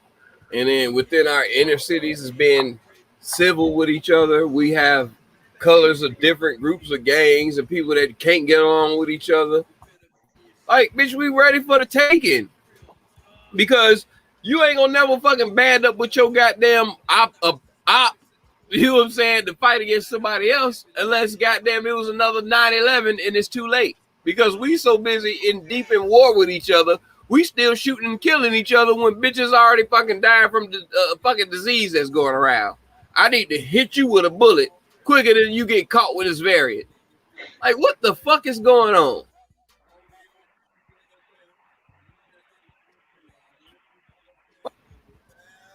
Like I say, China will mutt the fuck up out of us. And all this goddamn sticking your hair out sticking your chest out with no hair on that motherfucker. As soon as you goddamn pull that goddamn shirt open, titties pop up out that bitch. That's all we gonna show as Americans. Put our titties out at the end of the day. Good old KFC body.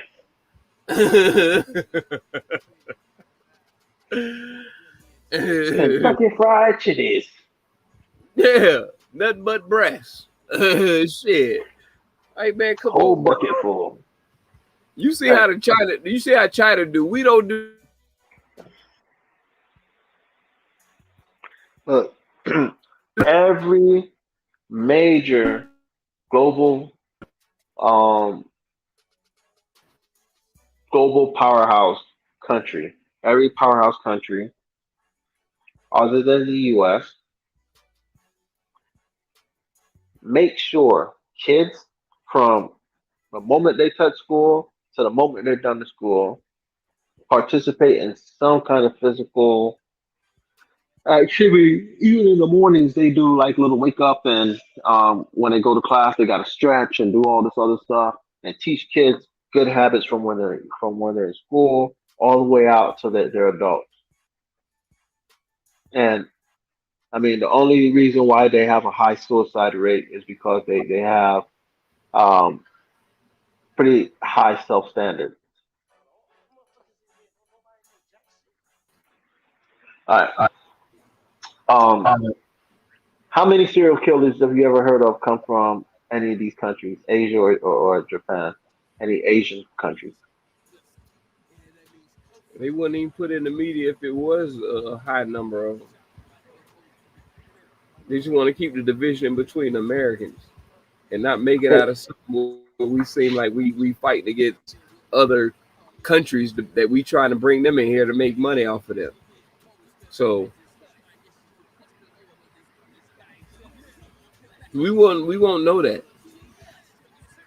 I mean, it'll be out there in local news, but they're not gonna put that all together as a collective and let you know how many fucking Chinese people were killed this day or punched in the face by, you know what I'm saying, or any other culture that comes over here. They're not gonna put that. It is available. You just gotta yes, research it, but they're not gonna put it out there to make it fear. They're not gonna fear monger. Of course, not that stuff. They'll fear monger some other shit to be biased on what they gonna stay fucking partisan on, but they're not gonna fucking fear monger into fucking up the money that's coming outside of this country. All other countries just sit back and look at us like the blacks are fighting with the whites, the China's fighting with the lights. Like what the fuck? Like It's just too much. Like, we just easy for the taking. And proving what just happened in Afghanistan and what happened on January 6th proves to you the top can be popped on this shit easy. I don't feel safe as a citizen here. So it is what it is. Like, you sitting in your house and all of a sudden you see fucking look like lightning and shit falling from the air. Nigga, that's bombs and shit when we being fucking attacked. Like, what the fuck you the fuck you gonna do when shit get real? You gonna call and blame it on Joe Biden? Like, what the fuck? Like, no. Like, come on, dog. It's too much finger pointing and He pussy. should have been here to lay on that bomb so it won't harm me. And look, the Trump spent his whole ride to the presidency, talking about how we should remove the troops from Afghanistan. Yes, but the moment the troops are gone.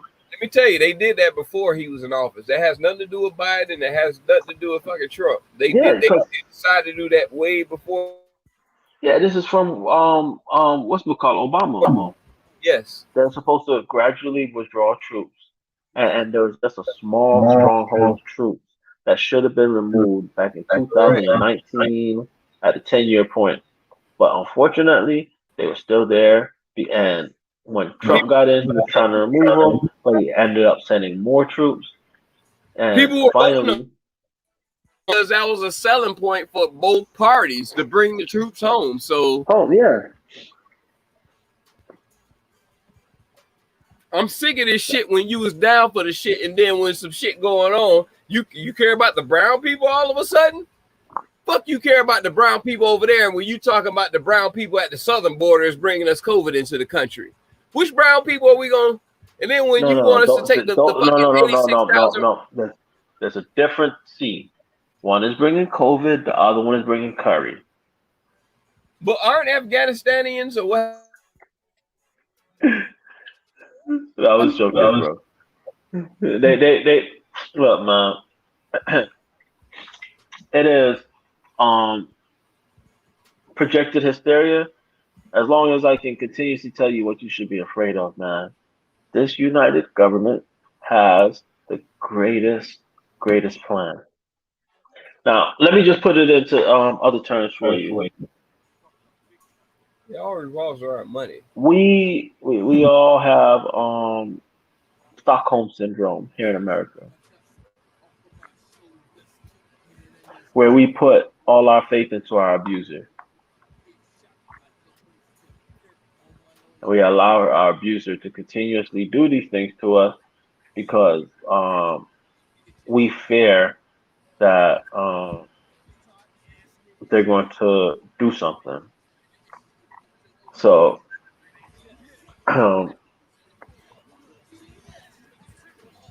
we're so afraid that the government will, if we speak out harshly on the government, they'll remove our ability, such as this program, to speak our mind. If we, what else?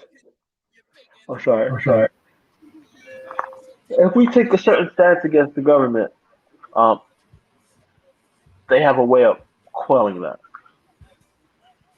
And that's why, like, it's not a fair, I guess, fight. Because, you know, we're fighting against people who make the laws, break the laws, and then rebuild it in their own image. So what place does a black man have in an army like that? Any place he decides that he want to be. A slave or 2 times a slave? I mean, how does that work out? I mean, at this point, slavery is mostly, everybody is technically a slave. Right. That's what I'm just saying. I'm just using that frivolous, and not really that we're slaves, but up here we are, because it's that same mentality that won't have us move past the point of thinking that being offended over so much shit to where we think that we need shit. because we got offended in some type of way over shit that our ancestors went through. That don't mean that you get the benefit off of what our ancestors did, because you're not nowhere near that kind of what those type of Negro were. And you trying to eat off of the shit they went through. Oh, you owe this to us, and these white folks tired of that shit. Like, how you talk about that shit? What the fuck you ain't got? Well, you out here spending all your money on Gucci and all this other shit, and you sitting here talking about what people owe you. You ain't doing nothing but fucking throwing that fucking money away to beg for more people to give you money so you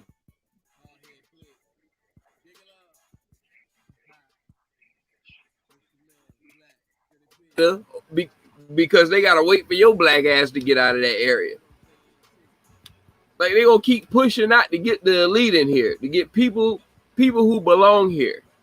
And for you to go over there, Republicans be trying about talk about what about the 86,000 Afghanis that helped us out during all the 10 years, such blah blah blah. Like, okay, when the hell have you been worried about brown people? You just 7 days ago, Fox News was crying about how people coming over the south border. What about those brown people?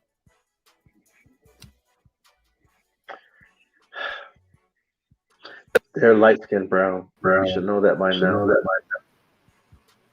Y'all never talked about them nowhere besides past this fucking weekend. Now they all in your mind. Now it's just a fucking selling point just for you to talk down on the other party. Like, are we looking for shots? Because just like you say, they were saying Joe Biden was bad. This is what Fox News was going on. Whatever. Last week or whatever. Last week, a week ago from today, you won't even talk about no Afghanistan shit. Okay, if they like, apparently it's been a like how we were saying earlier, like, how the fuck they just pop up out of nowhere? They just pull a mask off and say, "Hey, we're here." Like, how the fuck you take over that like you think they took over in fucking 11 days of a whole country, nigga? When it was supposed to be like 300,000 plus Afghanistan soldiers to fight against 75,000 Taliban.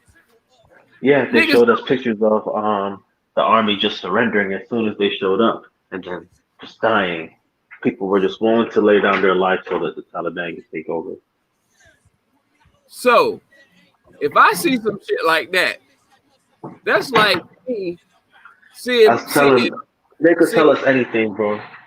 Yes, that's like you. That's like you or me, both of us, whatever. However, we both got sisters. You know what I'm saying? And seeing the fucking baby daddy beat the fuck up out of our sister. You know what I'm saying? It's like, damn, we finally step in. All right, we go, hey, hold on. You ain't gonna be doing it. Hey, I know I ain't in y'all relationship, whatever, but nigga, you ain't gonna never do no shit like that to my sister.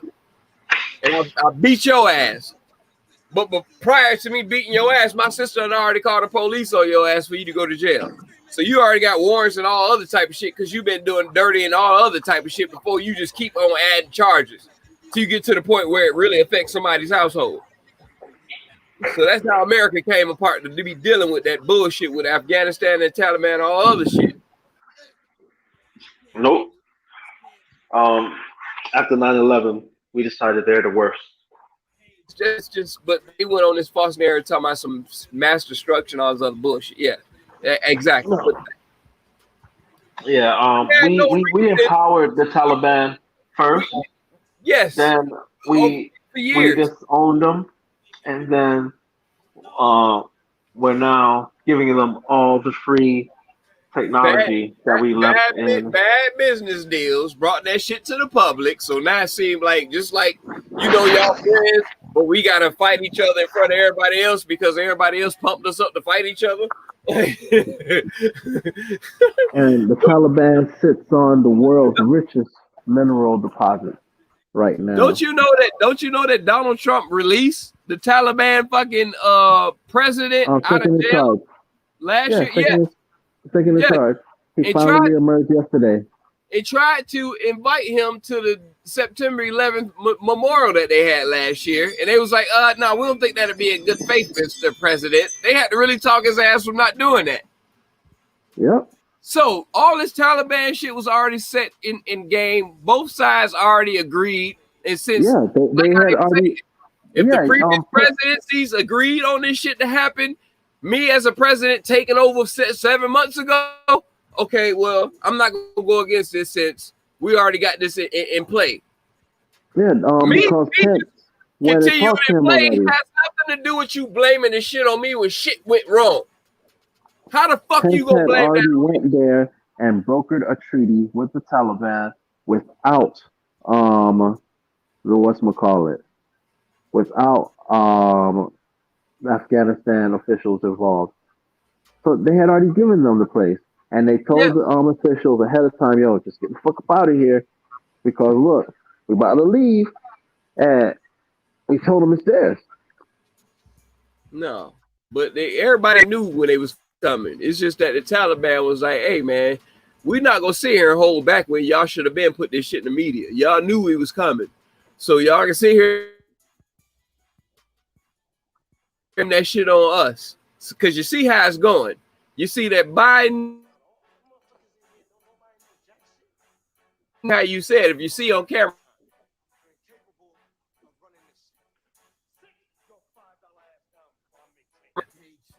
That's what they trying to make it look out to be.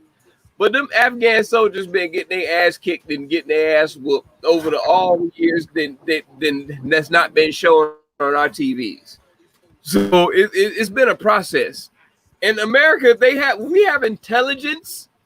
I would think that I hope that we knew this besides of the past 11 days. Like, really? Like, are we that far? Are we that close to another Pearl Harbor? Like, really? Is this is the country I'm supposed to be patriotic and safe from, when I can't even be safe with cameras around and a bitch want to bust me over my head in front of the camera in broad daylight? This is not this nigga. This is not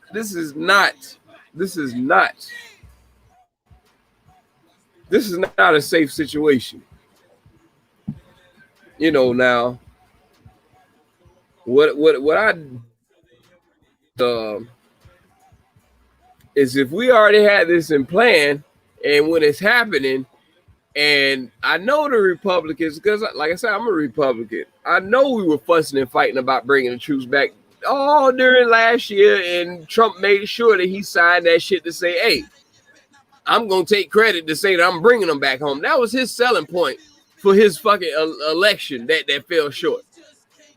So all of a sudden, Republicans are like, no, we need to send more troops over there. What?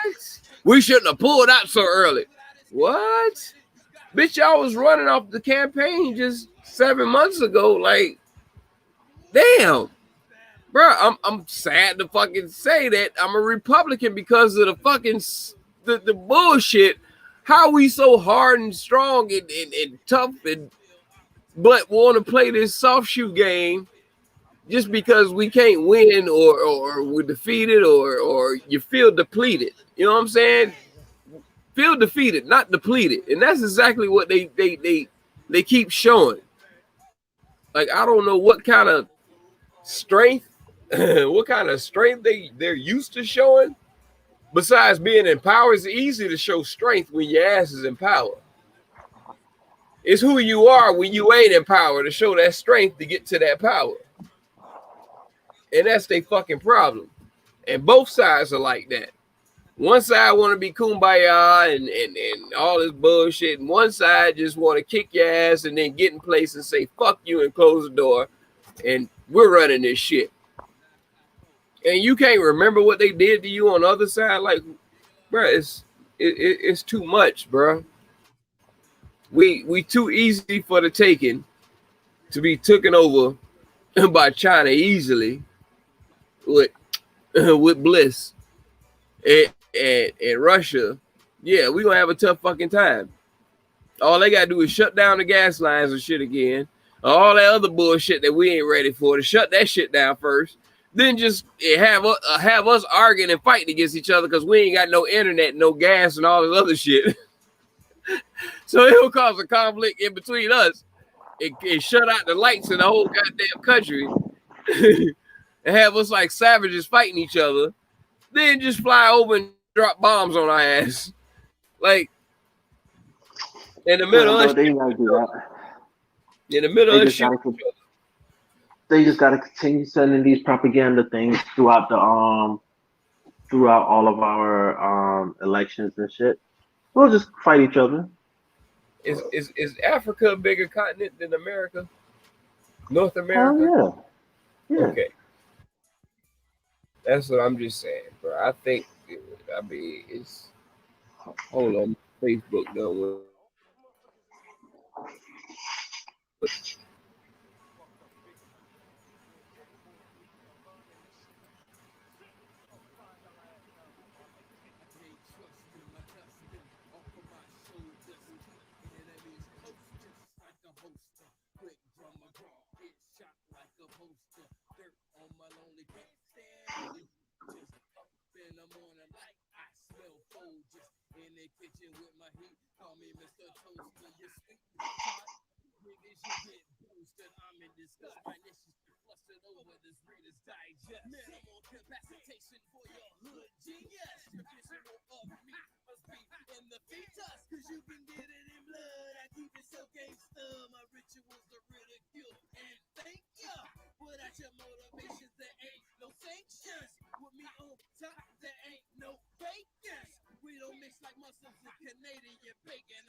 All I'm hearing is just the music.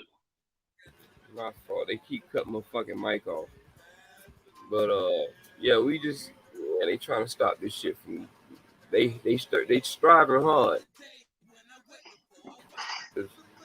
My shit record like a replay, so my shit gets chopped up and still get put out. So I know they can stop my live stream as much as they can and keep my shit away from everybody. Is what they're doing. I've been checking and looking at my numbers and seeing what they doing. So I know what days, how many days to lay off that bitch before I can, you know what I'm saying, kick that flavor back in. Because I already see how it's done. I done fucked up my account with how I've been talking in the beginning and all that other bullshit. But it's just funny how they can have niggas on YouTube with guns and cussing, nigga, this I kill you and all this other bullshit, and that shit get fucking over 1 million fucking streams. That shit plays after you sleeping and your stream just keep playing while you watch YouTube, and they make sure that shit jump in your algorithm. Yeah, I was looking at mine today like, dang, I've never watched nothing like this. See what I'm saying? Yep. It's just an agenda. And we all fighting against an agenda against each other for, like, as Americans. The fuck you care about what's going on in Afghanistan? Didn't they send a gang of jobs over there back in the day and try to send our ass over there and go work over there? Look how fucked we would have been today. Going over there getting a good job. That's why niggas, that shit wasn't for niggas. No. You would have been fucked. Hello, I joke all time.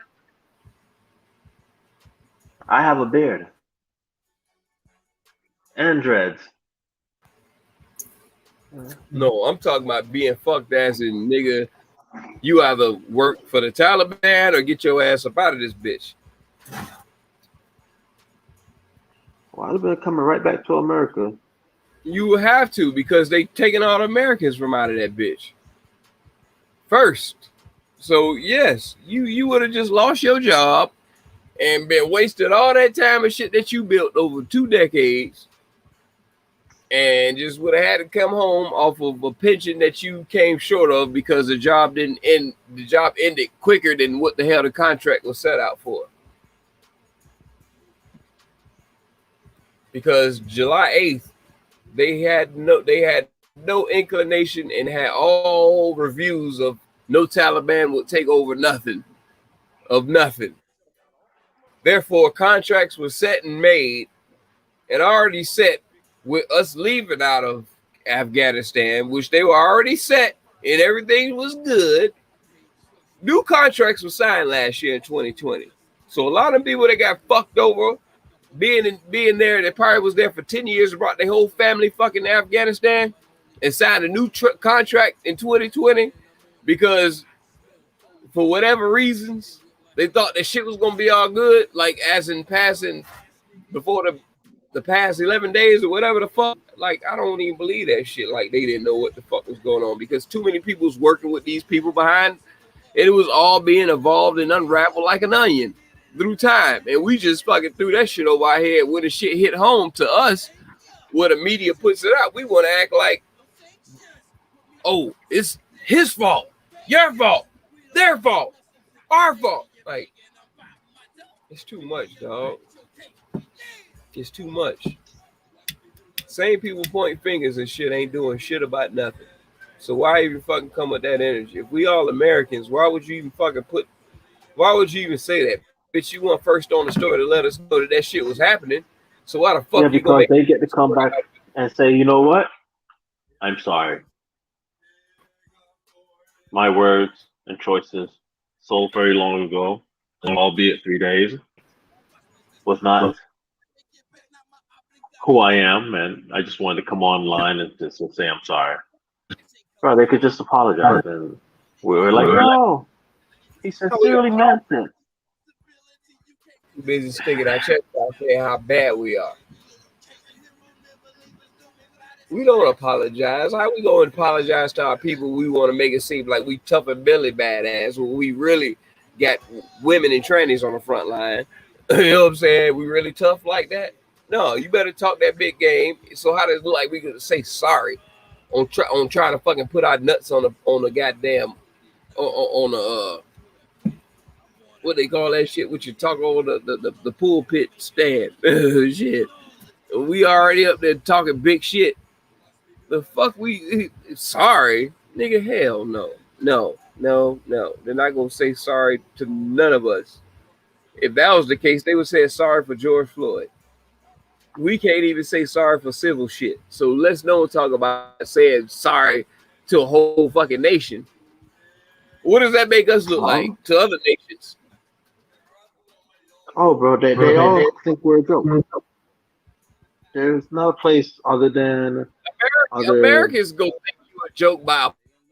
It's like, no, man, hell no. Keep that sorry shit. Like, nigga, what? We don't even. There's a lot of Americans don't even live by that sorry mentality, nigga. Like, what is you talking about? Especially the previous regime. Sorry, you think Donald Trump will come out and say sorry, nigga? I never heard that motherfucker say sorry regular life.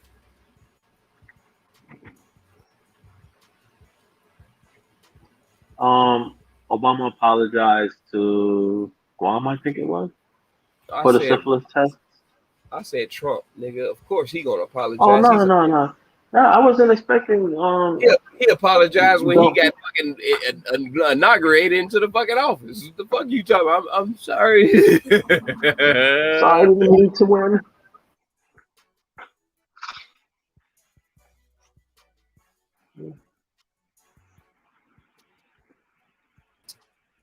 And look, bro, these people, as I said, don't really care.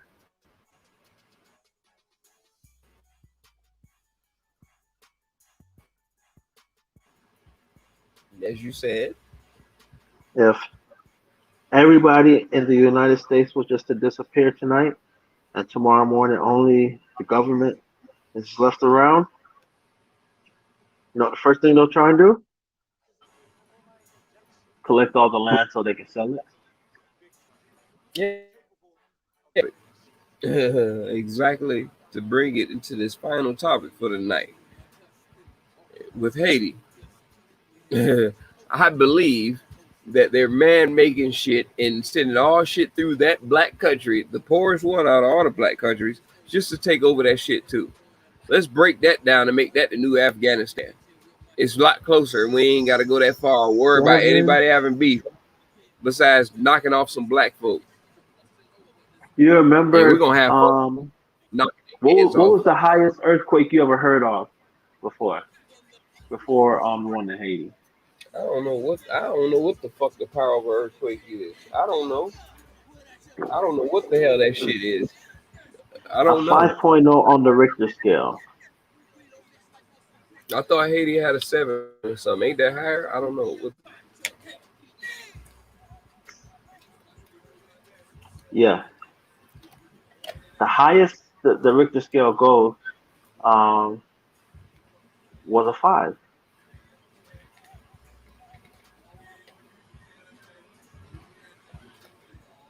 And Haiti's had 2 of the worst ever. What trips me out is, alright, there's an earthquake in the ocean or someplace close by. How we didn't get tremors? How we didn't feel nothing? Or not even feel nothing. I'm talking about the aftershocks and the displacement of water. Yes.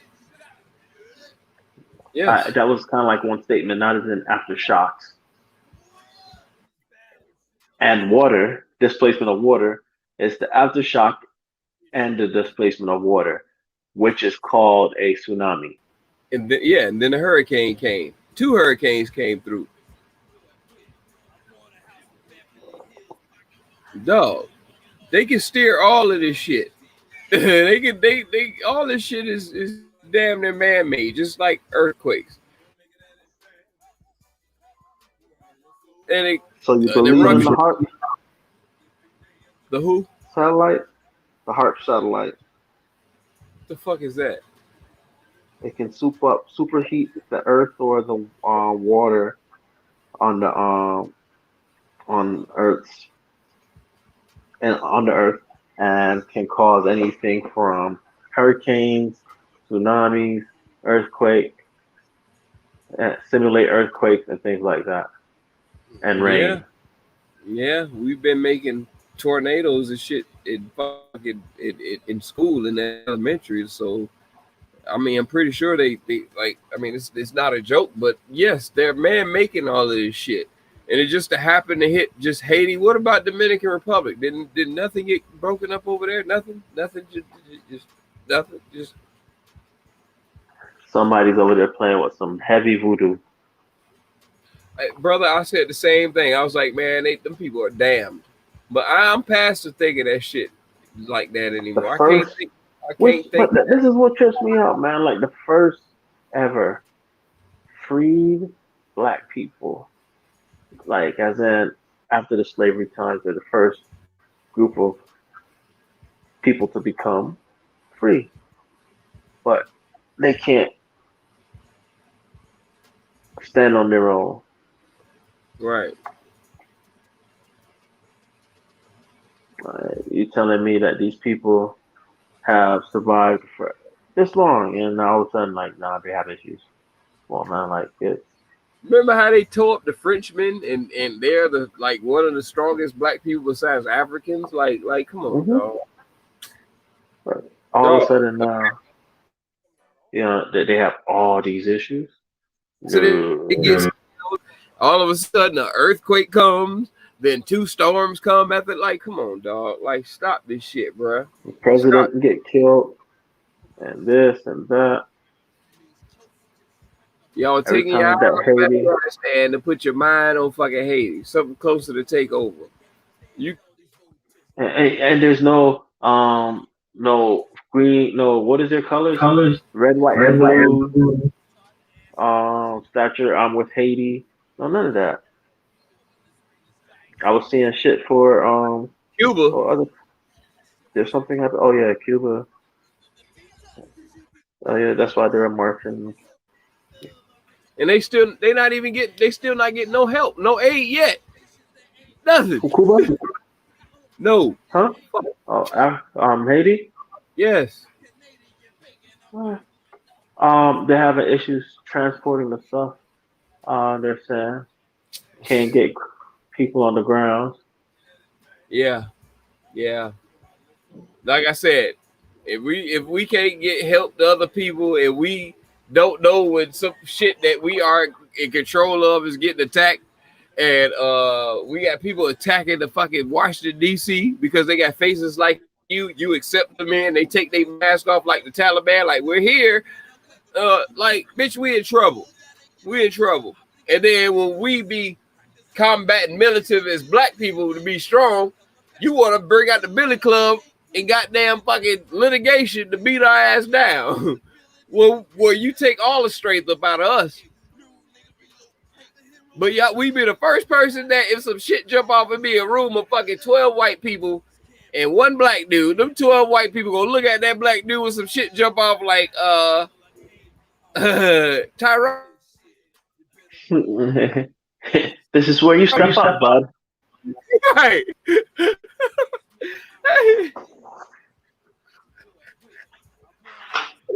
It's your chance, Tyrone. Like, what the fuck? Bro, this shit is a joke, dog. Shit is a fucking joke. And it's like, man, like, come on, dog. Y'all want your hands all on Haiti. I didn't see that. Y'all mad that y'all couldn't take that shit in 2010.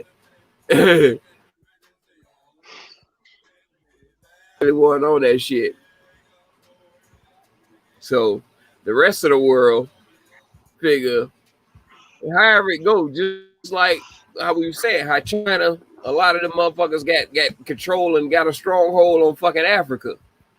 All you gotta do is starve the people out, breaking their infrastructure that they got there, no matter how you do it. Like, come on, dog. Like, there's an earthquake in Haiti and no earthquake in Dominican Republic. And then y'all got have the world think that they can't handle themselves. We just come in and take care of it for them.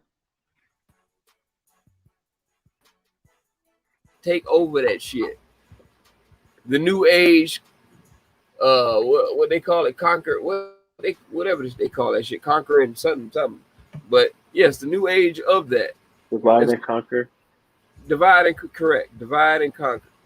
It's just a new age of divide and conquer. And that's exactly what they're doing right now. They had the nerve. I had to see a meme or post of motherfuckers. Oh, our hearts go out to Haiti, Cuba, Turks and Caicos. But what the fuck they got to do with the fucking earthquake that happened in Haiti? Oh, you just want to throw them in and make them seem like they got a little tremor over there. But ain't nobody reporting no fucking views of people getting pulled from under gravel. Like, what the fuck is you talking about? Just still trying to just throw shit on Haiti just to let's water down their situation. They don't need that much help. Remember, it's Cuba and other continents or what islands out there that need more. There's other places that need our love. Yes, like come on, dog. Like, bruh, we know that as Floridian. I know Puerto Rico's sitting back right now with some damn sandals. Like, I wish these motherfuckers would go help Cuba. Me, Haiti. I wish they would. Man, Puerto Rico still fucked up with that shit they dealt with too, and they under fucking American fucking like. Come on, dog. Boy, look at him. You think America cares about anything that ain't attached to this motherfucker here? But you lucky that Key West got some goddamn diplomacy going, some help going on down there. Look, bro. America, it's not America. Let them attack Key West. They gonna leave that shit the fuck alone. All Key Westerns. Guess what? What's that county? Monroe. Guess what? Monroe County. Guys, now Cuba. Yes. Bitch, we gonna saw off this piece of land and let y'all ass get the fuck away from us, bruh. 7 Mile Bridge. But yeah, go ahead. Like you said, broken down. Look, bro. In order for the government to care, bro, they have to care about an individual other than themselves. An individual other than themselves. Impossible. It's rare to find a politician who didn't go to school. It ain't happening. We standing on reality. And what you saying? What if this guy? bro, it ain't gonna happen. So what the fuck we gonna do about it? This ain't no news channel. We ain't Fox News. We ain't no what ifs. Why ain't you? None of that. We got to come up with a solution, bro. Us as black people, The solution we have is, bro, no like, place into this. None. We have none into this. So what do? We already confused and fighting each other. So all this outside shit with now shit, bro. We try black to help out the brown brothers. Now we go from black to help out the brown brothers. Let's help out the extra black brothers. Like what the fuck is going on? and look, as I said, first, the people are the same color, and so many things that divide us, bro. There's religion, there's color, there's beliefs, sexuality. So many things that divide us here in America that don't have the same effect someplace else, as in like a Haiti or a Cuba or something like that. I mean, Right. I know that all this stuff exists there, but they're not as strict on it as we are here in America. No, sir.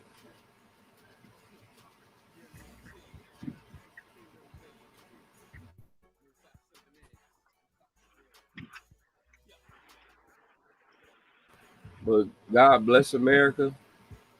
I wouldn't rather be no place other than here. But it ain't it. The shit is it's not the America that I was born in, and it's not the direction that I thought we would be at this point in life. I don't know if my parents were suffering with anxiety of what the government were doing, but I don't think that they were more in tune and paying attention to what's going on in society, is what's going on today, and as much things are going on in society today what haven't been going on in society back then. But I don't know to call myself more educated, more aware than what they were, but they that we have, if you are a person that researches and actually pay attention to information, you know what I'm saying? Oh man, yeah. Oh man, I just hope Haiti gets some help. I don't know. I can't really say don't take the Americans' help, but they're not allied with nobody to, like, if anybody, like, it's still black people taking vacations to the Dominican Republic. Like I'm pretty sure the Dominican Republic have nice little amount of money that, you know what I'm saying, like help out your fellow neighbor. But our skin color goes beyond hate across every water, sea, fucking sand, turf, grass. You know what I'm saying? Like our skin color of the darker you are, or to that sector of what they don't represent, farther away from that, yeah, we're more of a hazard to getting support. So like I said, my heart go out to them. I don't know. I like to sit back and try to talk my shit about it before it actually happens, just because my insight on it, and I'm not really gonna get too far into that because I just left that as my last topic for the night, because it's more of a conspiracy theory, and I don't sell conspiracy theories, but it's just like Arsenio Hall used to say, things that make you go, you know what I'm saying? Just some shit you can sit back and watch and just, look at it in different perspective. Like I wanted to show the shit about Ron DeSantis, like, but I couldn't even show that. What was he saying? Just a quick rundown. He was saying basically that he was pushing for the monoclonal, antibodies over the vaccine. So basically, they're gonna get from 15 to 20 different little sites around Florida to give up to 300 of those antibodies a day, and they was at C.B. Smith Park today, starting off the kickoff or whatever, and have doing a, you know, I don't know if they were at C.B. Smith Park, but they were saying that I guess the first site for you to get your shit on over there, but at the same time, you're not explaining to people what it is. Like you're not a doctor, but you don't want us to listen to Dr. Fauci. So it's like at the same time, just listen to what you're saying and just get that over a vaccine.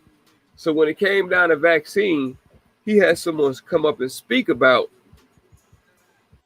the antibodies and had the nerve to come up and tell a story about a 98-year-old man that worked with the Tuskegee Airmen. He worked on the plane, so you know he wasn't black.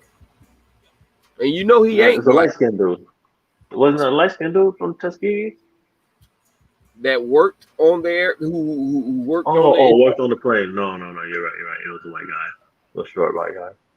So he's 98 years old today. This is the dog whistle that they're blowing. This is why I was listening to where we are involved, because I was looking at this thing. I'm listening to see, I'm virtual signaling. I'm trying to hear where you're talking to me personally.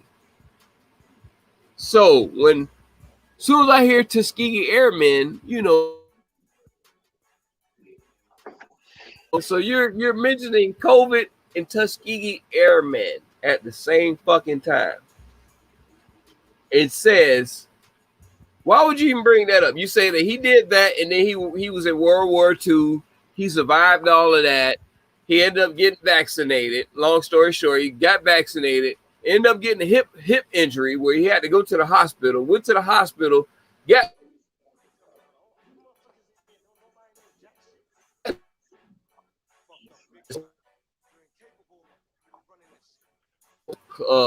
monoclonal antibodies to improve his health for him to recover quick or whatever. And he's 98 years old.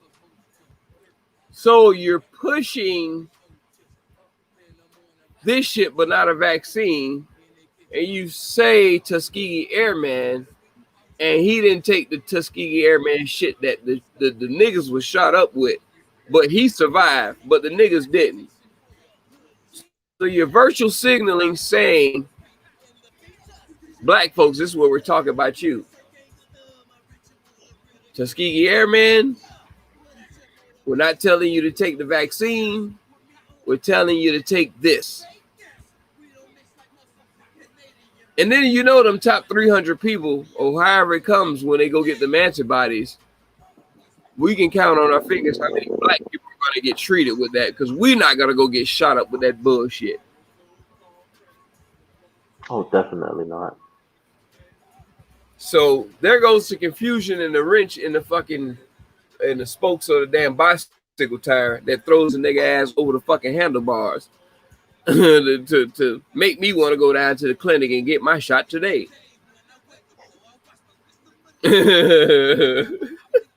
And then you're not a doctor.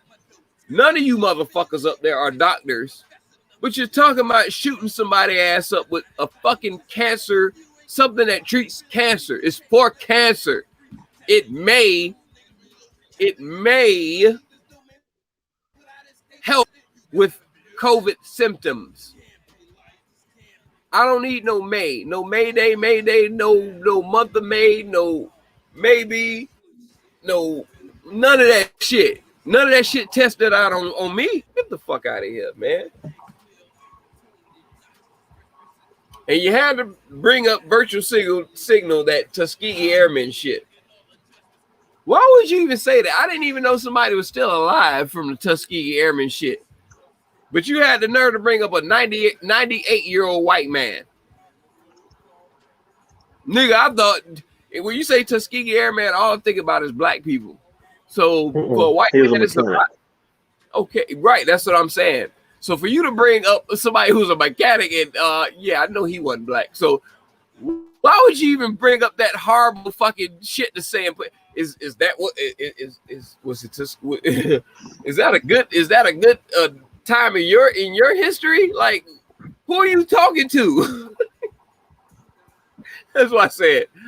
I was just trying to play that shit and prep you up to show you to say, do you think he's talking to you? Do you think he's reaching out to your heart? Do you think that he's concerned about your well-being and your family and your children? Black man. I've never seen or heard Ron DeSantis speak to the heart of black people, period.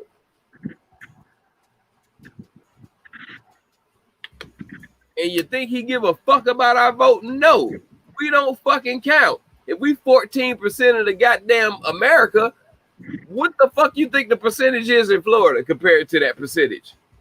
Nigga, we like 0.2%. Like, what the fuck does that? like, what are we? Bitch don't give a fuck about that. Like, what the hell? Like a nigga running for damn government. Make sure you reach out to the Aborigines. Man, people. The who? The Aborigines, nigga. What? Let me just run this campaign. Like, what the fuck? And it's just fucking common sense, dog. It's just, and for you to sit here and cry and whine about, oh, the DeSantis not doing this, he not. And cry about racism and all this fucking bullshit that you motherfuckers just want to cry about racism and all this other shit, but it's just blatantly right there for you to fucking see. Fucking face. Nigga, as a black man, as a black woman, fuck you think that this shit is sweet. Take your ass to work and shut the fuck up and don't complain about nothing. Do you like that? Do you like when somebody tell you that? That's what they want your ass to do. The police has been caught on tape saying that shit. I just seen that shit today. Albany police, they got fired. I just seen that shit today. Niggas complaining, and what else do they want? They sick of you motherfuckers. Sick of our motherfucking ass. It ain't me, because I don't fucking get down and beg for shit. Begging, you gonna have to pay that shit back. And if you ain't got the money to pay that shit back, guess what? You pay with your motherfucking ass. Ain't nobody hitting this ass. Don't play them games. So guess what? Fuck you or whatever you had tonight, because I can get mine. True. And there goes the algorithms. YouTube.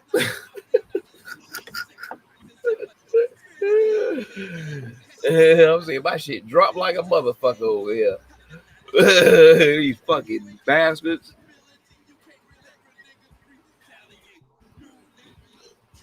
I got this little wave chart going up and down with it. The words that I say, it shows, okay, we gonna see what it's gonna show you when they gonna start cutting off people to fucking what you talk about.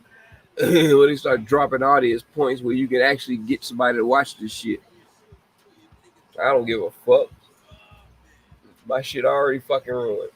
Like it's what 80 million people in America, and it's like over like 1 trillion people in the fucking world, and I can't get more than fucking 10 people to watch this motherfucker. It gotta be at least 100 million people on fucking YouTube just in America. Just people accidentally click on it. That's what I'm saying. Like, for real. Like, bro, I'm so much of an accident. Like, you don't mean I'm not 100 million person accident to get clicked on at least goddamn by 10 different people instead of goddamn one person every goddamn fucking 90 minutes. Like, really? Is it that tough, YouTube? Yeah. That shit crazy, bro. That's why I sit here and talk all this shit. I can talk all this shit, talk about how I want to shoot and kill a motherfucker, all type of shit. It don't matter. My shit ain't going out there to be heard to nobody. So that's why I fucking record and repost my shit so it can be. It's already out there. But this live shit, yeah, this live shit ain't going to nobody. Nobody. That's why at the rate you're going, you're You're like more likely to be attacked by a shark. That's one for every 10 million people. Well, That's your accident. Like I said, I was accidentally stumbled upon by Kwame Brown. So people that follow the people that falls in the same fucking category or terms that we're talking about will catch a hold of what we're saying. in the same. That's what we are. So, God willing, I'm not worried about it. But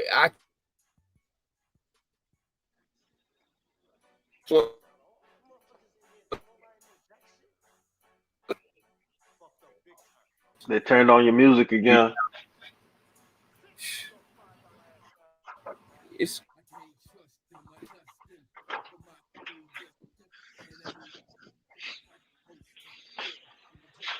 yeah.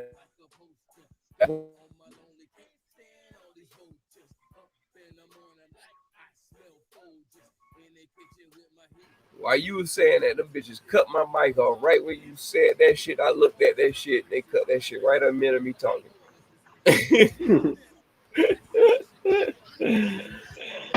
cut my mic off. You cut my mic off on the computer.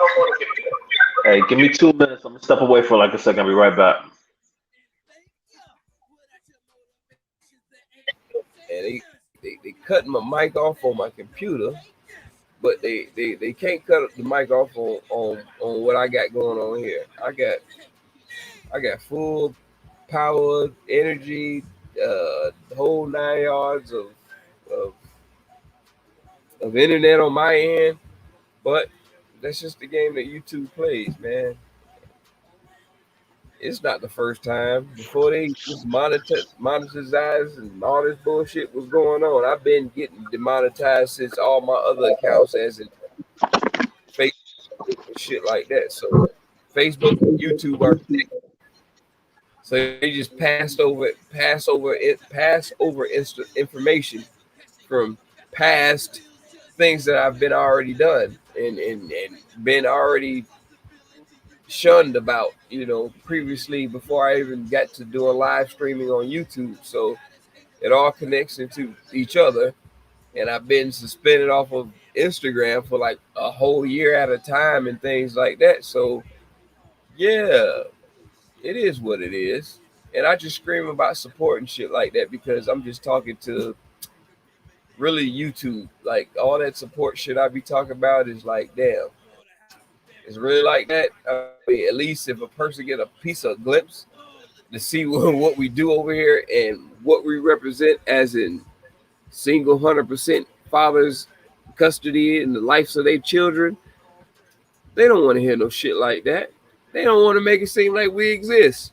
They just want to make it seem like the black women are being taken care of by the white zaddy and they don't need us and fuck these niggas and we supposed to be saying fuck these hoes. Like, no, man, like this a straight division, dog. This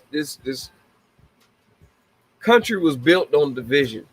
And as we can see, ain't shit changed. This country has the greatest formula ever.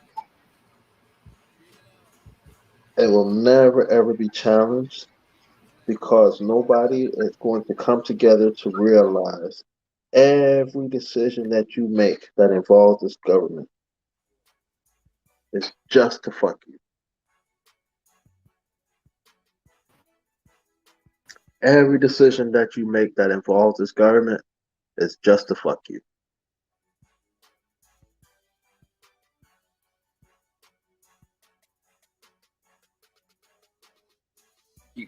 He cut my mic off. I see my chat over here. They talking about can't post comments to some destinations.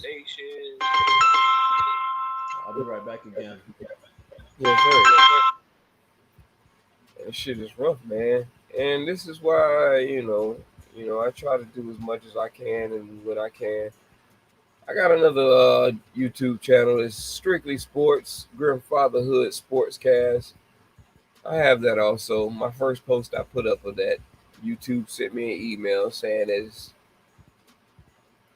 not for children or some shit like that. Age restricted. I'm sorry, age restricted. But I already put on there that it wasn't for children. So why the fuck you gonna go in there and put a more advanced restriction on my first content on a page that didn't have nothing? It was up for a whole month, and I finally put my first content on there.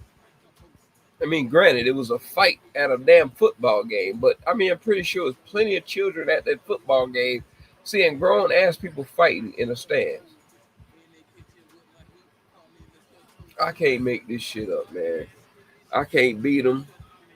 I'm sure the hell ain't joining them, but I'm used to this shit. I've been going through this shit. I go through this shit every day in life. I've been going through this shit every day in life. I've been dealing with it face to face. So another person out there that has still have control, they can do what they want to do. I'm using your shit. I can't complain until black people come up with their own shit besides World Star, and they had to kill that nigga to get his ass up out of here. So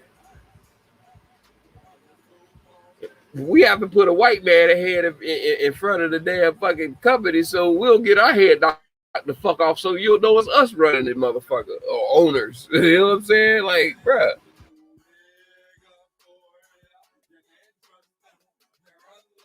Celebrities and the highest of black people to fucking be the face of their shit so they can sell to us. Shit. Put their face ahead of us so we can be able to revenue off of their ass to make us look good.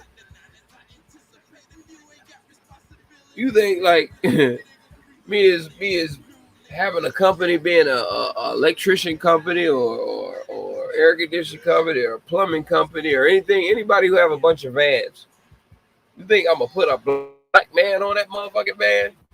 Nigga, your company ain't getting called. I'm gonna put a white man on that bitch with a goddamn Meat Bob, our best serviceman or whatever. How the fuck? It's just that look, and it's sad that it's that way. But at the end of the day, like, we should know that shit, man. We should know it. You should know that as a black person. You should know how fucked up it is. It is that way. Stop trying to act like it ain't that way. And the moment you do act like it ain't that way is the moment they start putting that goddamn fucking shit on your throat, foot, knee, whatever the hell it was. Whatever it is to subdue your ass, to get your ass from thinking that you free, nigga. They don't want us to be free. That don't mean that we gonna lay down, but at the same time, you need to see that shit. And the moment that you don't respect that you ain't seeing that shit, that's when it's a fucking problem. Like, you know, we're not equal to get the same things that happen to somebody else other than us, that we'll get the same treatment. It doesn't work that way. And I'm sick of you motherfuckers acting like we supposed to get it that way. Yes, we're supposed to get it that way, but you know it ain't that way. And for you to act out the way you do, that's how tables turn on us, because they in their mind know and expect us to lay down and get out. No, of course not to do that, but at the same time, you just need to know.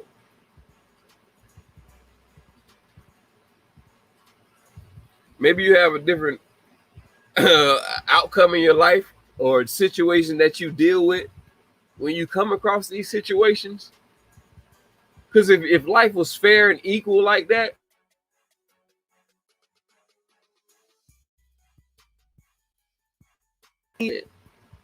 only government we would need is for motherfuckers to take tallies and records of shit that we all voting for.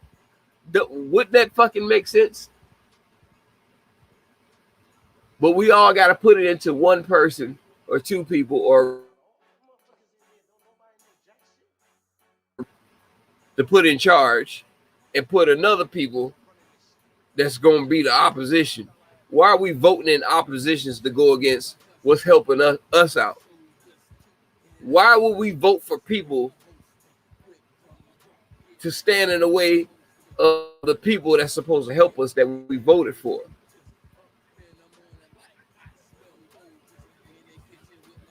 But just a little something to make you say and think about when you go to sleep.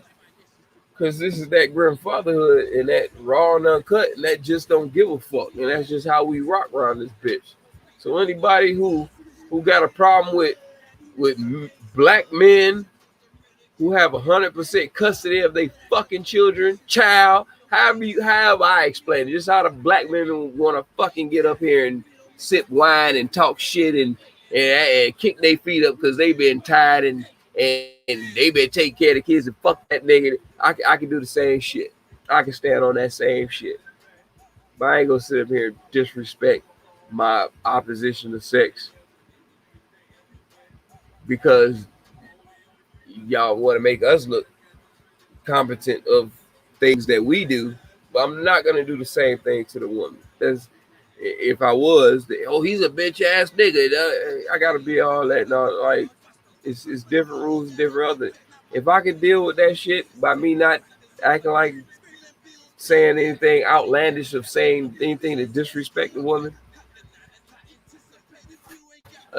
I stay on that level. At the same time, I don't want to hear a woman trying to tell you to be a man. We can cut all that and just keep the shit funky between each other because we don't even need to go that route. So I stay out of that business and I stay on my own. But I like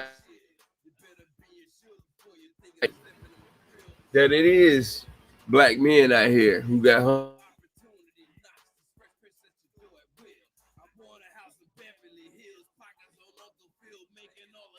this that corner of unicorns in the world. It's a bunch of us, but they're not gonna let us be seen and let us be known that we actually exist. We won't get no praise. We won't get no love.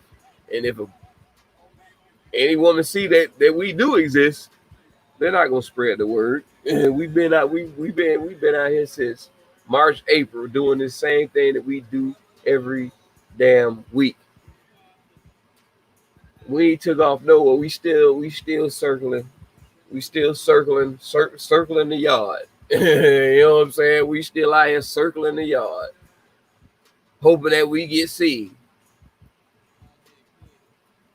Plenty of cars pass by, but never stop by the yard. And it is what it is. So, we out here, and I ain't gonna stop what I do because it's grim fatherhood, and this is about men, heterosexual men. So that really let's fuck with these algorithms again, all these demonetizations they want to do. Because I'm specific about what the fuck I stand on and what we start from the beginning from the end. So that's why we're in the position that we are. So it is what it is. When they drop off all my views, all this shit that they try to do, cut off people in my stream, have my shit fucking freezing, all that stuff, man. They does it. They've been doing it. They've been doing it since the first week I got up on this shit. Because maybe I don't know all the rules of YouTube, but I didn't give a fuck. Because my thing is about coming here and talking what the fuck I want to talk about, what the hell I gotta say. And eventually, we'll get to that point. It's a slow, steady grind. All the women I know love that slow, steady grind. I'm gonna make it last, baby. And we're gonna make it last forever.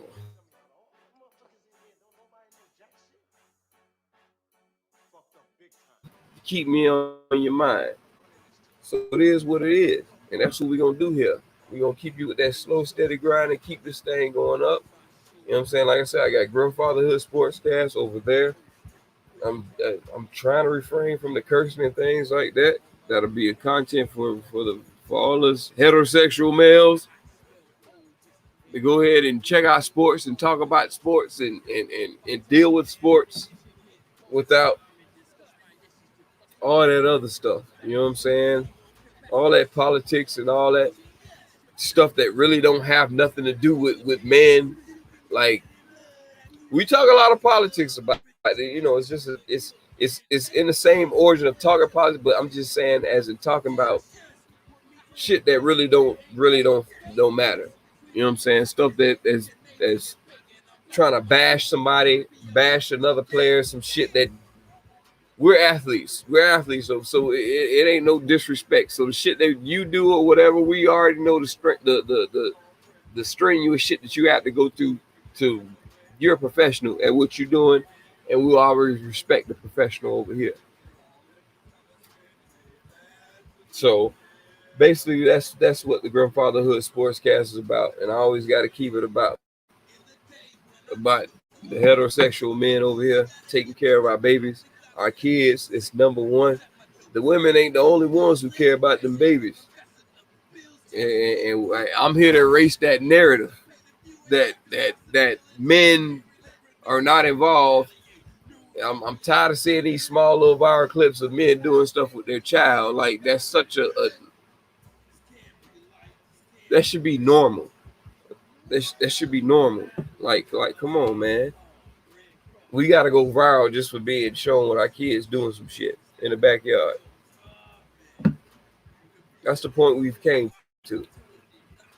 That's the point we have become.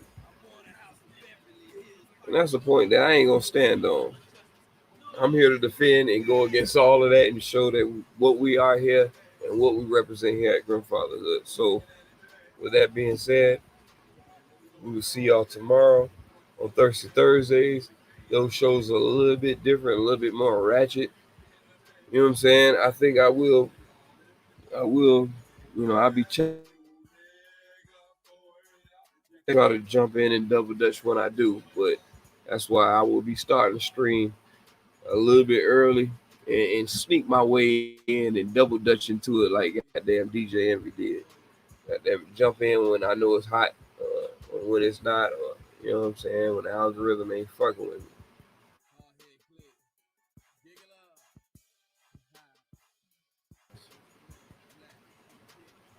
People keep asking for OnlyFans and what's my price and stuff like that. That ain't jumping yet. That ain't even to that point. I'm not gonna start and just get onto that until we actually have people who are dedicated to it. And that OnlyFans stuff, shit like that, yeah. You motherfuckers gonna see some skin. Fuck you talking about? You'll see a nigga butt naked and chains on that motherfucker. Like, what the fuck? I'm a nudist. Fuck you talking about?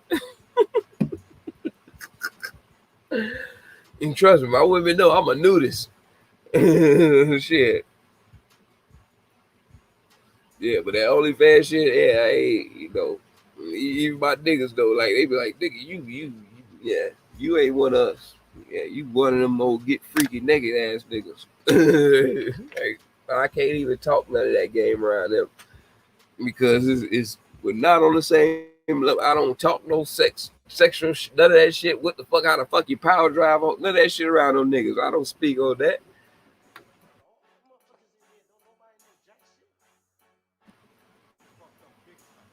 Let you sit there and make the jokes and make up your own shit. Then I'm gonna just laugh at it about it.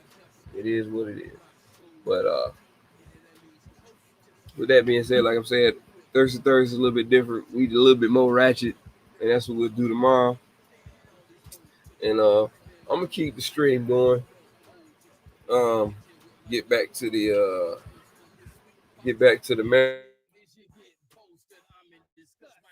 I'll stop this here. Actually, no, I ain't gotta end it. I can actually shoot.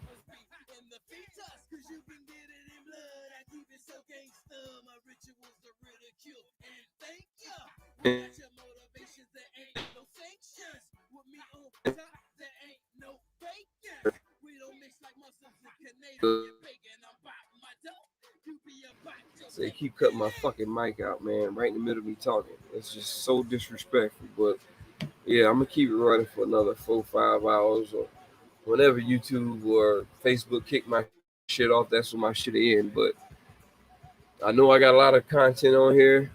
I got over 100 videos already on my channel, and I need them likes and views up over there, man. I need whatever, however it takes, man. I don't know. Someday, somewhere, I get some type of shout out, some support, some help to let people know, because it's hard to find my channel through anything else. even when I put that shit in on my phone, like I gotta go through so much extra shit to find my shit, and then when it finally comes up, GRIMfathaHOOD, how I know how to spell it, like, I'm pretty sure it's hard for other people to spell it, but it's right here behind me. I mean, it's just, I mean, that's just how it's spelled. I mean, all in one fucking word. And when you press up that, yeah, you gonna get all fucking content just from me, and that's all it's gonna be. I'm the only GRIMfather that exists. Anything else out there that you can't even put you can't even put put me.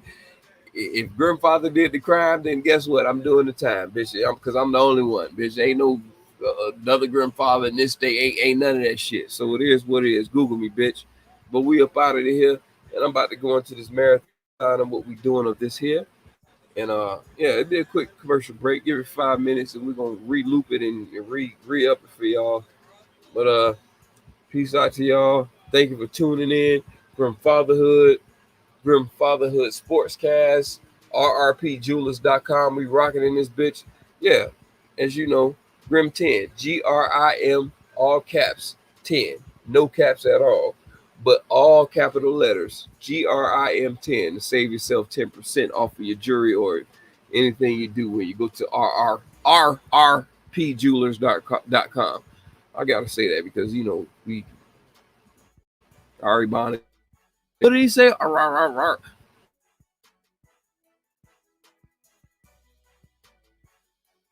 Love y'all. I'm gonna holler at y'all. See at y'all tomorrow.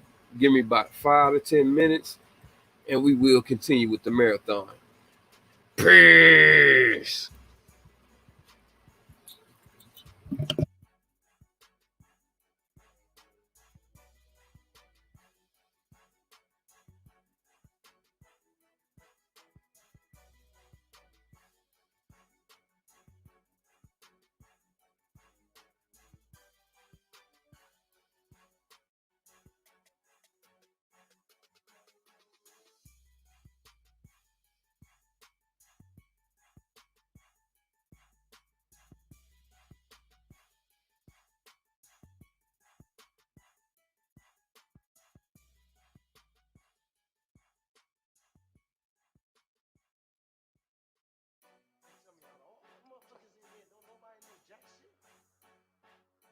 Fucked up big time. You're incapable of running this shit. Sit your $5 ass down before I make tape. I can't trust him, I dust him off of my shoulders. Keep enemies close, just like a holster. Quick drum McGraw, get shot like a poster. Dirt on my lonely, can't stand all these vultures.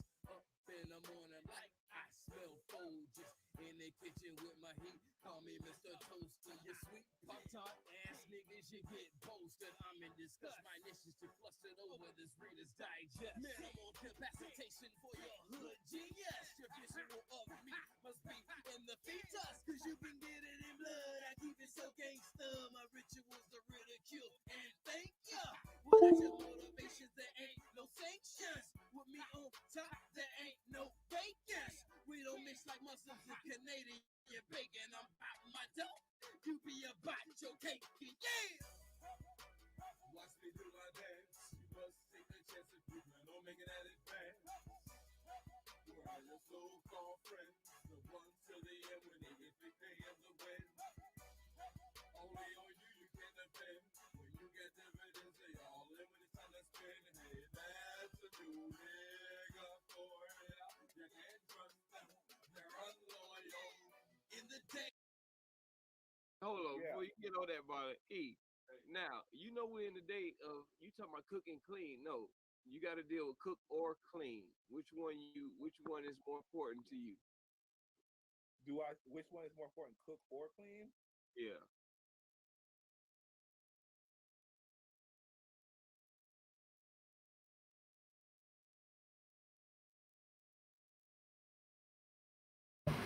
Yes, sir. Yes, sir. Yes, sir. We still here. We still here. Get this thing selected for you. And, slide this in there.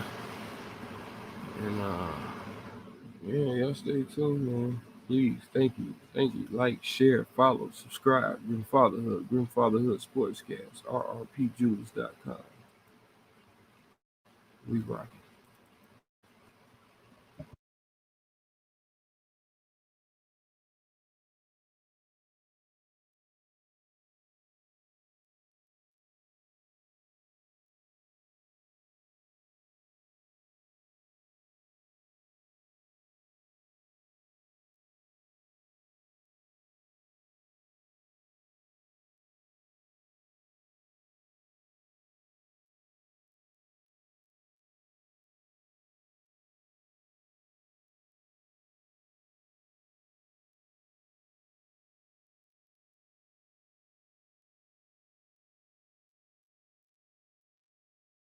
Hey, nothing but these black.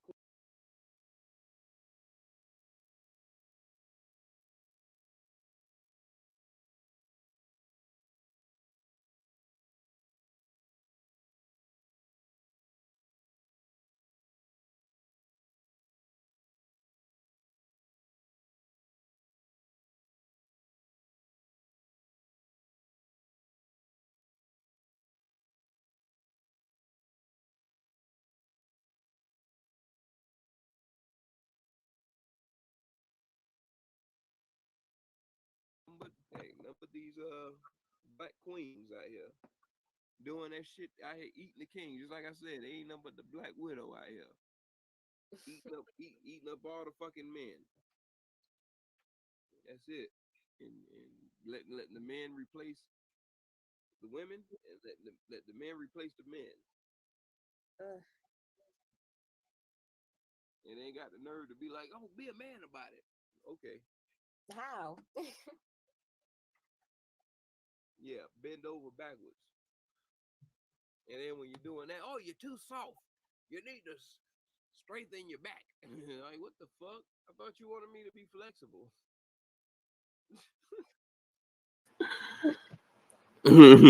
Not soft. But you need to make up your mind. Because what the fuck you know what soft is? The hell?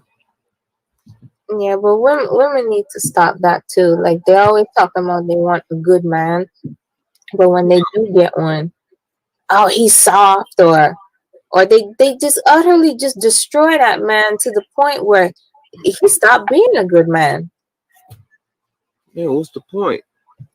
That's why I was on here tonight, to encourage all men, especially black ones, to keep doing what you're doing, whatever the fuck they think you're doing.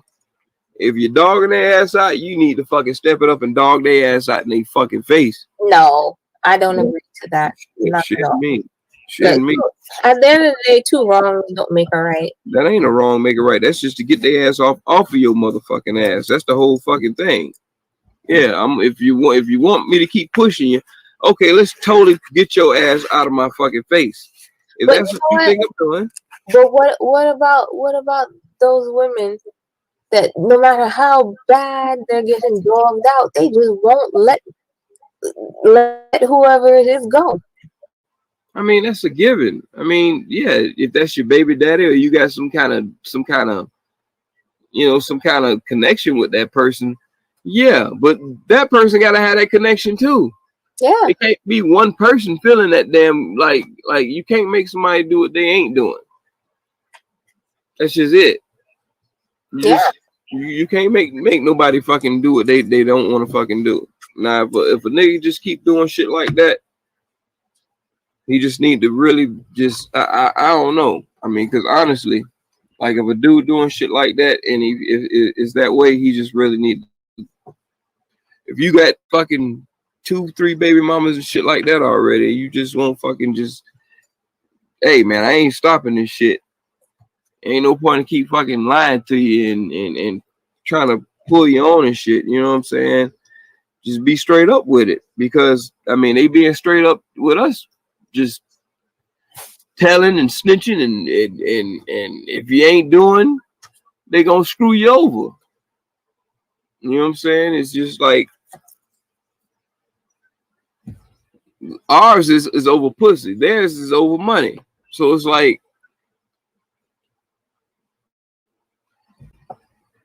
you don't need to you could be broke. A woman ain't gotta do nothing. She ain't gotta have no purse. But we gotta have a wallet to be able to fuck. A woman ain't gotta have no purse to get some dick. All she just gotta have is some pussy. That's it. She don't need a bag for that. That's true. Shit. With us, man, we gotta have some money. Better have a fucking job, because it's like, okay, how you getting that money? Yeah, but that goes into the role of a man. Man's supposed to be a provider Supposed to be. and the head of the household. Right? Supposed to be. Who the fuck made them rules up? Just like the same person to make the rules up for a woman to stay ass in the kitchen and fucking cook and clean the fucking house. But apparently y'all got a fucking problem with that. But we ain't supposed to have a problem with being a fucking man, which is fucking being a provider, spending our fucking money. Like, that shit don't make no sense. You got a problem with doing your job when we tell you that's what your job is. Well, what do I want to see? Men are turning into women, and women are turning into men. Okay, so what do you think? What you think when they trying to switch roles? When the woman want to go to work, and then the man was like, man, I want to play Madden all day. I mean, in some households that work. I mean, some households that work. I mean, But at the same time, see, people have a woman's role all messed up. A woman's role isn't to be your slave, to pick up after you and all this kind of stuff. A woman's role to a man is his support. Now, any nigga who working hard and being a provider like that, that don't mean that he don't have. He shouldn't do that, act like that, but that don't mean he don't have the right. Now, if you was already on doing what you was doing, that wouldn't even be a fucking discussion. The thing is, that's a touchy situation because everyone's situation is different. I can't just say one thing and that just applies to everyone. Right. So it just depends on each individual situation and what works for them. And not every man is a provider, and not every man provides the same. So if a woman see a man sit at home all day and he's still providing, whether he selling dope out the house or working on the computer from the house or fucking pimping from the house or whatever he doing from the house, and you don't see him doing shit laying around all day, but he providing with the shit over the roof, a woman still gonna be like, oh, you need to share some of these chores. She's still gonna look at the nigga for providing more than what the fuck. If that's what I'm supposed to do, then I shouldn't be doing nothing outside of that. That's what a nigga gonna look at it as. It ain't no make-up rules as we go the fuck along with you telling me I'm supposed to be a provider, and then just because I'm a nigga who provides by sitting at the crib, that don't make me less of a provider. That don't mean I need to be sharing provision with you. Well, that's why I said, like, people's idea of roles when it comes to the sexes is just totally wrong. You know, you need to, like, if you're with someone, you need to figure out what works for you two. Not what works for everybody, but what works for you. Because support can mean many different things to many different people.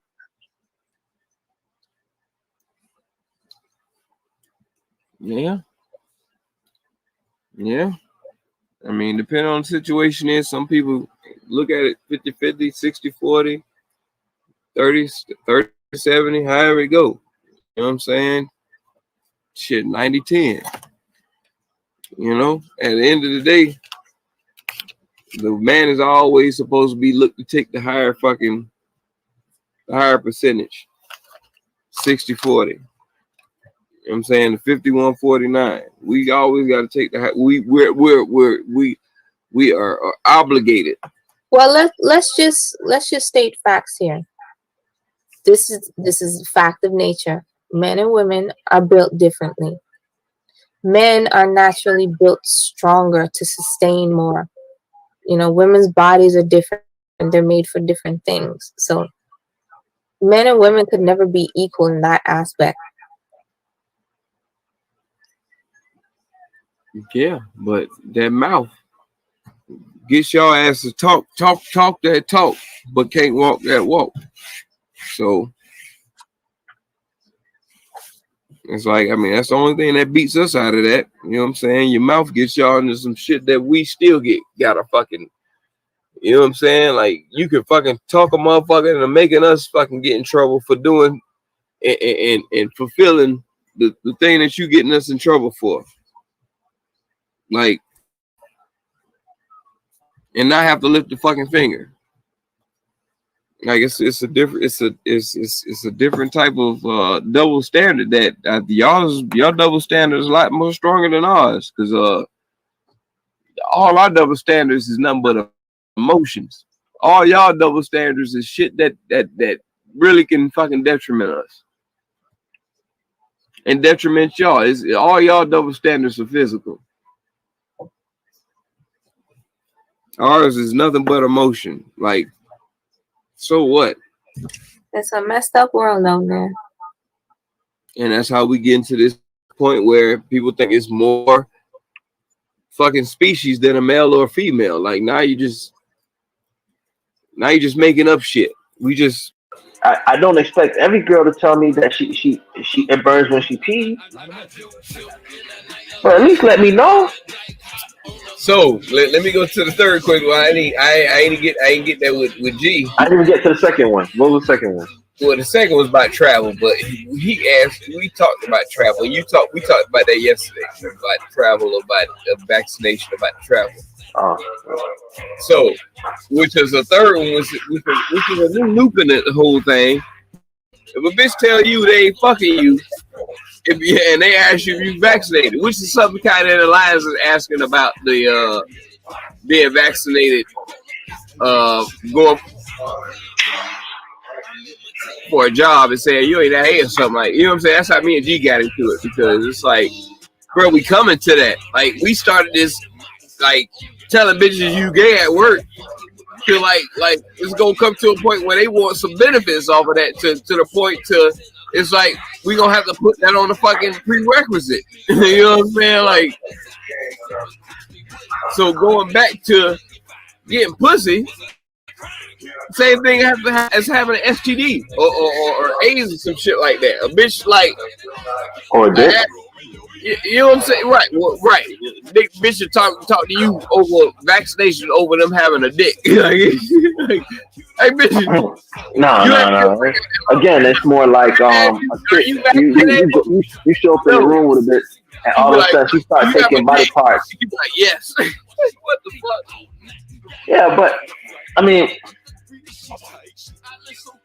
that's something you should know, though. Yeah, but okay. Like, that's something you should know. Like, if you're going out to eat with somebody, we're not gonna test. Now you're testing men's sexuality. We're not gonna go through that right now. Right? You're testing men's sexuality. I feel the same way with vaccinations, though. You should know. You ain't out here sticking your tongue down a bitch throat. So you think Eddie Murphy's gay? I don't know. I went back to vaccinations. I wasn't on penises anymore, bro. Like, I just said it and then nigga, you just said you should know. So I was talking about vaccinations. No, you brought that in after you said a nigga should know that they fucking with somebody that ain't a woman. Like, I don't think you should. It's hard to tell, bro. Like, okay, that's why I watched enough movie over the last couple of weeks. That's why I jumped off of it. It was just one of those little jokes. Oh, okay. Yeah, nah, bro. The vaccines, you should know, bro. Like, you ain't gonna be sticking your tongue down no chick throat, and you not knowing that she out here can't even taste what she done ate. Nigga, we done all did that as men. We did niggas like, bruh, like, if you a nigga who ever ran a train with a bitch, or with your niggas on a bitch, should I say? You know what I'm saying? Or a threesome. Like, it ain't no fucking difference, nigga. Like, you're not thinking about contracting, which is the main thing, is contracting, not attraction, contraction. Understandable. But how often do you run into that situation? What, not a threesome? A threesome? Not every nigga is just gonna walk outside. Oh, me? That don't always happen. Not everybody is that lucky. What do you mean? Or unlucky. Let me put it. Not every nigga walk outside every day and be like, yo.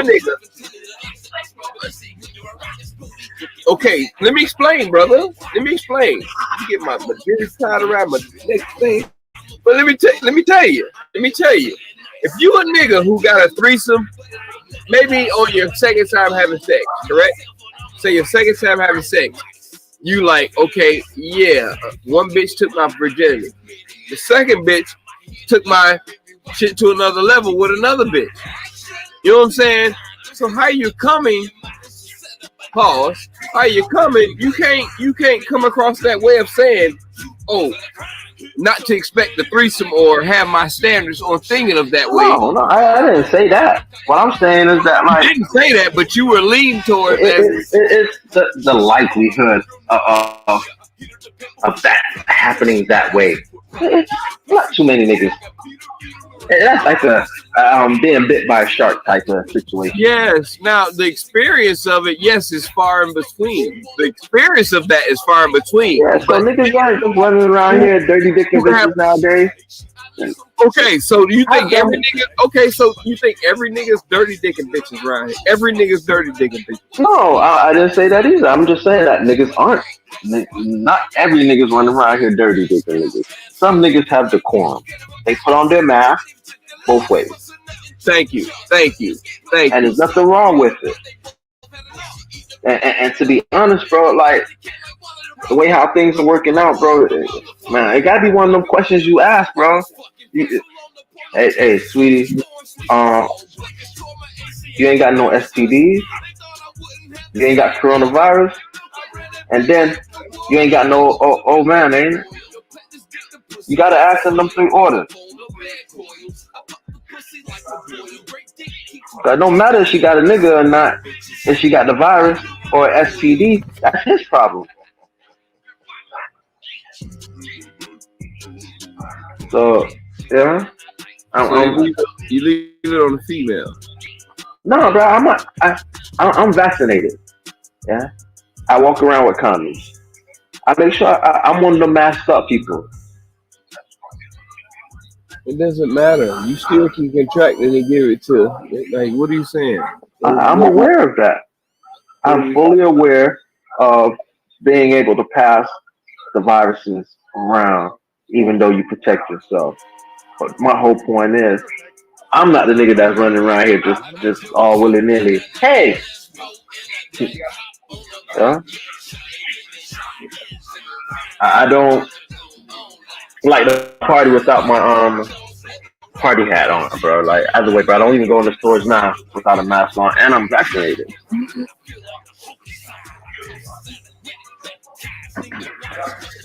And I'm damn sure not jumping in nobody's, no running in no trains without no damn condom on.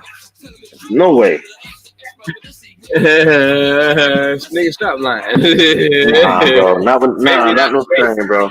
Nah. Not when I was younger, bro. Like that is the. You know what that look like? What they teaching? Do we got the critical race theory going on? Did you sign your child up for it? Was it put on the curriculum? I know I signed for my child for some. This was shit, man. Before the school year started. Get this up. This is real. I hate hearing that on the damn replay of the screen, hearing all that ringing and ding-a-ling-a-linging and shit. It's annoying. But yeah, I remember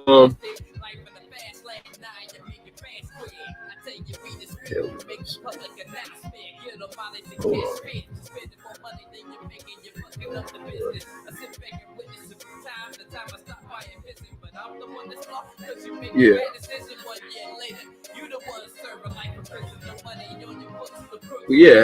Yeah. Are they teaching critical race theory? I mean, what is it? Yeah, I checked with I know I signed my child up for, but that was like shit. I think before this year or last year or going into one of them times. I know I went through it. between last school year or either before this school year, man. All these times just collide together in my head at this time in life. So it's like I don't know what day is what and when was what. Like, man. But yeah, I seen on there Black History on there. I'm like, Black History, what? Like African American Studies or something like that. And I figured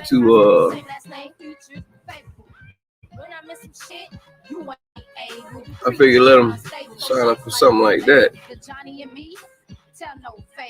But what the hell? I don't know. They got a lot of women type stuff, man. Like a lot of unisex, should I say? I mean, women can fix cars and shit like that too, but I don't see too many women changing oil and shit like that. You know what I'm saying? I guess the curriculum in school, they trying to keep it like unisex at this time. So whatever the child want to take, you know what I'm saying? If a boy can do it, the girl can do it. So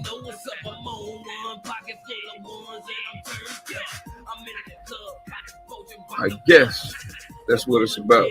So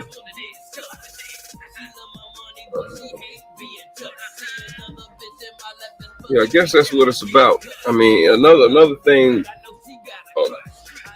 Yeah, I couldn't get to talk about this critical race theory thing, but you know, these folks mad as hell about it. They are mad as hell about this critical race theory. I would like to know if there's anybody who have that taught at their child's school, and would you put your child in it? I don't really know too much about what that's supposed to teach you, what they're saying, what they're doing. I mean, I don't know, man. It's just another word, just a throw up that they just made to make people uneasy, or however you want to do about it. But I mean, it's like, come on, man. If you want your child to sign up for something like that, or sign your child up for something that sounds like Black history, I mean, go ahead. I mean, there's a lot of people that don't want to know that. They don't want to know what Black. They don't want to know nothing about no Black history.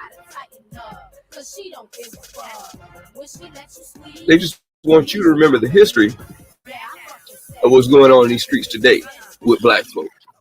They want you to remember the Black folk of today. They don't want to George Washington Carver and, you know, all those, you know, Frederick Douglass, you know. They don't want to tell you all them stories and stuff like that. They don't even want, because that's too much sounding like oppression. Let's forget about that. I mean, to me, I figured that was going to happen one day where all that stuff would be wiped out. Like, I was trying to figure out, like, wow, do they still teach that at school?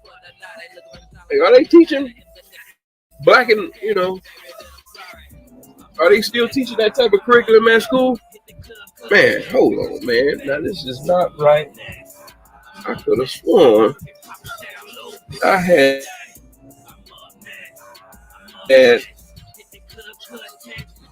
oh, man. Hold on, give me 1 second, man. This thing is playing with my emotions. But yeah, I could have sworn that,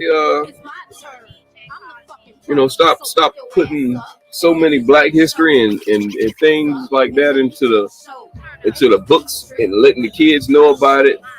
You know, I was great at history. I was AP in all my history, so you know, it wasn't in Black history, but it was American history, government, economics, you know, stuff like that. So, you know, history is history. You know what I'm saying? American history is history. Slavery is American history.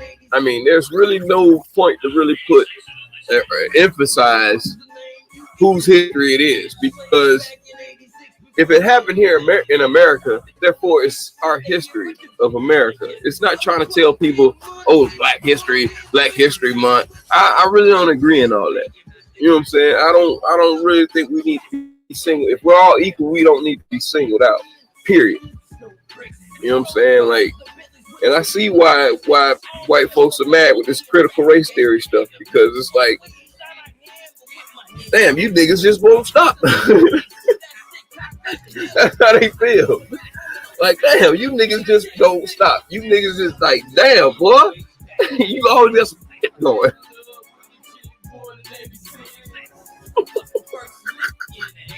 And to me, it sounds like another headache, something that's pushed by a woman, by somebody letting a woman take over for talking for the black man. And that's what's too much is going on right now. Too much of the woman speaking for us.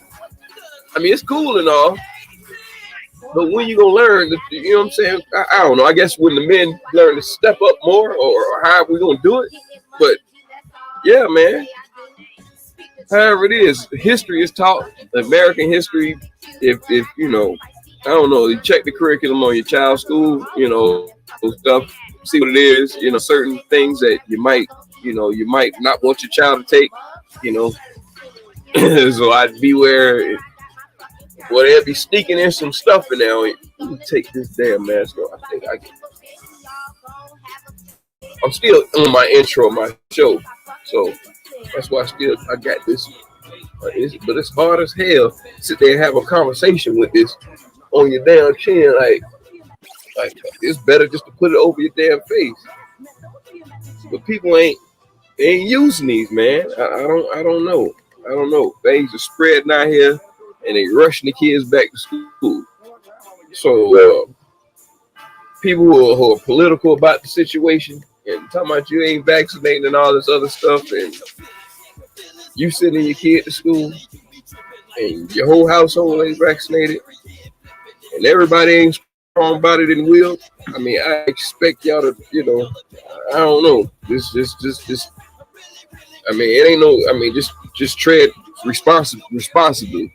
This thing here, you ain't vaccinated. We wasn't vaccinated for a minute and got through all of that shit with just this. Hell, you know what I'm saying? Like, keep that motherfucker on, man. Like, nobody like, come on, dog. Like, bruh, I need to have a body cam on my child, because boy, I be screaming in his ear every time he don't have that motherfucker at school. Goddamn it! As soon as that motherfucker drop off or something, alert me, hit me, let me know that shit. This is what your child's doing at school today. Show me, like how my niece stuff be doing at preschool. They show pictures and shit, show what the kids doing at certain times of the day. Yeah, that mask better be on. I ain't playing. That's the thing. You got a bunch of dirty households, different people who don't follow the same standards and stuff like that. A whole bunch of characteristics mixing in with this melting pot of people that they're going back to school. Like I said, kids are not sanitized and like, come on, man. I bet you can go to 5 out of 1 or just any ratio of the kids that's at school and check to see how many of them motherfuckers got they room clean. So you think they gonna take you gotta stay on their ass to clean their room. You gotta stay on their ass to wash their ass, stuff like that. So they all bring this stuff to school, and it's like, man, I understand the baby, it is what it is, but that's why we have to teach them. And when the parents are not teaching this, you know what I'm saying? They going to school with the cooties and all that stuff. Like, man, come on, dog. We used to hate the cooties in school. And whatever the cooties was, we can't even put what the hell cooties was. But we didn't want that shit when we was in school. So with this type of cooties, this ain't something that you want. This ain't, you know what I'm saying? This is something that you really need to be out here really, really putting your foot down on, because I don't know how people just want to make stuff political about their health, but I mean, when it comes with you messing with people's health, man, and with black folk gonna get violent about it, like a nigga gonna snap off rip, like, you know what I'm saying? I have people go ahead, man, take your mask off, man. I'm vaccinated. Hold on, wait a minute. You about to make this shit real uneasy and real political in this bitch. Or it's about to get real violent. You know what I'm saying? Like, hell no. Don't be talking. No. We ain't gonna do that. We're not gonna do responsibility right there. It ain't no different way than wearing a condom or anything like that. You know what I'm saying? But it's even worse. It's like you can track some shit by somebody talking to you, motherfucking ass. Like man, like come on, dog. That ain't that die slow, it's that die quick. It sneeze in your face and you go like come on, man. And the more and more we're evolving out of this, we finding out so many people get knocked off that even took the vaccine still too. So with your children 12 and under, they have not been vaccinated. So please, man. I mean, damn. Let the child be, you know, make it fun for the child. You know what I'm saying? Like, hey, little Timmy, let him dress up like a ninja and go to school. You know what I'm saying? Like, this is the only time I'll let you go to school with wearing your Halloween shit every day.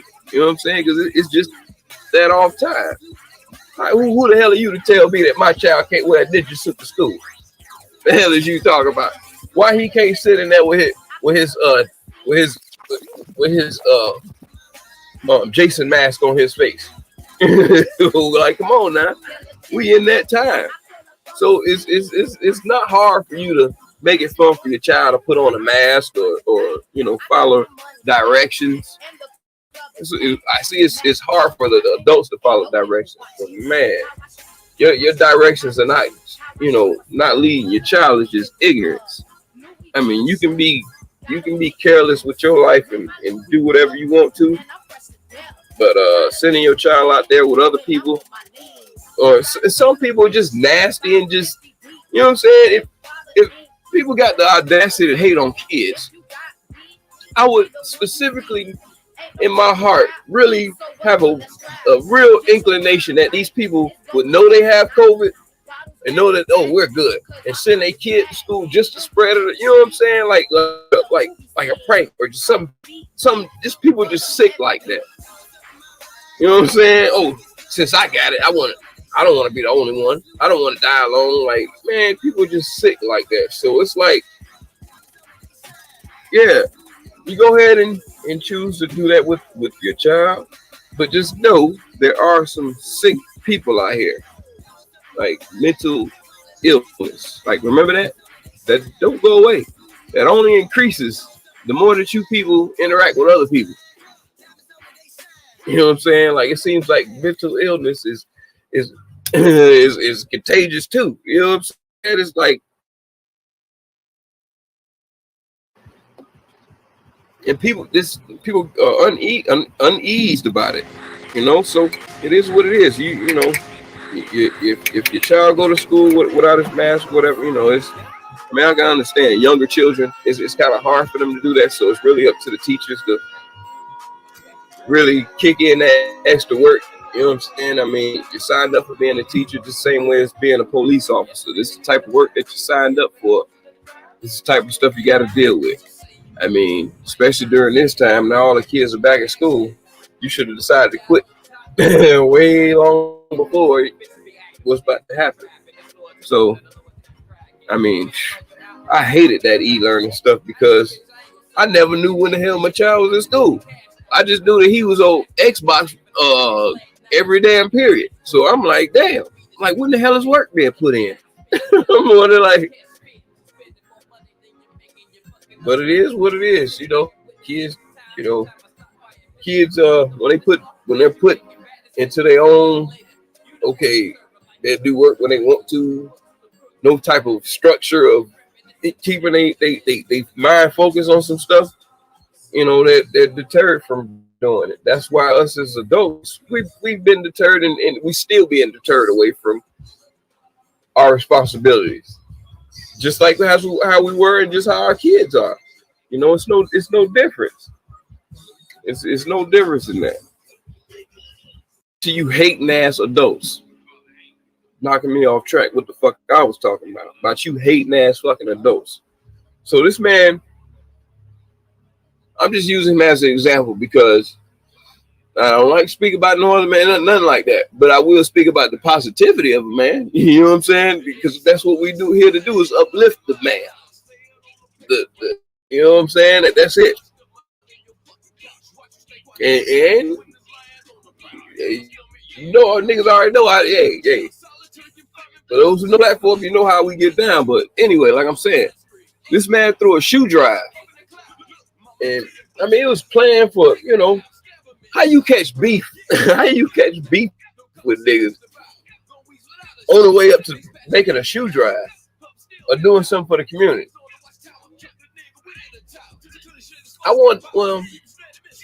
Yeah, the niggas still want to kill Nino Brown, even though he was giving out them turkeys.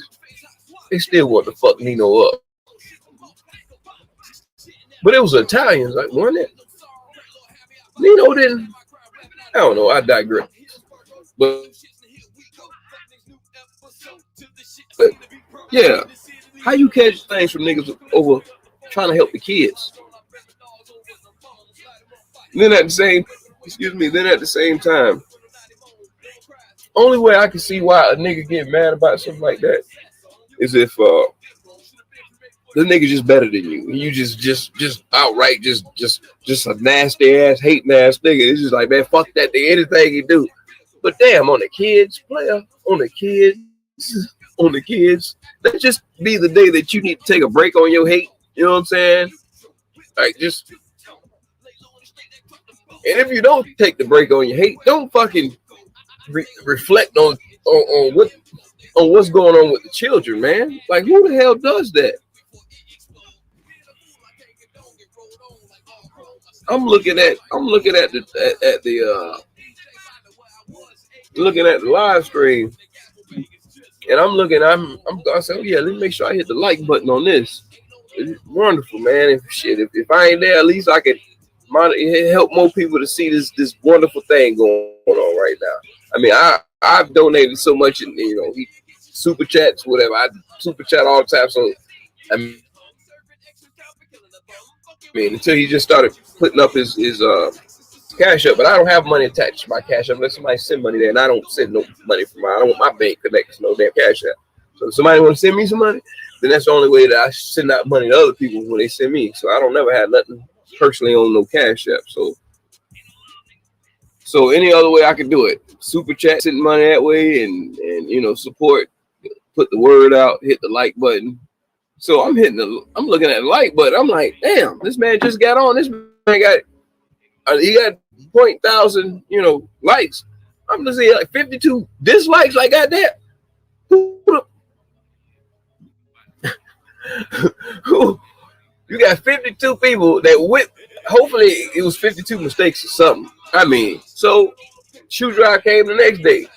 It was more dislikes this next day within the first 5 minutes of him being on there. So I'm like, damn.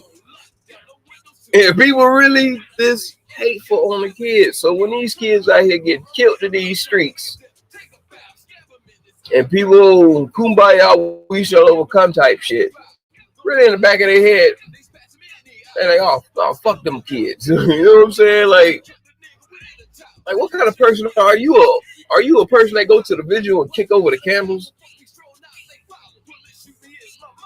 So if we got these vigil candle kickers out here, don't you think they hating ass will bring COVID to your school and try to kill your babies? Think about it.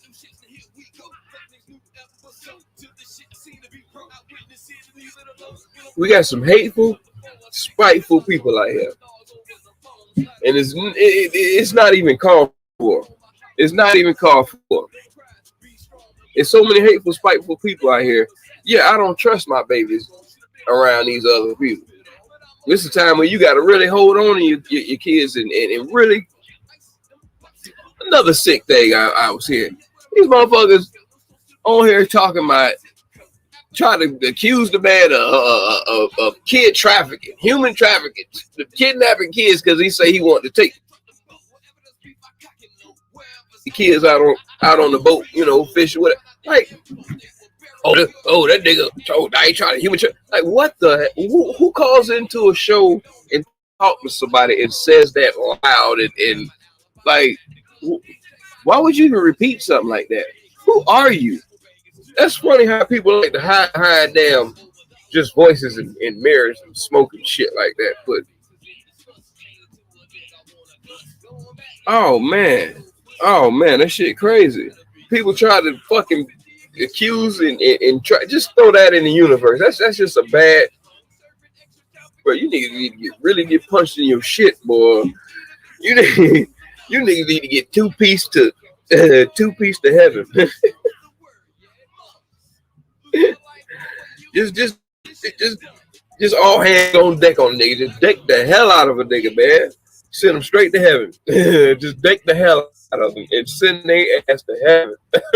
What the hell?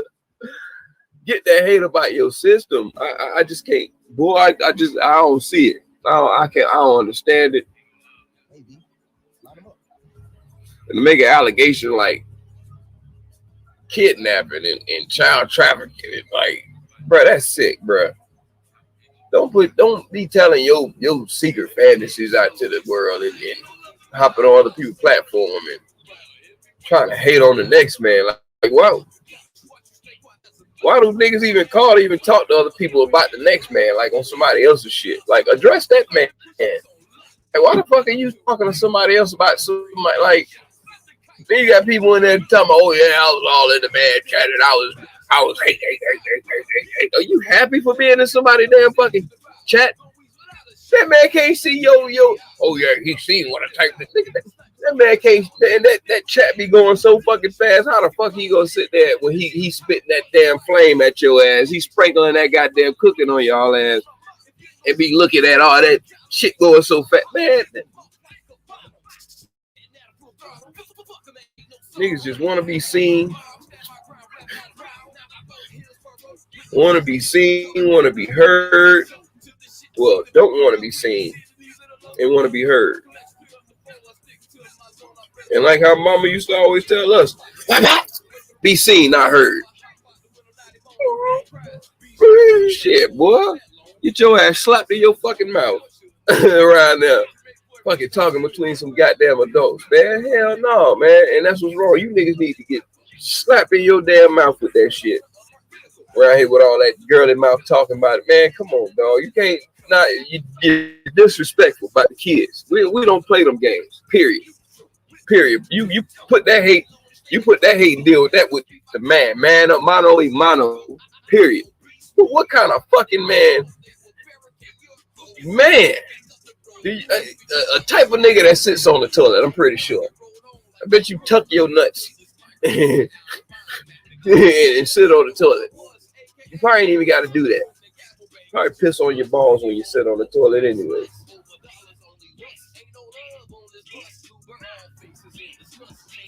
I don't get it, man. Then another thing. I don't see all the shoes and all the money he been getting from people. He got this many shoes and that many shoes. I mean, come on, dog. Did you donate, motherfucker? If you donated $1 million and you seen 10,000 shoes, you have the right and all the space and opportunity in the world to maybe go down to the site and probably want to square up with the man.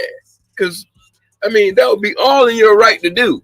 You know what I'm saying? If you donated $1 million and you seen only 10,000 shoes, yes, you have the right, and it's all in your space and opportunity to square up with them. But if you ain't pitching in and you ain't did shit and you ain't doing nothing but just donate in your mouth, why are you even over there? Why are you even looking? Why are you even paying attention? What do you have to do in your life other than like get on fucking YouTube and start calling other niggas fucking platform and talking about another nigga that you don't even fucking know? I don't even like talking about the man because I'm talking about somebody I don't know, but at the same time, I'm looking back in a perspective as in who the hell hating on kids?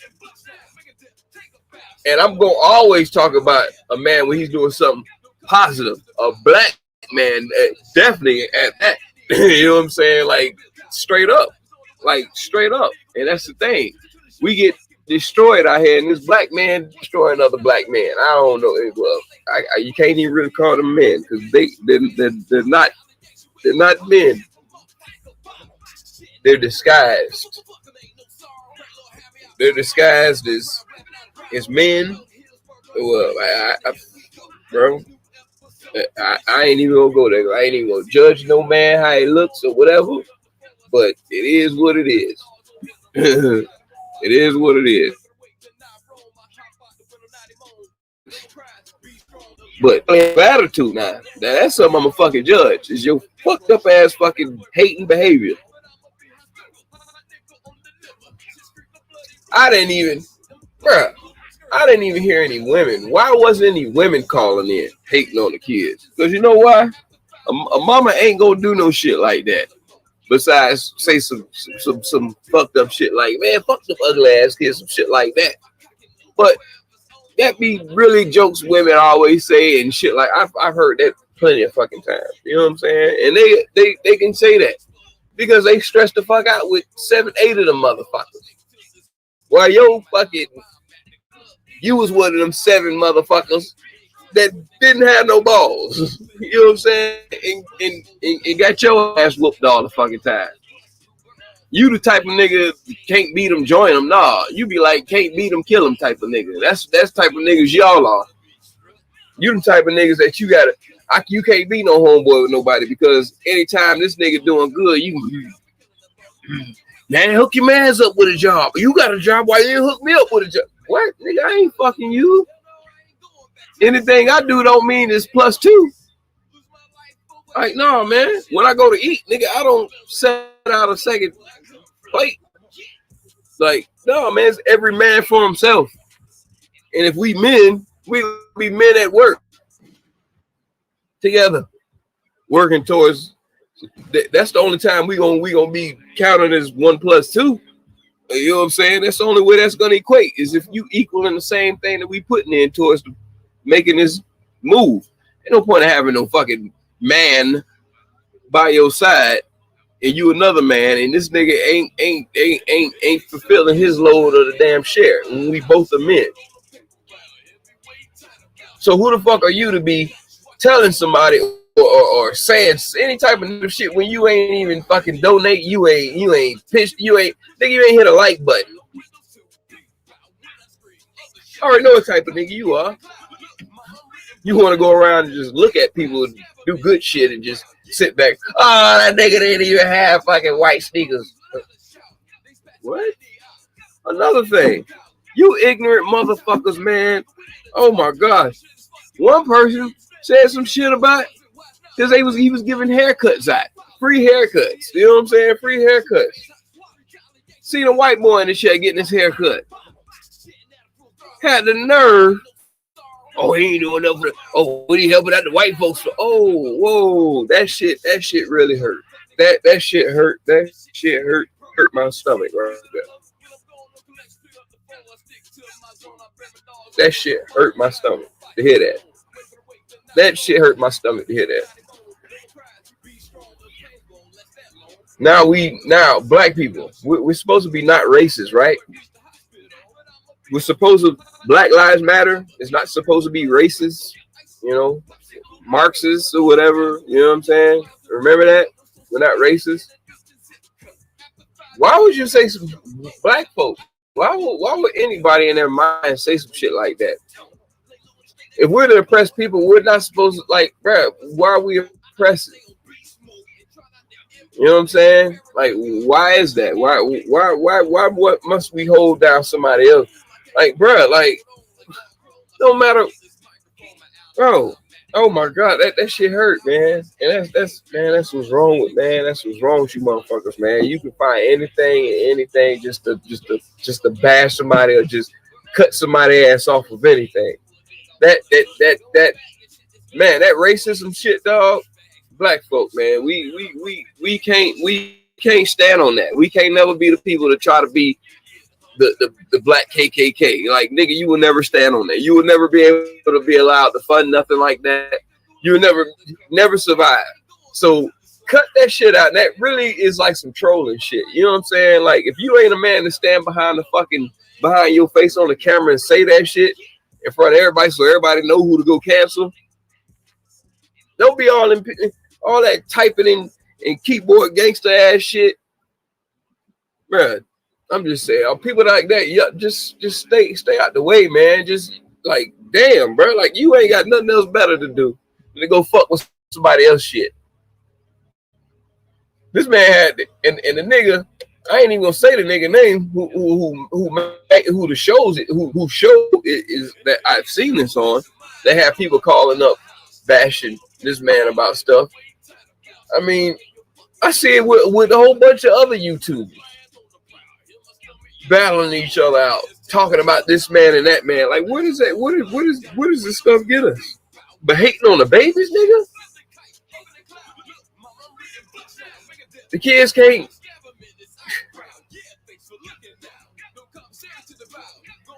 You old. See, you the same type of niggas who go shoot a funeral up. You know what I'm saying? That's the type of niggas who are that hateful and spiteful.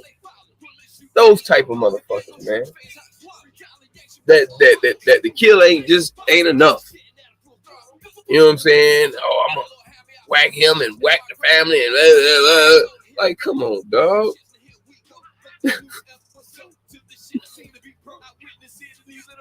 And then flip the game around and try to say how positive shit they doing and shit like that. It's like, all that negative energy you just spewed out in the street don't fucking equal to no positivity out on your side. The game don't work that way. What the fuck part of the game you from? That's the type of the game that they teach them. And teaching that shit to our babies will have our kids coming back home with that bullshit, giving everybody COVID. Being ignorant. Listening to the way of the world. This world of secularity. Nah. You gotta pay attention to what's going on out here, man. You got these creepy crawlers out here hating on the babies. I don't understand who raised you niggas, man. Like TK character say, who raised you niggas, man? He need to TK need to come back, man. He need to get back on his boss up with these motherfuckers, man, and get back to like Kwame Brown say, kicking draws and asses. You know what I'm saying? You need to do this. A second coming of. I already see the second coming of Me Too coming around. I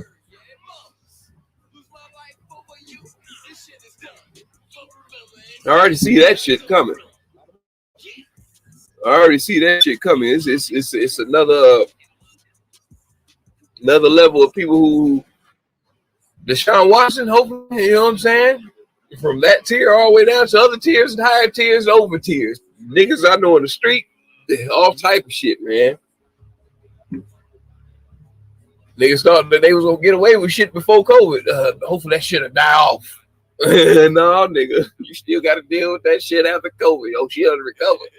Oh, she done recovered. But it is what it is. Niggas got their own situation, want to flip they hate in their situation on somebody else's situation to make they try to let me divert some of this hating ass energy and negative shit that I'm getting in my life to where you going to the kids, dog. Like I said, if you're a nigga who donated and put your money into any type of situation with helping out, another thing, paying it forward.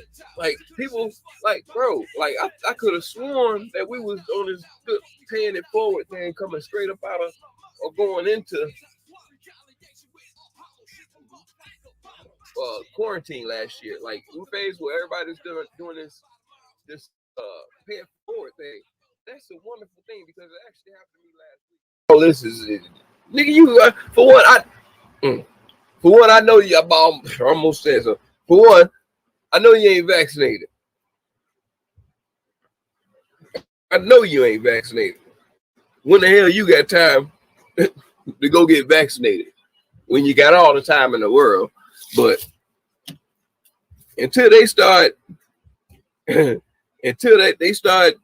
give it incentives to the homeless to get vaccinated, then people can believe that, and then you could approach me without a mask on. But if you being irresponsible and you in my face without a damn mask, I'm like, ha, COVID away, bitch! I'm about to get your ass away from me, man. Get your dirty European disease smuggling.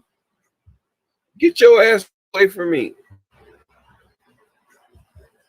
I mean, it's like, damn, bro. It's like, you don't think that they put the first one out there to say, let's see how these motherfuckers gonna take this one. Them motherfuckers out here, oh, we beat COVID. Yeah.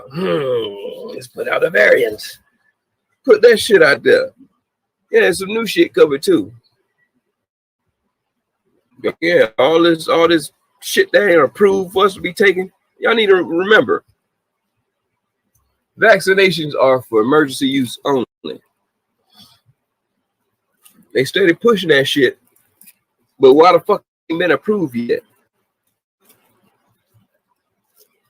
You know what I'm saying? Approve it first, then push it. That's like a motherfucker turning 18 and you steady like, here, son, here, take the condom. What? Then, well, shit. When you go out there, that's like you pushing sex on your child just because they hit 18.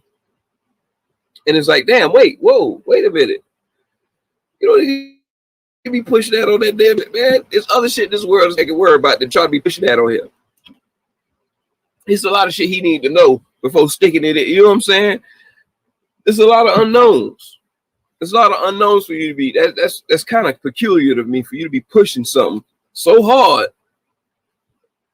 Don't be pushing shit up at me. we gonna go there. No, for y'all to be pushing something so hard that ain't even, that's called emergency use only. No, who does that? But like I say, be out here responsible. At the same time, if you ain't vaccinated, just how we beat COVID, how everybody out here running around and fight, oh, COVID's over and all this other bullshit. Yeah, COVID's over with these 24,000 damn new cases we got on just one day on Saturday. You know what I'm saying? And don't let your people be sick and go to the damn hospital because they ain't coming back home.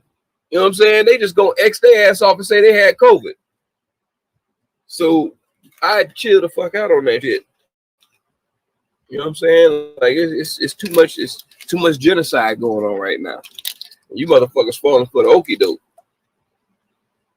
So y'all can fall for the okie doke, but goddamn it, protect them babies.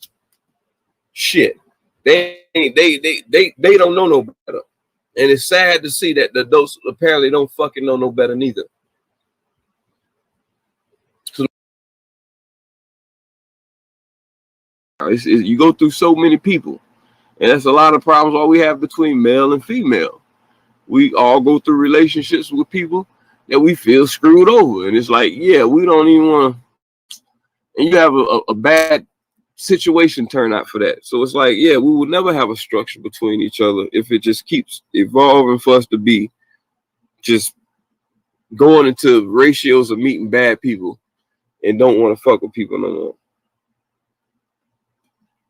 You can't come out here and start talking shit or spreading shit, stuff like that, and think that people are not supposed to be able to, or the next person you saying this shit about don't even know about the situation. You can't be out here saying that. What kind of structure we building? You know what I'm saying? Like you were saying, if your parents or that parent or whatever is trying to build a structure, whether it be a single parent, she was building a structure for that young man, and that's the structure he came from. To how, yeah, a single mom, yeah, can raise a man. She damn sure can, but that's when she keeps that structure. You know, that's talks and moves of an old school woman. The more that old school woman leaving, shit, man, it's hard for a young man to have structure when it's just the ratio is getting watered down. We used to be concentrated, nothing but strong black women from the 1800s, 1900s. Then just keep throwing water in there when the shit start fucking running out. The concentrate running out, so you got to keep putting water in there. Just like fucking like your dishwasher soap. When you get down to the end of that damn soap in the fucking bottle, what you got to do? Put some water in that motherfucker and try to stretch it out. That's what happened with the men, with the women. We all getting watered down to where we just got shit that's just motherfuckers want to make up shit just to have a structure, just to have a family to come from. They want to be a part of the LGBT, all them numbers, letters, whatever. We'll get shit. They gonna run out of goddamn letters. They gonna be into fucking numbers. So it's fucking crazy, man. It's everybody want that family structure. Like you saying, how you gonna fucking talk so much shit about LeVar Ball and how he is as a black man trying to take care of his sons and having the best for them? Yeah, of course you're gonna have all these fucking people on the outside want to take your fucking kids from you. Just ain't no different than the damn HRS. You know what I'm saying? Trying to take your damn kid ain't nothing different than that. Then the services come and try to take over your kids while you no, we don't think that the structure that you teaching in your household is good. So we just gonna take your kids. Yeah, I can understand if you're beating the hell out of your kids, some shit like that. You damn right. You need somebody beat the hell out of you. But if ain't nobody fucking damaging, like this man wasn't damaging his kid, he was just trying to put something. It's like you say, he trying to put that manifestation of good things out in the universe about his kids. Maybe you didn't think they were the best players on the world or whatever like that. Man, people hated that shit. Just like the man first game in the NBA. He tells us, oh yeah, we gonna get on you just because you're daddy. Like, man, come on, dog. Like, black men attacking each other like that.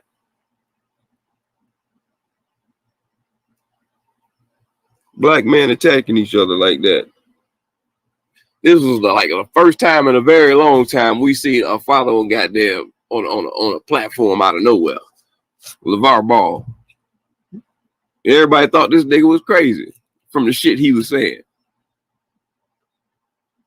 You know what I'm saying? They try to throw shit in there. Well, he got a white woman and he ain't that strong as what he think he is. Like, what the fuck?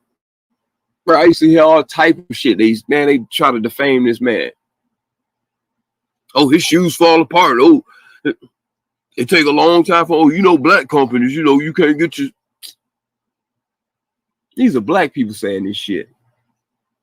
Because white folks ain't coming out saying no shit like that. They're not gonna come out and talk about some, man, them triple B. Oh, no, those are the people that was buying this shit. Niggas want to wear the shit just for fashion. But shit, if we 14% of the population, shit, that ain't too many shoes of triple B's that we buying anyway. Me personally, I've never seen a pair of them sneakers on the goddamn street. So if you want to talk about supporting a black man, I ain't seen a flip-flop, goddamn it. And that's the shit that everybody was talking about they wanted. I ain't seen not one flip-flop of them shits in the street. They just tried to make sure that his shit flopped in the damn street instead of them shits walking.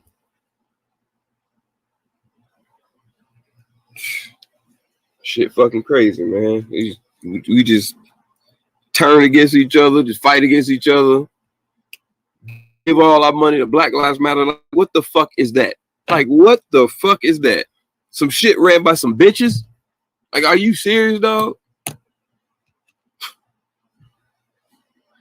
When that shit came out, I could have sworn it had like some Muslim brothers or some shit behind some shit like that. You know what I'm saying? I thought it was some. I'm like, what the fuck? You gotta be kidding me. Ain't no way in hell. No, man, y'all got the wrong. The woman, yes.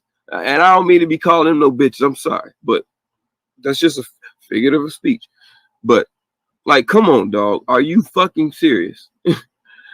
Like, is it the saying of how it's supposed to go? Behind every great man is a woman? Like, dog, like, how the fuck how are they the faces now, dog? Like, At least act like it's a man face. Let the nigga be the mascot. Like, you could have had Benjamin Crump as the mascot or something.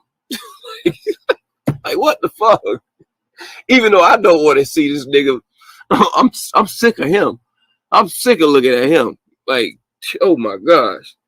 Where the hell are our activists? Where are our we got the, like you say, you got the wrong fucking people out here leading. We want to be like the wrong fucking motherfuckers out here. When anybody out here speaking that real shit, motherfuckers don't want to hear that shit. They want to call you crazy, call you stupid. Oh, this nigga racist. Oh, he a sexist. Oh, he gay bash. Oh, I'm from a point where we could talk and didn't have to worry about motherfuckers trying to cancel your motherfucking ass. And that comes from a gang of fucking liberals. Everybody want to be liberated.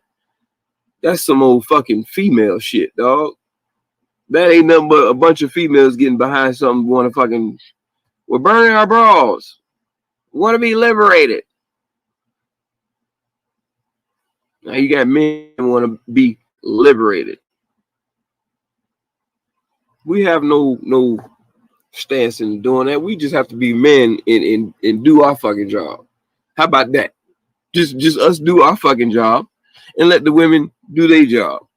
And like I say, we both understand what your job is. You understand what my job is. We should never use our jobs against each other. Like, this ain't no war. Men, no matter what fucking race it is. You know what I'm saying? Men and women, period. The two things that we know that was on the earth besides a snake.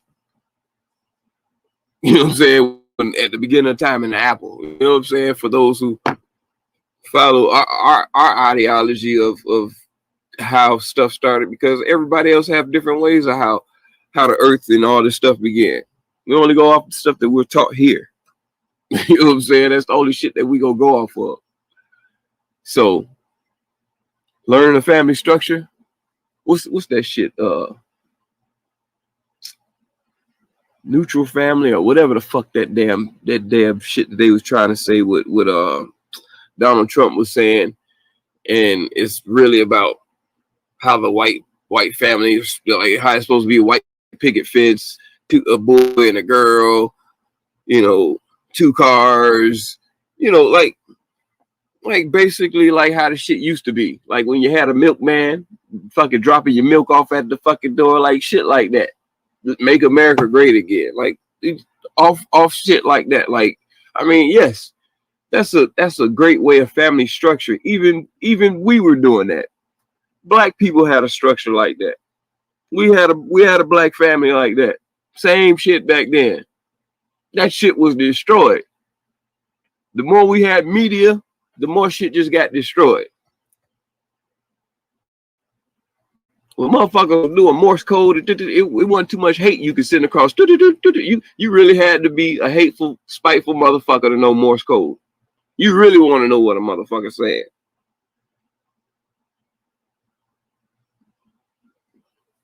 You know what I'm saying? Like, come on, dog. It shit too fucking much.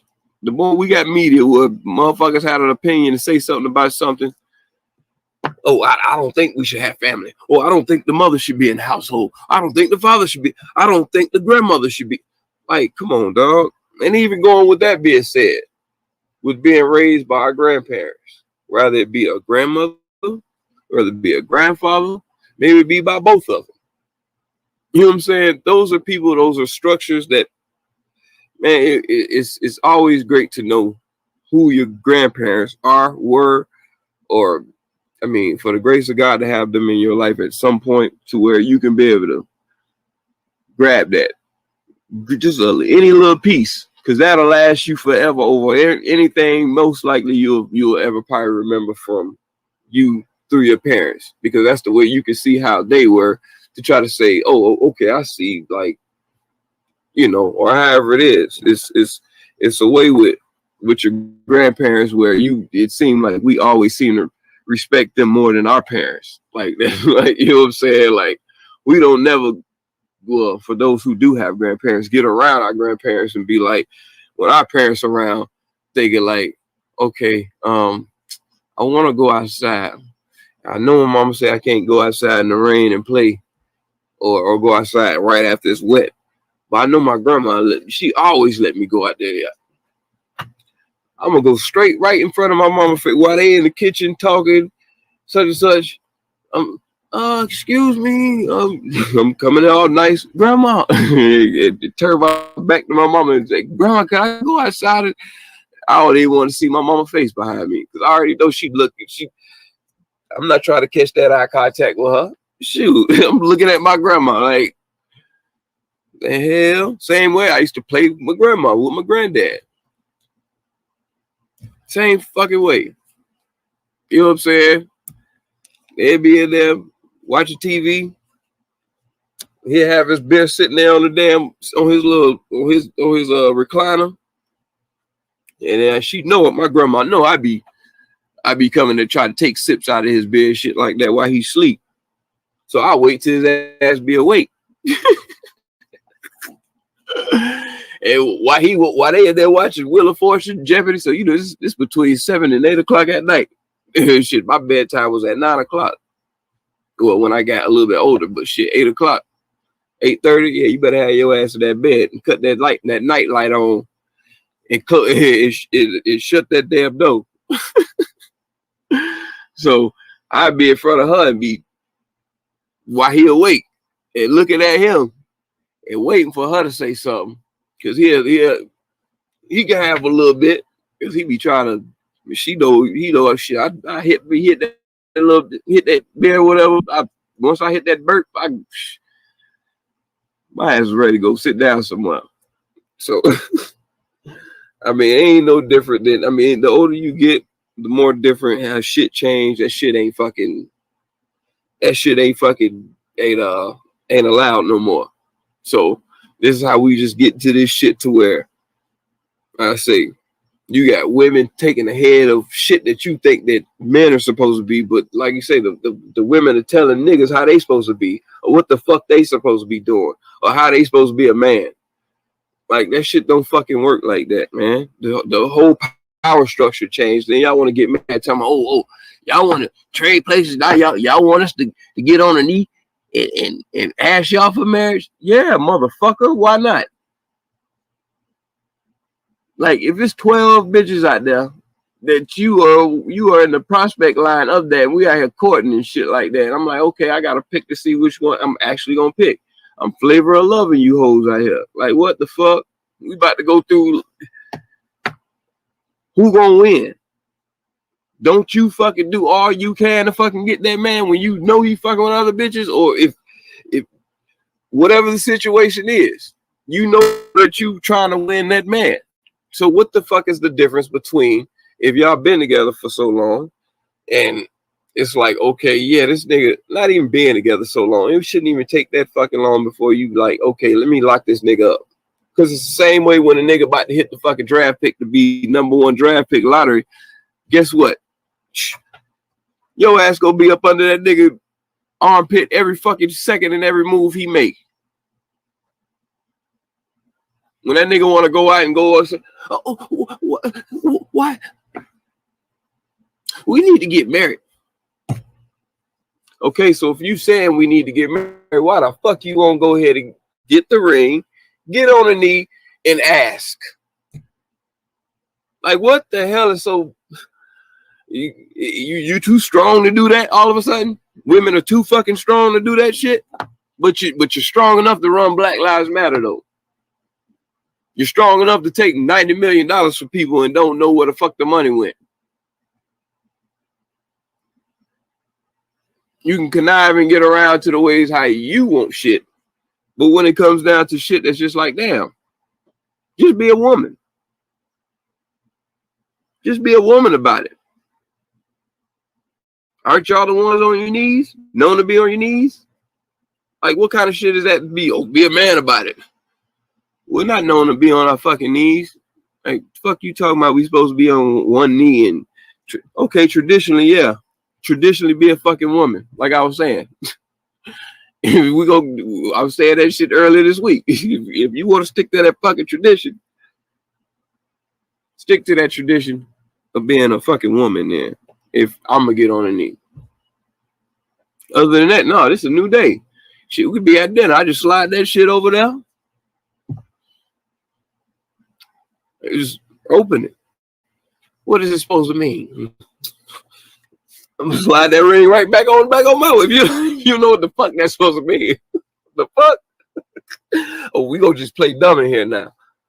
I bet your ass grabbed my head quick. What are you doing? Yeah. Bet your ass no hand language. Shit, the fuck? Hell no, man. You gotta know your place, man. We gotta stay in our fucking place. I mean, with men, you know what I'm saying? We don't need to be, like you say, we don't need to be trying to tear each other down, talking shit. Niggas got fucking old ladies, mamas, baby mamas, sisters, all type of goddamn women in their family. And you got another man fucking disrespecting you, talking shit about you, and you ain't even fucking around. You don't even fucking associate with people. Like, people talk shit about you that they don't know you. So that's just a given. And I mean, with the black community, we fucking do shit like that. So when it comes down to all this Black Lives Matter, all this shit, like, come on, nah, fuck no. That shit should have mattered. That shit should have mattered and existed where Martin Luther King should have funded off of that. If anybody should fund off some shit like that, not no fucking women. Like, come on, dog. Like, get the fuck out of here, man. And then you got to then being that, with that being said, you want to be on the front line and on the forefront like that. That's when people start going digging in your fucking business to be like, hold on, who runs it? Oh, what does it say on the? That's why a lot of motherfuckers get turned off of that shit soon as like the George Floyd shit popped off. And you know how the shit pop off. Soon as George Floyd video pop off, everybody mad and shit like that. Then they go defaming goddamn George Floyd. Oh, you know, he was a criminal, and it's like a nigga don't last to be in a spotlight for damn no damn time before a motherfucker just get your ass back down here. And it's bad enough that the white man is already not letting your head get above water too fucking far without you coming up like, what the hell? The hell is that doing coming up above the water? It's bad enough we trying to fight just to get above the goddamn water. Every time we try to get up, then a nigga pulling your ass back down there. Bunch of shit at the bottom of the fucking ocean. Fucking bottom feeders. Putting your ass back down. Because you trying to get to some structure. Get to some land. Instead of out here swimming in this bullshit all fucking day.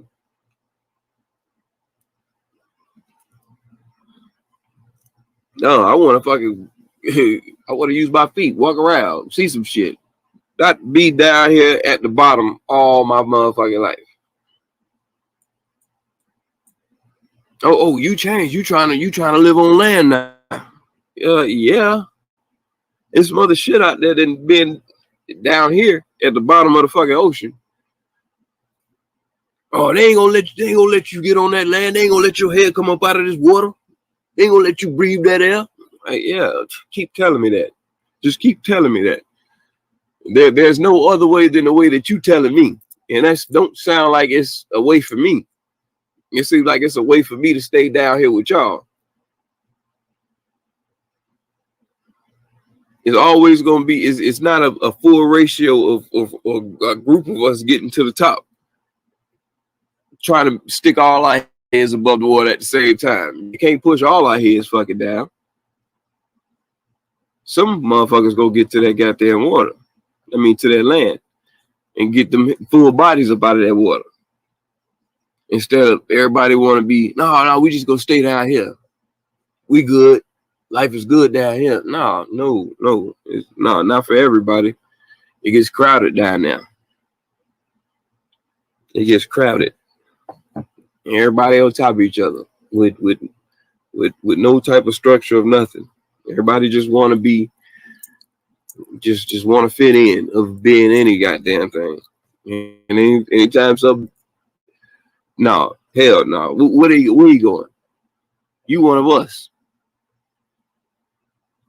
No matter what it is. It could be a man, female, other.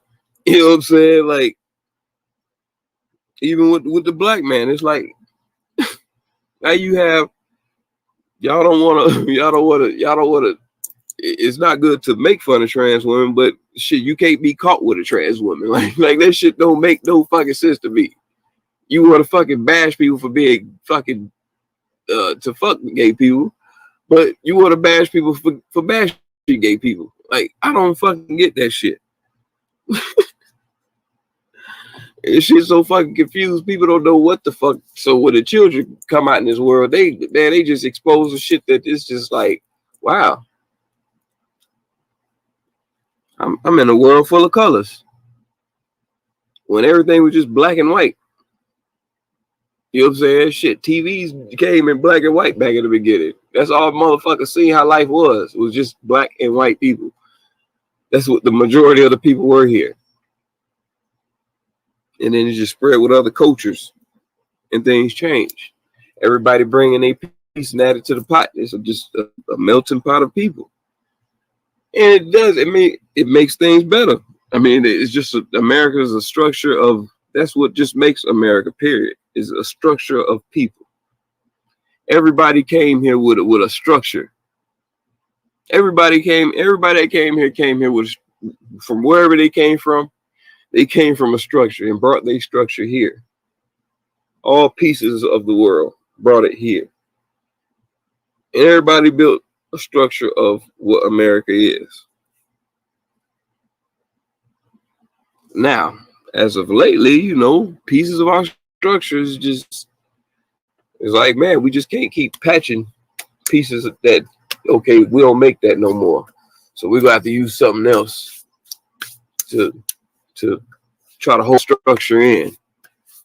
You know, it's an old building, but you know, they don't make those pieces no more. The structure of it is falling apart because it's not built the same way. The men are not built the same way. The women aren't built the same way. The cultures aren't built the same way. Every culture stole from the black culture, period, now, as what we can see. Like all this hip hop, all this shit, like all that shit, like the way we all see it from the beginning of everything, the way we see it now.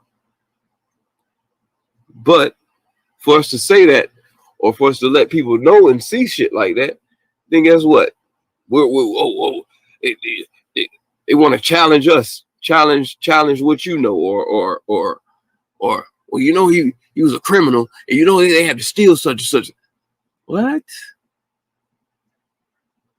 But you didn't mention nothing about the good shit that the man did or the woman did.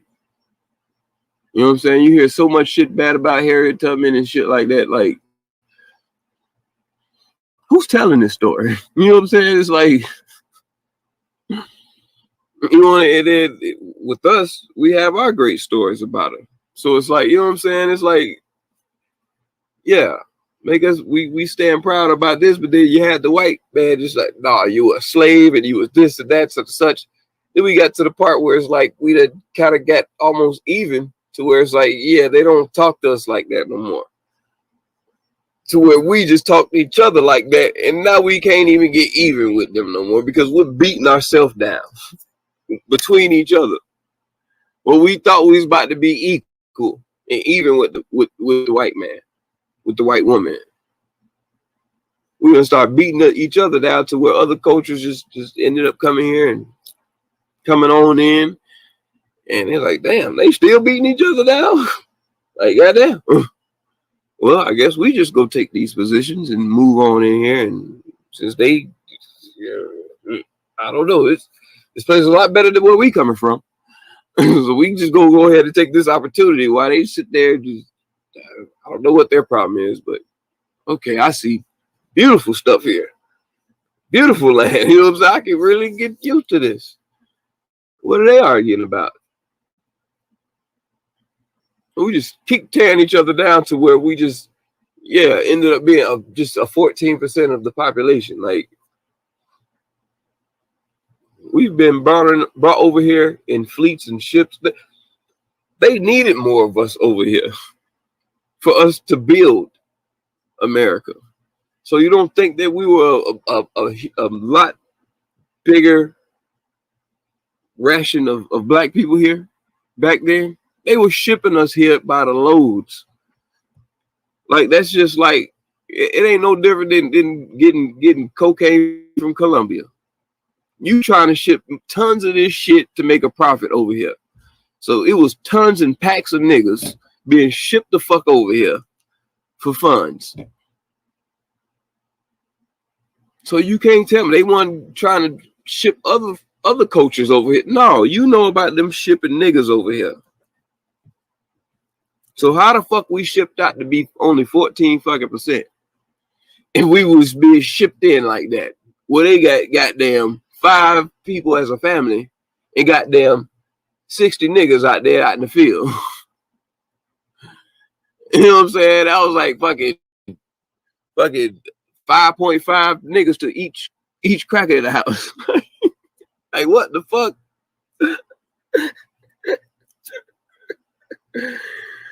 I don't get it. You used to roll up on houses and see a gang of fucking niggas out in the yard working. And it's a household of fucking the mother, father, and son and child. You know what I'm saying? And the father running the whole goddamn shit with a yard full of like 12 black men and probably about 6 black women. They in the kitchen cooking. Like, bruh, it's like buying a dog that actually worked, that actually did shit. Like, come on, dog, you gonna try to have as many as you can. And they don't bite. Oh man, you treat them like a dog and do it. That's how we work. They was getting us by the loads over here. So how the hell we end up to 14% and we can't even be equal with these same people that say, all right, we're gonna give y'all a chance to be equal there. Show us that, you know what I'm saying, you're on you said you could read and stuff like that. Well then, okay, we're gonna put some rules into this shit to where we're gonna make sure that you don't get past a certain point. And we're gonna put these regulations in here, but you're free though. That ain't free. If we can't come over here, can't go over there, but we was all in your yard and shit like that. Damn near a century ago. But later on, in 1900s, now we can't fucking use the same bathroom as you. Now we can't even be around. Now you don't. Now you want to be away from us now. Before you wanted a gang of us in your fucking yard, all in your kitchen, flipping your fucking pillow on your bed, all in your bedroom. Till it got to the point, oh, these niggas don't want to do this shit for us no more. Well, guess what? Stay the fuck away from us. And you can't have this or you can't have that. And we make the rules on this. Those rules always stayed in there. I don't know no big press conference and no history of my life that I know that I've ever seen, even in school or even taught that it was a big press conference where they said we're ending racism. We're ripping up all these Jim Crows and all this stuff. Like we're going back through that and making sure none of this stuff is in legislative of anything. Like, period. We're going through everything. No, they want to go through peace, then change up wording in it, which still allows them to have loopholes. Oh, these niggas will never know the loophole. To where niggas started getting smarter and smarter and learning different things and allowing us to be lawyers and actually read the books that they were trying to keep away from us. And we got our own knowledge about stuff. And then the moment we start coming there talking, okay, here's a loophole, then we started using the shit for a loophole. Oh no, no, we got to change that up totally. Yeah, change it up totally. But this time, I'm gonna be in the room though. I need to read them papers after before you sign them. You and the other 3 fathers that's in here. I'm here now. I'm a go over and read it too. Actually, we got somebody in here actually read it out loud, and we got somebody do sign language, so everybody can understand what the fuck is on these papers, and we gonna have a jury of the population of different cultures as a 12-man jury, and they gonna go deliberate and go over stuff. I mean, that's just how legislative is. It's set up that way, but no, it's not set up for where the people are doing that. The people are not doing that. Those are people we vote for do that, and those are the people that are already in the realm of the who's of who's and who has the money of what's to be in that position for us to be able to say, okay, my choice is to vote for him.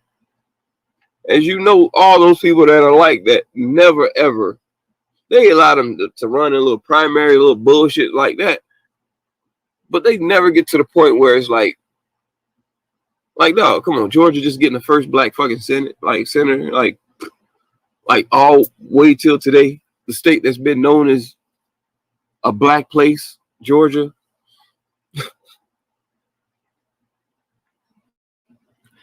And guess what? He has to be a reverend or like what the hell is our lawyers or stuff like that are supposed to be? I don't want Benjamin Crump running for no damn activist, but I mean he's already that. But I mean, God, it's ridiculous. I don't want him running for any legislator. But that's the type of people. Even when we do have that, it's like, man, no, man, like brother, we need a lot more faces like you. But get some help, brother. Get some more. Get some more of us, and us. Don't the women? They can do their own. They got our back. You know what I'm saying? Or they could start their own thing, but not no thing like no Black Lives Matter. You better start with Black women lives. It should. I hope it started off of a woman. I surely hope it does. It did. I would have no problem with that. Because if it started off Sandra Bland, let it be known. You know what I'm saying? I'm cool with that. But don't think you gonna be out here telling a man to be a man and then at the same time want to profit off of the man. You gonna tell us to be a man, but then we get shot out here in the street. You want to step up, but we that same man that you kicked out on the fucking street and let the motherfucker shoot me like a dog because your ass didn't want me in the house. Nah, I'm dead. Now you a fucking activist. You a fucking martyr, or I'm a martyr because I got killed, and you some new activist out here and. When you that same motherfucker that threw me out the fucking house with your strong ass. Now you out here strong black woman and all like Miss Nurture, Mother Nature. Fuck out of here. Ain't no different than a damn white man or any other damn white woman profiting off of or any other fucking culture just profiting off of fucking the black man.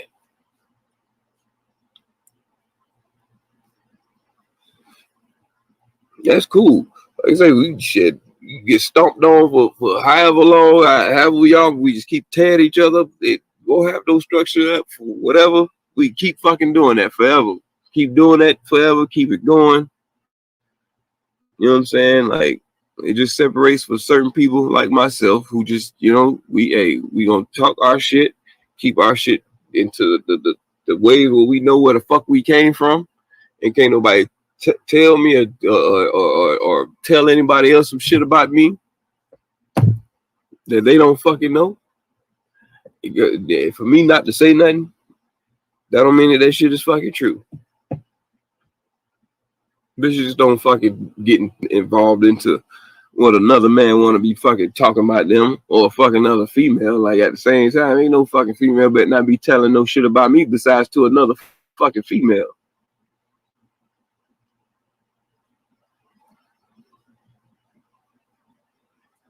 With a dude, shit, it better not be nothing but upstanding shit. Or if I fucked you over at some point, well, yeah, go ahead and shit, niggas stand in the paint for whatever they did. Shit, any man, shit, being a man about it is standing up for yours. Shit, taking accountability for some shit. Hey, if I, hey, you say I did it, I did that, I did so, yeah, I did. So, you know, where do we go from here? We gonna just keep fucking bashing the man about the same shit? No. If I took accountability for it, I'm gonna change that. That's what being a man about the shit is. I can recognize my wrong and my wrongdoing, and you pointed out, okay, you got me. You point, yeah, I was dead ass wrong. Okay, so let's move on. Oh no, that ain't, no man, shit, man, it just ain't that easy. What you mean it ain't that easy? The fuck is you talking about? Because I said it so easily to you. Is it a different way I gotta say it to you? Like, you want me to get on a knee and put a ring on it? Is that the respect level that we looking for? That you rather see me on a knee than you being on a knee?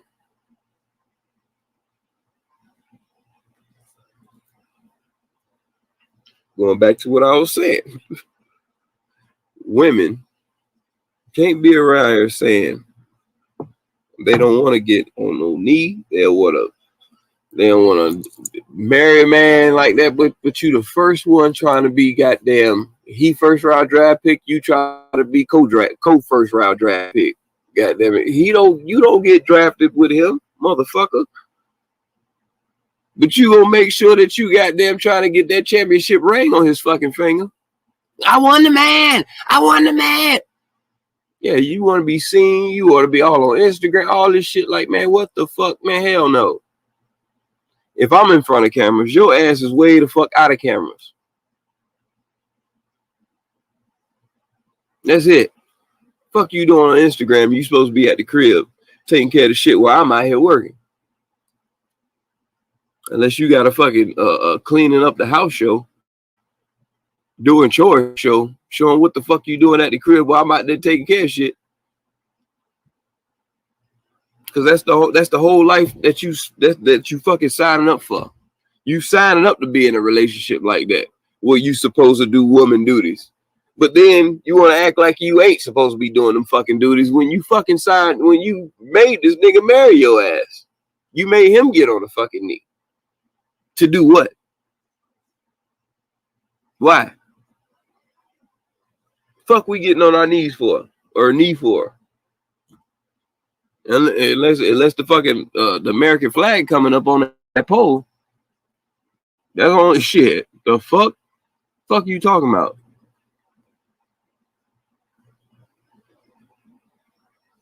If you can't do the same, just like you trying to be the first one and all up in fame and shit, all in the videos, all at the shows, but you don't want to show or embarrass yourself how you got to that point. You just too good.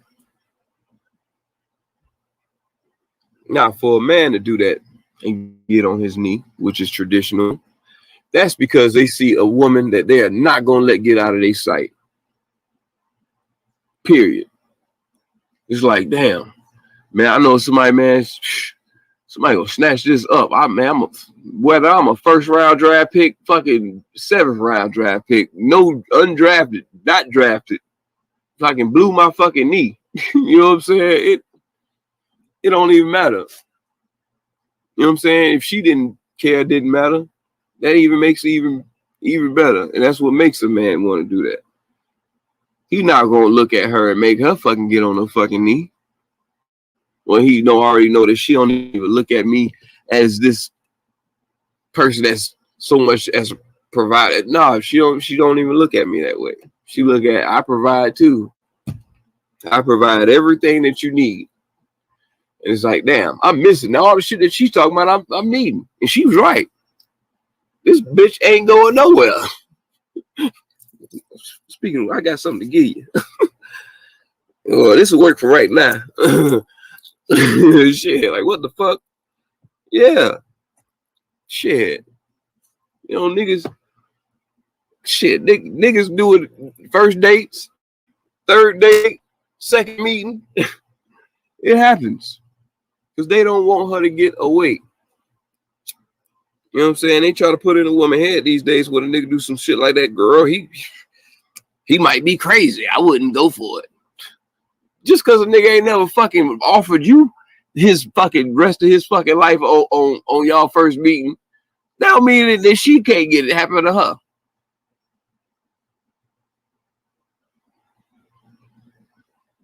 But we've became so much of an unstructured people that we can't even trust to even go on that ratio to say, I'm fucking with this person right off rip like that. Because we've been going through, like I said, we've been going through so many ratios of fucking people to where we just fucked over and don't even want to fuck with a motherfucker no more. So that's why we got all different type of motherfuckers today. Everybody in different fucking groups. Your group and my group can't fucking make no goddamn structure. Like, okay, you make apartments, okay, and I make mobile homes. Like, how we gonna work together? Shit, maybe I can stack some mobile homes on top of each other as an apartment. I don't know how, bro. No, fuck no. It just doesn't work. It's not gonna work. That's why everybody got groups, and they make the groups weirder and weirder as it go, because it's a lot of people that's just left out of so many different groups where it's like, you know what, I'm gonna start my own. Now, it's not gonna be nothing like theirs. It's gonna be something totally different, and I'm gonna get people just like what I'm starting, and they're gonna follow me. Everybody making their own fucking cult. That's all it is. They really banned and abolished cults and shit like that. But all this shit is a world full of fucking cults. Everybody want to be a militia, mafia. They just cut all that shit out. Gang, y'all motherfuckers are cults. Y'all being fucking fed by the media and mediating within a group of people that you can make think just exactly like you and follow you. That's it. Just a fucking cult out here. Everything is a damn cult. All these David Koreshes and all that, they you see, they don't mention none of them. Yahweh ben Yahweh. They don't mention none of them people no more. No new ones of those. Them people got to be somebody bad like El Chapo or something like that. You know what I'm saying? Just make him such the fucking demon.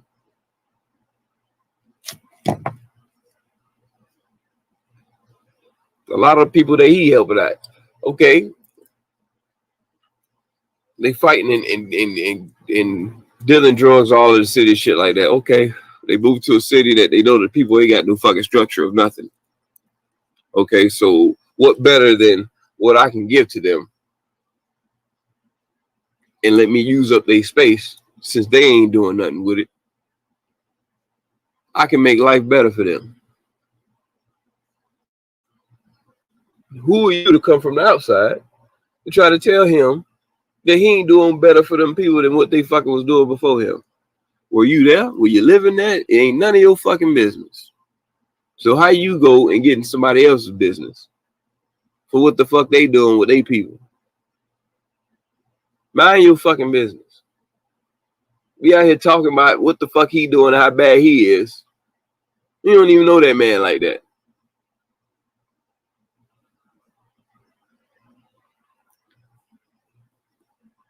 Going back to what Kwame Brown was saying about Charlemagne. You don't even fucking know that man like that. What he doing for his mama and his people is what he's doing. You ain't say shit about what Kwame or anything what he was doing. You talk about his people and people that he don't even know the fucking story on his people like that because they kept him out of that shit. He's still, respectfully, a young man. Anybody under fucking 50 is still a young man. When you get to 50, what they say, oh, you're over the hill, but you're still not fucking old. Like, it's just a mindset. Just a mindset. A motherfucker tell you old all the fucking time, and you just go get all fucking old and just feel, oh, my balls hurting in the morning. And you got nigga, you're 41 and you got fucking 61-year-old people looking at you like, nigga, cut that shit out. You don't know shit about that. When I was 20 years younger, boy, I was still fucking. I was doing backflips off the goddamn roof into some pussy. Like, got so many stories 20 years ago. Man, boy, if I would, don't use up your damn time that you in right now. If I can use that shit as old with a motherfucker telling you about your fucking self. That's the only thing that's making your ass old is a motherfucker telling you. Where the hell is your fucking self-esteem? Your self-esteem. You got to get that from somewhere because in a household with no structure, you got to get that shit from somewhere.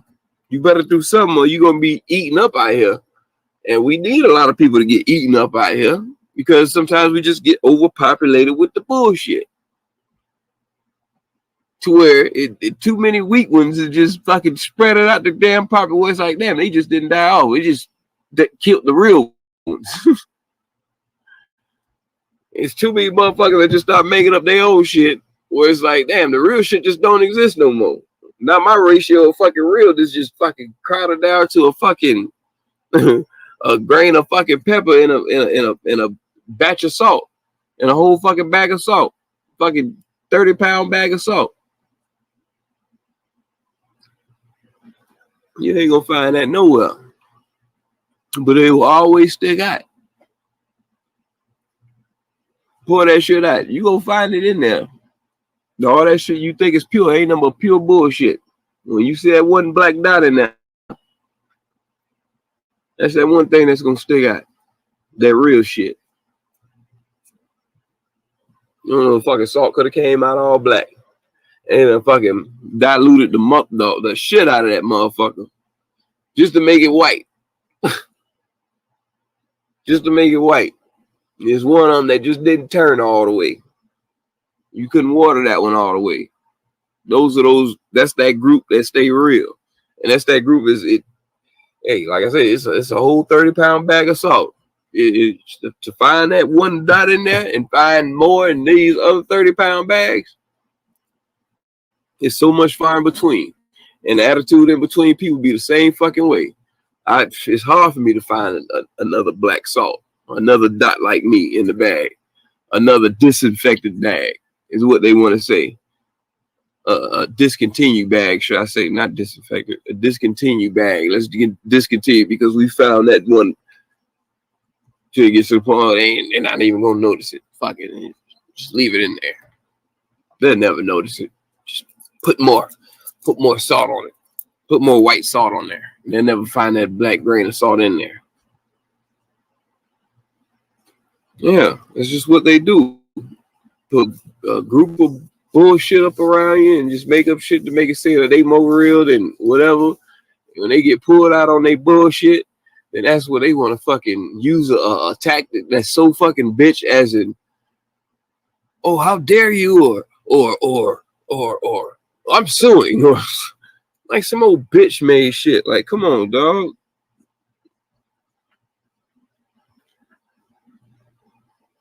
Y'all want to fucking attack people where you think that they ain't gonna fucking do nothing back to your ass. Or say something. Can't just keep tearing down people's structure that they done built just so you can look clean. That's the worst bad thing about black people. Shit. Motherfucker say, oh, you want to be like the Joneses? Or what's wrong with being like the Joneses, motherfucker? Everybody like Mrs. Jones. Shit, what's wrong with being like them? Oh, you high and mighty? No, I just want a Jones family type of structure. That's it. For those who don't know who the Joneses was, our people used to always say, "Oh, you want to keep up with the Joneses." It was basically the ball of the gala, or the gala, or however you want to say it. The best people on the block. They kept their yard clean. They was the best house on the block, the cleanest family, the house, and everybody trying to keep up with them. Like, damn, you say, oh shit, they the trending people on the block that everybody trying to follow. I don't want to be followed, but shit, I want to lead by righteousness. I want to lead by especially by a good example like that.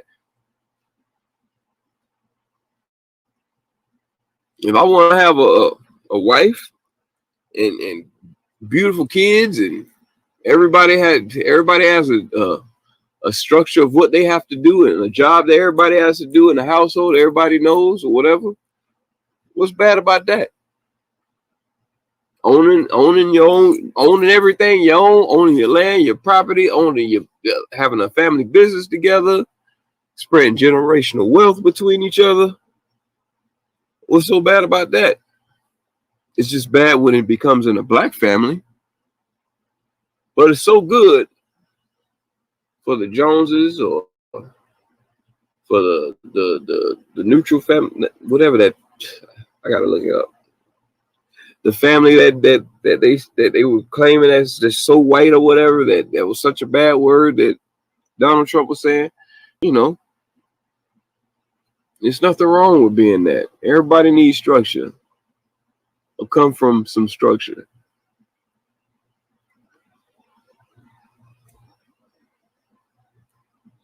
You know, because if you're coming from structure, you can teach those that need it.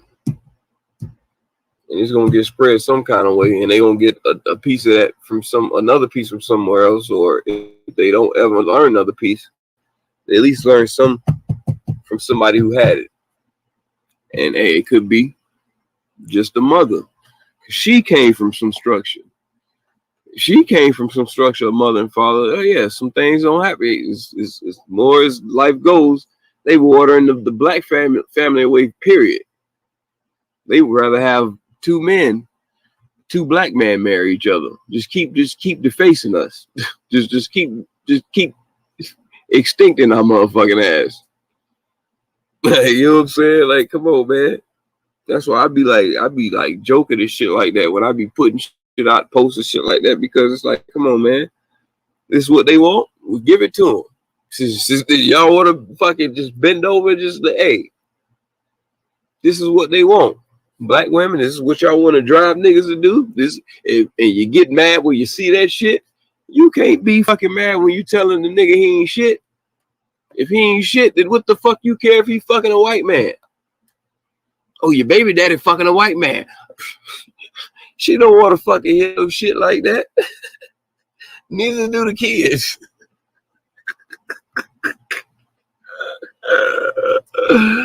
But y'all deserve that shit. Y'all deserve every piece of that. Cause we throwing that nigga ass out on the street. His black life didn't fucking matter. But it mattered to that fucking white man. Now you mad. Now you want to profit. Oh, this nigga better give me child support. This nigga better give me alimony. This nigga better give me something. You better give me your soul. I'm gonna take it from him. Hey man, come on, man. Get that shit out of here, man. Fucking bitter motherfuckers. Shit crazy. We ain't gonna never be structured as a people together. Especially with thinking like you know, I say that shit, but Lord knows I don't carry myself like that. Especially I respect my women. I respect all women around me. And like, yeah, this is just who I am. But I don't fucking, you know what I'm saying? I don't fucking go out there. You got to be respectful of people, like, especially when you're dealing with people as a one-on-one. Like, you don't fucking, you're like, damn, this nigga's really like not really. But yeah, I can see where that is in him, but yeah, he didn't never disrespected me. So whatever he says, that's it. That's it. I give the same respect that you give. Hey, we all grew up on the golden rule. If you from out of the 80s or shit, that should have been way before us, but they don't know shit about that today. Them rules and all them sayings, shit, my child don't know shit about that. Besides what me telling them, they don't teach him that shit in school, none of that. They're not teaching that structure. Now they want to teach all type of different structures now, and it's like, no, you gonna have me segregate my family. We're gonna go into some new shit now. We're gonna segregate real families away from make groups of real families, so we can be in a community of some real families. Black, white, Hispanic, Asian, Indian, you know, all of that. You know what I'm saying? As long as they have a structure of family like that, that's just it. Period. That's it. I don't care where you come from. I just need to know what kind of structure you have. Yeah. Well, Stuart Scott, that was the one with the glasses, right? Yeah. That he did. Yeah, bro. I used to love him, bro. Like, it's rare he ever talks about a bus. Yeah. It's Stuart rare. Scott was the man. Yeah, he was the man. They had to get another one. That's why they got Stephen A. Smith. No, it's not. He's not another one, bro. Like he's not. You know what I'm saying? Like another, the token black guy. Yeah, but still, he's not a token black guy. Stuart Scott would have been damn near owned that company, and Stephen A. Smith would have never had an opportunity like he did if he would have still been alive. Yeah. Like, I never understood like how you can proclaim somebody a bust who's gotten that far. I wonder how Jamarcus Russell feel. They still talk shit about him every time the fucking first round draft pick come up. Same shit. Whether you talk about, it's always a black man they talk shit about. Yeah, Ryan Leaf. Man, please. Ryan Leaf still became. They show his glory story. Somebody where successful. He goes, where he goes from being really, really bad to from jail to now he's a football coach, high school football coach, Right. sort of stuff. And that was all doing on his own. Like, he the one who did all that shit. You know what I'm saying? Like all that going to jail and all that shit. Yeah, he did all that shit. But at the same time, he was going through it with pain, with mental shit too, with people fucking with him with shit like that. Right. That's what people don't understand. Like, once you get to a certain point in life, like, it's not easy to bring you back down, but someone's actions can take you from the top of the hill right back down to a hole. And shit may not change physically with you, but mentally, bro, that shit'll fuck you up real bad. Yeah. I can imagine. They didn't even have social media back there like that. Imagine what. It ain't no point in even having social media if you on that rank of something like that.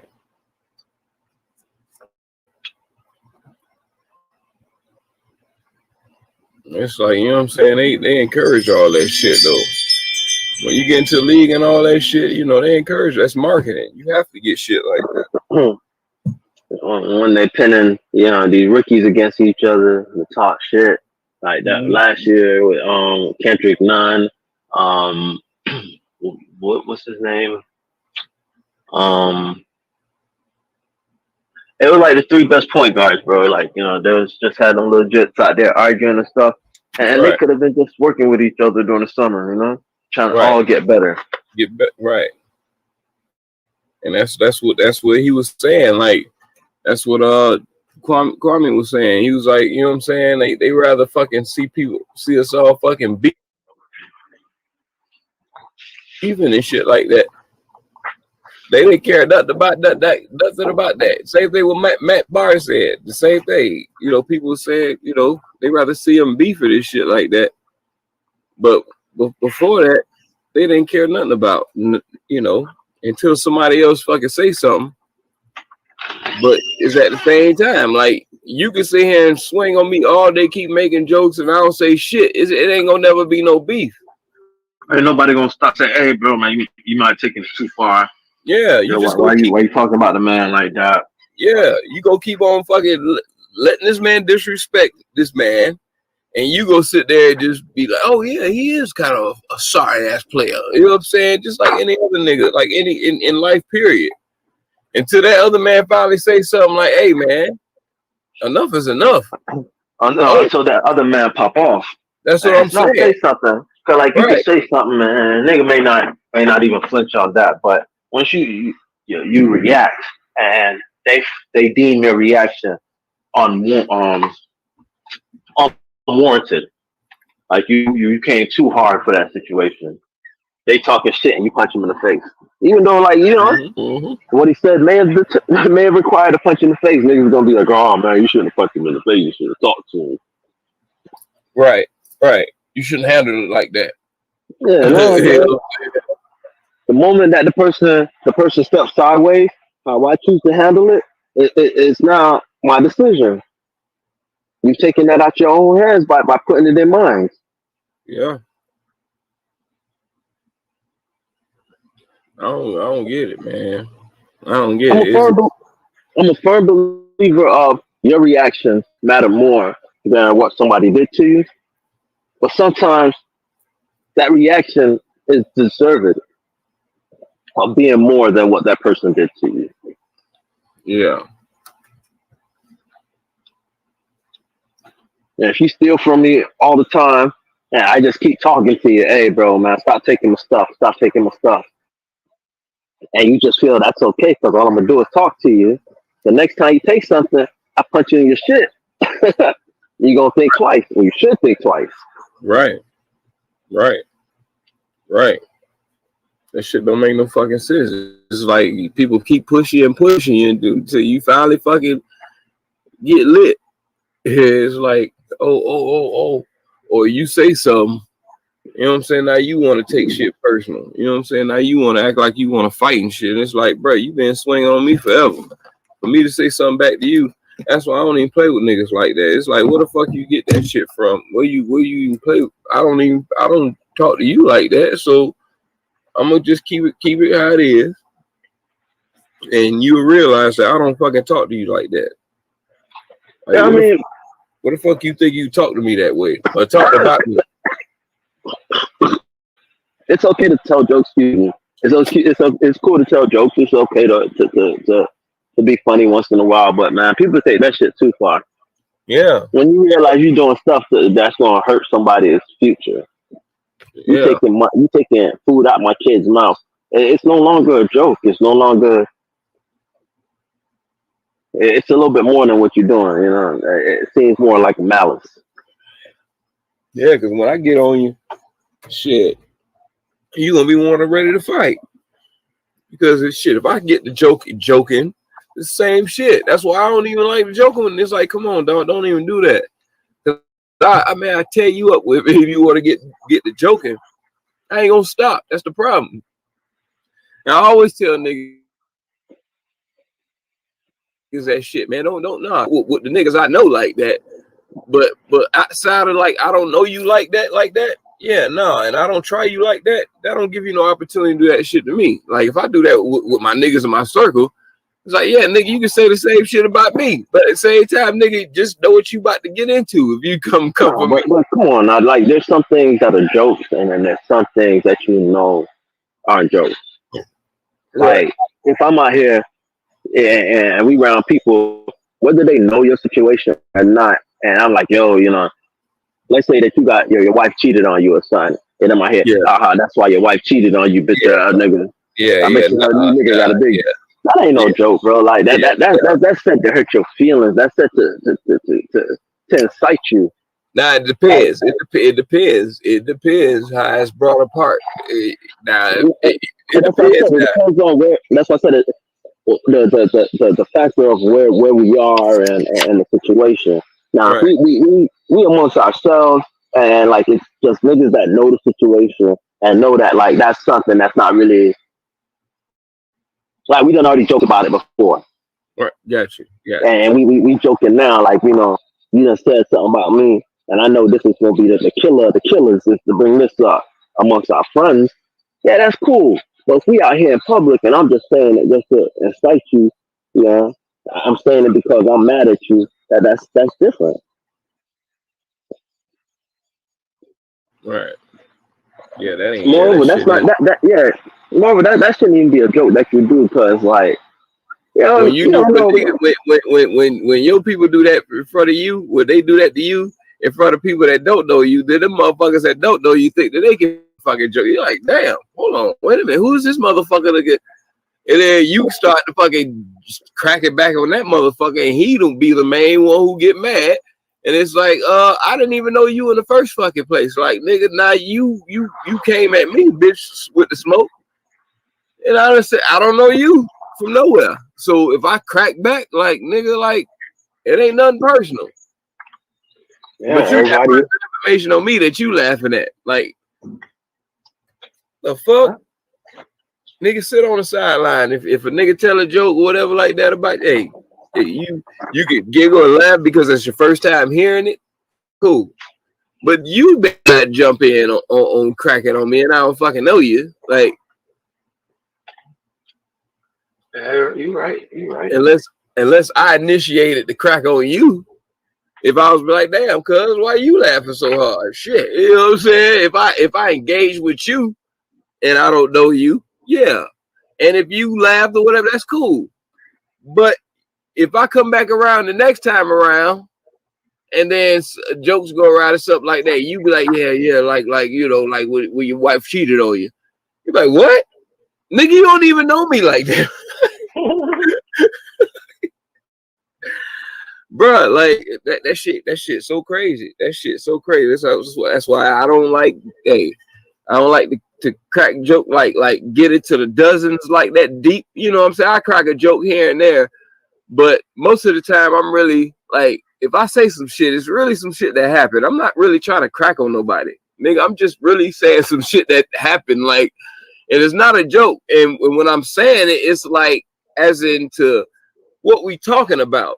Like if we having a conversation and we all in a group or whatever, and maybe be in a group of people that don't know or whatever, and we all sharing in between each other's stories. You know what I'm saying? Some shit like that. And if it comes to where you start to tell something, and I'll be like, man, hold up, wait a minute. You know what I'm saying? That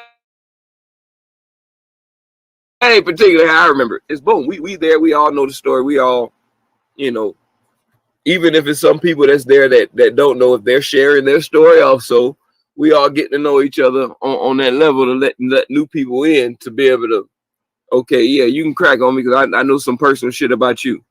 So now we good. You got some shit on me, I got some shit on you. Other than that, if you don't like, nah, man, if you don't know, if I ain't got no personal shit on you, yeah, ain't no gloves on. I'm coming at your ass live and direct. And I don't know shit about you, so I'm gonna just crack on your ass from head to toe what I see. Shit. And you gonna have to fucking Michael Jackson get bad. Shit, the fuck?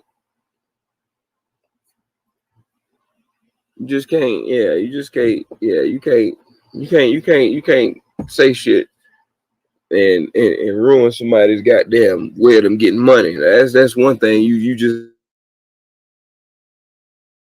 don't do.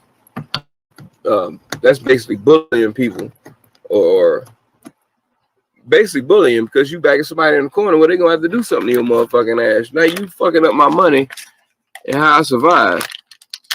Now that's my livelihood. You know what I'm saying? As men, we just the narrative of a man is just all totally fucked up. It's all right for the next man to disrespect the next man, but then the next man want to fucking make a fucking bitch just respect him like he a fucking king or some shit like that, or want the same respect from a man when he disrespect them. You know what I'm saying? Like, a man that get disrespected can't go home and feel like a fucking man in front of his goddamn kids and shit like that. I think they got disrespected in front of a bunch of niggas out the street. You ready to snap on your old lady at the crib? You ready to beat the kids up? Like then we taking that aggression out of that. Now, hold on. Fuck is going on? And in a lot of cases, that causes a lot of goddamn domestic violence and shit like that in the household, because niggas taking that pressure out on the street. And you know, when niggas got that pressure out on the street, they will get that gun and press delete. Goddamn it. So they got to think about that shit. So they going to go home with that shit all built up. And that's not an excuse to go home and start fucking arguing with your woman and shit. But shit, you get that pressure and shit like that.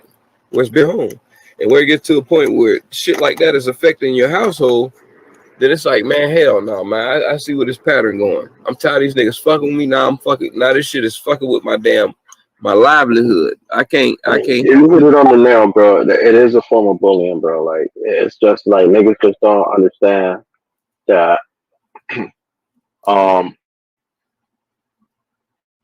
that like your words hurt more than like, if you was to beat me up, I get over that. We can be friends after that. But you say some shit that like really fucks with me, it's hard for me to be your friend knowing that you think this horrible thing of me. You get what I'm saying? Right. Yeah, and that's a form of bullying. Like, they literally bullied this man for the last God knows how long. It's been like 20 years. 20 years. Yeah. That's crazy. That really was bullying, because I'm like, damn, I don't even know the man besides nothing to be in a bus for a first round draft pick by Michael Jordan. First overall. That's all I know this man for.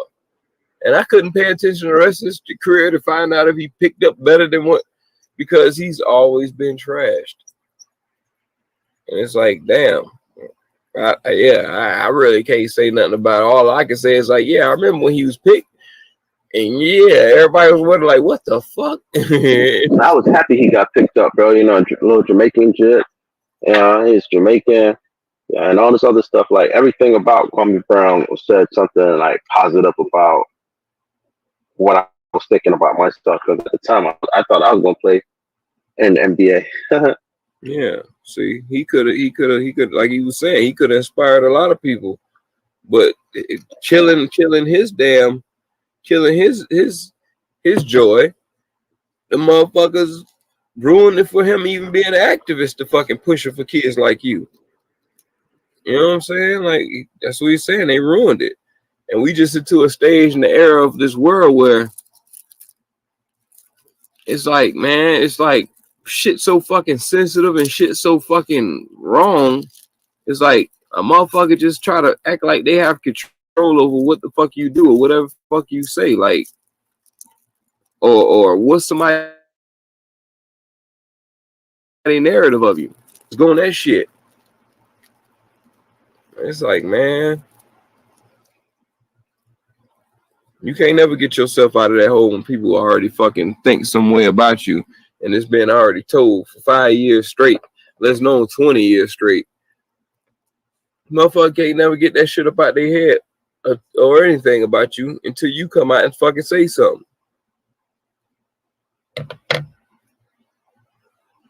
Then nobody even know he had a damn voice until he came out and said something. Like I said, when you come out and say something, bitch, you want to fucking fight, ain't no different than a fucking nasty ass attitude fucking black bitch. She want to fucking, you can't even fucking talk to a motherfucking ass without them getting pissed off or some bullshit mid sentence. It's like, I'm gonna backtrack a little bit, bro. You said it again, like you hit something else on the nail. What matters is, like, people tend to forget You know, it's not the cover that matters. Like, you know, you look at a book, don't judge a book by its cover, is how the saying goes, right? You're supposed to look at the inside. But what Stephen A. and everybody else been doing is they've been giving that synopsis on the back. They've been, you know, just giving you their view of the book or of that person, and that clouds a lot of people's minds because the way how they made, like, my understanding of Kwame Brown was that he didn't get the playbook. He couldn't understand things. And then you showing plays where he's dropping the ball and things like that.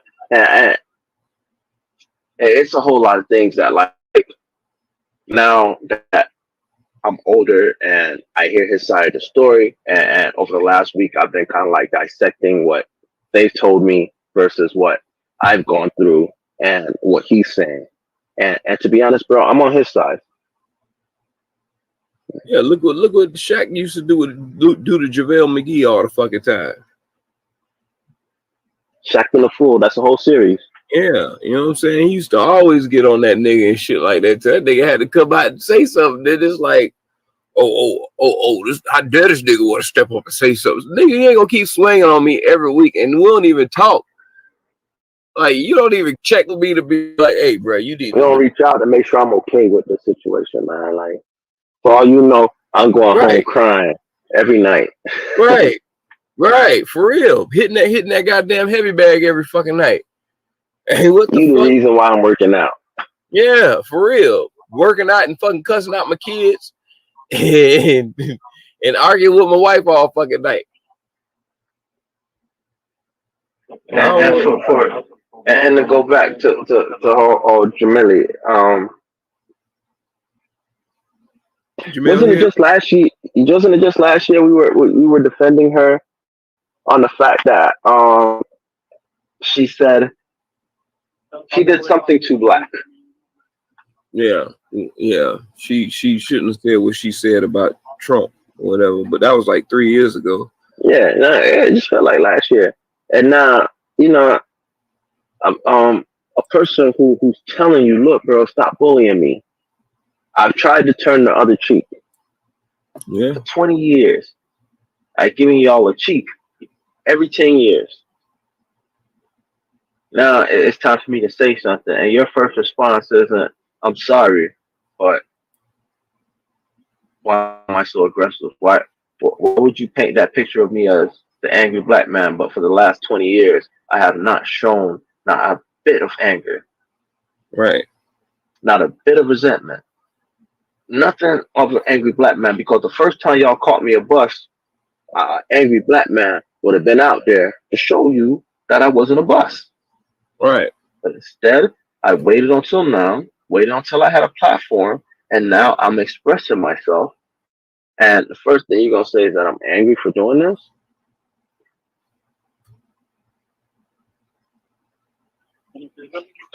I felt that one to the soul, because, you know, whew, that shit, like, really imitated something that I was going through. Yeah, that shit crazy, bro. And it's just like, you know what I'm saying? Like you were saying, like you a black woman. What the fuck you got doing getting in the, if anything, you gonna say something, you better say something good about me. Like, what's your beef with me? Like, you just gonna swing on me because these niggas swinging on me?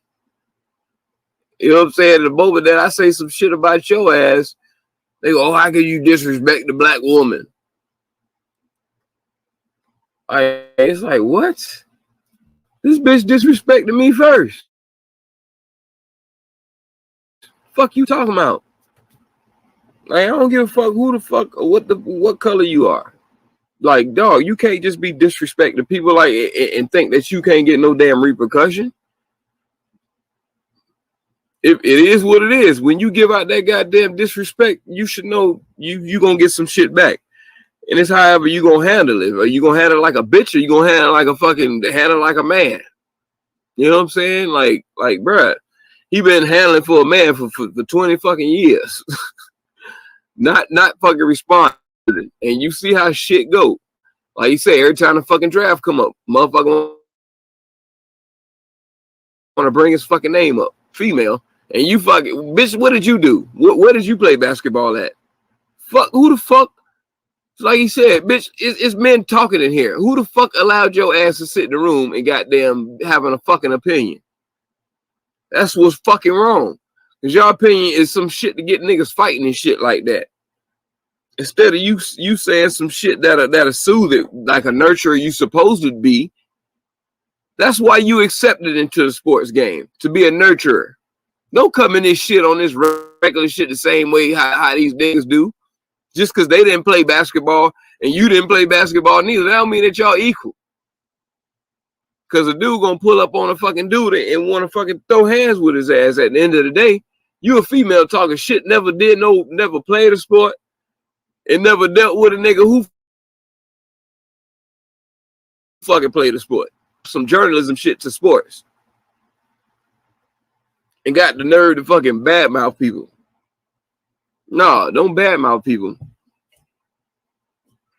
And if everybody's entitled to their own that's cool. Opinion.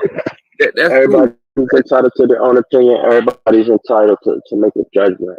But at some point, if you're going to say something about me, make a judgment on my life, talk to me. Yeah. Find out where I'm coming from. Find out why things ended up this way.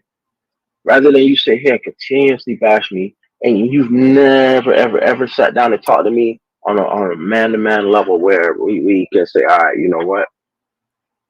I understand, or let's agree to disagree, or whatever the situation may be, but we never got to that point. It's always been one against the other. Right.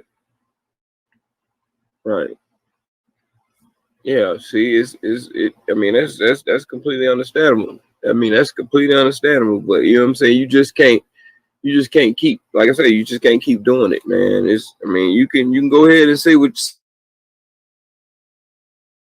say. Everybody got their own opinion. Say it. You don't know me like that for you to keep continuing this shit on. Like that shit is the narrative. Like, bitch, where was you at? You weren't there when I was shooting in the gym. Fuck is you talking about?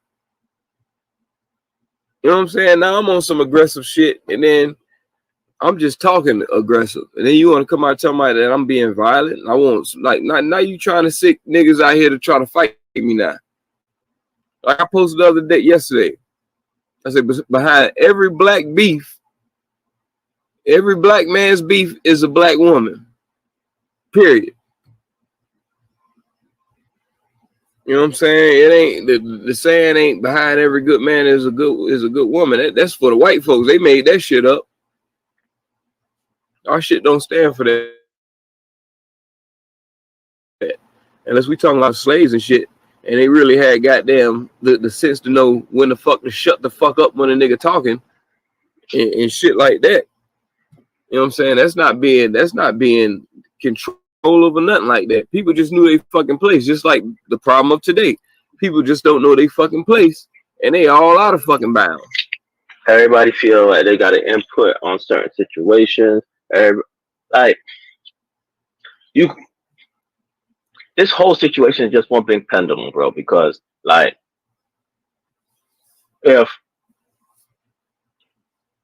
I feel like this: if you're not saying nothing to help the situation, shut the fuck up.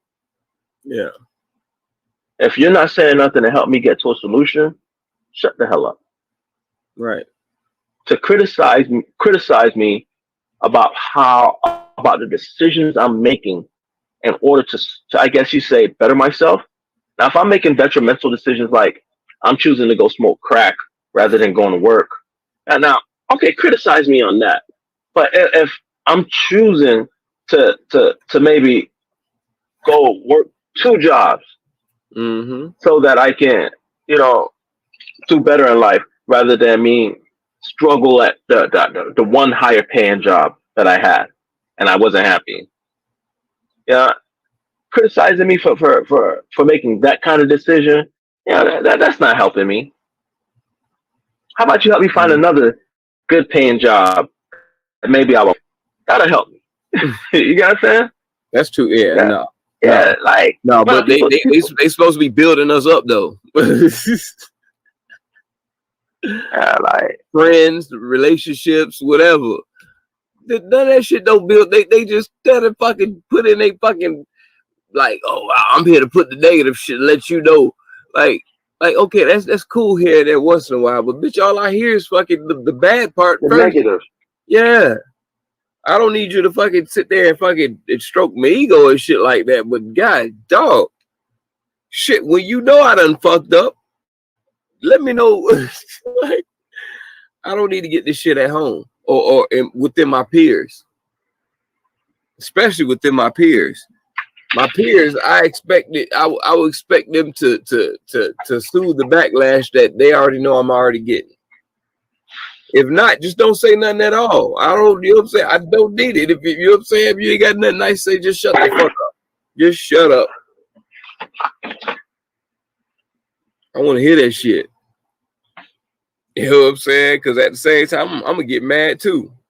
That's why if somebody says, hey, well, whatever, you say whatever you want to out your mouth, just know that there's repercussion I'm gonna say. Just like when I say some shit, yes, there's repercussion that's gonna come back my way. So it's like people don't think like that, man. You People just feel like you can do whatever you want, say whatever you want, and people are just supposed to bitch up all the time. Right. Because you let that shit keep bypassing like that, that shit gets to other people's ears. And be like, oh yeah, this nigga to swing on. This nigga's a bitch. Like, damn, where the fuck that came from? Right, what the fuck? Me not saying nothing, I just became bitch made overnight.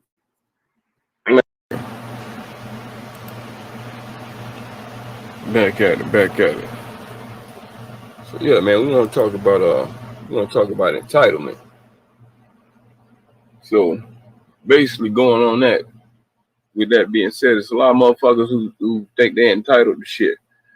Like I'm watching the Wizards in the 76ers game, and a motherfucker go running on the fucking court in the damn third quarter. And of course, black man gonna fucking tackle the hell out of his ass.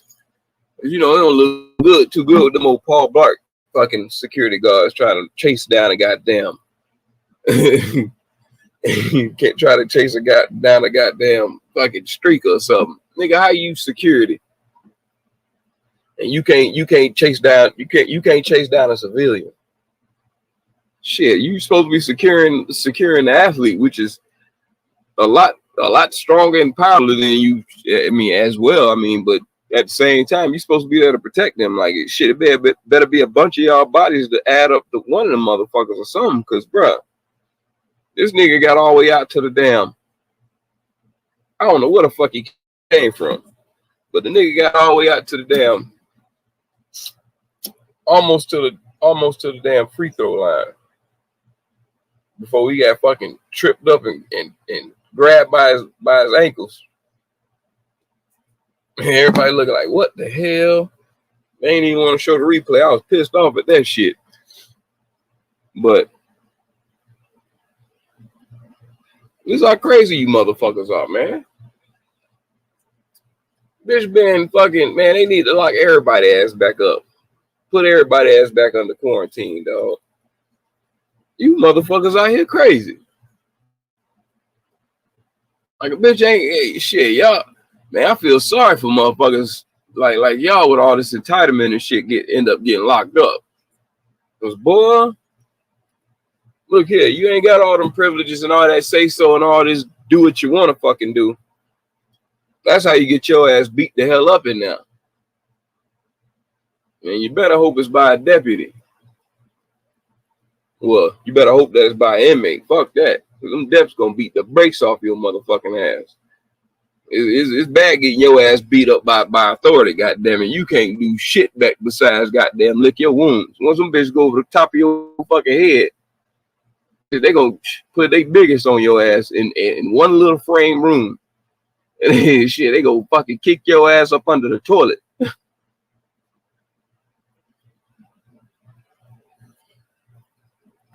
So yeah, I hope the NBA or whatever the fuck they do something better with upgrading these penalties to these people.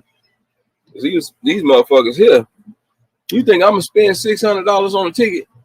And with the tickets that they got, apparently what that motherfucker got to run on the fucking court. Because he had to pay like 6 stacks in the playoffs during this time. So you think I'm gonna fucking look here. Entitlement. Motherfuckers who got money like that. When you look at all them floor seats on the floor, you can count the niggas on your fucking hand. Besides the niggas who goddamn playing basketball, that's the most niggas that's on the floor is the niggas who's playing. Most of these motherfuckers that's sitting on the floor, like who the hell are they parents of the fucking players? No. When you see a nigga on that floor, you'll notice he a rapper. Oh, 50 Cent right there. Or they go Spike Lee. You see these motherfuckers, they be Dr. Finkelstein, some bullshit, some shit like that. Motherfucker don't even fucking know, but he got the same tickets that you fucking rappers and you athletes or you A-list black celebrities are getting. You sitting right next to a motherfucker who still look at your ass like you ain't shit. And why the fuck are you at the game? We coming to see a black sport. This is something that we coming to watch our people. Rather it be our people, not our people, our homeboys, something like that. You know what I'm saying? When you see Drake there, yeah, he knows everybody on the damn team, on both sides of the ball.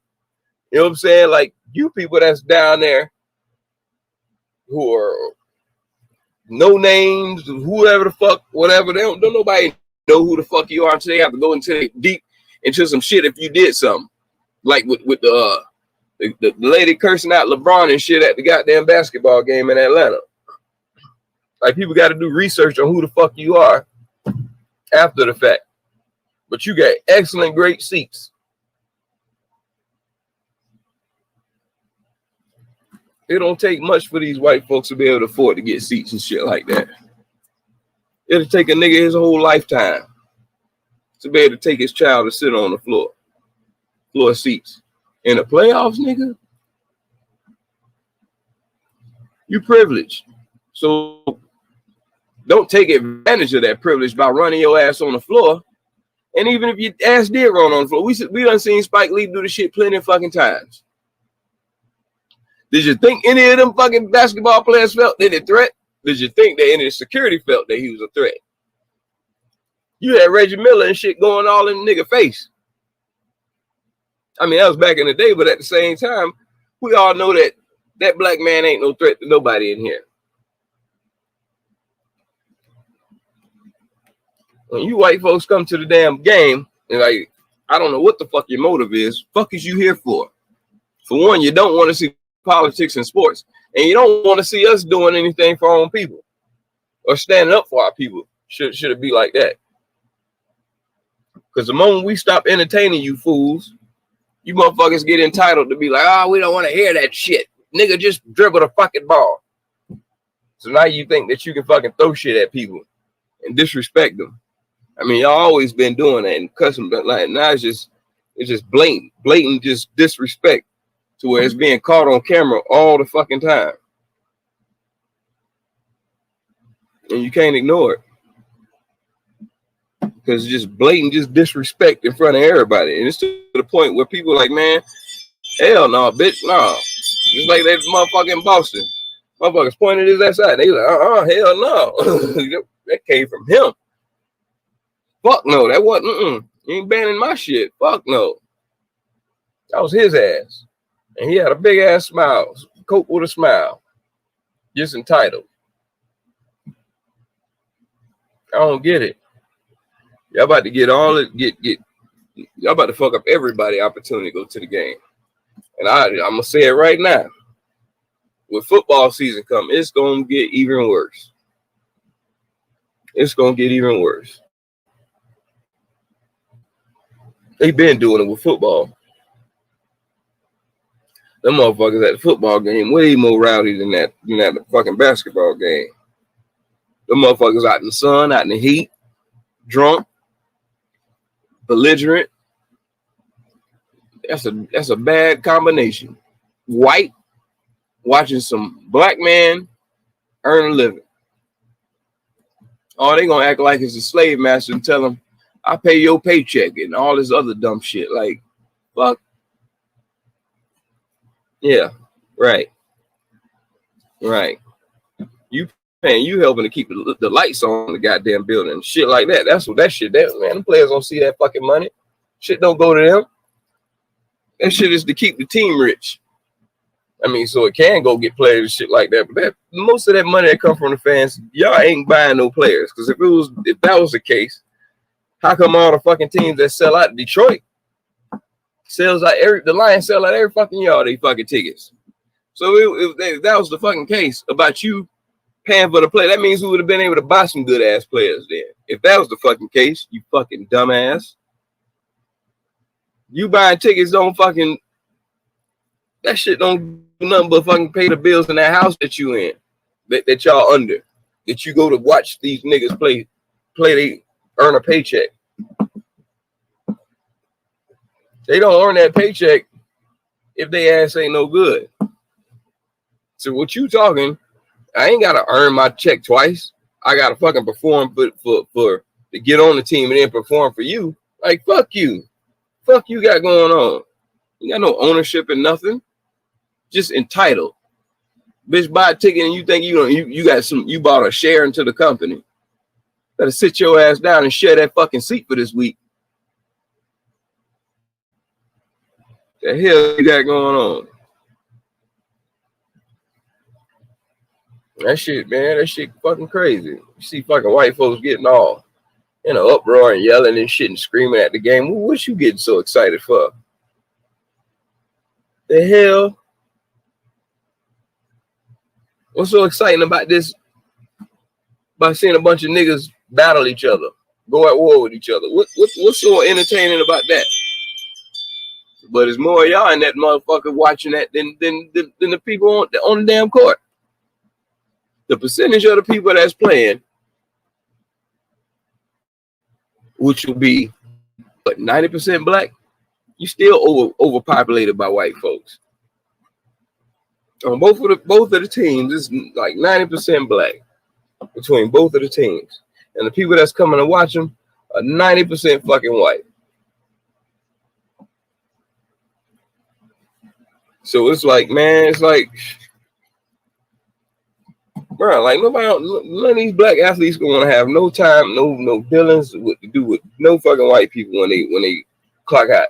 Bitch, I ain't gotta talk to you after I ain't at work. You cuss me out at work, and now you want to talk to me outside of work, bitch. I'll beat your ass. Fuck you talking about? Fucking talking to these people outside of fucking work. You talk shit to them at work, so don't fucking talk to them outside of work. You don't want to be, you see that same nigga you heckle every week. If you see his ass in public, I bet you won't stand out and make it be known that that's who you are. Unless you about to hop into an Uber 2 blocks away and scream some shit and jump in that motherfucker.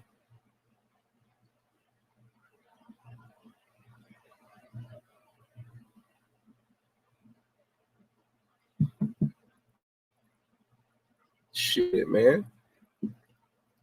Your ass come on that court. Nigga, that's fair game. Your ass run on that fucking court. Your ass gonna get your tooth stomped loose. The hell you got going on? Security, leave him alone. Fuck you. Why you on the court? Let his ass go. Fuck you about to do? Because if you touch me, it's all fair game. And as soon as you touch me, both teams gonna fucking trample on your ass. And it's gonna be a stampede on that motherfucker. Back and forth like bitch running fucking sprint drills on the goddamn court. They gonna trample your ass left to right. You gonna visit every piece of that hardwood.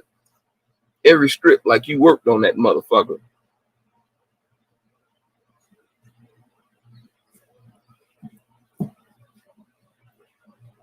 That shit fucking crazy, man. Y'all, I mean, cut this shit out, man. Stop, black, white, anybody. Stop acting entitled. Niggas entitled by, niggas just always entitled. Oh, that's why we got problems between each other. Ain't none of us entitled. Ain't none of us entitled to nothing. You entitled to serve. That's it. Don't nobody owe you shit just because you pay for something. Unless you're owner of it, then you do what the fuck you want to. Just because you own a ticket, nigga, they take half of that shit when you get to the door. So guess what? You halfway in and you halfway out the fucking door.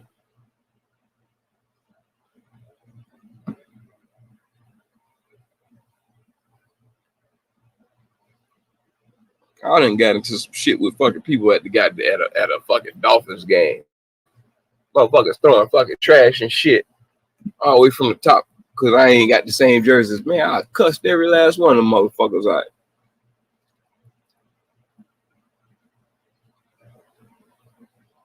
Man, I wasn't gonna stop talking shit. And then when we whooped their ass, I was talking mad shit from my seat to the parking lot. And we tailgated after. And we're still talking shit the motherfuckers try to get in their car.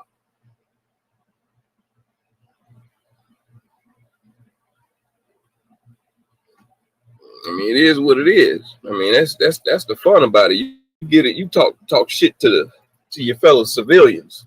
You talking shit. You could talk your shit to the player and shit like that. But dog, it's a line. It's a level where because you can't do that shit. You can't do none of that shit that they can do. So your level of disrespect to that man only goes to a certain level. You need to keep that shit. Other than that, you get personal. And that man got every right to fucking stomp your ass out. Period. Motherfuckers got mental fucking stress, mental health issues. Like, they don't want to hear that shit. You fucking with their job. If I had a bad day at work, you think I want to take that shit home and be thinking about if I got a job tomorrow? Because motherfuckers talking shit about me every time I cut on the TV. Motherfuckers talk about the terrible game I just had yesterday. Can't fucking sleep. Can't go home and love your kids and shit like that. You looking at them like, shit, man, we might have to move. Like, man, that's a terrible fucking feeling. That shit is fucking stressful for them, man. They don't have no trade. They don't have nothing else built. They trying to build their shit there. And if they can't get their money right then, they can't build it to get nothing else.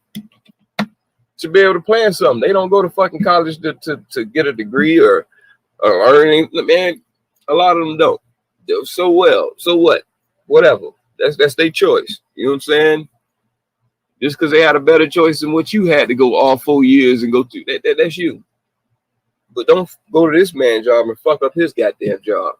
He ain't coming in your corporate building and shit, telling people how much trash you are and how you stealing other people's ideas and shit. And you know what I'm saying? Whatever it is to get your ass fired or whatever it is, not saying something positive. It don't matter what it is. That shit ain't fucking positive. You fucking with that man's job. Period. Fuck that. I mean, shit, man. It's okay to fucking, do your little opinion and shit like that. But man, that shit only goes so far for where a bitch want to fucking put their hands on your ass. It shouldn't even have to get that damn far. Or where you think you can get on the fucking court and put your hands on somebody, or hit somebody with a water bottle, or dump popcorn on somebody, or spit on somebody, or fucking tell somebody, fucking daddy, let me put a quarter in your back, boy, and see if you can make you dance. Like, what kind of fucking crazy shit is that? You say that to my parents in the fucking crowd, man, they gonna beat your ass. Ain't like that shit ain't gonna get back to nothing besides the camera zooming into the crowd, seeing a big, just a barrage of punches. And I got to clock out and jump in that crowd.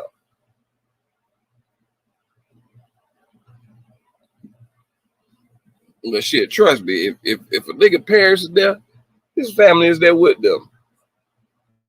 I wouldn't even have my people even.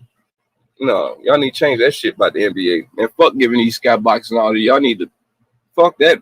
No, hell no.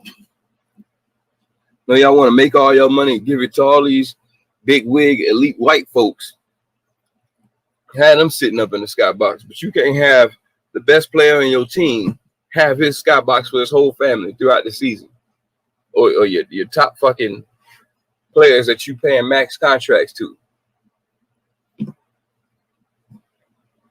Well, they was on the road. I mean, at that case, like, if you can't supply them on the road with one, I mean, come on, dog. You ain't got nothing but 2 max contracts. You can't get them on the road. If people come on the road, dog, his parents, not anybody else. Only the parents can get that. I wouldn't give it to everybody. You know, everybody got something in every fucking city. It ain't gonna work like that. So, but yeah, you can't. They gonna have to do something about that. They gonna have to put something in place so these people ain't getting to the players, bothering them, fucking with them, because it's gonna be another fucking malice at the palace. Same shit that happened in Detroit. Shit gonna be fucking going fucking crazy. And that's all it's building up to. These players ain't gonna keep taking that shit.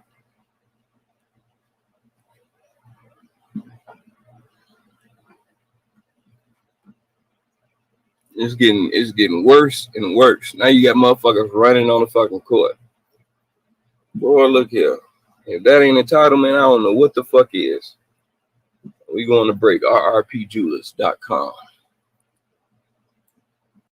Right. Yeah, we in here. Shmonday. Yes, sir. We in here tonight. It's been a crazy weekend, you know. It's been a crazy weekend. A lot of people was bitter, you know.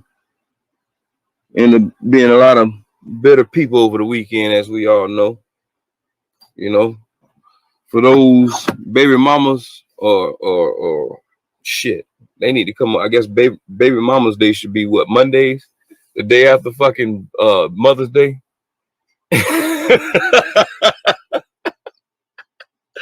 I know I'm supposed to be motivational tonight, but this is motivational for my niggas. Shit. Yeah. Anyway, yeah, I guess baby mama's day will be the day after goddamn Mother's Day, because just like I guess baby daddy's day is the day after fucking Father's Day. I accept that. I take all of that. And nigga, I'm gonna celebrate all 4. Both sides of the fence on both months. Shit, fuck that. As long as my child goddamn recognize it, that's the only thing that matters to me. You know what I'm saying? Like, it is what it is. Shit, we don't go around pouting and parading and talking about, oh, you ain't get me nothing for Mother's Day, or you ain't think about me, or you ain't call me, man. And shit, I mean, I'm more pissed off that he don't. Shit. There's no way he's gonna do that. And shit, I'm mother, I'm father, I'm a brother, I'm a uncle, I'm a cousin. Tell a man happy Mother's Day. Shit, the hell, you ain't gotta tell me, but you can give me something. Shit, ain't that's what you motherfuckers want? You want something. You don't care if somebody motherfucker come and you say, oh, happy Mother's Day. Your hand is out. Like, that ain't like, come on, dog, stop. You tripping, brother, sister, all of y'all. You know what I'm saying? Like, that's just not how it go. I need something. No, that's not how it goes. The happy Mother's Day. I mean, you don't give me shit for my birthday, so what the fuck? It's a holiday that everybody know about. How I'm coming up short? Damn. I gotta come up short on Father's Day and my birthday? And when Christmas come around, I gotta get some socks? Man, hell no. And then on Thanksgiving, I gotta fight over the drumstick? I don't even want the drumstick. I like breasts. Give me all white meat. I don't even want that. And you know that's the first piece of meat that niggas want to cut into is that goddamn breast, knowing damn well they were the first one to talk like, I don't like turkey. This shit dry. Like, nigga, well, go ahead and eat the motherfucking back. Eat the back. That's where all the goddamn grease and fat is, you goddamn dark meat eating niggas. Well, I tell you, no. Daddy got to fight over the drumstick. Daddy got to get socks on Christmas. Daddy get forgotten what birthday his shit is on. Shit, man. Hey, shit, he don't know my birthday until the shit hit Facebook. Like, what the fuck? Shit. That's how all of us know birthdays today. Okay, like I'm sorry I wasn't on Facebook that day, or I'm sorry that I was posting so much that nigga I was into my shit that I'm sorry that you know what I'm saying. I'm sorry if I missed your birthday and it was on Facebook and you know what I'm saying. Like, this nigga posting all this shit on here, ain't said happy birthday, no Mother's Day, no nothing to me. I'm sorry if it don't pop up in my timeline or loop or whatever while I'm doing everything that I'm doing. Yeah, sometimes I flood the goddamn timeline and then I don't see it.